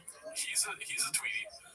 This one's posted by El Gallo. It's called "Defect Truck Contest Winner Announced." And this is the guy, William. Does he ring a bell? I mean, here's the thing. The low effort put into this is what wins me over. Because sometimes that's what one of my Chang's posts, I got somebody who were like, I love how little effort was put into this, but it actually makes it funny. That's this post. Yeah. Very good. All you need to make a good post is a good premise. This, my friend, It's a good breakfast. Yeah, great spicy dish, dude. Next one is okay. Now we're into video clips here. Now this is where I'm talking about disorganization. I didn't organize things to be chronological or anything, so we're just gonna, soak it all in. Yeah. Pause. Well, you know what? You could just say you went Baja mode. I went Baja mode with picking clips this week, and it's this one's posted by Busy Middle 8108. It's called "The Audacity to Ridicule Another Comedian's Ticket Sales, Let Alone His Best Friends, is Truly Remarkable." I saw this one. Yeah, that's good. Same. Don't do Sunny and Dallas when the Dallas Cowboys playing, even though you guys showed up in Plano, and I really appreciate it. Not on Sunday. Sunday was not sold out. Sunday was like, It was I got videos from that. That's about 3 quarters. I got videos from fans. If that's true, then how did we not get videos, dude? Yeah, and like he got videos from fans, like they were sending him just a shop to say, "Look, Matt Callan sucks," or were they just like, "Hey, I'm Matt Callan show. I'm so happy to be here." And Sean's like, "Haha, not many people do." I forgot there's an asterisk to Post and Ghost. It's Post and Ghost asterisk, and when you go to the bottom of the page, it says, "Unless people are sending you videos of your friends' shows and there's nobody there." I like your impression of Shop getting a DM from a fan. I'm like, I made fun of him on the show now. I counted. No, 1, 2, 3, 4, 5, 7, 9, 10. Too many after that. Nobody, yeah. It's like, well, I say it was about 3 quarters. Where I come from? Like 3 quarters ago. When he thinks he has a joke, it's the worst. Yeah. I mean, it's funny for us, Yeah. but it's always the same. He's doing like that with his face. Like, what happened with your boy? Boy, that bad? It's like, who's laughing at that? Yeah. I mean, people that fuck my name up are laughing at that. Quacks, dude. That's for sure. Actually, I'm laughing at that stuff. you fuck my name up all the time. No, that and this. I realize I'm just lying. I am laughing literally at this. Now, Friday, What 3 quarters? what? I don't maybe not actually. It's like, well, look at the, you know what it was? It was like an Oakland A's game. Probably a little bit of an Oakland A's. It was a little Oakland A's. It was an Oakland A's show up. Well, let's put it this way. I don't know why it's so quiet this week, but I kind of like it that way too. You know? Yeah. Yeah. So, what do you think? Who's telling the truth here? 3/4 full or less than 3/4 full? Well, it's surprising that anyone would go to a Brian Callen show at all, but he is a famous person. And if I'm like, who lies more, it's definitely Shaw. So I said Brian Callen probably had 3/4 full. It makes sense though too, because this is the same show. It's like you don't want to go in person. Audio's king. You know? Sure. Yeah. Maybe if there's some sort of audio companion piece you could listen to outside the doors, maybe that's what was happening. Why milk the cow when you can get the meat for free? Yeah. Well, yeah. Why pick the udders when you can poke the eyeballs? You know what I mean? What? That's what you say, right? Shoot for the stars and land on my face, dude. Okay. Horny much, but too hard to try. I mean, let's see here. This one's called, or posted by I Down Vogue Cape Days. It's called Brian asks Papa if he was in Colorado last weekend for the truck stuff. Dicey. I haven't seen this one. Well, I was in Denver, dude, over the weekend. You were? For the truck stuff? No, for one championship. Oh, that's right. No, How'd that go? Good. See family? oh yeah. Papa and Nubby. Good. Nubby. Oh, Nubby. Oh, it's not Nubby. I love it. What if Nubby is just like his childhood friend that had a nub and he's like, your name Nubby? could be. That sounds like what it is. Yeah, 100%. What about Tarek? I don't know. They haven't talked about Tarek in a long time. I'm a little worried about my guy. Yeah. I wonder if Tarek is pregnant still. Maybe he's in Denver, dude. Tarek won the truck. Stacks. Trying to stack. Trying to stack my neck. Come on, man. That was good. Trying to stack my nub, huh? I don't know what that means. I don't know what stack a human being. What does that mean? Yeah. What are we doing here? Stack my nub is kind of pause-worthy, dude. That shirt is a what are we doing here thing. That's the worst defect shirt I've seen. The camo shirt? Yeah, it's horrible. It says like DFG here. It's like, what would you... It's very childish, I think. Who was buying that? Have they used the acronym yet, or is that just a pure Chang's acronym? Well, they hadn't said DAFG, but I think that shirt said DFG. Oh, okay. Yeah. Damn, I closed the window already, but I'll look into it later. Do your own research, just like politics. Yeah, don't just get the vaccine. Yeah. Okay, so this is the actual truck winning video, I believe. Confident Search 8648. Truck winner is from Colorado. You know what? This is the post, but let me go ahead and talk to the audience real quick, and I'm going to pull up his Instagram. Okay. In that clip where he does the winner, he has on that famous yellow hat. We were saying before that we thought maybe Joanna's making the clothes, and that's why he's so weird. Yeah. Maybe it's just like he's a good husband. That could be a huge stretch, though. You never know. Yeah. If I won the truck, which I guess I officially now not won the truck, I feel bad for you, bro. I would fucking. I don't know. Part of me is like, well, you know what? I don't think I would sell it. I think I would use it for the show. We would do bids in the truck. Maybe have some sort of weird promo thing at the beginning of 10 Minutes to Shop in the truck. I agree. I mean, I wish we could shoot Timos in the truck, dude. That would be amazing. Maybe we could hit a wheelie. Me winning the truck, though, that means the shop has accepted us, brother. Yeah. Because he'd call me. We're the law firm, at least. All right, so let's check this out, dude. Let's see. This is the actual video of the truck giveaway. Will, what's up, brother? It's Brendan Shaw. Hey, man, how are you? I'm all right. How are you this morning? Doing good. Where am I calling you at? Where are you located? I'm here in Montrose, Colorado. Montrose, Colorado? You're a Colorado boy? Yeah, born and raised. Born and raised, dude. Well, you won the truck, man. Dude, awesome. So cool. Sweet. Sick. I was excited for the shirts, but now I'm really excited. I was excited for the shirts. No way. He ordered like 100 shirts. He has like a room full of dry Fastball gas merch. He bought a bunch of shirts. He's like, man, I hope I don't win the truck. I bought a lot of merch, dude. He's happy that, no, I think he's happy he got the truck because now he has someplace to put the merch. Put in the bag. He's like, now I just need a driveway. He needs a house. Let's see. Well, yeah, man. Tell me you're going to use this thing for what it was built for, man. Tell me you're going to take it out. Yes. There's so many trails around here, and, there's a lot of off-road series that I want to jump into, and yeah, I'm looking forward to it. I'm so excited. I'm pumped. Well, brother, the team will be in contact. We'll figure out the logistics with the truck. The team, yeah. I don't know if we want to put the team on something this important. Yeah. I think it'd be funny if it was like, it'd be clearly real if the guy was crazy. That would be funny if he was like, I'm just so happy that I won this because it gives me the opportunity to talk about, the Jews and the vaccine and they're making our kids vaccine. Brendan, I'm going to drive to New York and figure out what happened with Building 7. Yeah, he's like, do you know, now I don't even have to tell you this, that 9/11 was orchestrated by it's not how they told us. And another thing, he's like, well, what about truck? He wins Alex Jones' truck too.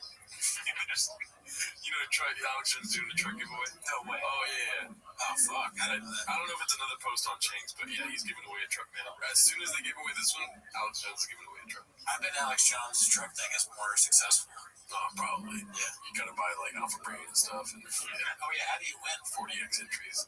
How would you win an Alex Jones truck giveaway? I don't know. We can look into it, but let's see. Oh, and this is going to be fun, man. Dude, you got a great point, though. Why give it to the team when the team keeps fucking up, dude? That's a big responsibility. The team flipped your truck.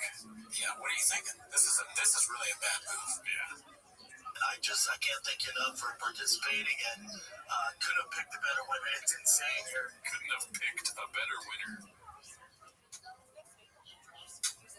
Oh, fuck. I didn't pick up on that, too. He also doesn't know English, so let's not take him for his word.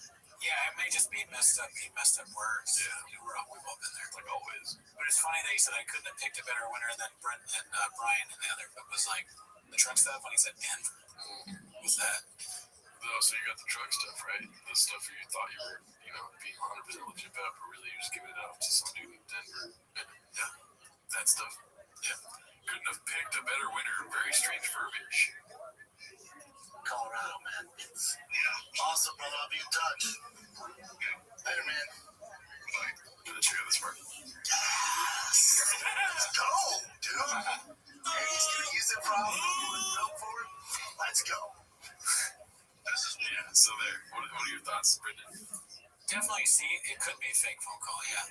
watching that. It doesn't seem like the realest, most authentic phone call, but who knows? And like we'll see in another post, the comments were probably a lot of comments getting deleted, dude. A lot of comments getting gadoosh by Zuck. You know what I mean? Oh shit, maybe Zuck's behind the giveaway, dude. Yeah.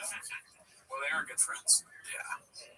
First biggest comment on here on Chang's is Grand Bullfrog. Well, the guy on the phone sounds like he's been caught completely off guard and is super fucking excited to talk to this North Star about it after entering a raffle to win his truck. Does not sound like they discussed this conversation beforehand. Joe is tall. Yeah, that's where I'm thinking. Yeah. Anyways, painted narrative, if you ask me. Let's see what else we got. Okay, let's take a little break from all that Bappa stuff, dude, and watch Tony getting annihilated in the comments. But, I mean, that's a painted narrative. He's totally annihilating somebody in this clip, so let's see. ASAP Rocky. I went off on this one guy in an all-black show. Like, I mean, the super black show. One night I do a Michael Jackson file joke, and some guy with a grill, and, you know, just you can picture him, stands up and goes, "You don't make fun of Michael Jackson. Fuck you, homie." And I go, "Fuck you, you broke bitch." And like, I just start going in on him in the crowd. Boom, I'm smashing this guy. Destroying him. He's like, oh my god, he was like, you know how he's black? He was just as afraid of me as he would have been the cops. Boom, is joking, all directed towards this one guy. I'm smashing this guy. I go, "Look at your tinfoil bitch-ass grill. Sit down, you fucking broke-ass bitch. You spent all your money on the outfit you wore out tonight." The crowd's just roaring. And they were roaring a little bit too loud, but I didn't really notice why. I didn't think anything of it. And I'm running late to my spot at the Comedy Store. I get a call from my manager, and I take it. I go, "What's up? I just had a fun set at the Black Show." The Black Show. Yeah, so this is the funniest part to me is when he's talking on the phone with his manager. Right, the real conversation that happened. I destroyed Tupac. Yeah. Like when I call you, I go, "What's up? I just finished uploading an episode that was very successful." You know? You won't, and his manager has the same voice as him. "Oh my god, Tony, you won't believe who it was that you were making fun of." Tony, you're tall. That's in the comments. You're so tall and handsome, Tony. The guy you were making fun of was not a celebrity. You fucking annihilated his whole career. I gotta keep my eye on you, hungry wolf. Yeah. So let's see. Oh, and he goes, "Yeah, did you just completely annihilate?" I want my agents to talk to me like that. Yeah. It's like, Brendan, did you just completely annihilate that flapper show? Yeah. Yes. Gerard, did you just completely annihilate that whole can of baked beans? Yeah, you fart, motherfucker. I've had a baked beans renaissance, dude. Let's see. ASAP Rocky. Why the fuck you lying? Okay, so let's get into the comments here. The first one, let's see here. Nobody is more proud of Tony Hinchcliffe than Tony Hinchcliffe. Imagine unknowingly roast a millionaire by calling him broke and thinking you annihilated him is crazy work. Yeah, all he said was that he's broke. That's it. Yeah, like, what's poor about him? He's a millionaire. Yeah, let's see. I'm going to turn off the music for this. Tom Segura's face is salivating at the pain of the pores. And then everyone clapped as story. Straight roasting like a 12-year-old fresh out of homeschooling. Something tells me his manager did not say, "Did you annihilate A$AP Rocky?" I'm in a line competition, but my opponent is Tony Hinchcliffe. My manager calls and says, "Tony, you're my most handsome and masculine client. I am so happy to represent you. Did you just change all of comedy by making fun of A$AP Rocky?"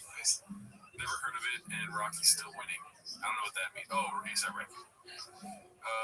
A super black show. From that point on, I can't take anything so seriously.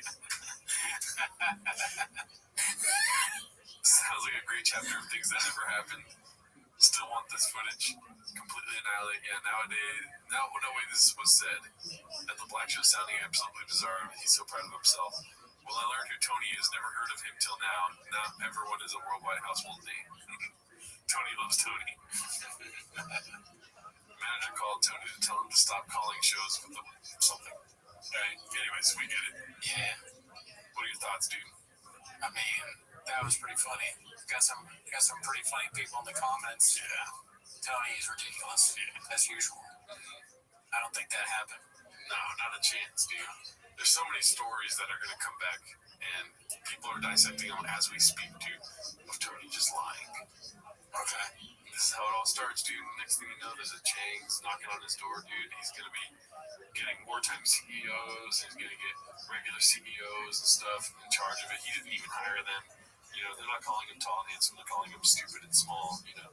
Right. T-Mont. 10 minutes of Tony coming soon. Yeah, right. I mean, if that's something you guys want, please comment below. I don't know how much longer I can do 10 minutes of other comedians, but... I mean, he's bigger than Chop. He's almost bigger than Chop now, right? A million percent he's bigger than Chop. Yeah, right? Yeah. So, yeah. Could happen. I'm surprised there's not a... Well, there's the Kill Tony subreddit, but aren't they fans? Yeah, he has an army of just redacted supporters, dude. You know, but we'll see what happens. I love shitting on David Lucas.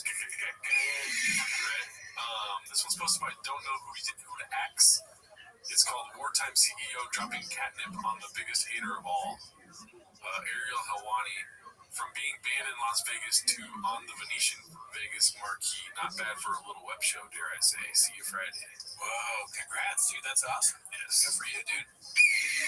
How did having a show go? Pretty good, actually. How did driving around Vegas go, dude? Yeah, imagine being in there, your brand new Hummer, seeing that Ariel Helwani face, and Bob is just like, he's driving it. You know, he'd probably be happier, Ariel Helwani, though, if he could, like, do all that and wear the big boy jersey. He can't do that now. And that's something that he'll have to live with.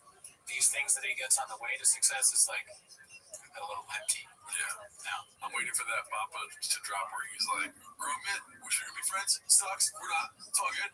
What else you got, Chin? You know? Yeah.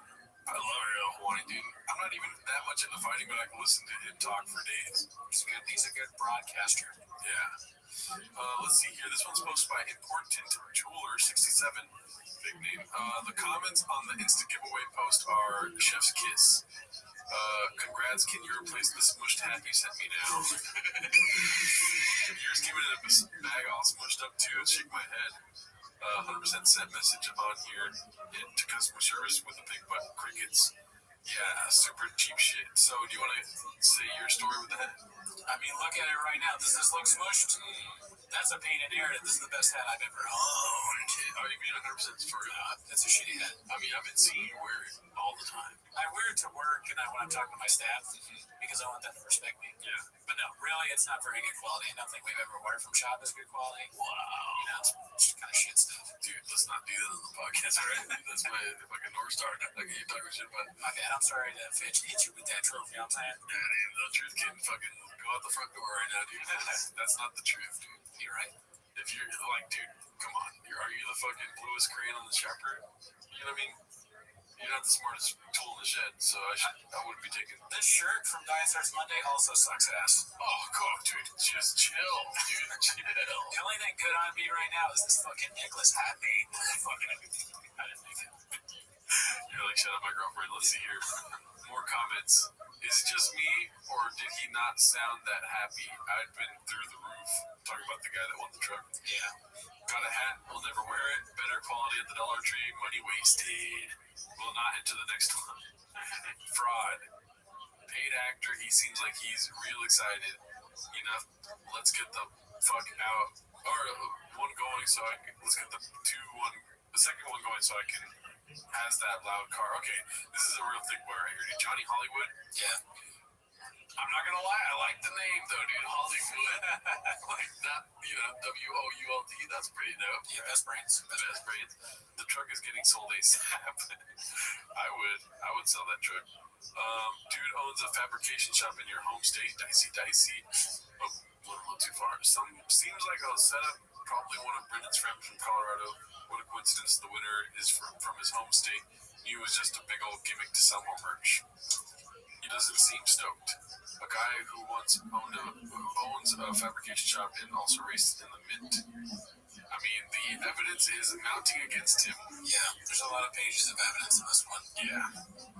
Any other thoughts? Do you think there's a chance that it was some sort of, you know, flubbing up the giveaway. You know, it's a scam, right?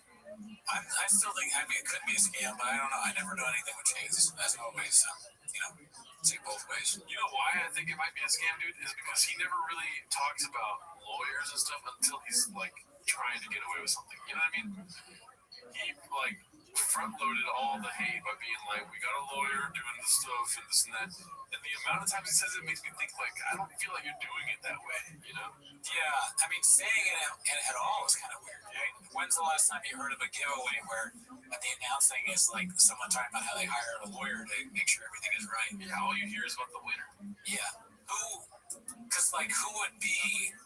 I've honestly never thought of a giveaway as a scam until now. Yeah. I'm sure there are plenty that are scams, but that's not been something I've ever really considered. And I think that I consider it now because it's Shaw. Yeah. And he talked about it on Sunday.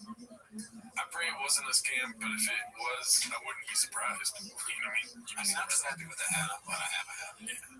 You would have bought that regardless. Yeah. So, no harm, no foul. I was going to try to figure out how to fuck that up, but it's hard. This one's called It's a Problem, posted by It's Ya Boy Reginald. We will be soon announcing the winner for 6 days ago. Man, that's not even like a day. I wasn't even trying to bring that one on the show, but I did. This one's posted by Ray Nerky. Feels like a slur. It's called Looks Like Jason Got Hit by the Old Shop Shutdown. So I'm not quite sure what the point is here, but these are the hidden by Instagram comments. Got that Humvee hitter from Jimmy Nack's Experience. Looks like a Mad Max gif. Jason James 11. Can I please get my order? I ordered a shirt on July 8th and have yet to receive it. I have sent emails to Lex. Wow. But I have yet to hear anything back. These stickies it's really hard for them to type. Yeah, you know. Well, they're probably, they probably had to steal their kid's iPad to do it. All thick boys, iPad dads, dude. Yeah, I think so. Fish trucks, iPads, dude. Okay, so this was posted by Busy Middle 8108. This has to be up there with the most egregious lie Papa has ever told the water. Even if he did race the Baja 500 race, you know full well it'd be plastered all over his socials, seeing as he runs his social medias himself now. And there would be a 7-minute video on Toontown about it. Look at this pathological lie. Let's see here. No, okay. I drove to Tijuana for car parts, and it's dicey as fuck. You think that's where the lie starts? Yeah. There's not a chance he crosses the border without a camera on him. Well, there's just not a chance he does that anyways, but yes, definitely did. But when I was just like, as he was saying that, my line meter was like, ding, like when it starts, it just starts right there. I wish you had the cowbell so you could hit it every time he lies. The cowbell's in there. Let's see. No? Okay. I drove to Tijuana for car parts. It's dicey as fuck. It's like, you don't have anything to worry about. Oh, really? Crazy. I off-roaded in the Baja 500 this past year, and there were 3 dead guys on the course. That's strange. They kept going. They put 3 more dead guys on the course, and then finally a local's like, hey, dumbass, this is cartel territory. This is them warning you, like, don't come through it. So they had to reroute everything and go around the mountain. Oh, God, you're dealing with the crew, dude. Also, go to Hawaii. Dealing with the cartel must be so annoying. But so he's saying that when he was driving the race, he saw a dead body on the track. Yeah. Dead body. Wow. Redacted in the hood. No, I mean boys in the redacted hood. Yeah, or Stand By Me. Just no. Yeah, that's wild. I don't think he raced it. I don't think he went to Tijuana. A lot of this episode is like, nah, that's not true. If he didn't record a trip to Tijuana, he was going to Hong Kong, dude. Let's be honest. Yeah, let's see. He was going to get a rub and tug. Yeah. At the famous Rub and Tug Club. Let's see. This one's Confident Search 8648. It's called Timeline of a Scam. I didn't watch it. I was intrigued by the title. So let's see. The truck giveaway, Drive Fast, All Gas, that goes live July 8th. We have a bunch of merch. The way you win is either by just buying an entry, $5, or buying any merch and get more entries. That way truck is damn near done. I can't wait for you guys to see it done. It's been so fun, so stressful as well, getting it all locked in with the merch, with the website, shop here. I built the ultimate badass truck. If you like Raptors, Raptor R's, that's cool. This is one of one. You won't see another one like it. Guess what? I'm giving it away. Look at this. The giveaway truck is live. You know what I would do? If I won it, I'd flip it. I'd find a way to flip it. Maybe honestly, I think I would risk my life to flip it. Like, and I'd film it, and I'd try to do. I would, but I would if I did. If the people in my life would probably talk me out of actually being in the truck, but I'd pay or I'd figure out a way. I'm a hawk, and I'll risk my life. I'd pay to flip it, and then I'd have me in it, and I'd do that content. That's what I would do. And then it's like, boom, that's not what you're here for. You're here for 10 minutes of shop, and then you start the show. I just flipped my truck. Fuck that fucking. That's funny. I feel like he's wearing this shirt twice in 2 different episodes. It's like, Papa, you got to work out. It's live, man. It's only has things. Blessing here, Daddy. Yeah, true. I mean, I've worn this shirt so many times. Tidy. Drive fast. It's Drive Fast, All Gas. Not I love that hat, dude. It's one of my favorite ones he has. We should get that, dude. He doesn't know that it's upside down. He's like, it's different. Can't thank you guys enough for all the support. This is going better than I thought. Less than 2 weeks, man. Drive Fast, All Gas. I'm sick of promoting this freaking truck. The next one we do, which will probably be in November. I think it's winner of the truck will be announced this week. Was it Thursday? We better have the goddamn name. It's a third party law firm that selects it, so we're waiting. Where am I calling you at? Where are you located? I'm here in Montrose, Colorado. Montrose, Colorado. You're a Colorado boy. Yeah, born and raised. Born and raised, dude. Well, you won the truck, man. Dude, awesome. That's so cool.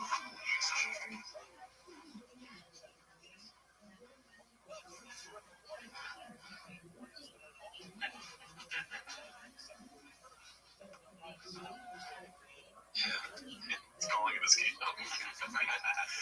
cool. What do you think? Are you convinced, or where are you at right now?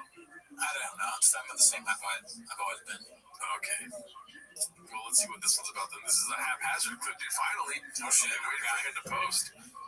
We got the winner, quotes, whatever, however you say that. I blame the law firm. Let's see. We'll have an announcement. We got the winner. Finally, I know, trust me, I see it. Where's the winner? Where's the winner? We got it. The law firm finally got back to us. We got the freaking winner.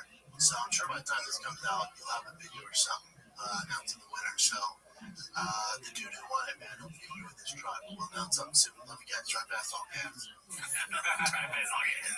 It's so funny to say that at the end of your show. Like, it has nothing to do. Wouldn't you say the fighter and the kid or like something else? Then you say drive some weird merch that you just made. That's what you say at the end. Hilarious. Oh man, I'm still waiting to see Pickies in the wild. I want to see it not online. I want to see it myself, dude. Me too. You know what I mean? Yeah. I want to see Drive Fast, All Gas, Calabasas Fight Club type shit. Calabasas Fight Club. Yeah. Is that real? No, Fight Companion. Oh, okay. I made it up. I mean, that's pretty good. I still want to see it, dude. Okay, so this is probably to clear the air last week for your little flub. It's a CJK610 posted this, the cage side contradiction combo. First clip credit, Rick Manchester. Second clip credit, Busy Middle 8108. Thank you for your service. Let's see. And it came in, but he's sitting, well, I don't know, we were right behind Joe Rogan and Michael Bisping and John Anik, so I don't know if that's good. It just depends. Can you see it right there? That's a very good shoot. Because, listen, it's fun to see Cage Side and Joseph Rogan's our buddy behind him.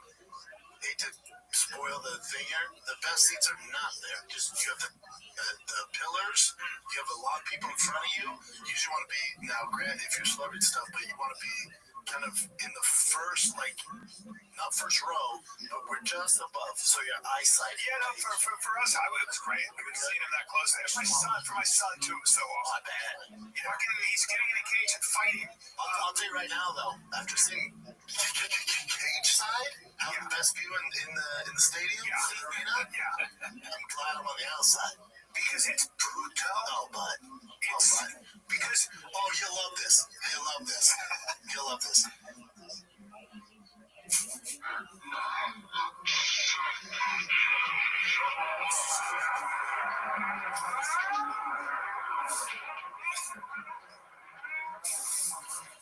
It's packed in there, dude. Packed. It was a fun time. Where were you sitting at? Cage side. Cage side. Cool. Was it easy to see stuff, or was it? Oh, it's great. Yeah, great. Yeah, it was great. So, what are your thoughts now, dude? I still think the same thing. What? I think Chin, well, maybe it's a little bit different from what I thought last time, but I think Chin is saying that because he's like, but you said before it was hard to see, so he's just checking in on like your friend, like, oh, your case study, was it hard to see though? He's just not, I don't think he's trying to like check him or anything. I just think he wants to know, like, was this time different? Yeah. You know? Honestly, don't think he's doing anything. But Brennan is ridiculous. Yes. He just says whatever the bit is in his mind, he does it. And then there's no accounting for, you know, the future where he's going to do the opposite. Dude, there's malintent when he does it, dude. When he's like, trying to be like, KJ's not the best. He's trying to make your experience worse. Yes. And then when he has the experience, he's like, that was great. Yeah, no, that's I agree with that. I think it's like, to him, the bit is, you know, like, his humor, kind of like what Mark said in the original interview we did. His humor is just like, you're dumb, or like, you actually suck. Yeah. But I don't even think he means you suck. I think that's just his humor. You're gay. you're fat, though. Oh, you're fat. But it doesn't matter. It's like when you come back from work, you're like, I stopped by Lucky Boy. I was like, oh, dude, did you get the breakfast burrito? That's disgusting. That is the worst thing, huh? And then we go and I get the breakfast burrito. Yeah, no, that's a pretty good analogy. Yeah. All right, so this one's Chin's second balcony. It's called Papa's Confident Incorrectness Gets Gadushed by the whole staff and don't like it. Let's see. Isn't like the whole point of the sphere is like it's a giant ball like LED TVs, right? Yeah. Isn't that gonna be kind of weird for fighters on how to get on the inside? For the fighters, the distraction. Like, I don't know what's going on when they're fighting. It's not gonna be just black, is it? And how weird only to get sound from like one side. I don't know. No, it's a circle. Oh, it is? Okay, I don't think so. Sphere, right? No, it's round. The fear in his eyes when he's trying to make sure that his fear is a circle. Like, it's just so funny. Let's see it again really quick. And how weird only to get sound from like one side. I don't know. No, it's a circle. Oh, it is? Okay, I don't think so. Sphere, right? No, it's round. The seat. Yeah, I think the lock ought to be in the middle. Yeah. Not a chance. So that's what's the most semi right now. Not a chance. Right in the middle. Kind of like that layout for us. It's not in the middle. So this is like the main area. So weird. That's very strange. Is it strange? I don't know. It is really weird. Oh, it's weird? To me, it is. Okay. Because, I mean, you're used to seeing, like, UFC events where it's 360 view. Oh, right. Yeah, it's not a chance. Yeah, you're right. It is in the middle. Oh, yeah. Like all sporting events, yeah. How terrified Papa is. He's like, it is going to be... Yeah, that's right. That's good. I mean, he's traumatized, dude. I don't blame him on that one.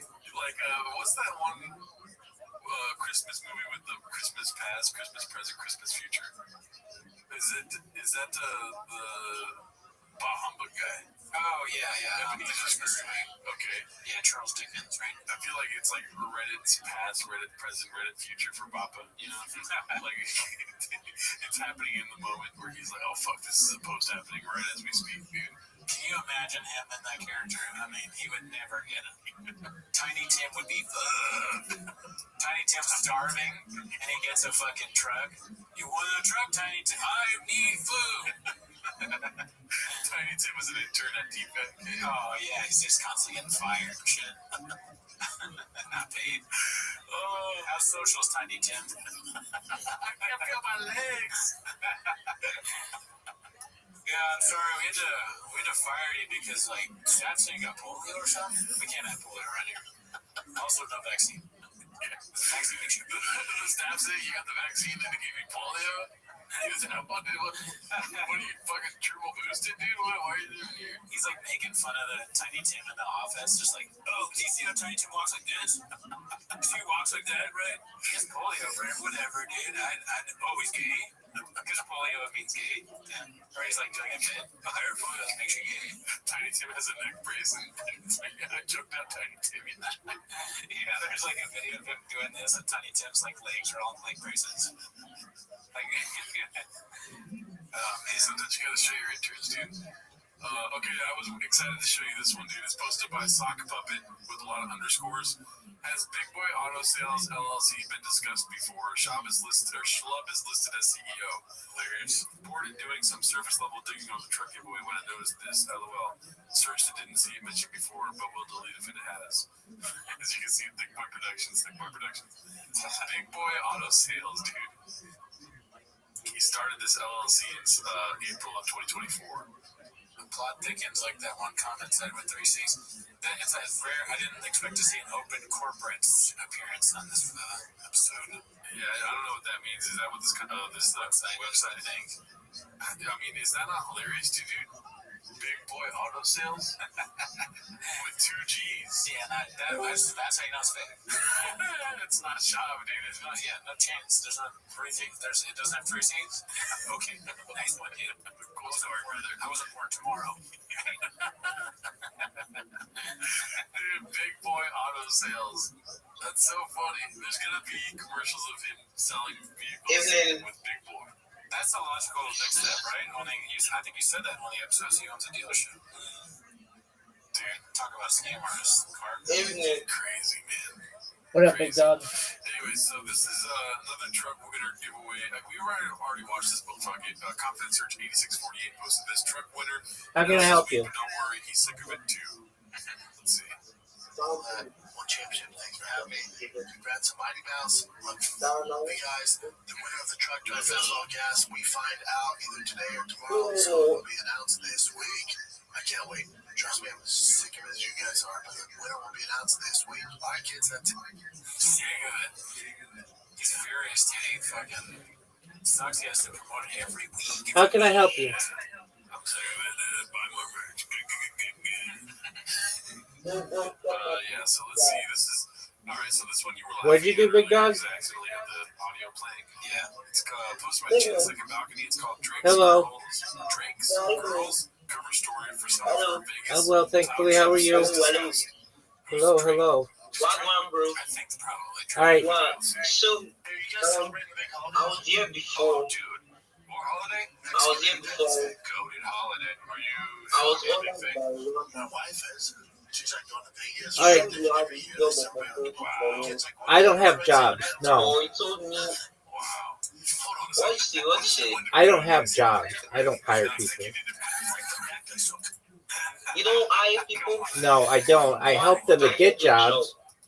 That's okay. I help with jobs, but I don't hire people. Don't you have a friend? I need a job. Like, I need to get paid. Serious. Okay. Do you have a resume? Yeah, that's okay. I don't understand. Like, sorry. Why Do you have a resume? Resume? Yeah, I do. I've created one. Okay. I do. Have you sent it to any recruiters? Yeah. What do you say? Have you sent your resume to any recruiters? Have you sent your resume to any recruiters? No, not yet. Okay, what are you waiting for? Well, those are the people who have jobs. What do you say? Sir, this guy like. Sure. I don't say, sorry. Recruiters are the people who have the jobs. So if you need a job, why haven't you sent your resume to a recruiter? That's what I would do. I'm not saying what she's gonna do. I'm saying I'm like, I've actually sent people like I sent some people like I haven't seen job yet. Not people, recruiters. Not people, recruiters. Why haven't you sent your resume to any recruiters? Yeah, I did. Okay, you did. And did they interview you? Yeah. They try like I've gone for some interviews like it didn't work out. Okay, what happened? Yeah, could you just help me with some job? Like I just need a job. Yeah, no, I understand. I don't have jobs though. I help people to get jobs. So what I can do, I'll give you a list of recruiters and you send your resume to them, and then they can perhaps.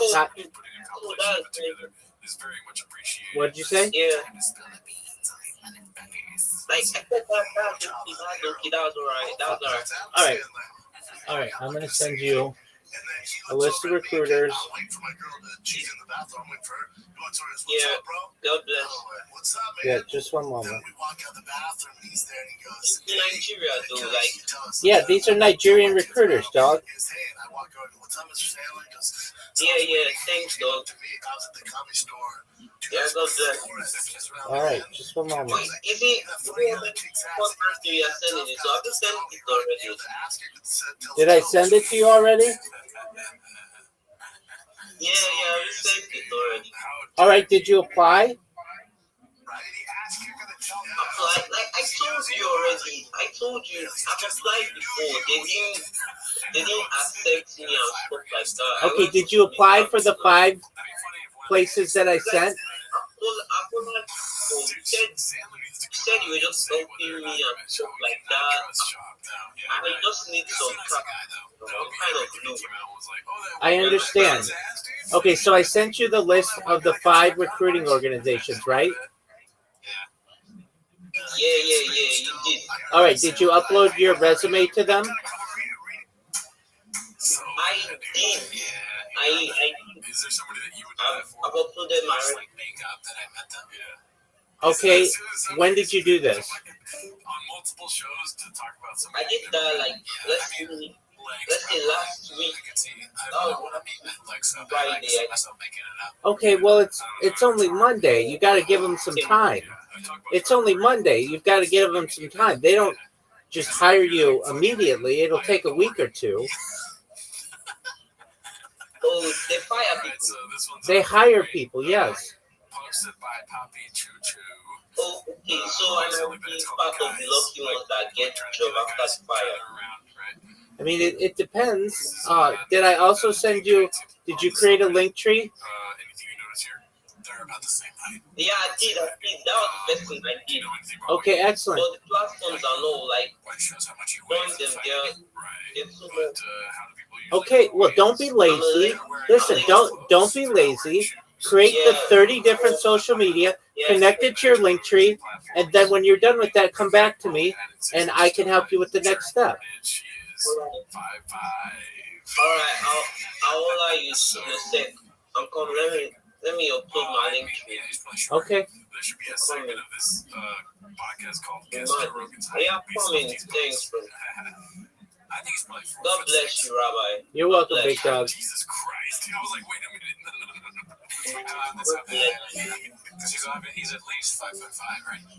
Let's see. So, without the shoes, though. Without the shoes, I would say he's probably a 5'4", 5'3" and a half gentleman, dude. What do you think?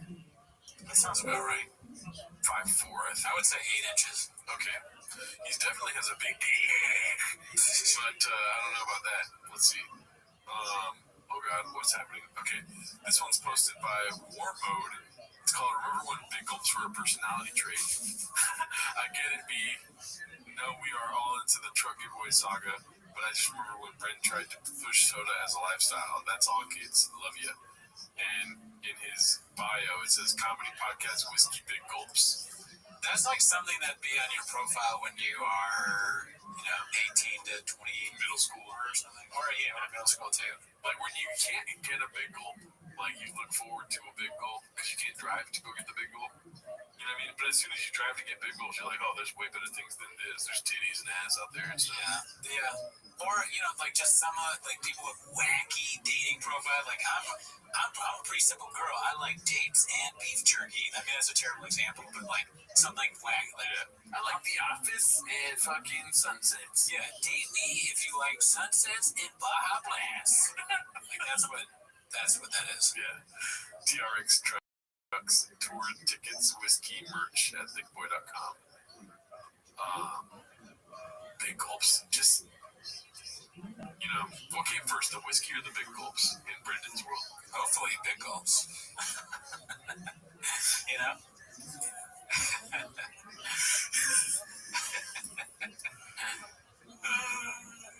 Whiskey coming first near prom. Yeah, we got an alcohol prom now. What's that joke? Some comic has a joke. John Mulaney, the McDonald's joke, where the dad just goes to McDonald's and gets one coffee. Oh, yeah. That's a good bit. It's like Brendan Schaub being like, Dad, can we get big gulp today? It's like his McDonald's is getting big gulps. Yeah.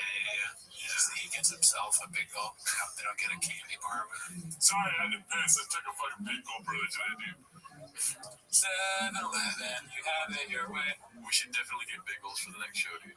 Smart idea. I'm down. All right, so we got one more clip, rather. It's always a sad time when we're ending the show off. I wish we could do 10 minutes all day long, dude. Yeah, but it's at 9:30, so. Yeah, true. Oh, fuck. 30 seconds. 29. This is called Hey Mark Whiskey. It's Yes, sir. The post is called Brendan showing us all his 32 at ACT best brains. How can I help you? Yes, go ahead. Go ahead. I'm back. Okay. Did you connect all your social media? How many different platforms did you connect to? The platforms, like I've met you before. You told me everything. You said you're going to send me some list of people after they fire them, and I just need this money for real, seriously. Look, I sent you a list. I sent you a list of recruiters. What you sent to us? Let's be real. You sent me like 27 platforms to join. Like, what the hell? Seriously, like. Listen. Link tree already. Okay, listen. If you don't connect those, I can't help you. Yeah. You like. You said you're not paying me. Let's be real. Are you giving me money? Like. My man. I'm going to tell you this. I help a lot of people. I am not going to help you with this attitude.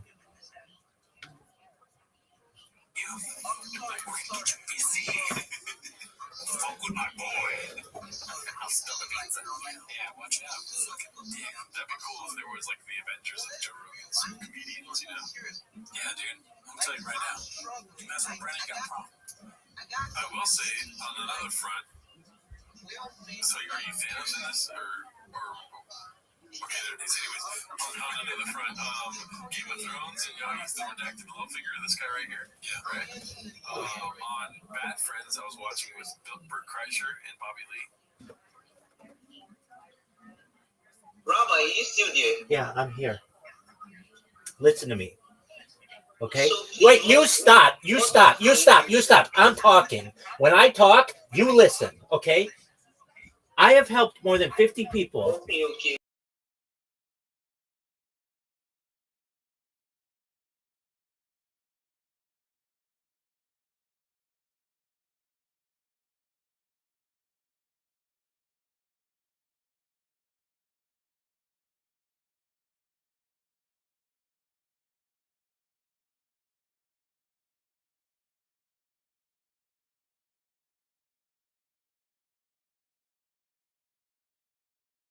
did, I can't help you. Because that tells me that when a customer asks you to do something, you're going to be lazy. You're lazy as fuck if you can't get it yourself. You're lazy as fuck, and I don't want to help you. Yo, man, what the fuck, bro? I told you that. I told you I'm lazy. I agree, but wait. The fact that you say that, no. The fact that you say that you recognize it. Okay, that's great. Wonderful. Okay, so you can't be lazy. You've got to have some motivation. I gave you a list of things to do. This is to help yourself, okay? This is going to be able for you to be able to market for yourself and for clients. That's what you want to do. What about the money? Like, okay. I don't listen. I don't. No, I don't pay people, and I think you think that I'm going to pay you, and you're in the wrong place. Then fuck off, bro. Like, what the? Okay, that's great. Yeah, I'll never help you.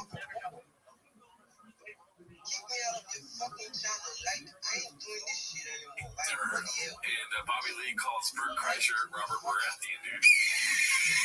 Oh, that is a great. Yeah, fat drunk guy. Yes. Guys from Flying on the Horse. Sounds like Bert.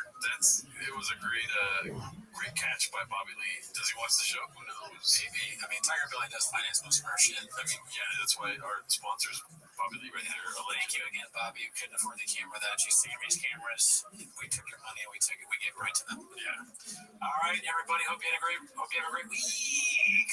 Bye.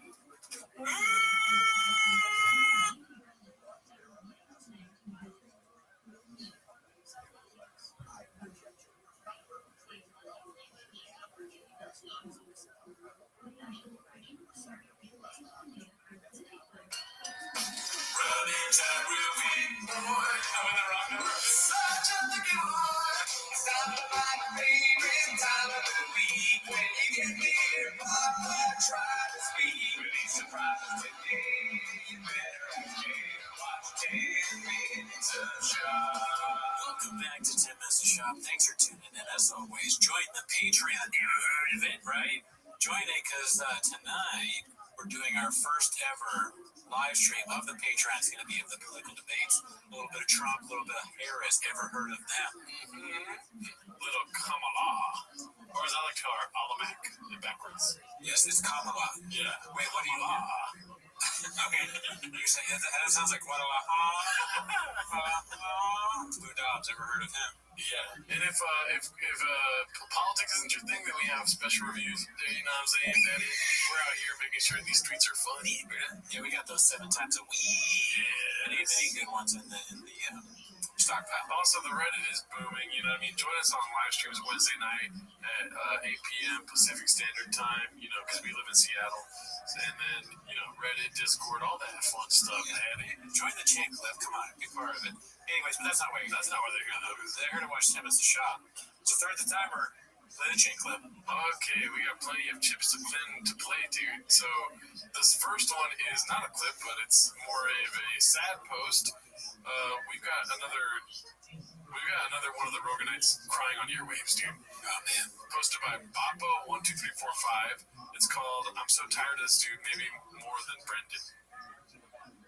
Look at that, dude. That's just nobody wants to see that, right? Yeah, that's a real bad face. That's a problem. It looks like something you'd see in a medical office. He has like the symptoms of some kind of disease. Or it's like you see it up on the wall. You say, oh, or like when you're like searching, when you look, or maybe you don't see it in a doctor's office. It's when you're looking up symptoms of like, what is this bump? You know, or the red bump on face, but it's his entire face. Yeah, the hippopotamus. It looks like he just walked out and they told him he's positive for monkeypox. If somebody told me, if I saw somebody like this and I was like, "You've been drinking," and they said no, I'd look at them with skeptical eyes. He dropped his daughter off and he'd been drinking. Yeah, you know, I don't know. Little salt and pepper beard to go with the crying, dude. As usual, don't post this. Yeah, don't cry on your ways. It's called Obligatory Just Dropped My Daughter Off at College Crying Pic. I posted one 2 years ago for Georgia. Now it's Isla's turn. I'm I'm so excited for her, and I'm so proud of her. But goddamn it, I'm gonna miss that kid. I just read the first comic. Hey, be cool, Canelo Ginger. Canelo Ginger. Both girls are out of the house now, and thank God I married the woman I did. I'm gonna be a mess for a minute. I'm headed to Vegas. If I knew anything about Reddit, I would not post stuff about my kids. Right? Yeah. Don't do that either. Yes. No. Yeah. Great idea, dude. Good thing you don't have children. This one's posted by True MMA Chess, I believe. Never forget that this guy is genuinely a piece of shit who views poor people as lesser humans to himself. He is an untalented, unremarkable garbage. Okay, that deserves all his failures and humiliation. What do you think about that? Just that title alone. Well, I remember this clip well. This is the one where he talks about homeless people. I think it sums it up pretty good. Yeah. It's a little harsh, but Papa made feel like. Yeah. Is that your takeaway, dude? This is a new joke. I actually have inside information from T5K. Okay, you're absolutely right. Shout out to it as well. Okay. Well, let's see here. Oh gosh, it's so hot here. It is very hot. Why isn't it playing? To get a fan. But for the people that are negative or are on forums and create troll accounts, I view those people the same I view a homeless guy. What about people with big red chairs? Do you view them as brothers? Right. I'm sure I'm homeless. I can afford 2 red chairs. How many homeless people you see about this many stickers? Yeah. How many homeless people can get art? What's the word you do? Commission? How many homeless people can get art commission? And this is not me hating on homeless people. This is not me hating on homeless people. How many homeless people have bobbleheads, dude? Not agree with everything you said. Yeah, look, I mean, you can't see these cameras. Yeah. They're pretty good cameras, okay? Yeah, dude. So, watch your story, bro. Watch yourself, Shop, Scoop. Oh, fuck, it's not playing again. Critiquing my art or critiquing my art. Yes. They do not matter. It literally does not matter. He's like a seething coke or whatever. This is seething coke. The guy with the face in front of me. That's what he is. This is the evolution of the C-Clamp too. At first he started praying for Jesus and stuff, and then it slowly turns into this. Not unlike Mr. Doom. Like, I'm sure Mr. Doom was at one point a good guy. Yeah. He fucking got the green thing. He put on the mask. Yeah, until he met Superman. His heart went like this. Who would go out of their way to create that account or to live in their mom's basement or whatever job they're working could not even fathom the amount of work it takes to pull off something, whether it's a set or a good podcast or a business or merchandise or it does not matter, and I hope my son, I hope other people they start to discredit those people even more, because the type of person that were to go on YouTube and leave a negative message, to even create an account to be that way is I don't associate with those people. I don't know those people. It does not matter to them. To when people lets that affect their mood or their life, it's mind-boggling. We've talked about this before, the zebra head. What is that about? Oh, yeah, I had no idea. It must be someone else's podcast, right? They got zebra decorations. Somebody's drinking an oil can behind it. It looks like RoboCop's drinking an oil can. It's a taco. Oh, man, I missed that. I don't think we've ever fucking seen comment on that before. That's very strange. Drive fast. Okay, Daddy. The superhero is drinking. Oh, it is RoboCop drinking because I guess he's a robot and they think he runs on gas. He runs he runs on gas just like all things good. Yeah. Drive fast on gas. RoboCop obviously did. I'll know that. He's not doing electric cars. The zebra has an Oscar, which is something I hadn't noticed until now. Yeah. Did you notice that before? That zebra's looking homeless as fuck, though. He's not happy at all with what Papa's saying. It's pretty corny. Yeah, the zebra's rolling a skeptical boy. It's corny to have one of those fake small Oscars in it. A little bit. I don't get one. Yeah, we'll probably have some. What I noticed about what Papa was saying is that he is talking about being proud of merch. And I'm not sure if I would ever be proud of merch. I'd be happy if people bought and they liked it. Maybe it was really funny. But so I'm, doing the thing where I say one thing and say the other thing. But how could you be proud of something like this? This is poor quality. Yeah, it was very sweaty after I took it off. It's been washed in. Yeah. But I mean, it's just not very good quality. They sell it for like half off. If you buy things. We bought the golden jackets. Yeah. Somebody commented, you idiots aren't even wearing the golden jackets. Oh, dude, it's so hot in California, or say Seattle. It's 100 degrees where we are. I have the AC blasting. It's 10 p.m. at night, 100 degrees. Yeah, dude, give us a fucking break. I told you too. As soon as we bought the jackets, I was like, this is the worst time to buy the jackets. It's the middle of summer. Yeah, I guess, but I mean, they're the best jackets we've ever had. And then you were like, should we do it? I'm like, yeah, dude. Yeah, I got some more information in it. Shouldn't it be the same as a cat creator profile? That's a good example. Who cares? That should make me laugh so hard earlier, dude. Even a homeless guy. That's very If a homeless guy was just creating a profile talking shit, it doesn't matter. Right? Because they're all the same. So. Yeah, I don't know. Anyways, I like how these old chins get reheated and are like the most liked things on that week, Yeah, I mean, the classics, everybody likes the classics. But let's go to something that's happening currently. This is posted by Active Paprika 51. The shop shutdown is coming soon. Oh, this is not me for the comments. Brendan Shop is just as informed about what Jiu-Jitsu needs as he is about driving trucks. Let me guess, you have a purple belt and got it all figured out. Bring your fat ass down to LA so I can, quote, inform you. Let me know how it goes for you, big guy. I don't understand the logic there. If he comes down and he sees you, why would he have to let you know how that goes? Yeah. Wouldn't you know? You beat him up, right? You beat up this guy who did an internet comment that's not even really that mean. Yeah. And then he responds with, no need really. I already saw your match with Cyborg and your post-match analysis trying to defend your wasting of everybody's time, big guy. That sounds like he hasn't had his big goal. Yeah, that's a man. Because That's a man who had to rush out of the house, didn't have time to stop, get a large Dr. Pepper. This one's supposed to be by the Dirk Fiddler. It's called Brendan the Dirk Fiddler.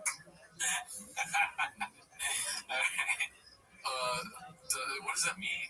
I don't know what the Dirk Fiddler means. It just says the way you said it, you're like, all serious. Like, this next one's like the Dirk Fiddler. Like, there's no comedy in your voice. It's supposed to be by the Dirk Fiddler. It's called Brendan's response when I said he is on Ozempic made me laugh. He also made it so I couldn't tag him immediately after saying that. LOL, what a soy boy. He also says, couldn't get your shit together. I mean, I'm not the one using peptides to get my shit together. LMAO. Let's see here. So, looking lean, brother. What's the new diet program? Lots of running, keeping up with the kiddos, good protein, and peptides from HRT. And just in this fucking weird plug for some random company. Transcend HRT. You mean Ozempic? And Brendan laughs. I think this is the next slide. He laughs and says, Ozempic makes you jacked? News to me, but a ton of soy boys see a dude in shape and chalk it up as Ozempic because you can't get your shit together. LOL, I get it. I get it. That's so funny. He wrote all that and he's like, got him. Post. And then this guy responded, I wouldn't call you jacked by any means. Skinny and Ozempic looking for sure, though. Isn't it funny how there's random people getting mad skinny right now and they're upset when people suggest it's Ozempic? Yeah, I mean, well, if I got like super jacked, they're like in really good shape, and someone was like, "Oh, Ozempic," I'd be hurt too. Really? Because people say that I'm on Ozempic when I lost weight. It's like it's just not true. But I don't need to like what need do I have to make them know the truth about how I lost weight? I just drink great energy. Yeah, you didn't drink Ozempic. I got some inside information, man. You're completely right with that. No, I guess I don't know. I don't know. I see it both ways. It makes you look like you're using Ozempic. Well, here's the thing. You obviously are not taking Ozempic, so that's why it's not a big deal, right? Like, there's just like I don't know when people say you're on Ozempic, they're kidding, right? I think that's what I'm saying. Yeah. But like, I think people really are saying the shop is on Ozempic. Yeah. Right? I mean, like. Yeah. There's also a difference. If I was taking Ozempic and people were accusing me of it, and I wasn't really addressing it, you know what I mean? Yeah. I'm not on earwaves saying Ozempic is fucking for stupid people like he is at the golden hour. Oh, yeah. Did you say that? Yeah, there's a time right before he got skinny where he's talking shit about people on Ozempic. I don't understand why anyone would care that someone's on Ozempic to begin with, but I do think it's ridiculous to go on it and then be like, what? And especially after you've been insulting it like you just said it did. Like you saw Nikocado Avocado lost all that weight.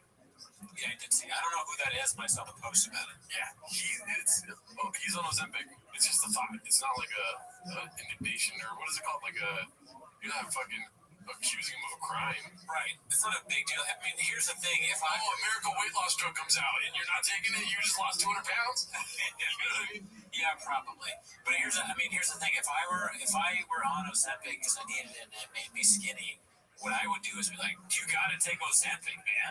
Yeah. I love this shit. It changed my life. I got laid now. Exactly. Like if someone's like, yeah, you're on Ozempic, I'd be like, exactly. I said it in the post. Read the details, Jen. What's the percentage chance that he is on Ozempic? I'd say 60-40. Yeah, it's at least that. I don't know, man, because like I know that he lies, and I'm supposed to just not believe anything he says. But it's so crazy to lie about that. To me, I just don't understand why you would, especially going this far. There's so many things he lies about. There's so many things that he hasn't met Adam Sandler apparently, and he said that so many times. That's true. I don't know. Maybe I just have too much faith. I'm too much of a fucking homer. I'm a sucker. For everything. Well, I'm falling for Shab again, dude. He's bringing it back in.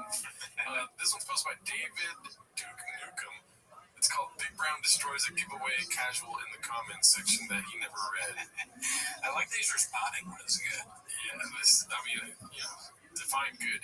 Let's see here. Made for us. You're right. There we go. This is who won. Saw millions hats for this one and not one for the winner. And then Magic Stack is in here with the eyes. Brendan says 5 to 7 biz days after giveaway ends, the winner is announced just like every other giveaway in history, my man. I love how stupid people put my man and my boy and things like to emphasize their my man. Like he's not like overly aggressive or aggro in this comment, but you can tell from the use of my man that he is mad. Like, oh, you idiot! Everyone knows the 5 to 7 business days. Everyone, you didn't know that? Go back to school. God, do you think he sat down at the Key Studio and was like, guys, we gotta make this giveaway legit. There's already a lot of heat on me, dude. So he feels like he has to respond to people acting as if it's not a legit giveaway. That would be so funny if we could get inside, like we see the Nixon tapes of Shab, and there's recordings of him like telling people we gotta respond to every one of these comments that says it's not real. Because it is real. And it was like, but Shab, it's not real. He's like, that's exactly why. Also, just the 5 to 7. I'll never forget how funny that is. That is so funny. It's been 5 to 7 business days. We still don't know. Yeah, but he's gonna make content. People are just being assholes. He's gonna do a podcast. Here's the giveaway winner. Right. It's like in 5 to 10 months after they film the episode of Drive Fast All Gas. Yeah. Episode 4. Yeah, we forget. Like 10 minutes of content takes 6 months to make. I'm just pissed off that I didn't win the truck. You don't know that, dude. I know, but if I did win the truck, I'd already know because he's filming the episode, right? He'd have reached out by now. Yeah. What if it's in my spam? If I check my spam message and there's a thing from Shab in there, I'd self-harm. I'm not gonna do that. I'll do it later. Let's see what this one is. It's posted by Confidence Search 8648. It's called The Intern Looks Like She Smashed a Bottle of Batch Number 1 on the Chris Calabas this morning. I will say, it's not a good look for her, dude. Oh, no. It's hardcore, dude. Garnet did not endanger your kids. Fuck you. I thought this one was kind of cool. You don't really see a lot of like people that still work together after all these years. If I told you right now, 30-second pass, you could say the N-word. You can say the N-word. I don't know what she's saying right now, dude. But yeah, Chin's face is like, what's that spelling? Fucking, I thought we got rid of all the Tiger thing. Years, but if I told you right now, you got a 30-second pass, you could say the N-word. Go. Tony's being said it live. Like the people on there, like that. That's where I take my kid. Yes, this is where we're at. If you're me, oh, it's real. What if it's just as hot there as it is here? Was it filmed this week? Probably. So they're just as fucking. That's why they're all in shorts. They're just as tortured as we are. Or she's drunk as fuck. That's here, Daddy. I mean, we're not drunk, but yeah, she seems drunk. She seems drunk as fuck. Drunk and hot. Yeah. Figuring. Or I mean, literally, not figuring. Let's see. If the Hells Angels are going to do this, they're not going to announce it. They just show up. Yeah, this begins circulated. I don't know if it's real because Hells Angels are like, the boys are killing it. I've seen it. Really?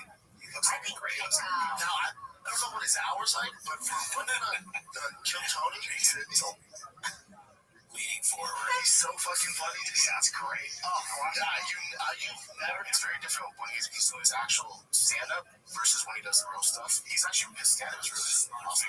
Also, that Cam Patterson guy saw. Makes you just smell their fingers. His stand-up is really awesome. Also, that Cam Patterson guy saw.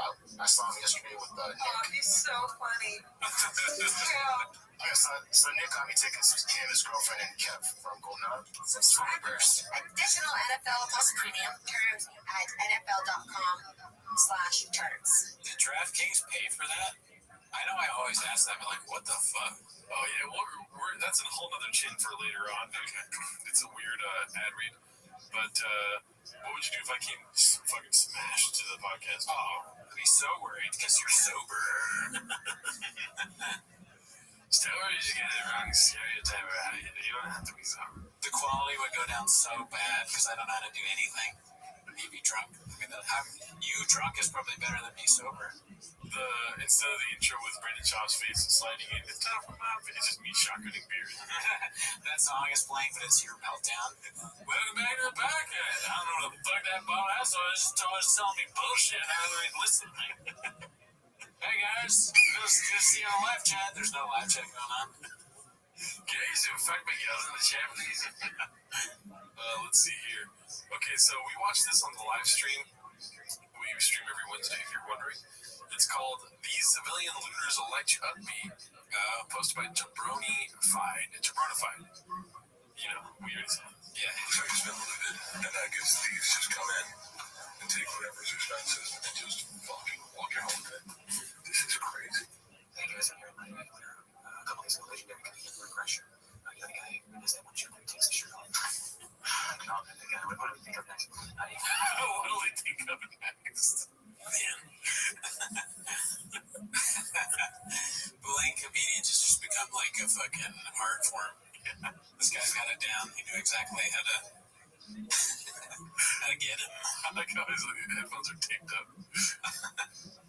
It's horrifying by how bare the shelves out here in Friday. And naturally, as an American would, he was very concerned about corporate greed. Plain poor people, naturally. It's a rare report. No, it was not because of the poor just doing other things. It's because Rite Aid is closing stores. They're in the process of filing for bankruptcy. And of course, they're scaling inventory. And it doesn't take genius to figure this out, but for pressure. So, please think critically about the wife and his article like ours, and just slapping up nonsense given to us. And the Joe Rogan experience. Yeah, please just care more about your news.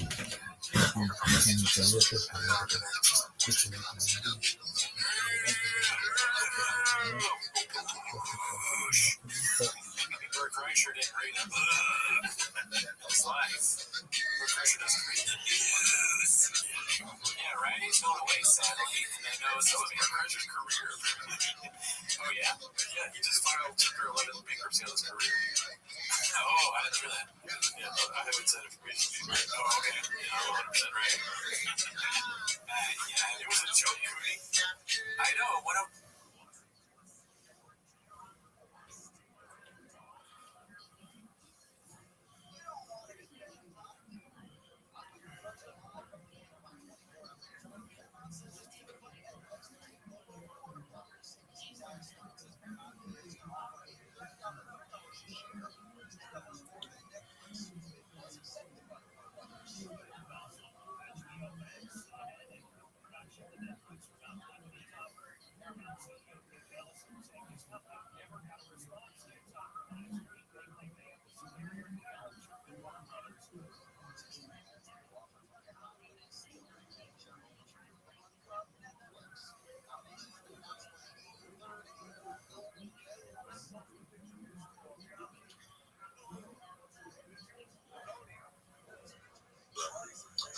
as low as $100, yeah, you stand a chance of earning about 15 to 20%. So that's like 15% of $100. That is $15. Every single month. Imagine that. So imagine like I don't see people like all them Smarty, all them Solis and Craig. They are going to put about 1K dollars to be earning up to 100.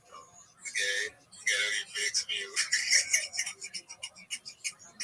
I swear, bro. I was serious, bro. Like, how's how? When I was like, see, like, yeah, touch, and me, Solis, millions, like, how people to give way for us, smartly. They just come, they tell us, for my kid, yeah, you listen.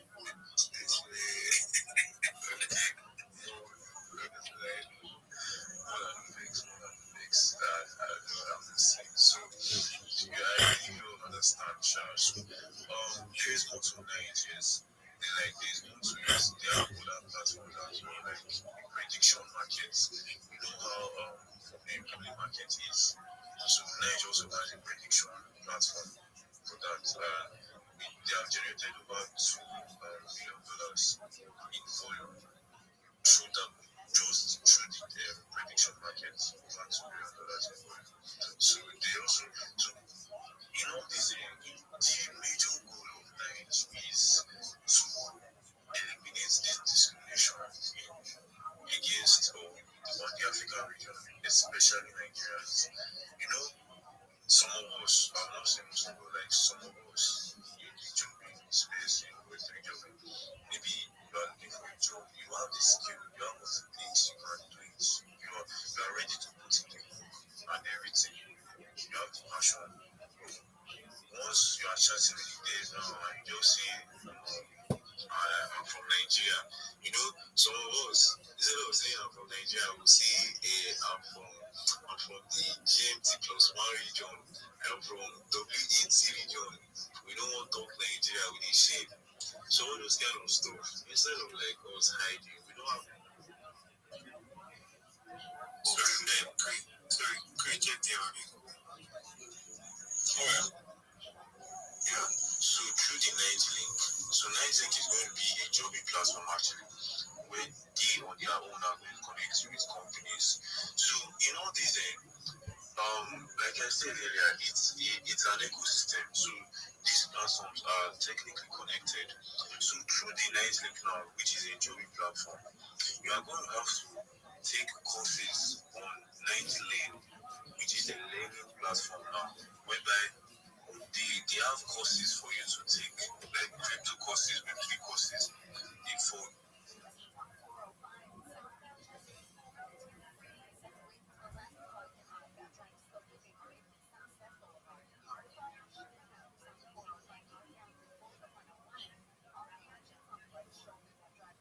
Did you roll? Why do you want this from? I thought I was doing one. Oh my god. I was about to close the eggs right now.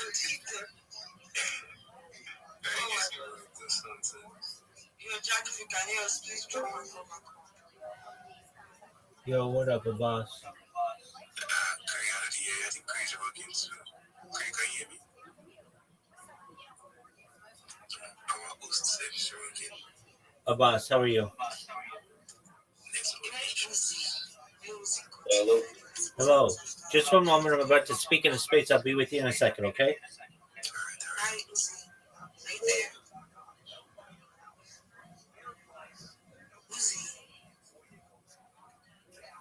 I don't think he's here. Touch also. Smart. And rules good now. Now, chill guys. I don't this is last. I don't think it's been I had a conversation with this shows on space like I don't post notification and I decided to just touch. No exactly. So everyone Crazy having like a connection network while zero anytime. So zero anytime soon.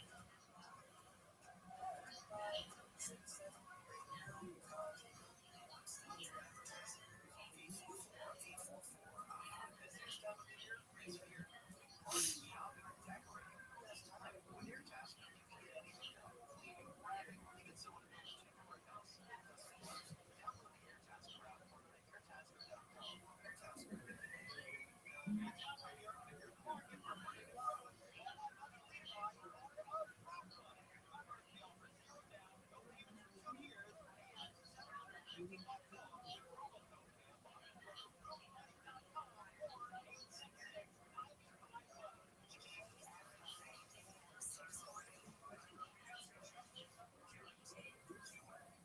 said, well, I could probably do 2 times a week, Tuesday, Thursday. Started doing Tuesday, Thursday. So this all started from one.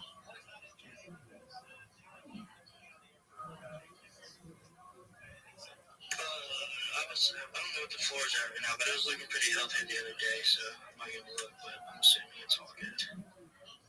Oh yeah, our floor is sitting. It's actually on a little bit of a sale right now. We're sitting at right around 0.2.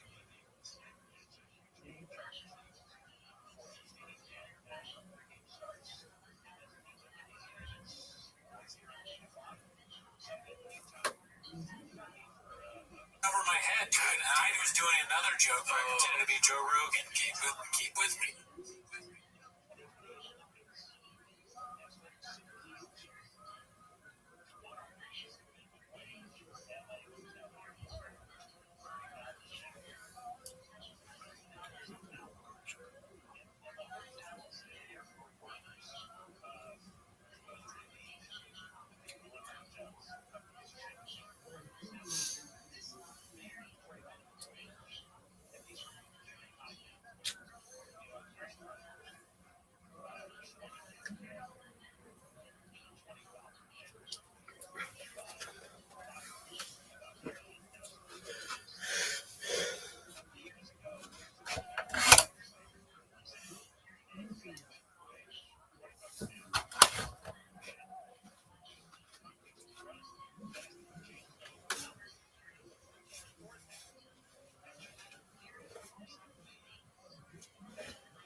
Don't lose me.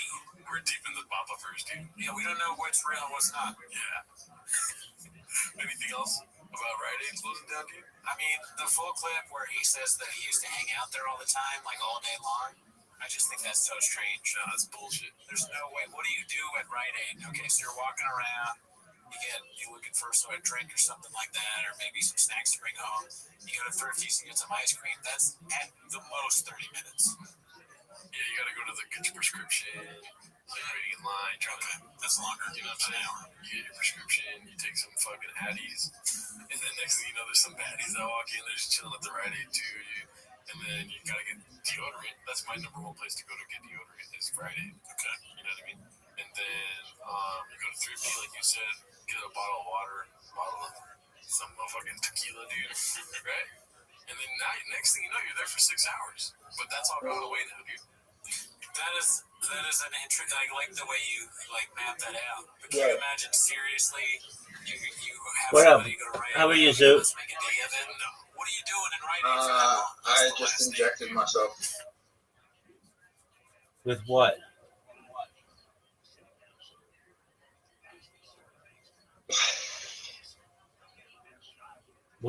Would you inject yourself with the cock? Yep. Wait, what did you inject yourself with, dog? Like the soap. With what? Soap. What the fuck is soap? For the soap? You just injected yourself with soap? Yeah. What does that mean? Means I clean myself. Dog, did they not speak English where you are? What in the fuck are you saying? I don't know. I'm Rabbi. How's your day going? Amazing. Are you ready to lose? Rabbi. I asked you a question. Yeah. Okay, do you want an invitation? Rabbi, it's not last year I was rich, now I'm poor. Fucking sucks. Shit happens, baby. Was it all because of Dog with Hat?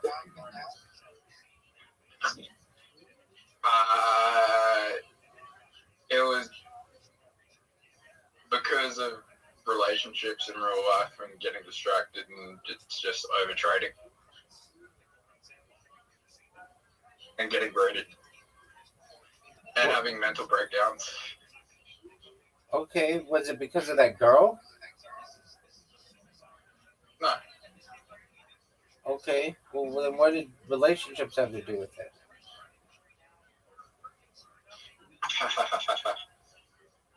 Just getting into relationships where I didn't care about the other person and spending too much money on them and then gambling. It's degenerate. Alright, well shit happens. I'll be back on my great. You get all your money back? Yeah. How?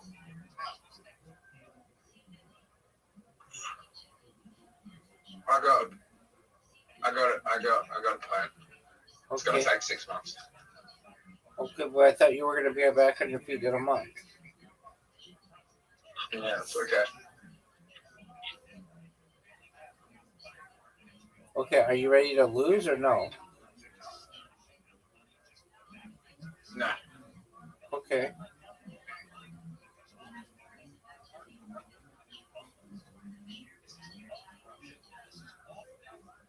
So you're not ready to lose, you're not doing stand-up, and you told me that you got injected with soap, which doesn't make any sense. Anything else that you want to... I'm gonna do stand up next week, hopefully. Okay, what joke are you gonna have?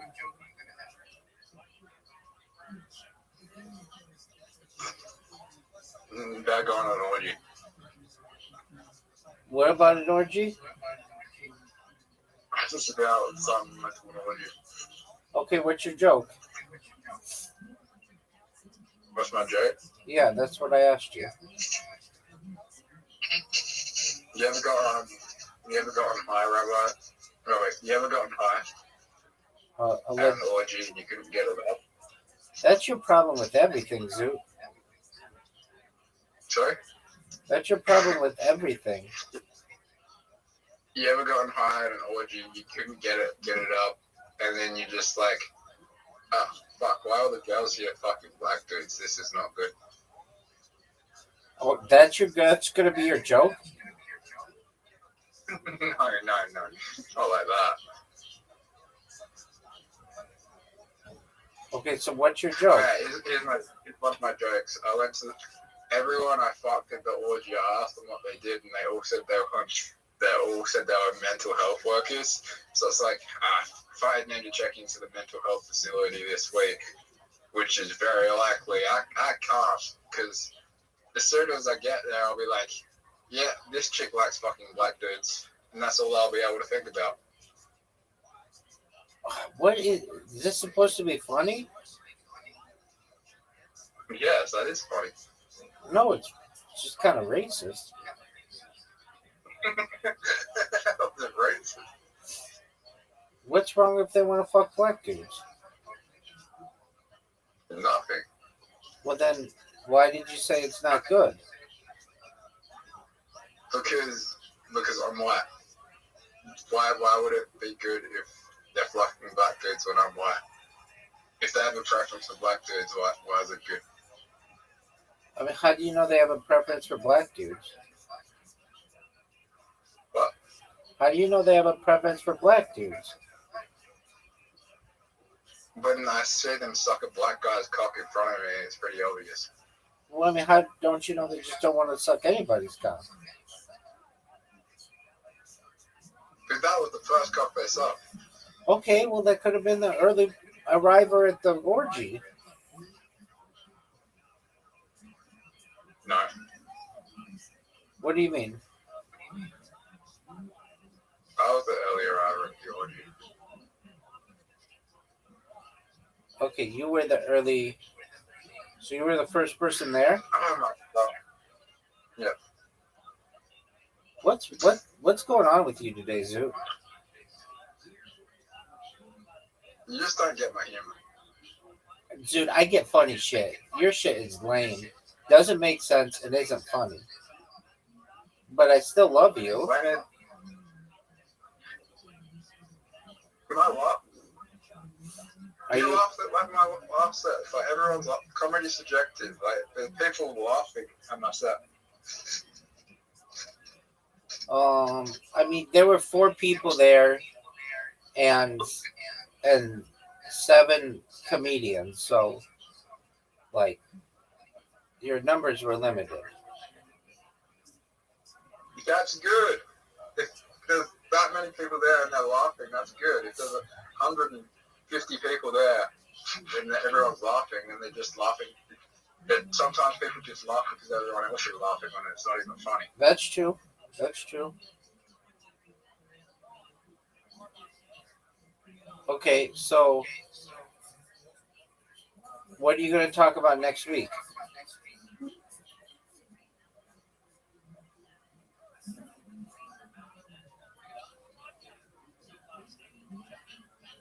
What are you going to talk about next week? Orgy. Okay, what's your joke?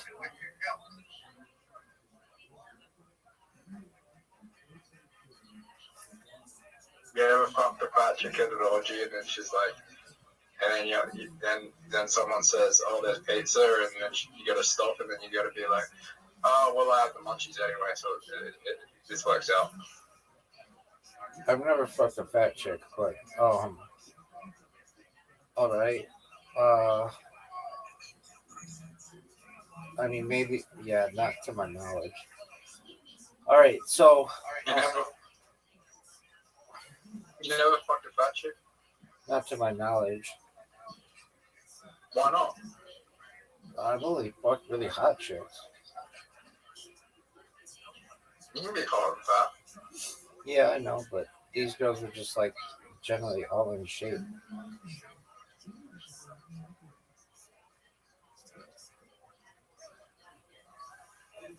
They could have gained weight later on, but generally, these chicks were hot as fuck.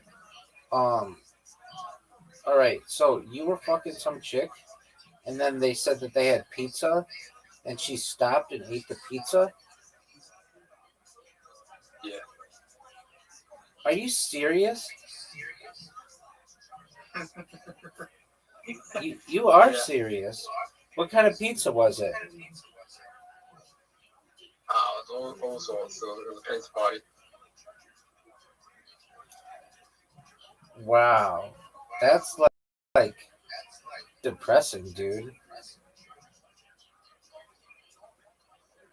So you're banging this chick, you can't orgasm, and then they say, "Hey, we've got pizza," and then she's just like, "All right, well, it's pizza time. Peace." Yeah, but I had the munchies anyway, so I just went downstairs and had pizza. Okay, so how could you turn this into a funny joke? The fact that you have munchies isn't funny, but it would be like, here's what. Now this is funny. It's very self-deprecating, but if you want to go with something funny, it would be: have you ever been in an orgy and you've been fucking a chick, and you're just about to come, and they announce that there's pizza, and I'm messing up. Okay, have you ever been so bad at sex that you're at an orgy having sex with a fat chick, and they announce that there's pizza, and she immediately gets up and eats some. That's kind of fun. Yeah, it's not bad. It's depressing, but I mean, it works. I'm depressed. Okay, well, I would be too with as shitty at mini golf as you are.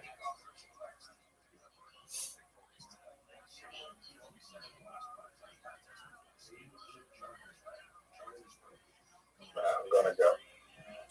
All right, all right, sounds good, big dog.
She's in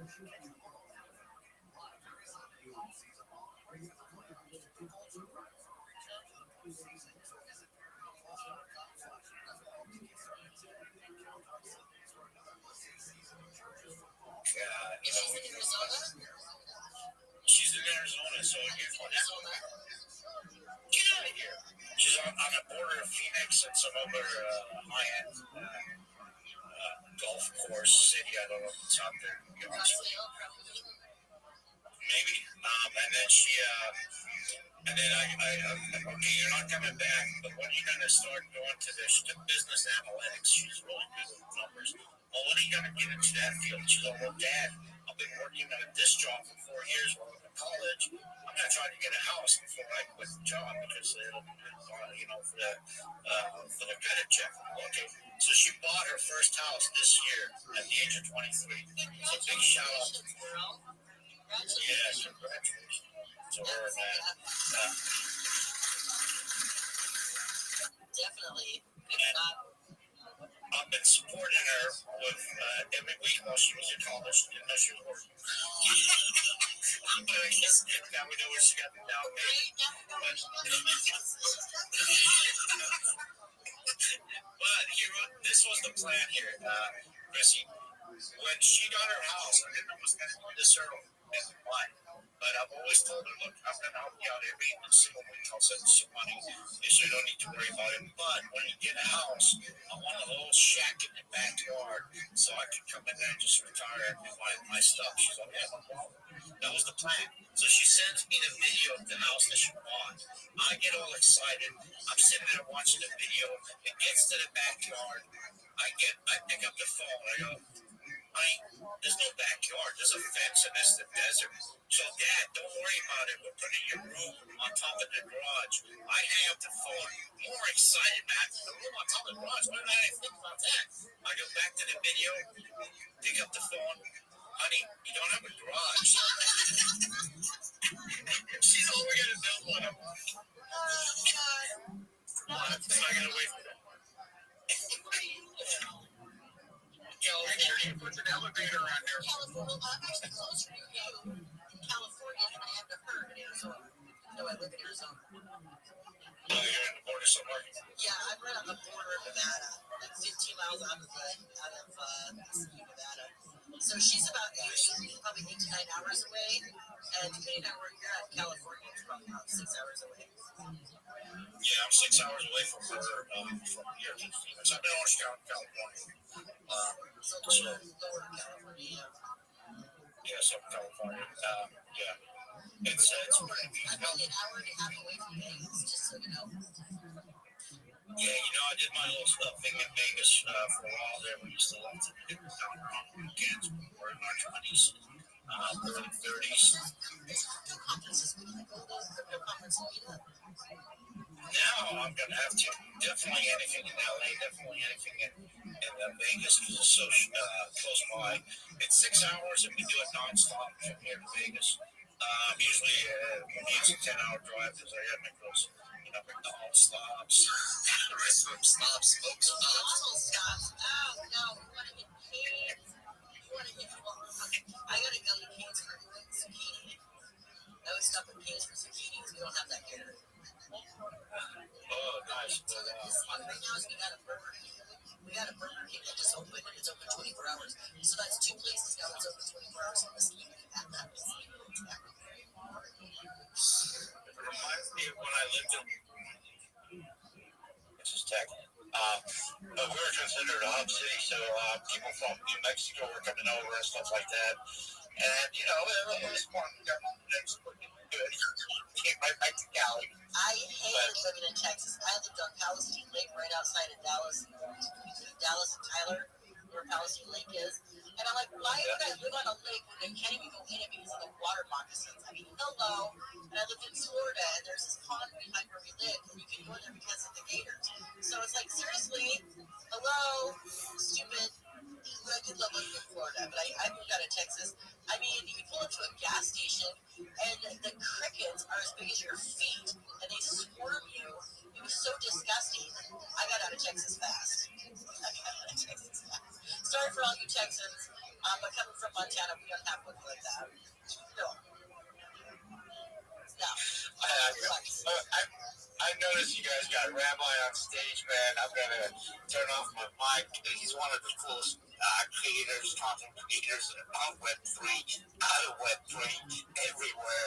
I mean, he's got a cool live stream that you guys might want to jump in and watch. It's hilarious as heck. I've seen a few of them, but I'm gonna turn off my mic. Yeah, I'd love to hear from Rabbi. Excellent. Thank you so much for the opportunity.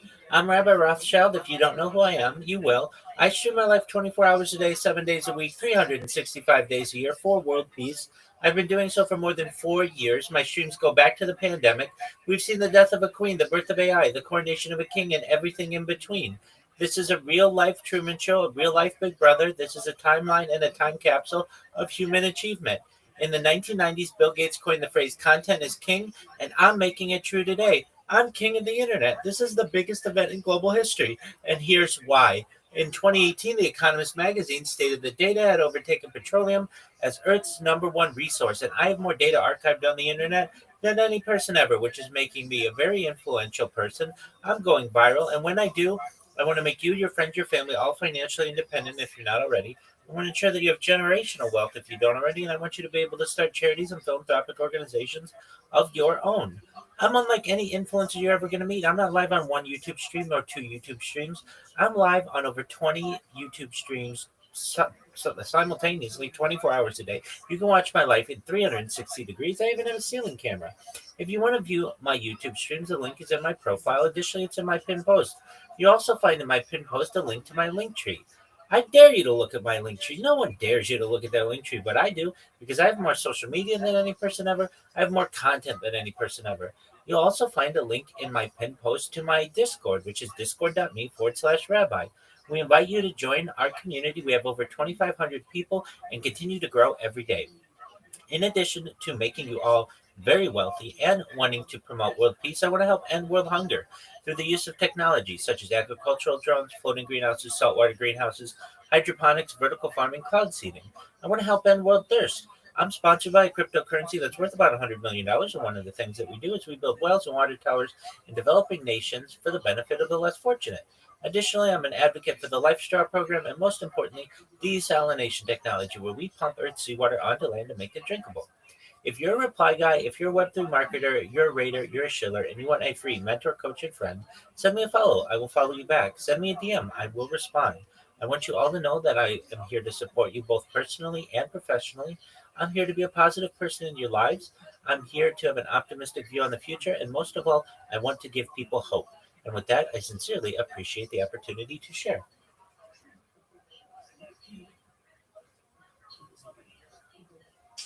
I see rabbis left you guys speechless. That's that guy. I love Rabbi Mitch.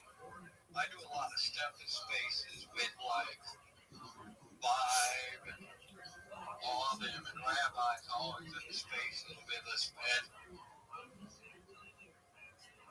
I'm your rabbi. Thank you so much for your kind words. I appreciate it.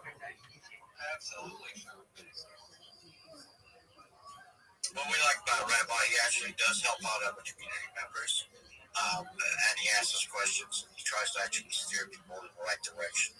And that's a big thing in this Web3 thing. And we totally appreciate you, Rabbi. We do really do. Thank you so much for your kind words, Big Yolo. I see Lazy. Lazy, you changed your PFP. Is that correct? Yeah, I did a Christmas one for a minute. There you go. Well, I still recognize the name. Very cool that you're getting into the holiday spirit, if that's what you celebrate, and keep people on their toes so they always have to keep an eye out for what you're going to be doing in the future. Oh, yeah, absolutely, sir. Future's looking bright.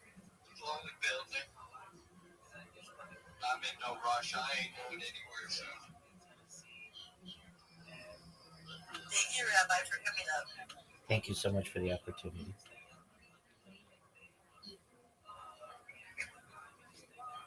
Yeah, I was raised in South Florida.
I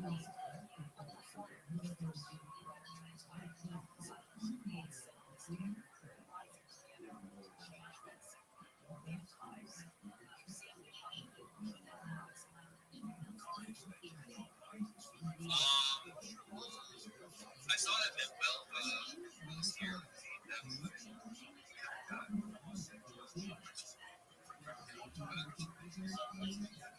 Anyways, Shy, it goes something else.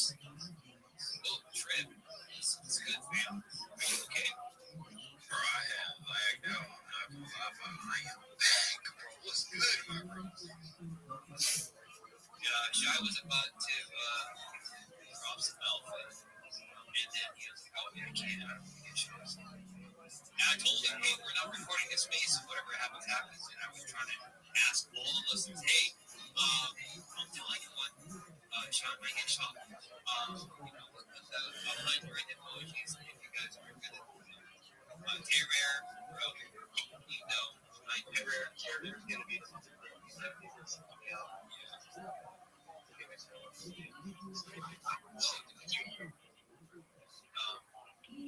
it isn't time. Bro, I won't tell anybody Cyber is secret is safe for me, bro. Yeah, I won't tell him. Damn. Anyone wants anyone has alpha or anything that you can share? I'm gonna just I do have something I can share. Oh, let's go. All right, yeah, take the show. I heard there is okay. I don't know if I'm just the or I'm seeing some new PSPs around. I hear anime meta is okay. I don't know if that's true. I don't know. That's just what I hear. It might, bro. Interesting. I don't know this or anything, but like it just might be the just might. Even these events. Really? What anime do you like? I mean, I think my all-time favorite is either Naruto or Bleach. But I do like Tokyo Inspire. Still good. Whatever he's saying, I know. Could you explain to the listener what the hell he's talking about? So we're talking about anime. If you don't know what anime is, it is like a whole genre dedicated just to Japanese cartoon art. No. There's Nike and there's Korean as well. Oh, I did not know. See, I'm a culture. Sorry. Yeah, go ahead. Okay. It has a very distinct art style, two-dimensional art style. Okay. And it's usually pretty action-packed, Sometimes there's a lot of fighting. There's a lot of fun. All right, let's hear from Jay.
Yo, I'm okay. I'm not like the greatest, but okay, so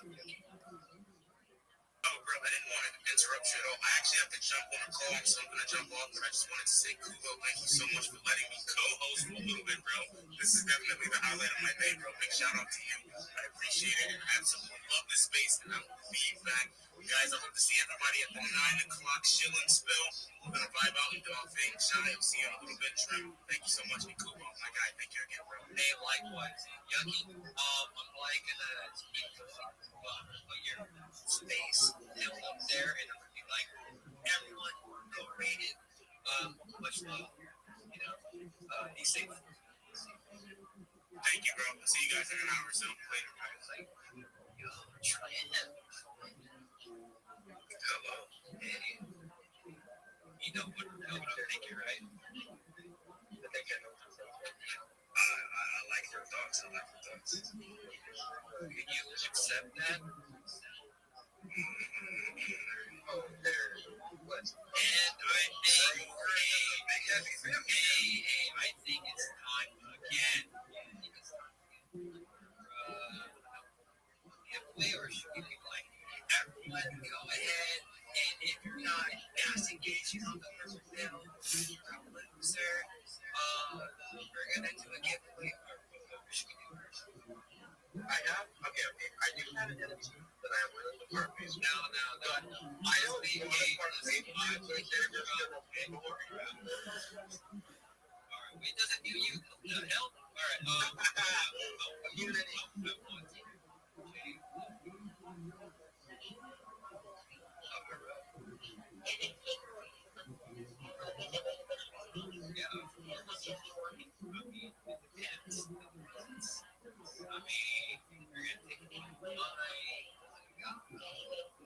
Okay, go ahead. Sorry. I'm gonna take it.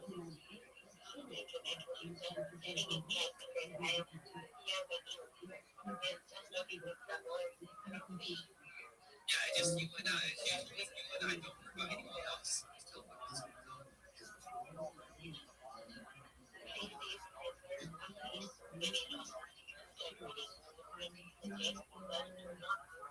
Yo, that is hell. Everyone do not do teachers in line. Jay. Wait, I'm sorry. I say your Jay. Go ahead. Sorry.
Basically, short story, or what is it? How is that called? What's the term? What's the long story short? Do not trade futures. Jay basically told us her experience, and it was very tragic. So everyone go ahead and show some love to Jay. At least we give her followers. And Jay, if you get followers, you know what you're gonna do, right? You're gonna follow right back.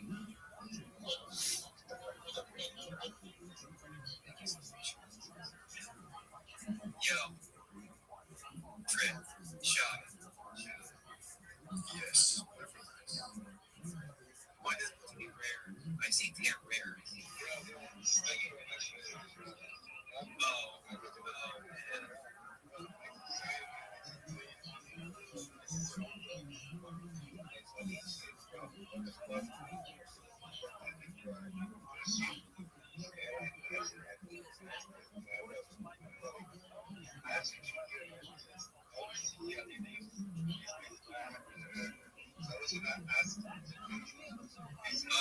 All right. Hey, no. Don't make me too good. I'm the protector at all costs. All right? Yeah.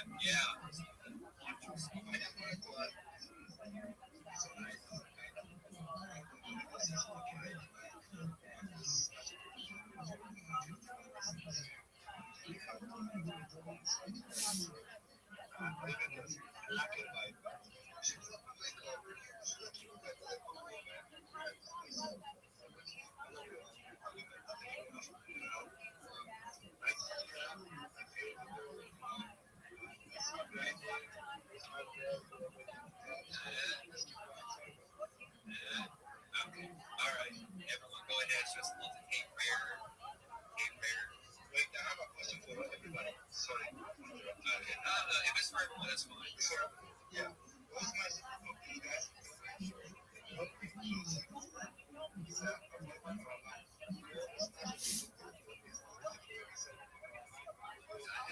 Tell my listener what to do. Yo, what a terrorist. Like magic up here. Hi, guys. Yo, Mist. Hey, everyone. This is Mist. Mist, you want to introduce yourself? Hi, guys. My name is Mist. I come from the land of water. Yo, land air, fire, no cute. He said, okay. He said, okay. My name is Mist. I come from the land of water, from the village hidden in the mist. It's a pleasure to meet everybody over here. John Lily, I don't know what you're laughing at, but this is a serious matter, okay? Well, thank you so much for hosting such a wonderful space. I see everybody down there. Before we move any further, make sure you're following, though my phone is literally at 2%. Right. Brought myself. I don't know where my charger is, so I'm probably going to correct you guys. That's it. Be sure to give me a follow, give True a follow, Shy a follow, K-Rare, cutting you off. Anyway, turn my duties on and... Huh? Wait. Huh? No, I didn't do anything. He just made it himself. Hey, Trip, can you ask me if they want to speak? Live change to speak in California. I got you, bro. If you have not smoked, the floor is yours. You are free to speak. I want to hear what you got for me.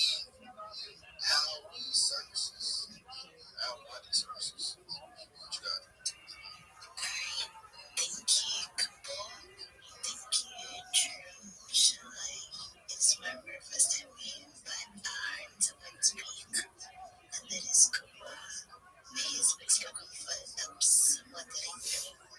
not physically, but on space.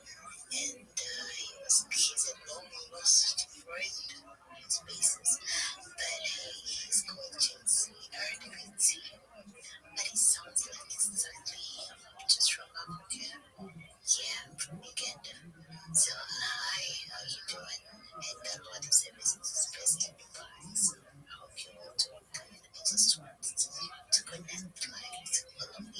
I feel like you're back. Thank you. Yo, hey, Rare, I Sorry, yeah, I was gonna ask, like, would you like to tell us more about, like, the services that you actually provide? So, pretty good gist of what you do. Alright, thank you so much for letting me do that. We are, oh my god, Tyrant's flashing through my printed. It looks so ridiculous. I know, right? But yeah, we are in Best Enterprise, like a what is construction company, and it deals with it's a technical customs company that is dealing plumbing, installation, block work, gypsum boarding, plaster work, and all that. So whatever you may think of, in terms of construction, ideas, and all that designs, yeah, we got you. That is what we do. And we have offices both Uganda, that is Africa, East Africa, yeah, and Dubai. Yes, so our main office is there in Dubai. Okay, cool. Sounds great. If y'all like what you see, some stuff you have, bro, just give her a follow. Y'all can support each other in the space. Services, start her a follow. Just do it has to be done. And I gotta say, that like,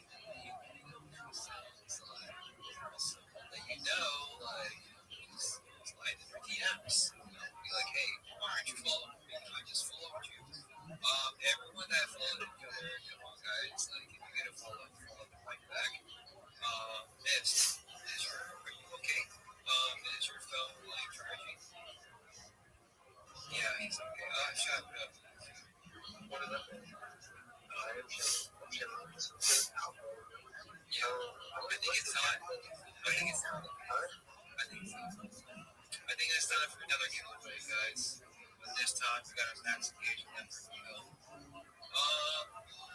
I mean, not like actually no. Take that back. Actually, we should be doing. What? Yo, Tay Rare, I will do you. Put your hand up, bro. Alright, Tay Rare, what's up?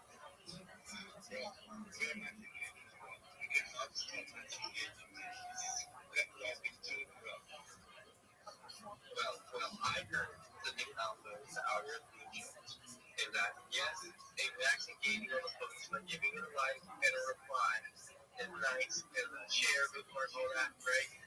You don't want to be spamming the replies, guys, especially not with like half-ass replies that aren't intelligent. Like if you're replying to a reply, like you're adding on to their that's totally different. That's not spam, but like sitting there just matching like the same files, we don't want that.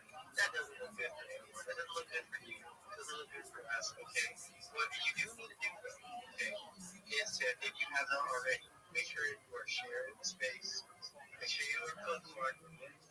Give it a like, and you are at least one or two of your friends down there. And that is how you can get entered into the giveaway. Do you know what I am saying? Okay, like I was saying, that is how you get entered. You got a max. But tell them to stay out. What are you gonna pick? Why are you gonna pick? Are we picking? For it? Yo, what up, Zoo? Let me look. Should I just scrub I'm working on an idea for a movie. Okay, what is it? It's about about time travel, but it's like at a high school reunion. There's this guy, and he wants to go back to time, so he kills everyone in his homeroom, and then when people start working out who are trying to work out who the killer is, and then they realize their lives are shit anyway. Even though they're mad at him at first, they realize their life turned out shit anyway, and so they're not mad because they can go back and change things. But there are people out in the classroom that are parents that are fucking mad because they'll never see their kids again. So then those people want to kill the guy, but then the others want to defend him because their life turned out shit. That's the movie. Okay.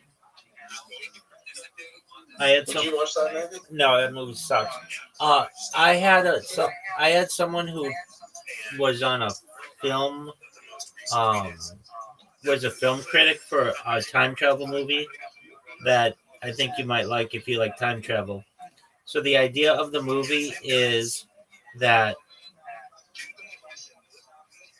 basically there are two friends, and every time they put a movie into their VCR, like a VHS, it time travels them to that time. What are your thoughts on that?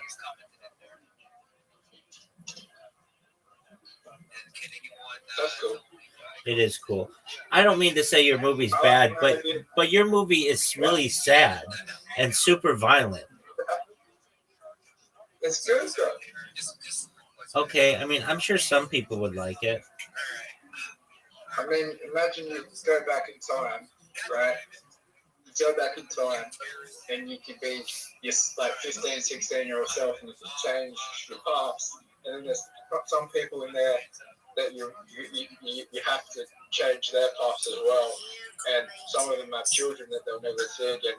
They're super angry, but the majority of people's life turned out shit, so they're happy with you. So there's like a group divide. A group divide of those people.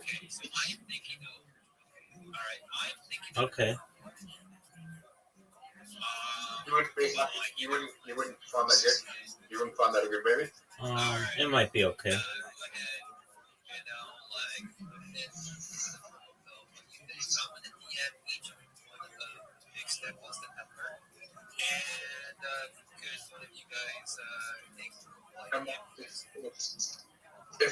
If you're in that situation, someone like you went to a school room, someone spilled you, and then you went back in time, and would you be mad?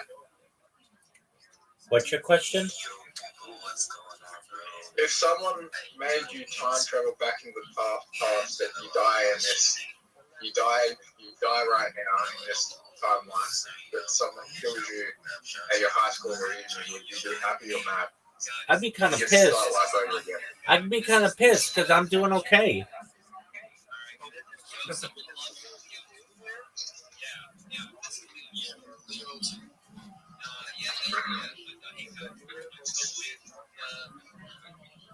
I guess I'll be kind of pissed because people would think I'm dead in this timeline. That's true. I'll get over it pretty fast. Let's move on to important news of the world. What are your thoughts on OnlyFans star Bonnie Blue being arrested in Bali on pornography charges? I think that's She got arrested with a bunch of Australian guys. I figured you'd be one of them. I'm not in Bali.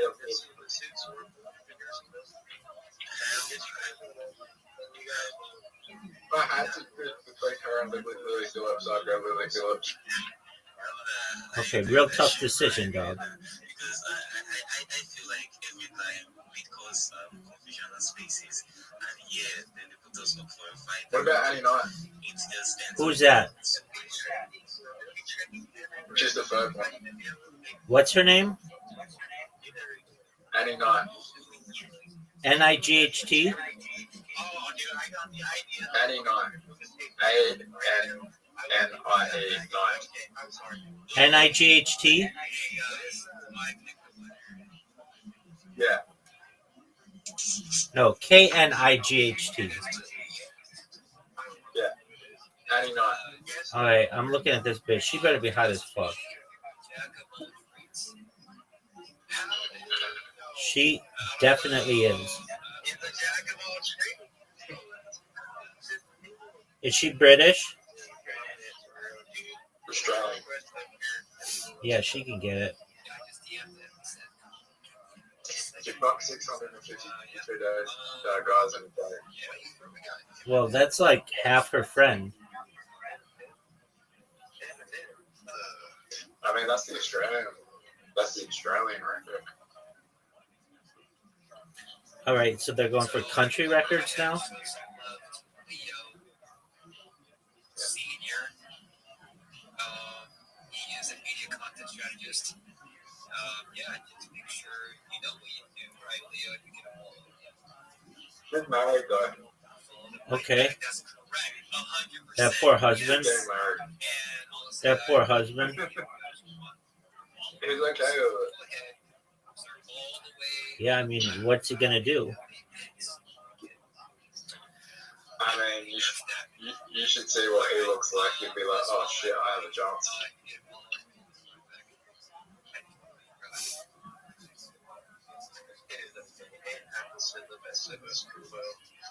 Is this what their hand up? Is this their hand offender puppy to puppy?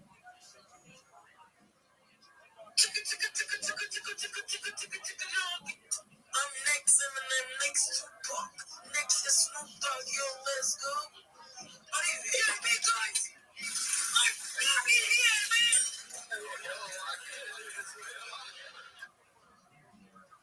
How are you today, puppy?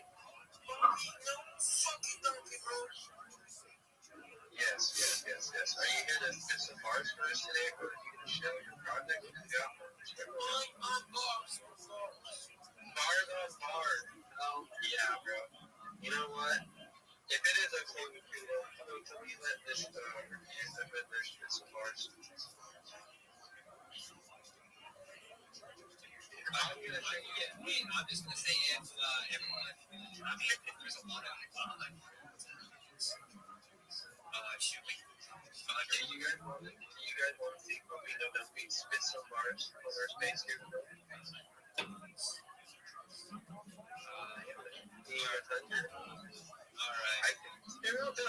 I meant to say, I poisoning yesterday, not the outside.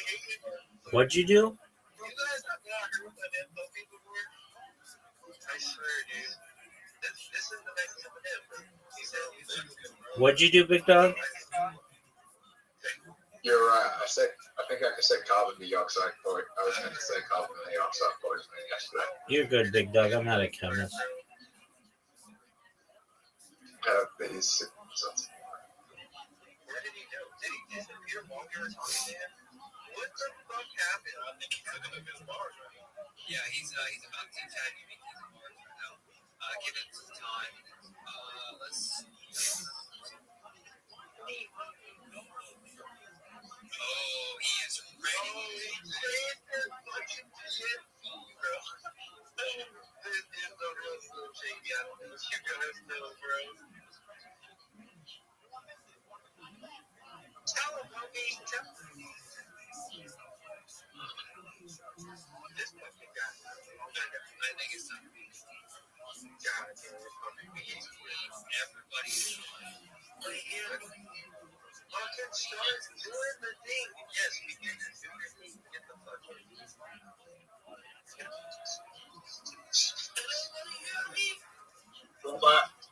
What up, baby?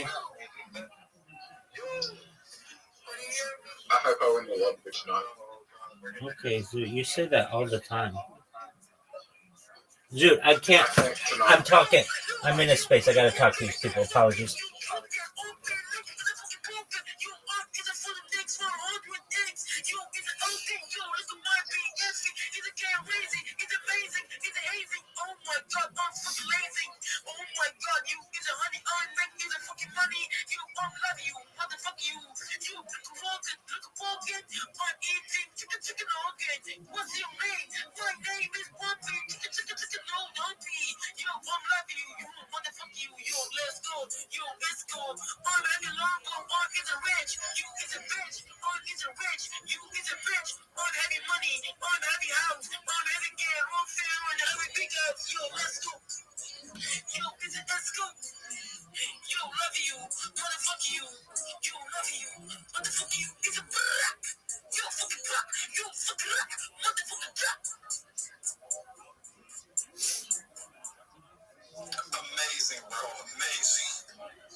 Jumbotron is a picture on Jumbotron tweet. This is I need a engagement. I mean, like, if that's Kuba, I mean, you know, Alhamdulillah, I keep it 100%. Go ahead. Thank you so much, guys. I'm Jumbotron. Yes, I'm next Eminem. I need a like, retweet. Show me the people. Show me the Web3. Show me the crypto. Show me the USA. Show me the world. Let's go. Alright, everyone show some love to Yes. That puppy. Apparently he's the next Eminem. Yeah. Yeah. Yeah, hey, just me, jack of all trades. Did you get them? Or just, I don't know. Yeah, just it just showed up in my wallet. Thanks a lot. I appreciate it. Yeah, cool.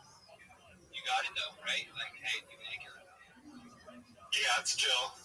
I really just recently started collecting NFTs. I got a couple Kushlings from Keith Berry, the KO Kids collection, and I got a few Entropy Catalina whales hooked up to my miners.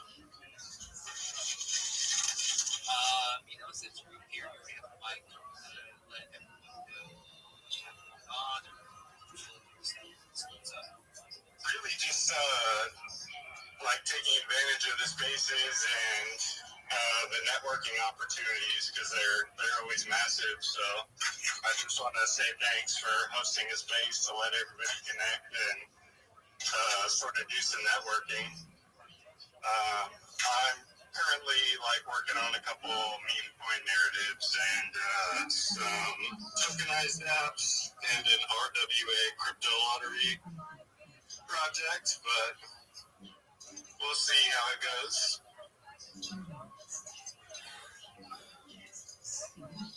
Hell yeah. Alright, everyone go share some love. Just me, jack of all trades. Yes, to give away whatever. Yep. Big W's indeed. I see we got Rabbi Roth who's handled. I know you have something to show for us for sure. Absolutely, I do. I've got some alpha I'd like to share with the room first, if I may. First and foremost, make sure you join the Big Steppers Discord. It's the best community in Web3. Additionally, in the Purple Pill, I put some things that may be of interest to some of you. The first is a website known as spacesdashboard.com, spacesdashboard.com. If you've never been there, you need to check it out. It will show you every single space that is currently going on simultaneously. There are hundreds of them in your language. You should check it out. It ranks them from largest to smallest. Our space right now is at the very top of that list. So congratulations to our host and co-host for doing a great job promoting the space. Additionally, you can rank all of the spaces in order of most recent to longest duration. It also, this website categorizes spaces in terms of NFTs, cryptocurrencies, investing, finance, whatever it is. I want you to expand your network as best you can. And one of the best ways that you can do this is by ensuring that you are in interesting conversations with the other people in this industry. Additionally, in the Purple Pill, I put a list of recruiters. If you are in Web3, you're looking for a Web3 job, it is not a bad idea to have a recruiter looking for a job for you, in addition to you going out and getting your own job. It is the job of a recruiter to get you a job. So especially if you are in the international community, I put some recruiters in the Purple Pill. Take a look at it. The last piece of alpha that I'm going to share before I shill is my basic social media strategy. Whenever anybody comes and connects with me and they say, Rabbi, I really want to expand how many people are finding me, I ask them, first question, do you have a link tree? If they don't, I recommend getting a link tree.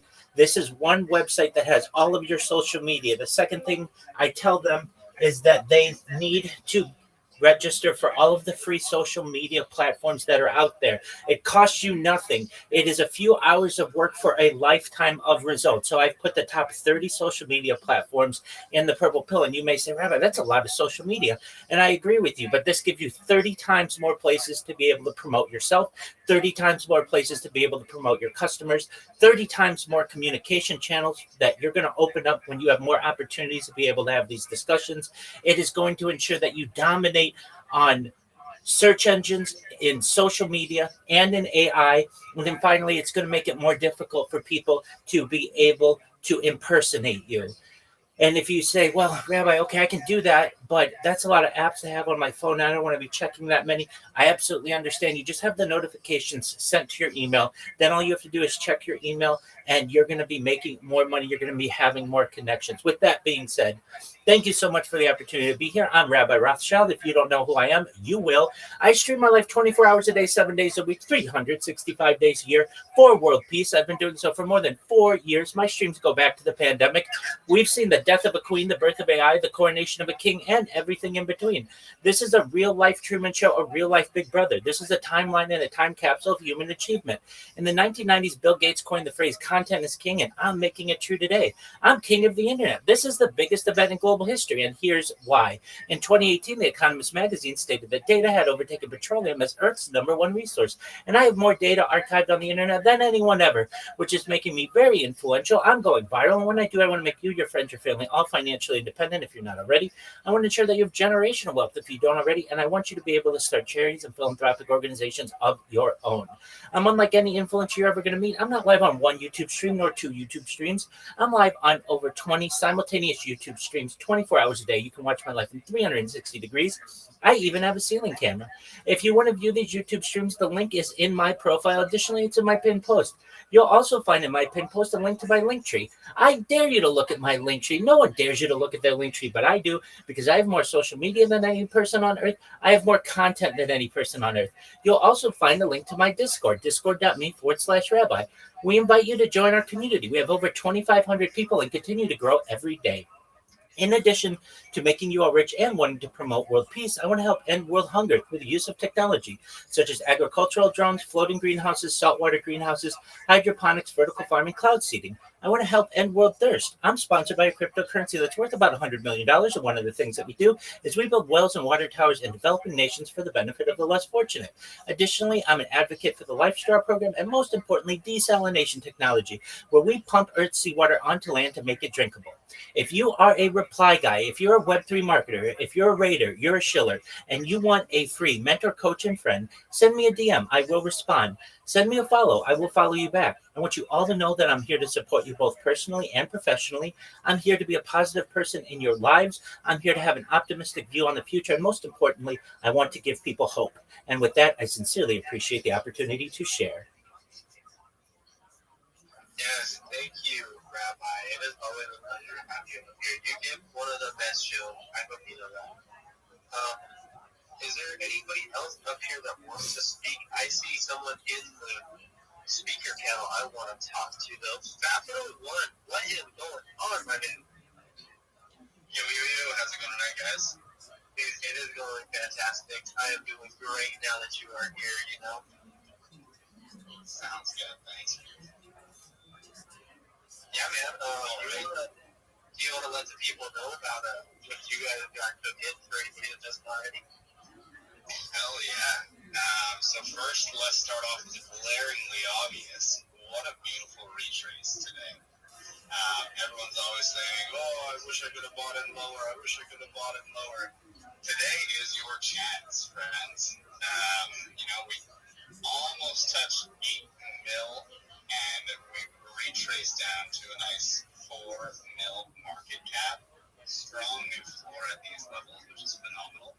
Someone today decided, not part of our App Club group or part of our core group at all, but someone decided that they were going to flip 1% on the chart.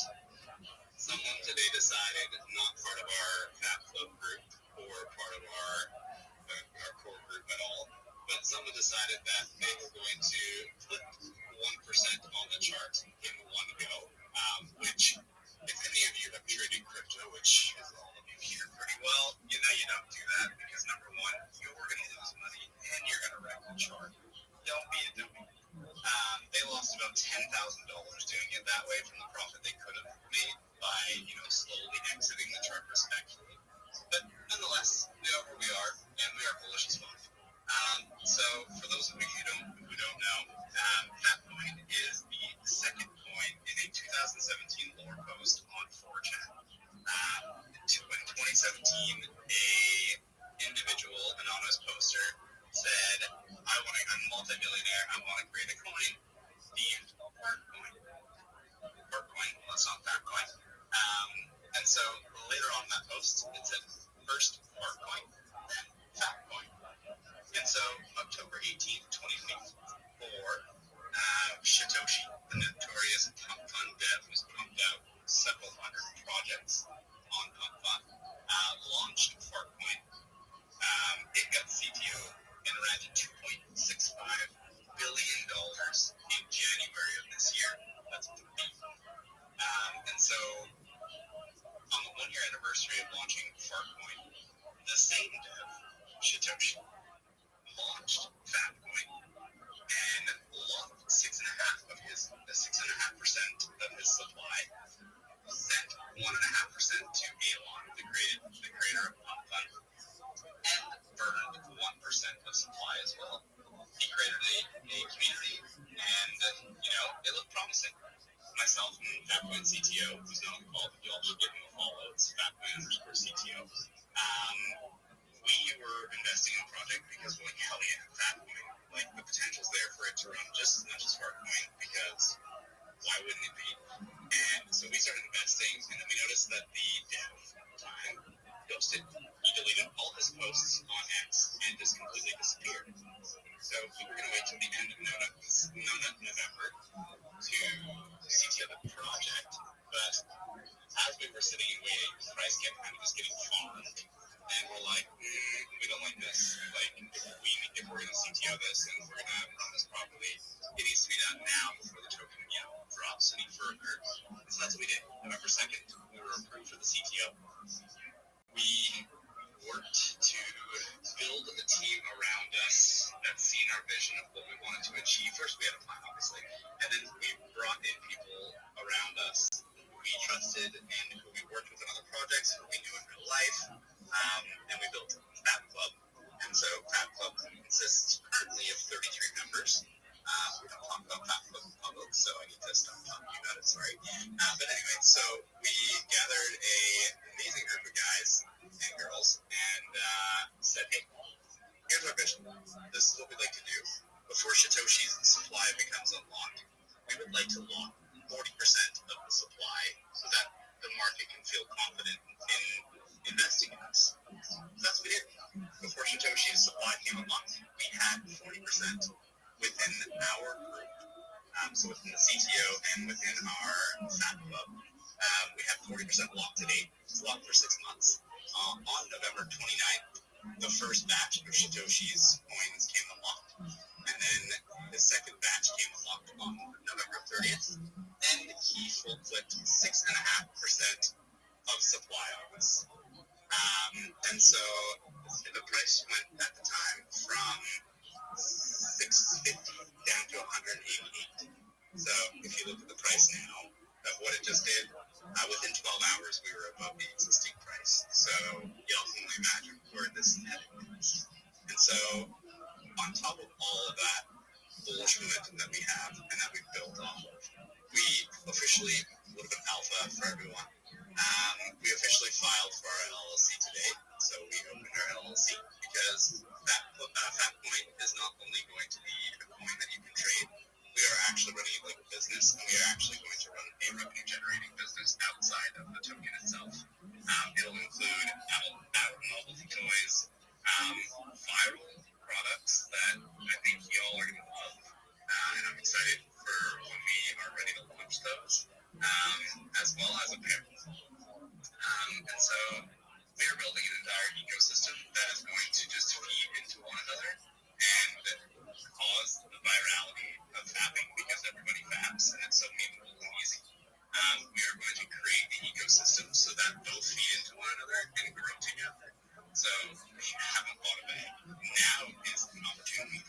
no other at 4 million market cap, because I don't think these prices will last very long.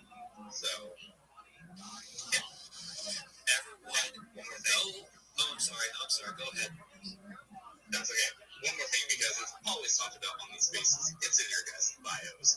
We were the first CTO project to be approved by Burgess and pass Burgess's audit. And so, super bullish. I'm so excited for when Burgess actually launches in the middle of January, because it will bring more normie eyes to our projects across the board, especially those of us that have been vetted by them. And it is going to, I think, pump up the crypto market, because it is going to give an avenue for people that are familiar with the banking systems of trading ETFs to the crypto market. So I am super freaking excited. Everyone, go ahead, show some love to Battle One, because he is dropping alpha. And I do have a question, if you don't mind. Yeah, what got you interested in crypto, like in the first place? You know, it's funny you ask me that. This is not scripted for anyone listening. It was Farcoin. I've only been in crypto 6 months. And I was talking to a buddy, maybe it's 7 months. But anyway, I've only been in crypto for a short amount of time now. And I was talking to a buddy one night, and he's like, look how stupid this is. The coin named Farcoin ran to a 2.6 billion.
Welcome.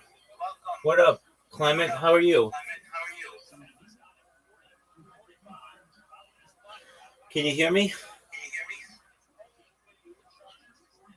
Clement. Hey, I know you. You're the Enchantress. Hello. Can you hear me? Excellent.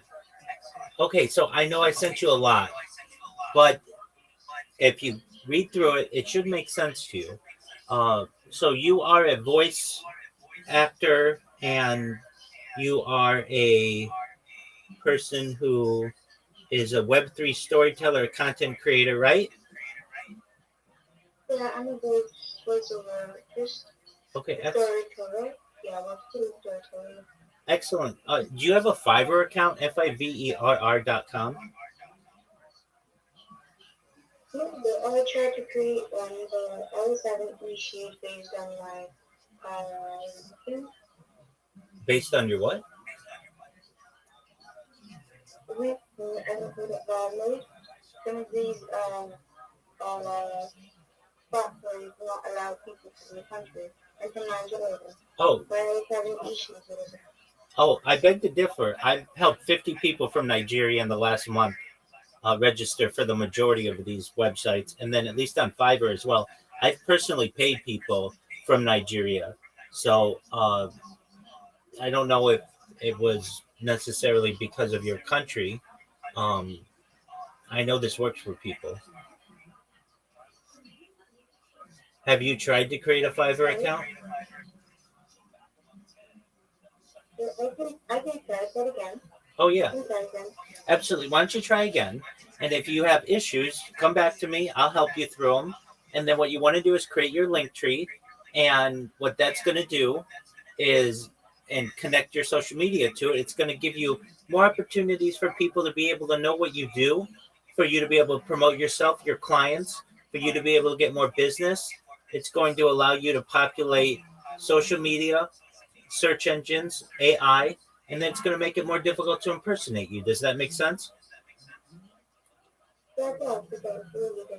Excellent. And then additionally, especially because you're a voice actor, uh, do you have a recruiter who's working to find you positions? No, I don't. I got into the position last month, sorry. Okay. Well, it's a great opportunity. There's no time like the present. Do you have a resume? Yeah, I do. Okay, you do. So what you should do is take your resume and send it to the recruiters who I sent you and make sure that it says that you're a voice artist and they might be able to find you a job or maybe some work in the meantime while you are trying to get more jobs in Web3. Does that make sense? Yeah, of course. It does really. Thank you. You're welcome. So if you have questions, I'm here to help you. And I don't think you'll have too much of a problem finding a job. You have a very pleasant voice. And if you continue to just be as motivated as possible to get a job, you'll be able to get a really good one. And hopefully it'll pay you a lot and it'll take care of all your needs. And that's the goal, right? Yes. Thank you, Tommy. Thank you. I really appreciate it. Absolutely. So here's the plan.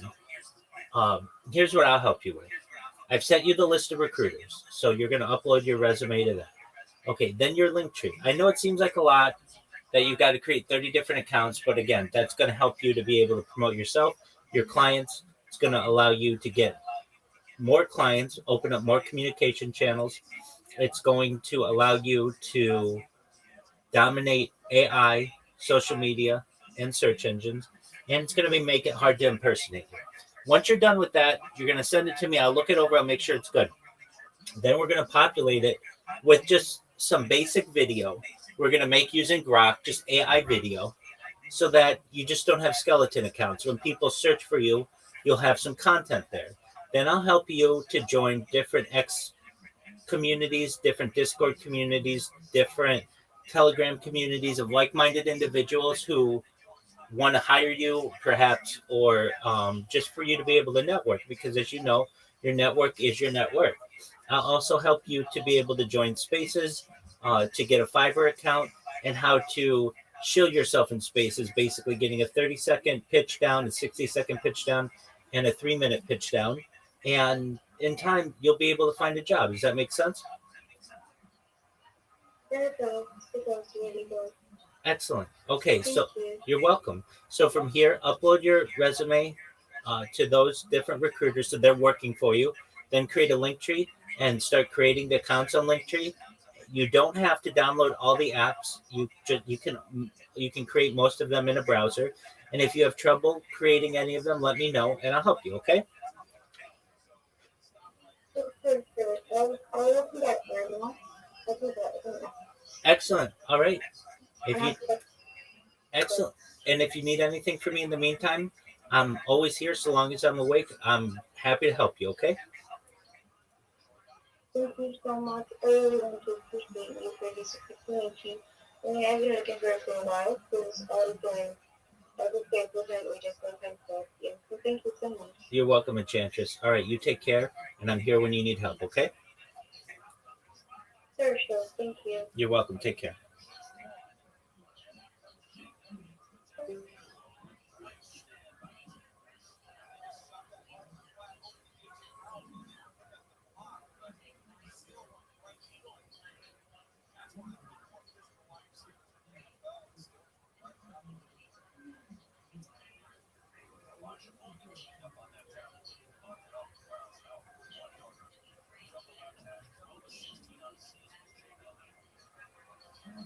We've already gotten notice from Kraken, so we just need 10,000 followers and we're in. And this is part of you. You will be part of this brand for as long as we run, which is going to be decades. So go ahead.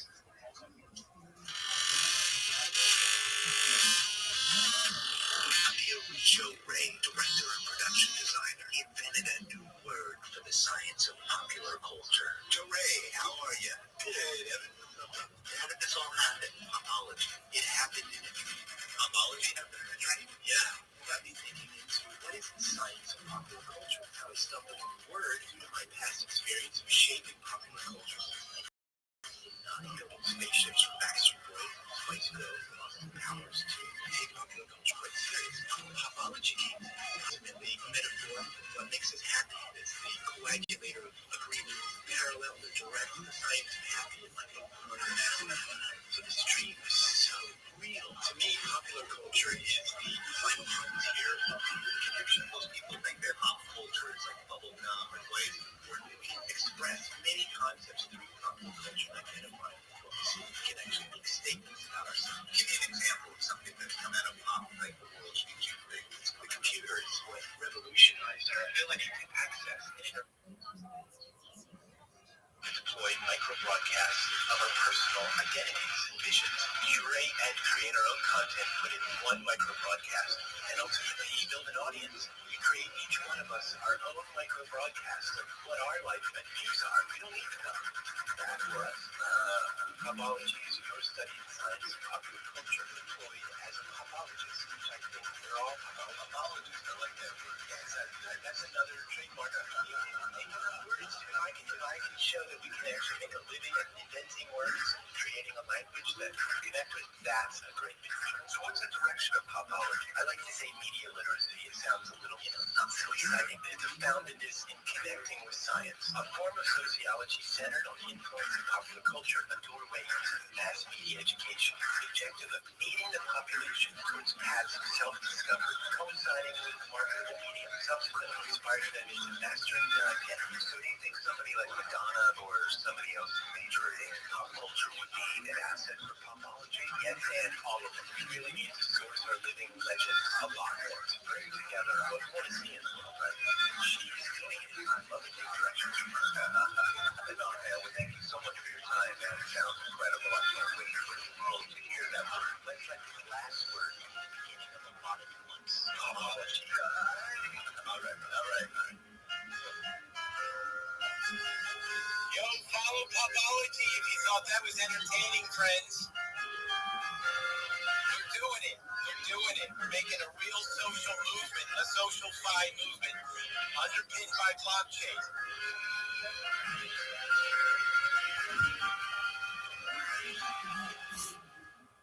You guys got this. This is in your hands. Go ahead, Shift. Yeah, we got this. Switch over. Did you guys like that? Was that fun? Did that have interesting? Did it pique anything for you? Give it a hard critique. I'll give it a hard critique. I really liked it. It was entertaining, especially just being of the audio medium, and created a new phrase in the lexicon, popology. It's really great. Thank you so much.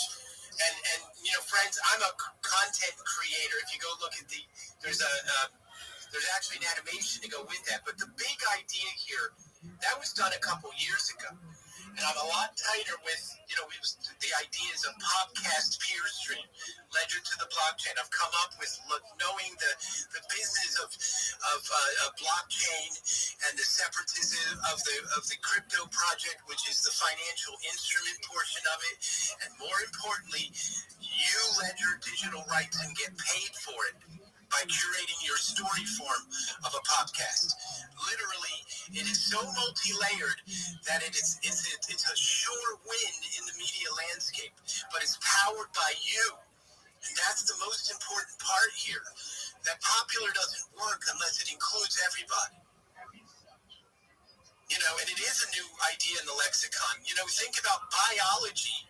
Back in the day, somebody said biology is the thing. They were like, well, it's a science.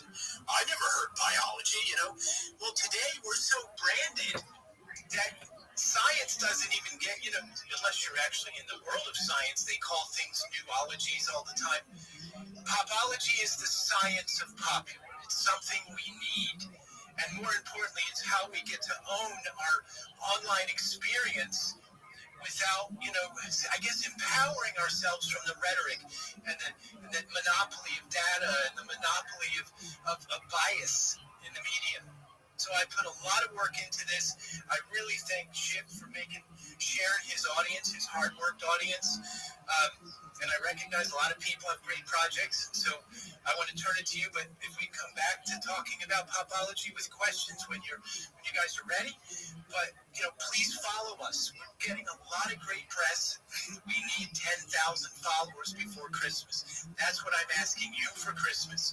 Follow me, and I will not only make you popular, I will work hard in this Popology project for eternity back and forth. This isn't about money for me. This is a goal. Go ahead, Shift. Yes. Everybody, again, second night, guys.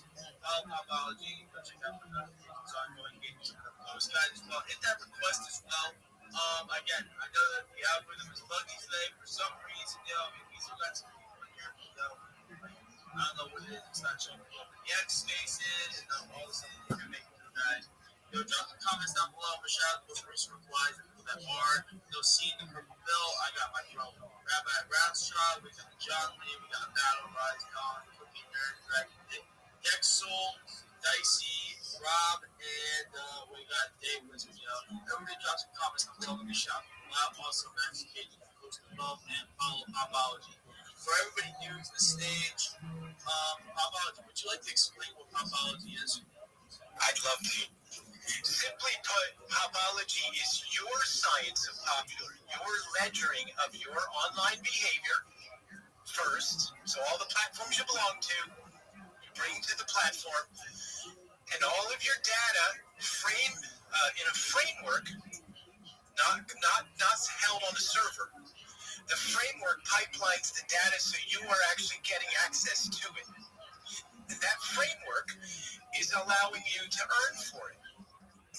Because we actually now have advertisers in the same model that every platform does, but now it directly is split with you. In addition, what it really is basically an internet podcast network. That means it's a VJ show powered by you. So it's like MTV in your pocket. You are the VJ. You are the popologist that say, I really like this video, and this podcast is dope, and you really should watch this. And it's curation through automation. So it makes it easy. So you don't have to sit and cut videos together, and you don't have to shoot extra videos separate. It's all done in a stream that it powers the whole system. It's incredibly easy. And it's a meta search engine. If you know what that is, a meta search engine is a search engine that's powered by a menu of queries, a menu of platforms that make it more robust. Big schools, high energy universities and institutions use meta search engines all the time. But there is no public meta search engine other than dogpile.com. That's a meta search engine, but you can't control the menu to that. And you definitely don't earn data for it, and it's definitely not on the blockchain. We do all that. So then you also curate videos from that search engine, create the curated stream, pick your own brands that you like. Visa versus, MasterCard, Nike versus Adidas. You're picking the brands that you identify with. They are underwriting your stream in tokens, and there you have the audience reach. Your audience gets paid in pops, which is a portion of the Popology coin, and there you have it. And then the whole system is underpinned by you as an operator for digital rights management. That's why the limited caching is allowing you to use third-party videos and basically, earn tokens, gamified rewards, Visa gift cards, Amazon gift cards. All partners are set up already. And it's just a media landscape up level. It's a network in your pocket. It's like working for NBC, but you're the program director. Permissionless, trustless, and a lot of fun. That scratched the surface there. Yep. Anybody have any questions for Popology? Go deeper.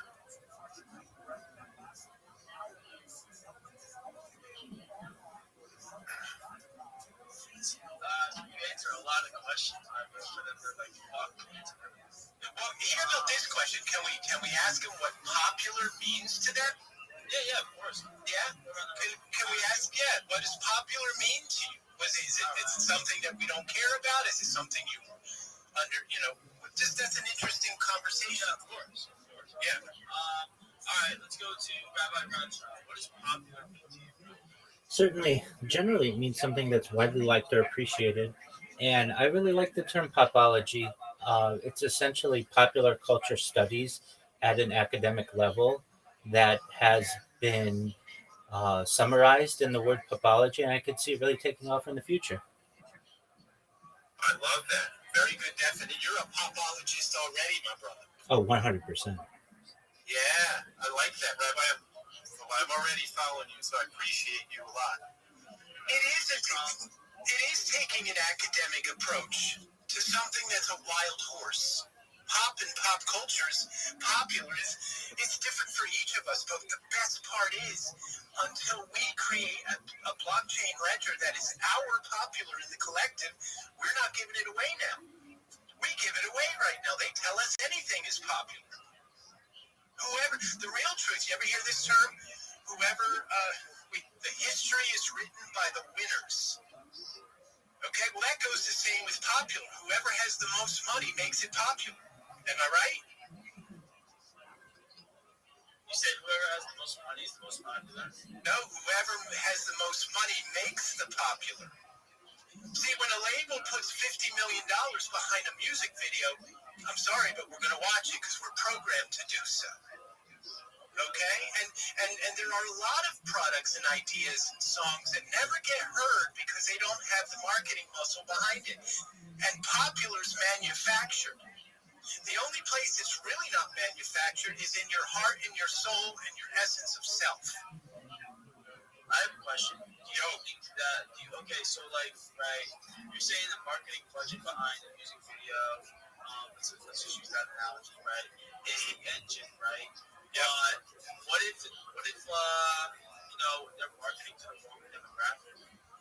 Well, that's strategic. That's strategy in the basis of where you waste your money. I feel like what you're saying, what you think Popology was saying, is that the money is the main part of it. But I feel like what Popology was saying, rephrase if I'm wrong, but he was saying normally in the industry and how normally things go, that's how it is. But that's why the value of Popology is the value, because he's putting it in the hands of the community again. That is true. That is very accurate. He's giving, and this is my opinion, because I'm listening. I'm a full Popologist. Like, in the last couple days, I've done a deep dive on this, and this is so amazing. And it's like sometimes there's things like that's greatly created, right? But then there's things that's greatly created by people with integrity. You know what I'm saying? And like who have history of actually doing great work, with great people, So personally, it affects me so I do hip hop, right? I've opened up for Dizzy Wright, I've opened up for OT Genesis, Cat G. My great grandmother actually used to make hair grease in the kitchen with the Phoenix recorder. So actually knew Tupac. So I have a deeper connection to like community and actually, you know what I mean? Like when there's a song that's in hip hop, quote unquote, like, that's changed like nowadays hip hop itself. But when there's a song in hip hop that becomes popular, it stays in a hip hop category. Like when we hear Taylor Swift and they're saying this is a pop song, this is why Popology is so big to me, because it's a gate that you can't cross. It's like your song can't be popular because it's not a pop song. Yes, right. It's not a pop song. And it's like, what do you mean it's not a pop song? What does pop mean? It's popular, right? So how can let's give Kendrick Lamar for example. How can Kendrick have the number one album in the world, but it's not a pop song? It's the most popular song. So what he would have to do is do these songs with One Republic, do these songs, which is fine, right? Do these features, but the actual the actual, not tokenomics, but musiconomics, so the musicology.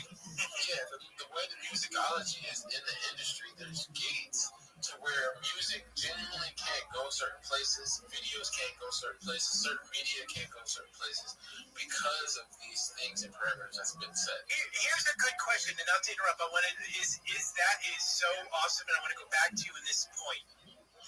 That think about soul to soul. Some of you people are super young, so you may not what I'm saying referencing.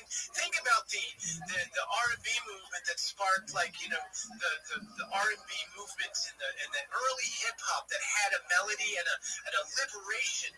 You know, like I said, soul to soul, and artists like this. That's not popular anymore because it's too conscious, and that's not speculation. We have, and again, I'm not even riffing on the music that we got today, because if it works, it makes you happy, all good. You're 100% right, because I just seen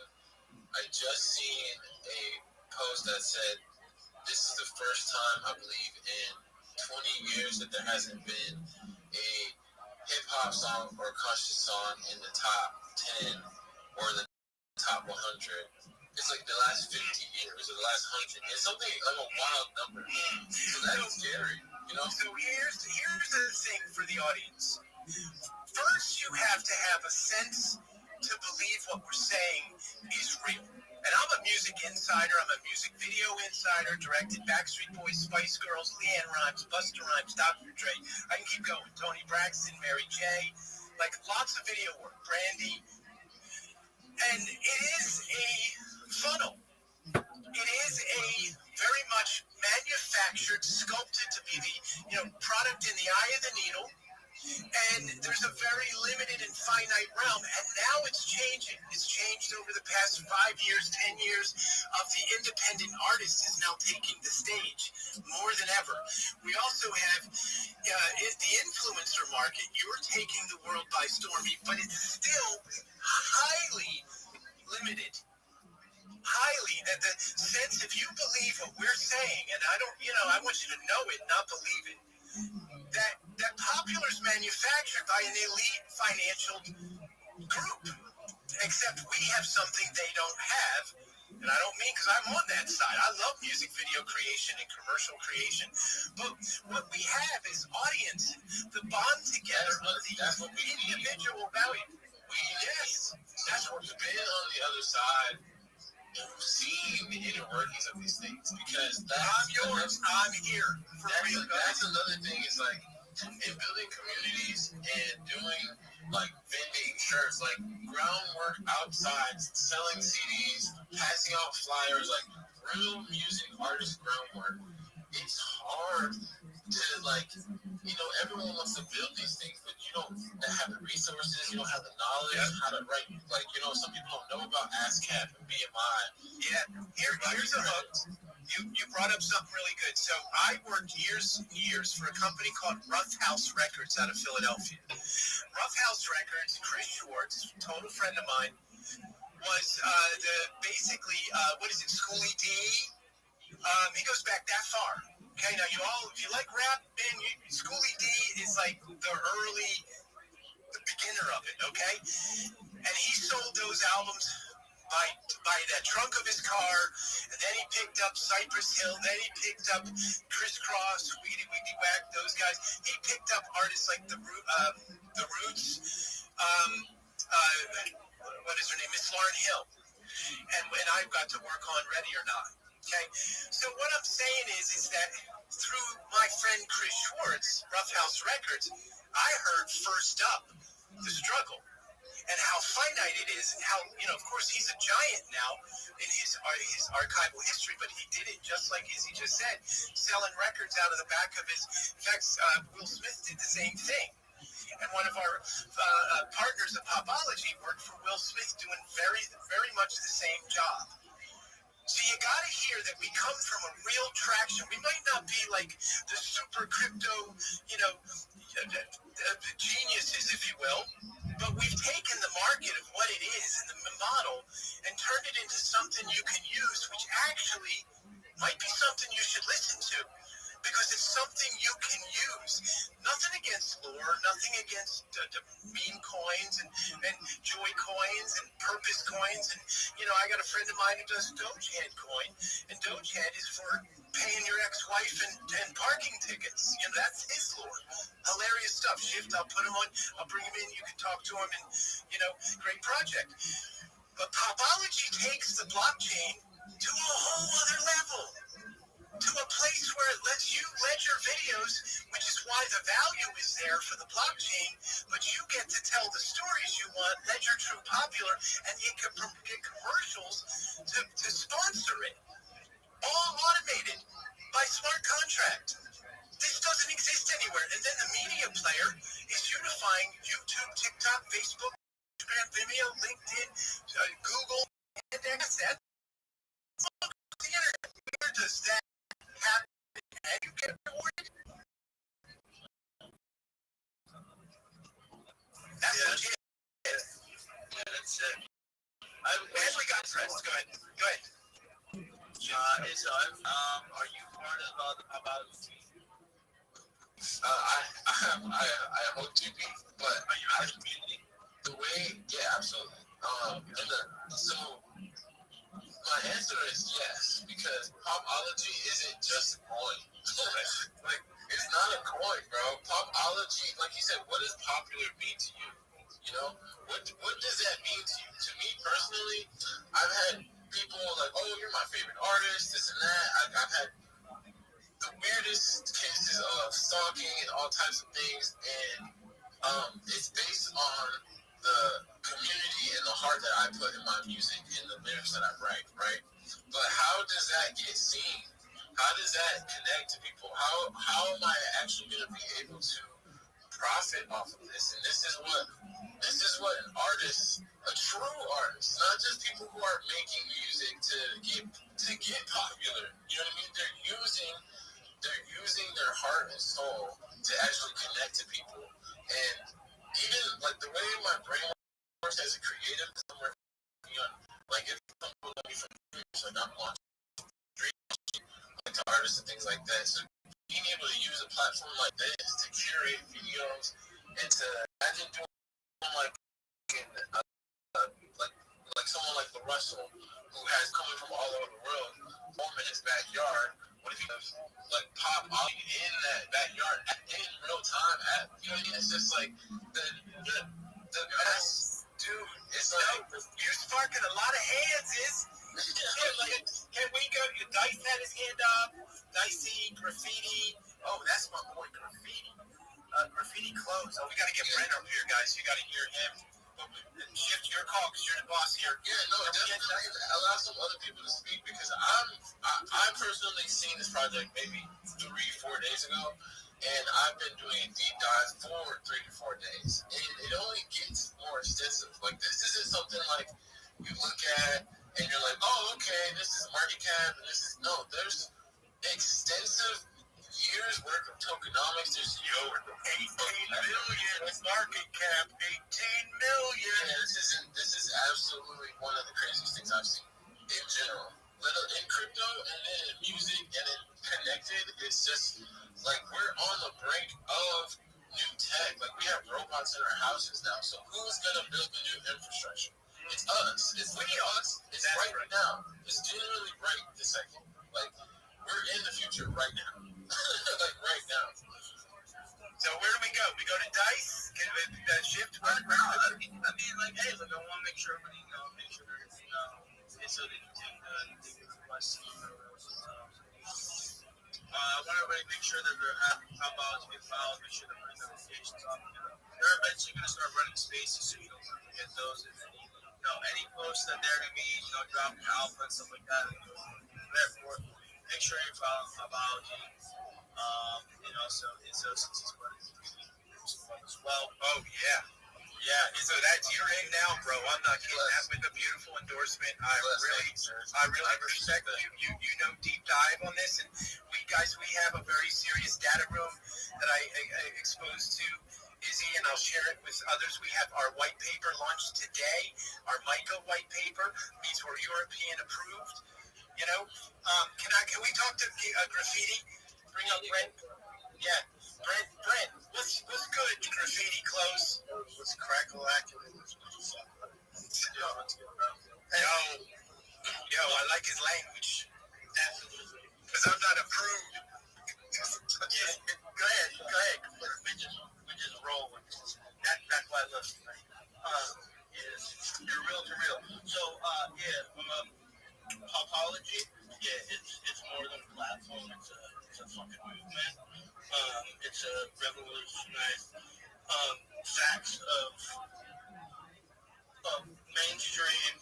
I've been through NFT projects. I've been in all sorts of shit. This is strapped, locked, and loaded to power back to the people. It's not about, hey, the censorship shit. It's not about how can we suppress, how can we make stuff. Our brand itself, 100%, 5,000 to the left is all in on this. It's like, that's why I was looking at the article that they dropped about today, and from your interview. And it's so important for people to truly understand that the integration of what you're doing on this. And look, I'm telling you, ain't nobody paying me to get up here and say shit. I can't afford it. No, people can't afford me. I don't answer my phone unless you pay me fucking 10 grand. So, let's just put it this way. The breakdown of how many people in the audience get paid to watch Netflix. Anybody in here get paid to watch Netflix? No one? Okay, wonderful. Well, when you start watching Netflix on Popology, you'll get paid for it.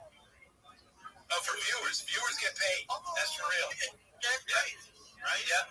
Now, the thing of it is that when you do make a pop commercial, which brands do, it's not some lame-ass commercial. It has to be integrated and used in such a way that it carries a message to the people. Otherwise, curators aren't going to want to put your shit on them, right? And when you get to pick who you want to represent the things that you have, so it's not a pick and play. We have personal experience of losing accounts with 100,000 plus people on fucking Instagram because they didn't like the shit we were posting, right? And it's like you spend thousands of dollars as a brand, they just cut you off, right? And so that's just censorship. Where did we take it? Just my fucking moves, son.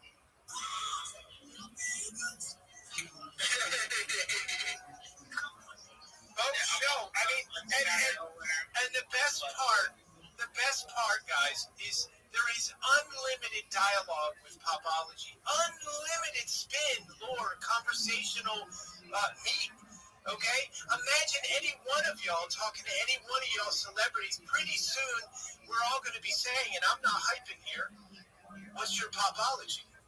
That's the equivalent to what you love, where you live in. What's the in other words, we got to simplify the small talk. We got to increase our consciousness and really drive economics from our seat.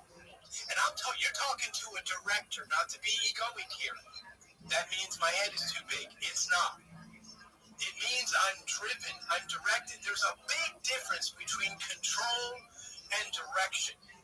I'm a director. I'm not in control of nothing. My wife and I have a little joke. Who's in charge and who's the boss? The answer is both of us. It switches up. But the idea of Popology is empowering you to do the best taste making in video, to do the best in brand choices, and be noticed and get paid for your time.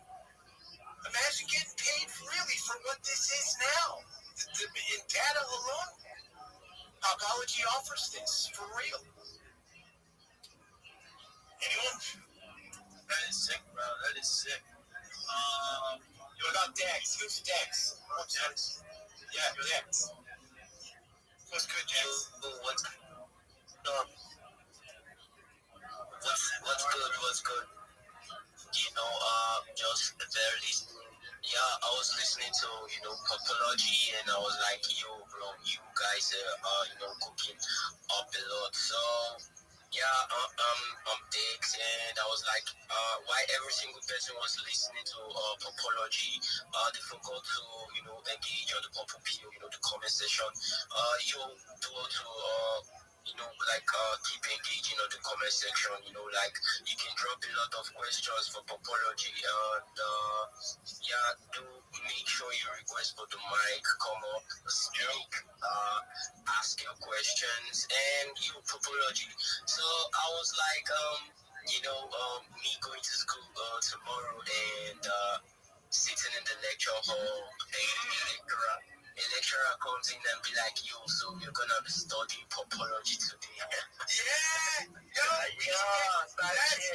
That's great, because we will get doctorates on this, Jumpy.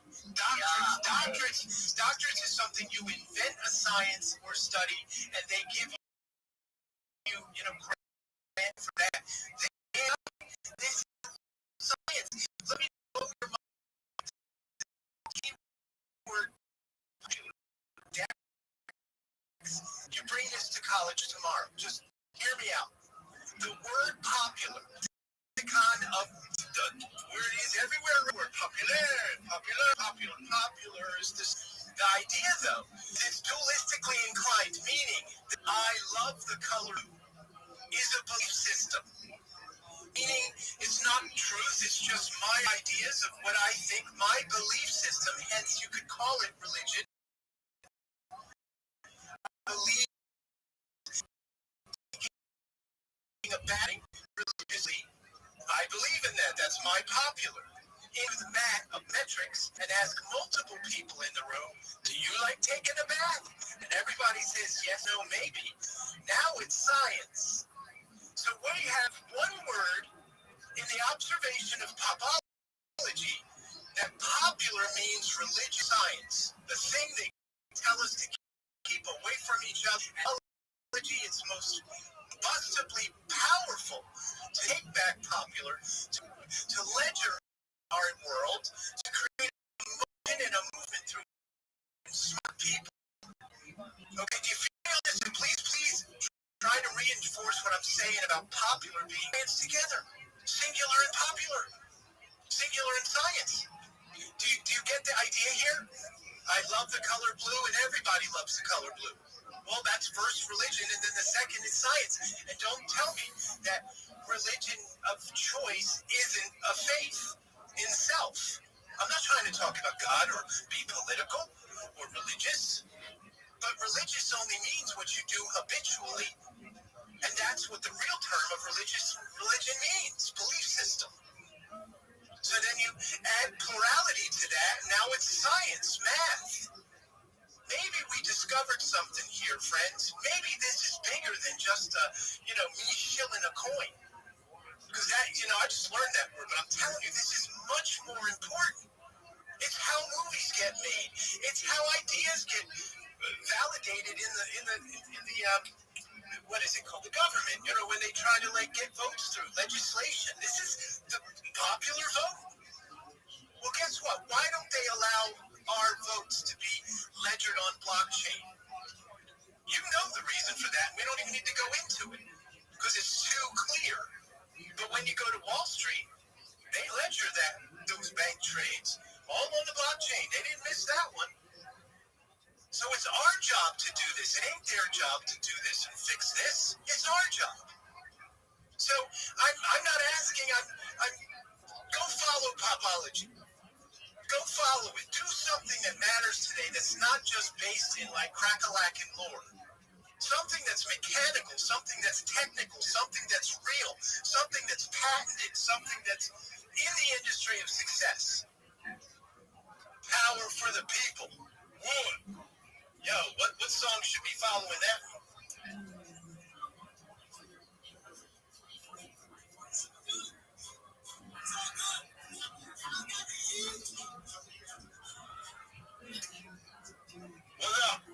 What's up? So who else wants to talk about their project? Yes.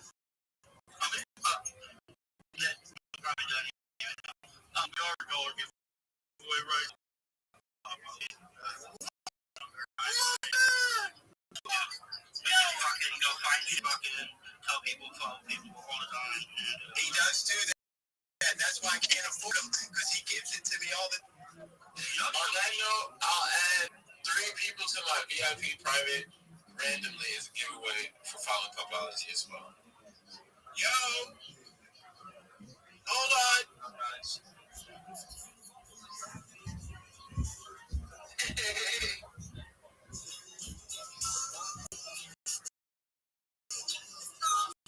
You know, people, check this out. We're talking to Ziggy Marley, Bob, and with Ziggy Marley, they have an estate. They're doing a whole concert this summer, and they're joining Popology Pop Commercials, a concert promotion and book that Ziggy made, but also the estate, and of course the dad and the legacy, and they're coming in as curators and a pop commercial brand. Okay, real talk. Okay, we are. Go ahead. Yo. Do they literally know how deep our fucking network goes? Which ones? I'm just saying. The people here now? I'm not in this room. We can just start dropping all of them. Oh, well, how amazing! But it's the truth of it, though. There's so much voice of the people that is back in this because even like if we break it down all the way to media literacy and how people got fucked for so many years, that the biggest reason for putting all this shit on the blockchain is so that it's fucking time stamped like a fucking copyright for fucking artists, for whoever it is. So then people just can't get ripped. Yep. Real talk. I'm going to take it real old school. Because you guys know what KOLs are? Of course you do. Sorry. I didn't know. I just learned in this run in the past year. But there's an old song called KLF, 3 a.m. Time is Eternal. So just for every time he says KLF, think KOL. Here we go. This is funny. But here we go. Listen to this.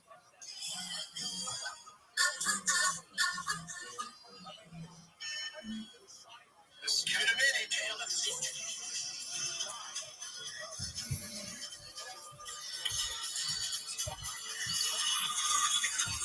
The KOLs are going to rock you. That's what I'm going with it. You got to listen to that song. Anyhow, it's a good motion. It's a movement for KOLs. Popology. Be a popologist. Join it. You know, Shift has been a popologist before he knew about this project. Izzy has his OS as well. I met Brent 2 years ago, and he's been completely supporting this off the chain through our buddy Asmith, who runs a company called Science Under Nature, and he has the best anecdotes he makes elixirs for medicines and cannabis and such. So we have a beautiful network. Yes, we have. Sorry, was that Brent? It's been 4 years now. 4 years, man. It's been fresh. Time flies. But it's been a total tenacious moment of just getting all this done. And we're there. We're there. We just need you to really see what this is. PopologyNetworks.com. This is a real blockchain system. Adapt separate from the monetary tokens instrument, but token is a utility token, technically being sold at 1,000 token, Popology coin. And what it is then when a brand spends 2 million eyes, which is equivalent to 10 million or $10,000, you get half of that. When your podcast reaches 2 million people. How many views? And imagine curate off the muscle of some creative work. See, that's the hook here. Curate that. That's how we get people to, that and in curation and digital rights ledgering, and you solve all these problems. Well, everybody gets happy too. Real talk. Any questions? Oh, Dex and Niall. Oh, Niall's here too. What's up? And who else? Niall and exclusive. We'll go to exclusive too. Go ahead, Dex. I was like, so every single person should, if you actually want to speak, you can do it. So raise your hands. let's make the space organized. And every single person, let's go down to the comment section and tag Popology. You tag Popology and tag your friends to let them hop on the space. If you follow us, I personally will give you 100 tokens for a follow. And you say in a post, I am a popologist. Yeah, let's go do that ASAP. All right, cool. Well, today's post will happen. So it has to happen today, guys. It has to happen today. In the city. Yeah. You have any question you want to bring up to the Jumbotron? How about the article that just the last article post I had? There's an article that's like fire. There's also a podcast that we were on. Whatever one you think is better, Shift. Maybe the video's better. Whatever you think. The most recent video. There's a video podcast of Blockster, which me and Oliver are talking about, or you got that? That's cool. Because it gives, and I think people need to see this. We're talking a lot of high level stuff here, and it sounds like a lot of hype, but it's not. It's real tech build, a real USPTO patent. Okay, I can call out the registration number of the patent if you want it. Okay, USPTO patent number 11977-587B2, 29 system and method claims for the PopSphere and the Popology Networks platform, underpinned by blockchain and basically revolutionizing how commercials and sponsorship is done, where you pick the brand and they get you to come to them. But you pick them because, you like them. And then their smart contracts enforce the brand guidelines, making sure your content is within the realm of their, media buy. Revolutionary. Blockchain makes this possible. But again, you got to believe that you got to do a little bit of research in this science to see it's real, not just your content. Go ahead. No, go ahead. I haven't. Me some look at the video by accident. Anyway, yeah, guys, this is really interesting stuff. Pay attention to what's going on, especially that interview with the top guys. Check that out. Next meeting on that and all the posts above. Like, comment, repost the space, guys. In there, request by the guys. I want to hear more of your shills. I want to hear you guys collaborate, talk to Popology, ask some questions. Ask even Izzo. He's part of the community as well. So, feel free to ask questions about Popology is also the listeners that are coming in. I want a reintroduction of what Popology is, and then I want to get some tunes, and I'll even break down some of the questions. So, what is Popology, bro? Popology is the science of your popular. Put to a blockchain, selecting videos you care about, even if it's yours, even if it's not yours, in a stream that others watch and earn from, and you pick the sponsors, just like a TV network.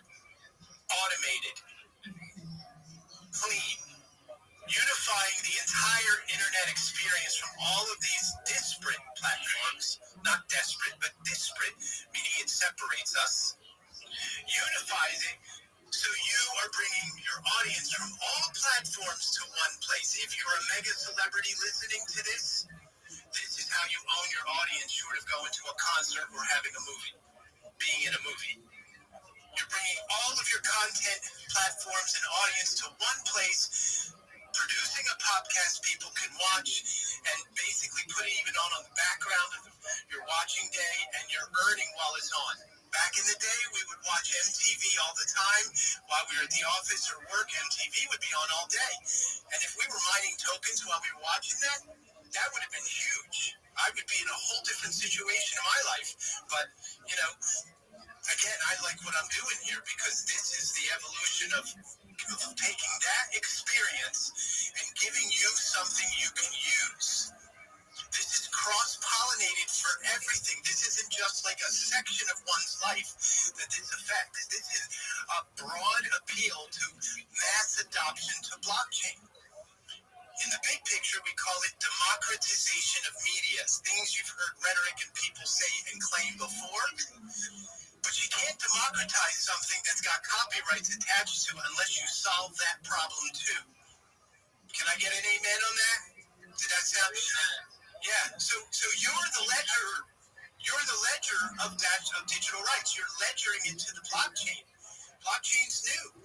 Digital video online is a big deal, and they can't find their copyrights amongst 65 years a day worth of content end to end gets loaded on. So who's going to go through all that content to judge and measure and rank videos? You are. The people are. And you're going to curate what you love. You're not going to be looking for video just to. You're going to be curating stuff you like. Your pocket. That's the.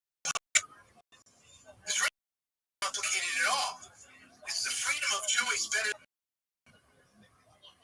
Everybody that's paying attention, make sure they're following Popology, putting the notifications so again, you can download this from there. Dropping also that they had an interview at the top by Blocksters, and also guys, if people weigh $100, everybody that follows Popology will weigh $100 in this space, right? Or is this somewhere else? This is Brent. Brent and Graffiti Clothes. He makes the best stuff.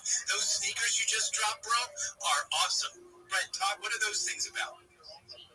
The sneakers? Yeah, you had to, you get a pair of these, very colorful, super. Those are some fucking crazy ass Santa Claus sneakers that we just dropped. Oh, drop shit all the time, man. I mean, our favorite thing lately is that our mom has Alzheimer's, and the only thing that she says is fuck Alzheimer's. That she never gets. I saw that with the middle, of it. There's a video back in the day that was called From the Train. It was a hilarious movie, and it's like she was this really powerhouse that saves the day, but they show her as this disgruntled person who had a limited faculty, but she saves the day. Throw mama from the train, and your picture is hilarious, poised the same way. It's very funny. Right? Just had to say that. That's a popological connection. Is it? What's up? Alright, cool. So I kind of saw exclusive these hands have been up for a long period of time. So when you guys are done, chilling, you can just call him off to speak, yeah? Yeah, I'm good. The shifts, are you cool with that? Bringing up exclusive maybe, or? Oh, yeah, he's up here. Oh, he's up here. Okay, good. Yeah, we're just waiting for the turn. Got it. What's good, bro? Yo, what's up, guys? What's up, man? How are you? What it is? Yeah, doing good. I reached a great milestone last week or so with everything that I was working on. I've been here a number of times, so you guys know what that's all about.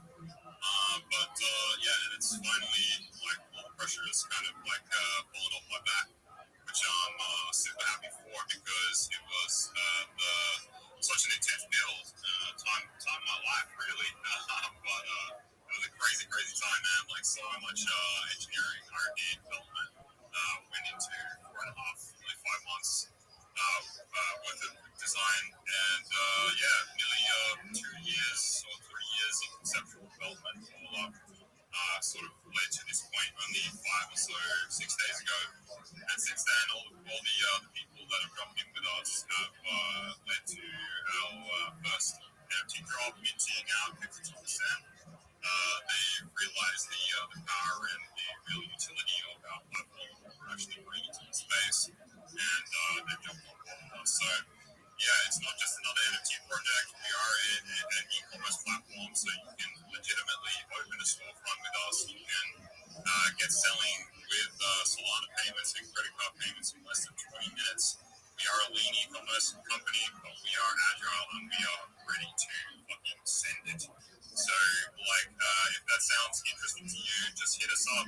If you want to get involved in the utility and you want to, buy into our revenue share, which we have locked to the contract of the NFTs.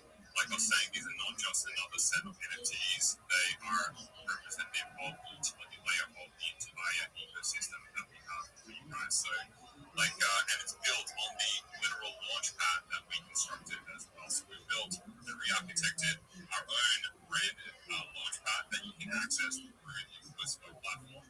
And that means that if you want to visit the link in my pinned post, you'll be be able to see our collection there on that launchpad. You'll be able to check out our aesthetic. And if you happen to meet from us, you'll see how easy it is at the same time. So, yeah, so please take a look at what we have. We are on the lead up, and afterwards, since the launch, we've given away over $1,000 worth of Solana NFTs and merch to people that literally just max engage with our content. So it's that easy, guys. Like, all you gotta do is max engage, say what's up, join the Discord, just drop in, log in with us, and you can get some cool swag and free stuff. How do you build your store? Can you explain how you build your store? Like you custom stores, it looks like you create too. Is it for NFTs? How involved do you get with the stores? It's so easy, man. You can just open the store, start the subscription. It propagates your own storefront. You can customize the theme, you can customize the banner and your logo, and then all of your products and your aesthetic kind of fills out the rest of the space. It's not meant to be another website builder. We're not another Etsy clone marketplace. Like I said, we're made for high-speed e-commerce. It's a one-tap card, so your users and members, shoppers, as it were, can just check out simple easy. So yeah, we in saying that, we for new brands and the brands that we're currently onboarding, because we are currently onboarding some incredible NFT projects, some established brands already from Web3 and Web2 that are now building on exclusive art. And that will be launching their next V2s and V3 collections on exclusive art, because yes, just to clarify apology, you can open a storefront and sell physical and digital products, but you can also launch NFT collections at scale with our Wizard and Builder. So that makes us a really unique retailer, and you can send all of your community, you can send your people, your shoppers, all to the one place, and so they can pick up stuff from your collections, they can pick up stuff from your merch and your digital products all under the same roof. So that's where it's at. Nice, very nice. Awesome. Hey, Shiv, can you bring Izzo back up, or he got booted? He got rug pulled. Yeah, I can bring him up. Yeah. Well, there you go. So you want to hear another project? Does anybody have another project to talk about? Oh yeah, we have a shit ton of projects. All right, let's do it. Let's hear creativity. Oh, you just muted everybody. I did. Yeah, that one. Unless he did. He's laughing for some reason. Muted everybody. Yeah, not me. Yo, using the mute button. Yo, he's just that kind of guy. Yeah, he just abuses the mute button. He likes to touch stuff that he shouldn't. But he's very creative. You give him paints and stuff, and that keeps him busy. And he does magic. He's a talented guy. So who else? How do you bring other creatives up, other shillers?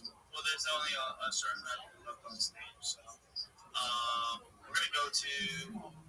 All right, so sorry to cut in because on chain had designed first his hands have been up.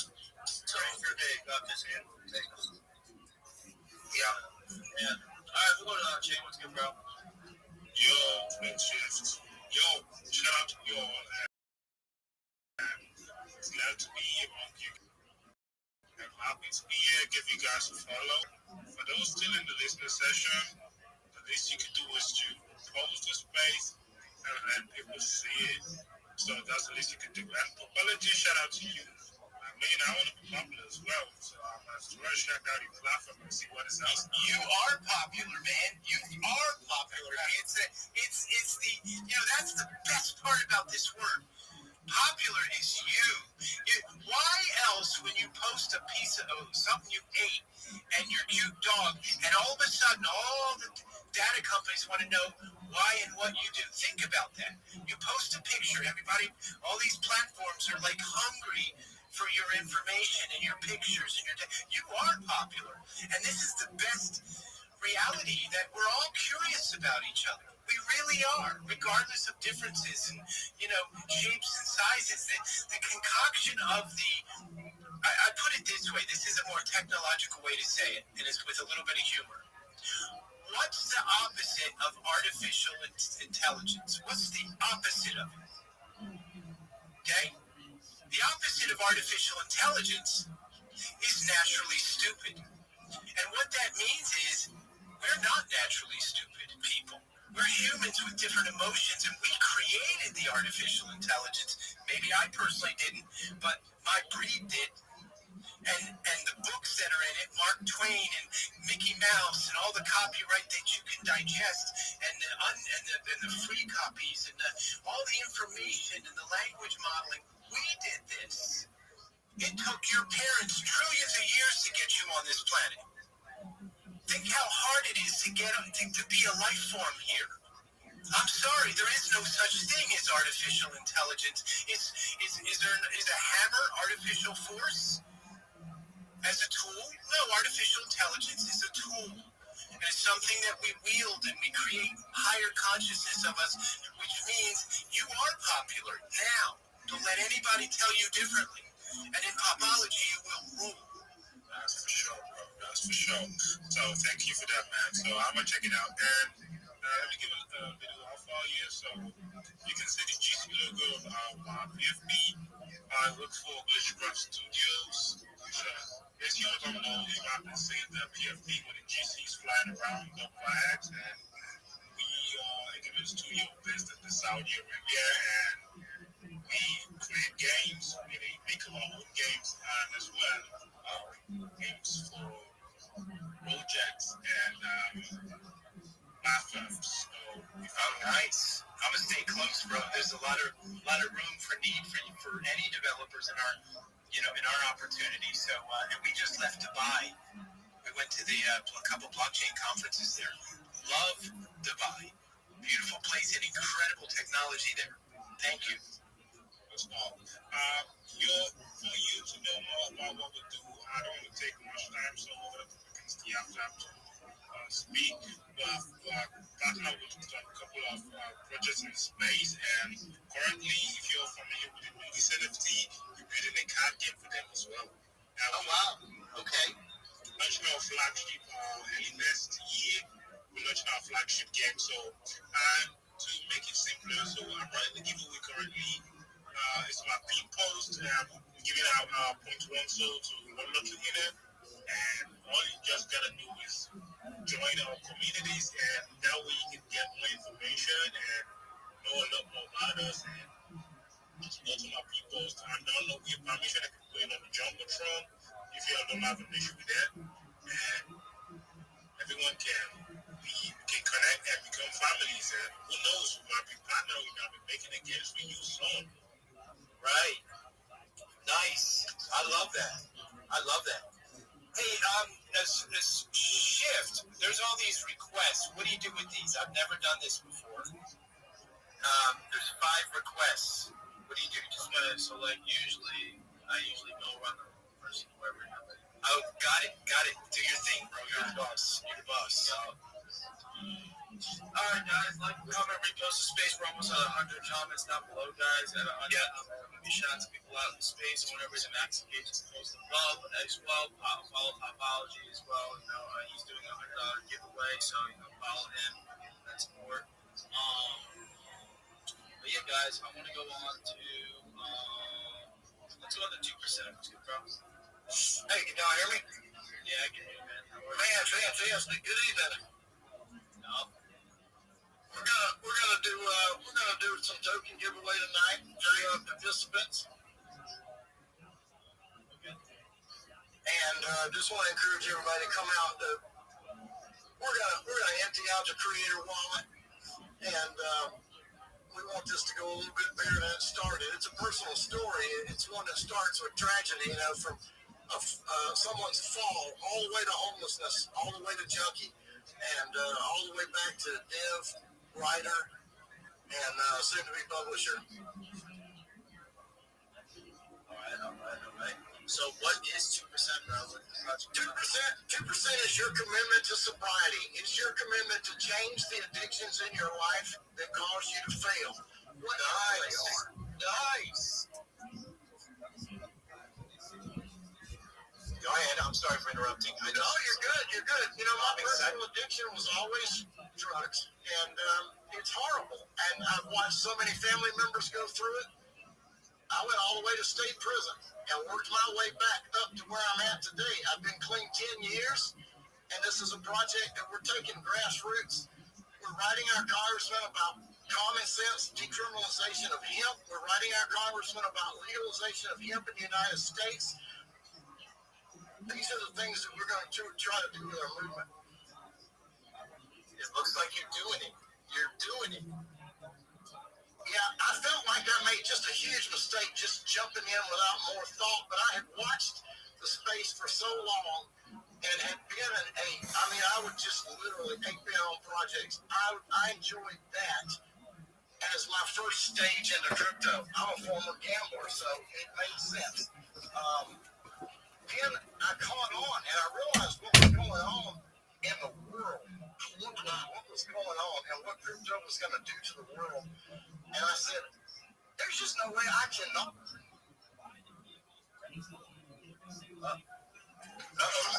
What happened? I'm back. Something happened to the mic. I'm a popologist, by the way. Yo! That's the best thing. And you're not a drunk one. No, I'm a dead sober one. There you go, a sober popologist. Wait, I gotta play this one for Shift real quick. Check this out. Hold on. This is a celebration.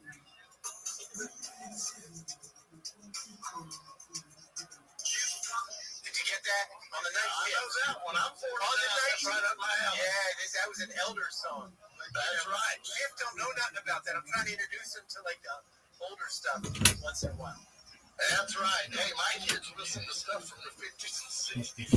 Oh, I know. It's good. That's always called the night shift by the Commodores. That's right. Shift, you gotta play that one day. All right. I appreciate the time to speak, guys. Thank y'all. Yes, congratulations. Really good project. Super purposeful. And that's what this is all about. And thank you, Shift, for letting people do this and express themselves. It's a real social utility you got. Yup. What's good, Rabbi Ranshaw? You have a question? I really just want to thank you for the opportunity to introduce us to Popology and share my project, if that's okay. Yeah, go. Excellent.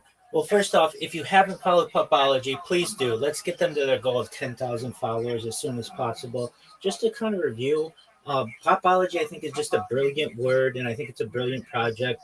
Its dev obviously has a lot of energy.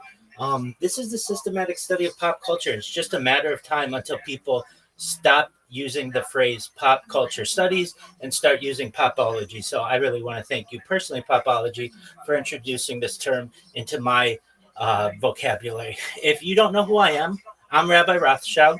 I stream my life 24 hours a day, 7 days a week, 365 days a year for world peace. I've been doing so for more than 4 years. My streams go back to the pandemic. We've seen the death of a queen, the birth of AI, the coronation of a king, and everything in between. This is a real life Truman Show. This is a real life Big Brother. This is a timeline and a time capsule of human achievement. In 1990s, Bill Gates coined the phrase content is king, and I'm making it true today. I'm king of the internet. This is the biggest event in global history, and here's why. In 2018, The Economist magazine stated that data had overtaken petroleum as Earth's #1 resource. And I have more data archived on the internet than any person ever, which is making me very influential. I'm going viral, and when I do, I want to make you, your friends, your family, all financially independent if you're not already. I want to ensure that you have generational wealth if you don't already, and I want you to be able to start charities and philanthropic organizations of your own. I'm unlike any influencer you're ever going to meet. I'm not live on one YouTube stream nor 2 YouTube streams. I'm live on over 20 simultaneous YouTube streams, 24 hours a day. You can watch my life in 360 degrees. I even have a ceiling camera. If you want to watch these YouTube streams, the link... Excellent. I'll wave back to you. If you want to watch these streams, you can do exactly what Popology has said. Check out the link in my profile. Additionally, in my pinned post, you'll find that link. You'll also find a link to my Linktree. I dare you to look at my Linktree. Nobody dares you to look at their Linktree, but I do because I have more social media than any person ever. I have more content than any person ever. You'll also find a link to my Discord, discord.me/rabbi. We have over 2,700 people in the community and continue to grow every day. In addition to making you all wealthy and wanting to promote world peace, I want to help end world hunger through the use of technology such as agricultural drones, floating greenhouses, saltwater greenhouses, hydroponics, vertical farming, cloud seeding. I want to help end world thirst. I'm sponsored by a cryptocurrency that's worth about $100 million. And one of the things that we do is we build wells and water towers in developing nations for the benefit of the less fortunate. Additionally, I'm an advocate for the LifeStar program and most importantly, desalination technology, where we pump earth seawater onto land to make it drinkable. If you're a reply guy, if you're a Web3 marketer, if you're a raider, you're a shiller, and you want a free mentor, coach, and friend, send me a DM. I will respond. Send me a follow. I will follow you back. I want you to know that I am here to support you all, both personally and professionally. I am here to be a positive person in your life. I'm here to have an optimistic view on the future. And most of all, I want to give people hope. And with that, I sincerely appreciate the opportunity to share. Yo, Rabbi, that was really incredible, especially being able to see a little window with you on your live. I want to offer you something because you mentioned world peace, very, very incredible and necessary. Global inner peace. Borrow that, use that. We trademarked it for as our mission of topology is actually global inner peace. Yo, what up, Onyx? You elevate education, you elevate people's stake holding in this content system. We can have global inner peace. And that means, technically everybody has to go to sleep and have some sense of calm. That means we all celebrate global inner peace when we're sleeping at minimum. So the idea here is we harmonize on this key phrase, topology is for global inner peace, and all the projects we're bringing to the table. And I love what you're doing, Rabbi. Global inner peace is a very succinct terminology that can even make a more piercing and potent dog ear listen to your goals. And I'm with you because I'm a pop messiah by trade. Probably the last one, but I'm definitely the first popologist. There you go. Lots on the line now. Well, not a messiah. You got to say pop messiah. And the idea here is you are, Brent. I'm the grab messiah. You carry your popular. See, everybody has your cross to bear in your own identified purpose. Okay? Nothing's easy. Nobody handed Shift 30,000 followers. Okay? So he worked hard for that. That's carrying his popular across the terrain. You feel me, Shift? The idea here is that we invented keywords. I'm just a copywriter, a good one, an award level one. And the idea here is if you carry what you deem popular, you against the grain, against people's no's, nays, and can't do, well, you are a pop messiah. John Lennon was one. Elvis Presley is one. Maybe Oprah Winfrey can be one. Don't know about all her politics, but anyone that up-levels the consciousness, whether you're private or public, if you care and it's good for the people and yourself, that's the idea. And pretty soon, if we all up-level the consciousness of this planet, you don't need no pop messiahs or anything like that because we're nobody following anybody. We're collective and connected together. If that makes any sense. Fucking goddamn right it does. Whoa. It does. Sorry. Go get a drink. Get a drink. Yes. Make sure everybody follows Burgess. Make sure everybody follows Topology. Make sure you have notifications on people's accounts and engage with their posts and also everything above. Also, give a shout out to Graffiti Blows. He's doing a $100 giveaway. You have to follow. You have to follow Topology and Graffiti to get into this giveaway, guys. You're not gonna let you win. We're not following. Checking. We all know who is going to be the winner. Make sure everybody does everything right. Drop some comments down below when I get back. I'm gonna be doing some of the shout outs. But let's go on to Emily Chops. Let's go. I'll be right back. Hey, drop some comments down below when I get back. I'm gonna be doing some of the shout outs. But let's go on to Emily Chops. Let's go. I'll be right back. So, team guys. like that, Rooster? Jim. Emily Choco, Economist Moderator, but such an content writer. Sorry guys, bye with me for my voice. It's midnight already. Just got the notification from Apology about the AMA, and also also a apologist. So I like that. in order to support you guys, I have to have the AMA. And for me, to be honest, I see the potential you guys are building, and I love that. You guys deserve a flower. Thank you. Thank you, everyone. Thank you for all of this. Yes, thank you, and thank you for your interest and care and focus and joining up on a dime when you get the notice. And we'll have more, and we're going to grow together. Follow Popology, follow Graffiti Clothes. Of course, you're following Shift, that's a given. And follow the Rabbi, follow Nile. We got a great posse here. In fact, I follow everyone here. I don't know if you know that. Popology's following everyone in this group. If I missed anyone, I'm still working on it. All right? Thank you, everyone. Thank you, Apologists. Yep. Well, Popology, the science of popular. What doesn't that cover? What area of science, government, religion, all that those topics are within popular. What doesn't work? I mean, popular is really just a measure of data of like. And so to translate that into you being the wielder of that, instead of it being, a billboard metric or an e-commerce sales. This is a ledger that all the data that you collected last week that went to all the platforms that you had no clue of, that got filtered to the central data and news network to reflect back that we don't like each other as a people, or that the wars of humanity are this, that, and the other. In other words, we have to take control of our own popular culture, ledger what we love individually, have it on a data chain that is ours, and ultimately make it fun and easy to do because we all like to have our lives as well. And Popology has made that very, very, very promising, legitimate, patented, and something servicing to you. So there you go. What's up? Where's Rabbi? We're looking in on Rabbi. That's cool. Wouldn't it be cool if we all had live videos of ourselves in our places? Like, would you guys want to see what I'm doing right now? I don't know. Yo, bro, what? Huh? So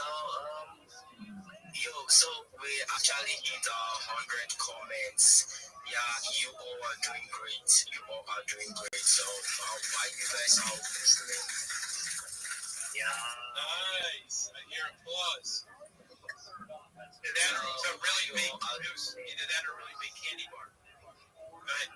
Yeah. So while you all are listening, you can do well to keep tagging Popology, tagging Popology, tagging Ships, tagging Graffiti, and do also request for the mic. They are going to be reshuffling the speakers, and when you get up to the speaker row, do also raise your hands.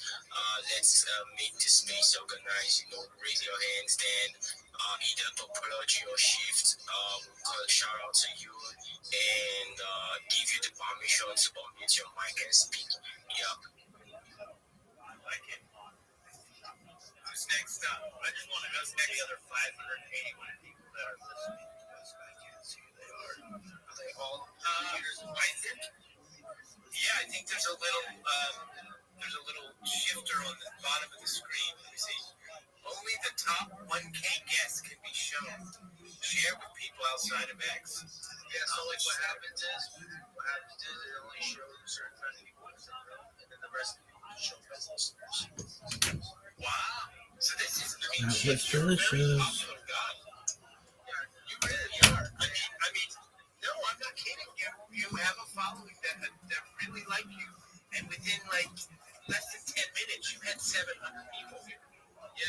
so I don't know if you feel like something starts off like that, and the first like 10, 15 minutes, like the first like a couple hundred people come in. They're gonna test out the space, they're gonna see if they like it or not, and then usually like 20 minutes in, like the people that are here, they usually here. Were you the popular guy in high school? Like, how did you get into this? No, it really wasn't me. Like, I was more of the kind of guy that you just kind of found out. It was funny. Like, you had to like talk to him to get to know like him a little bit, but like he was kind of fucking funny. But like he just didn't like boast around saying he was funny. It was more like you just talked to him kind of deal. But I would say like as I started to take social media more serious, I just started to kind of build up my audience of people that just like like me. Also another thing, guys, as well. Like I mentioned this before, but you should mention this like space. X has been glitching a lot, so like you might come into the space, like like the space thing might go down and glitching, like you might not see people in request, or you might not see people in the space, like sometimes they're glitching, or like the stage is all fucked up. They gotta figure out the UI. They can come and update the app recently. So I figured I should mention that, just like see things in this space. Make sure everybody's following Pubology Burgess as well. Because ETF style packs for Bitcoin and stablecoin. So yeah, we're interested in that project. I know I gave the space on Sunday for them, but today we'll be using Pubology on our way. Make sure Pubology location of and graffiti as well. To get the giveaway of $100, you have to follow Pubology. So yeah, hit the request, guys, and also Yo, comments below. what up? How are you, Clement? We got the Era, Clement, what are you doing? we got Mubbin, we got Black, we got Sedge, we got Susani, we got Dex underscore Soul, we got Nature Beast, we got Stefan Crypto, we got Izzo, we got Clark underscore Soul X, we got 3-letter, and we got the Era again. Everybody like comment, repost the space, make it as big as possible, guys. Get opportunity for you guys to grow in the space, opportunity for you to network with me, and the other individuals on the stage as well. So yeah, but yeah, everybody that's here, that's new listeners, Pubology, would you like to talk about what Pubology is? I'm going to go on to another speaker. Okay, are we here for freedom? You guys like freedom? Yes, I like freedom. Yo, bro, we like freedom, bro. Freedom. So illustrating freedom is when you have choice, go for it. And when you have a window open and an opportunity, you take it. That when you ignore opportunity, you close yourself in. Just saying. Keep that door open. Follow Pubology. Go ahead. Is that like when I see a friend wall that they just like opportunity, I just go for it and tag it? Oh, hey, sure, why not? Yeah, you could do that. Yeah, if it's liberating and people like what you're tagging, right? If it's pleasing art, right? But it's a good question. Do we make art only for ourselves, or do we make art to please others and ourselves, or the other way? Just other people. Well, deep then currently us as named individuals and my unnamed individuality, we tag, paint, and slap up the voice of the unheard. So, they try to silence us, but, the walls are the voices that nobody can deny listening to. Welcome. I think another question. I just wanted to say for graffiti. Sorry, I just want to say for graffiti, I agree with what you're saying. And to answer that, I do believe that we are each other. And that's why when certain people try to scam or do bad things or even create destructive things, they're really destroying themselves, right? So when you do art from your soul, you do art from your heart, you are actually loving yourself because that's the art that you're giving out to the world. Whether they receive it or not like that, if you're truly intentional and doing it correct and doing it with love, I feel like you're genuinely loving yourself because we are each other. But yeah, go ahead. Sorry, go ahead. Yeah, but yeah, how are you guys? Hi, shifting. I'm on the great spaces that I are. Doing well, man. Every day grinding like crazy guy. So it is big. Yeah, nice. Yeah, well, how about, is it? No, I'm sorry, shift. Yeah, it's okay. I was trying to run the space. Running the space, so I've been a couple hours trying to get, so it works. So hopefully cross our fingers. Getting busy out there, right? Because enjoy this time in crypto space because while it's still quiet, you are able to get on stages and things like network with big guys like Shift and bigger. When crypto runs, when bull run happens, you won't be able to talk for free, right? Yeah. The algorithm is what it is right now, so I'm taking advantage. Yeah, I'm just going. It's like a matrix right now, wherever it takes you, and like you connecting with people. Yeah. But how about, are you actually trying to create another platform? Like, sorry, I didn't go deep on your project just yet. But I remember you saying, are you doing something separate? We have to create our new profiles over there and start fresh. Let me start with this as the answer.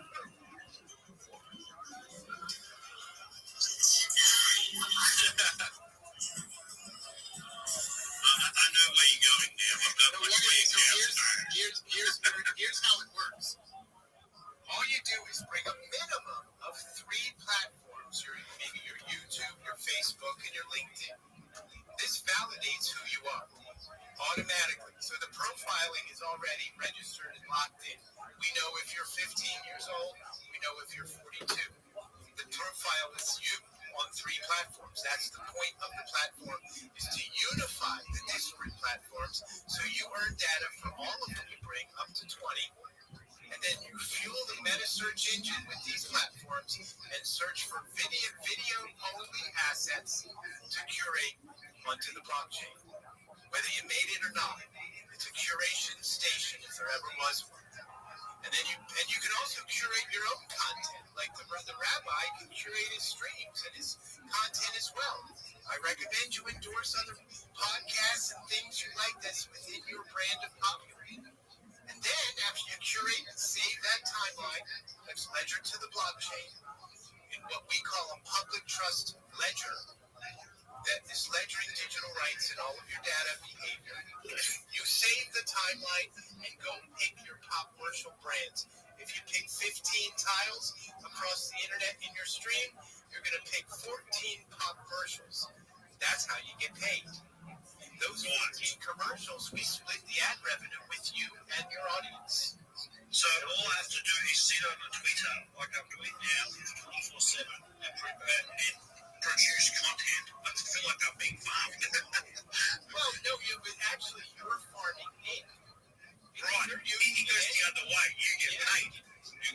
Exactly. Wow. And you're unifying all your platforms together. That's the robustness of it.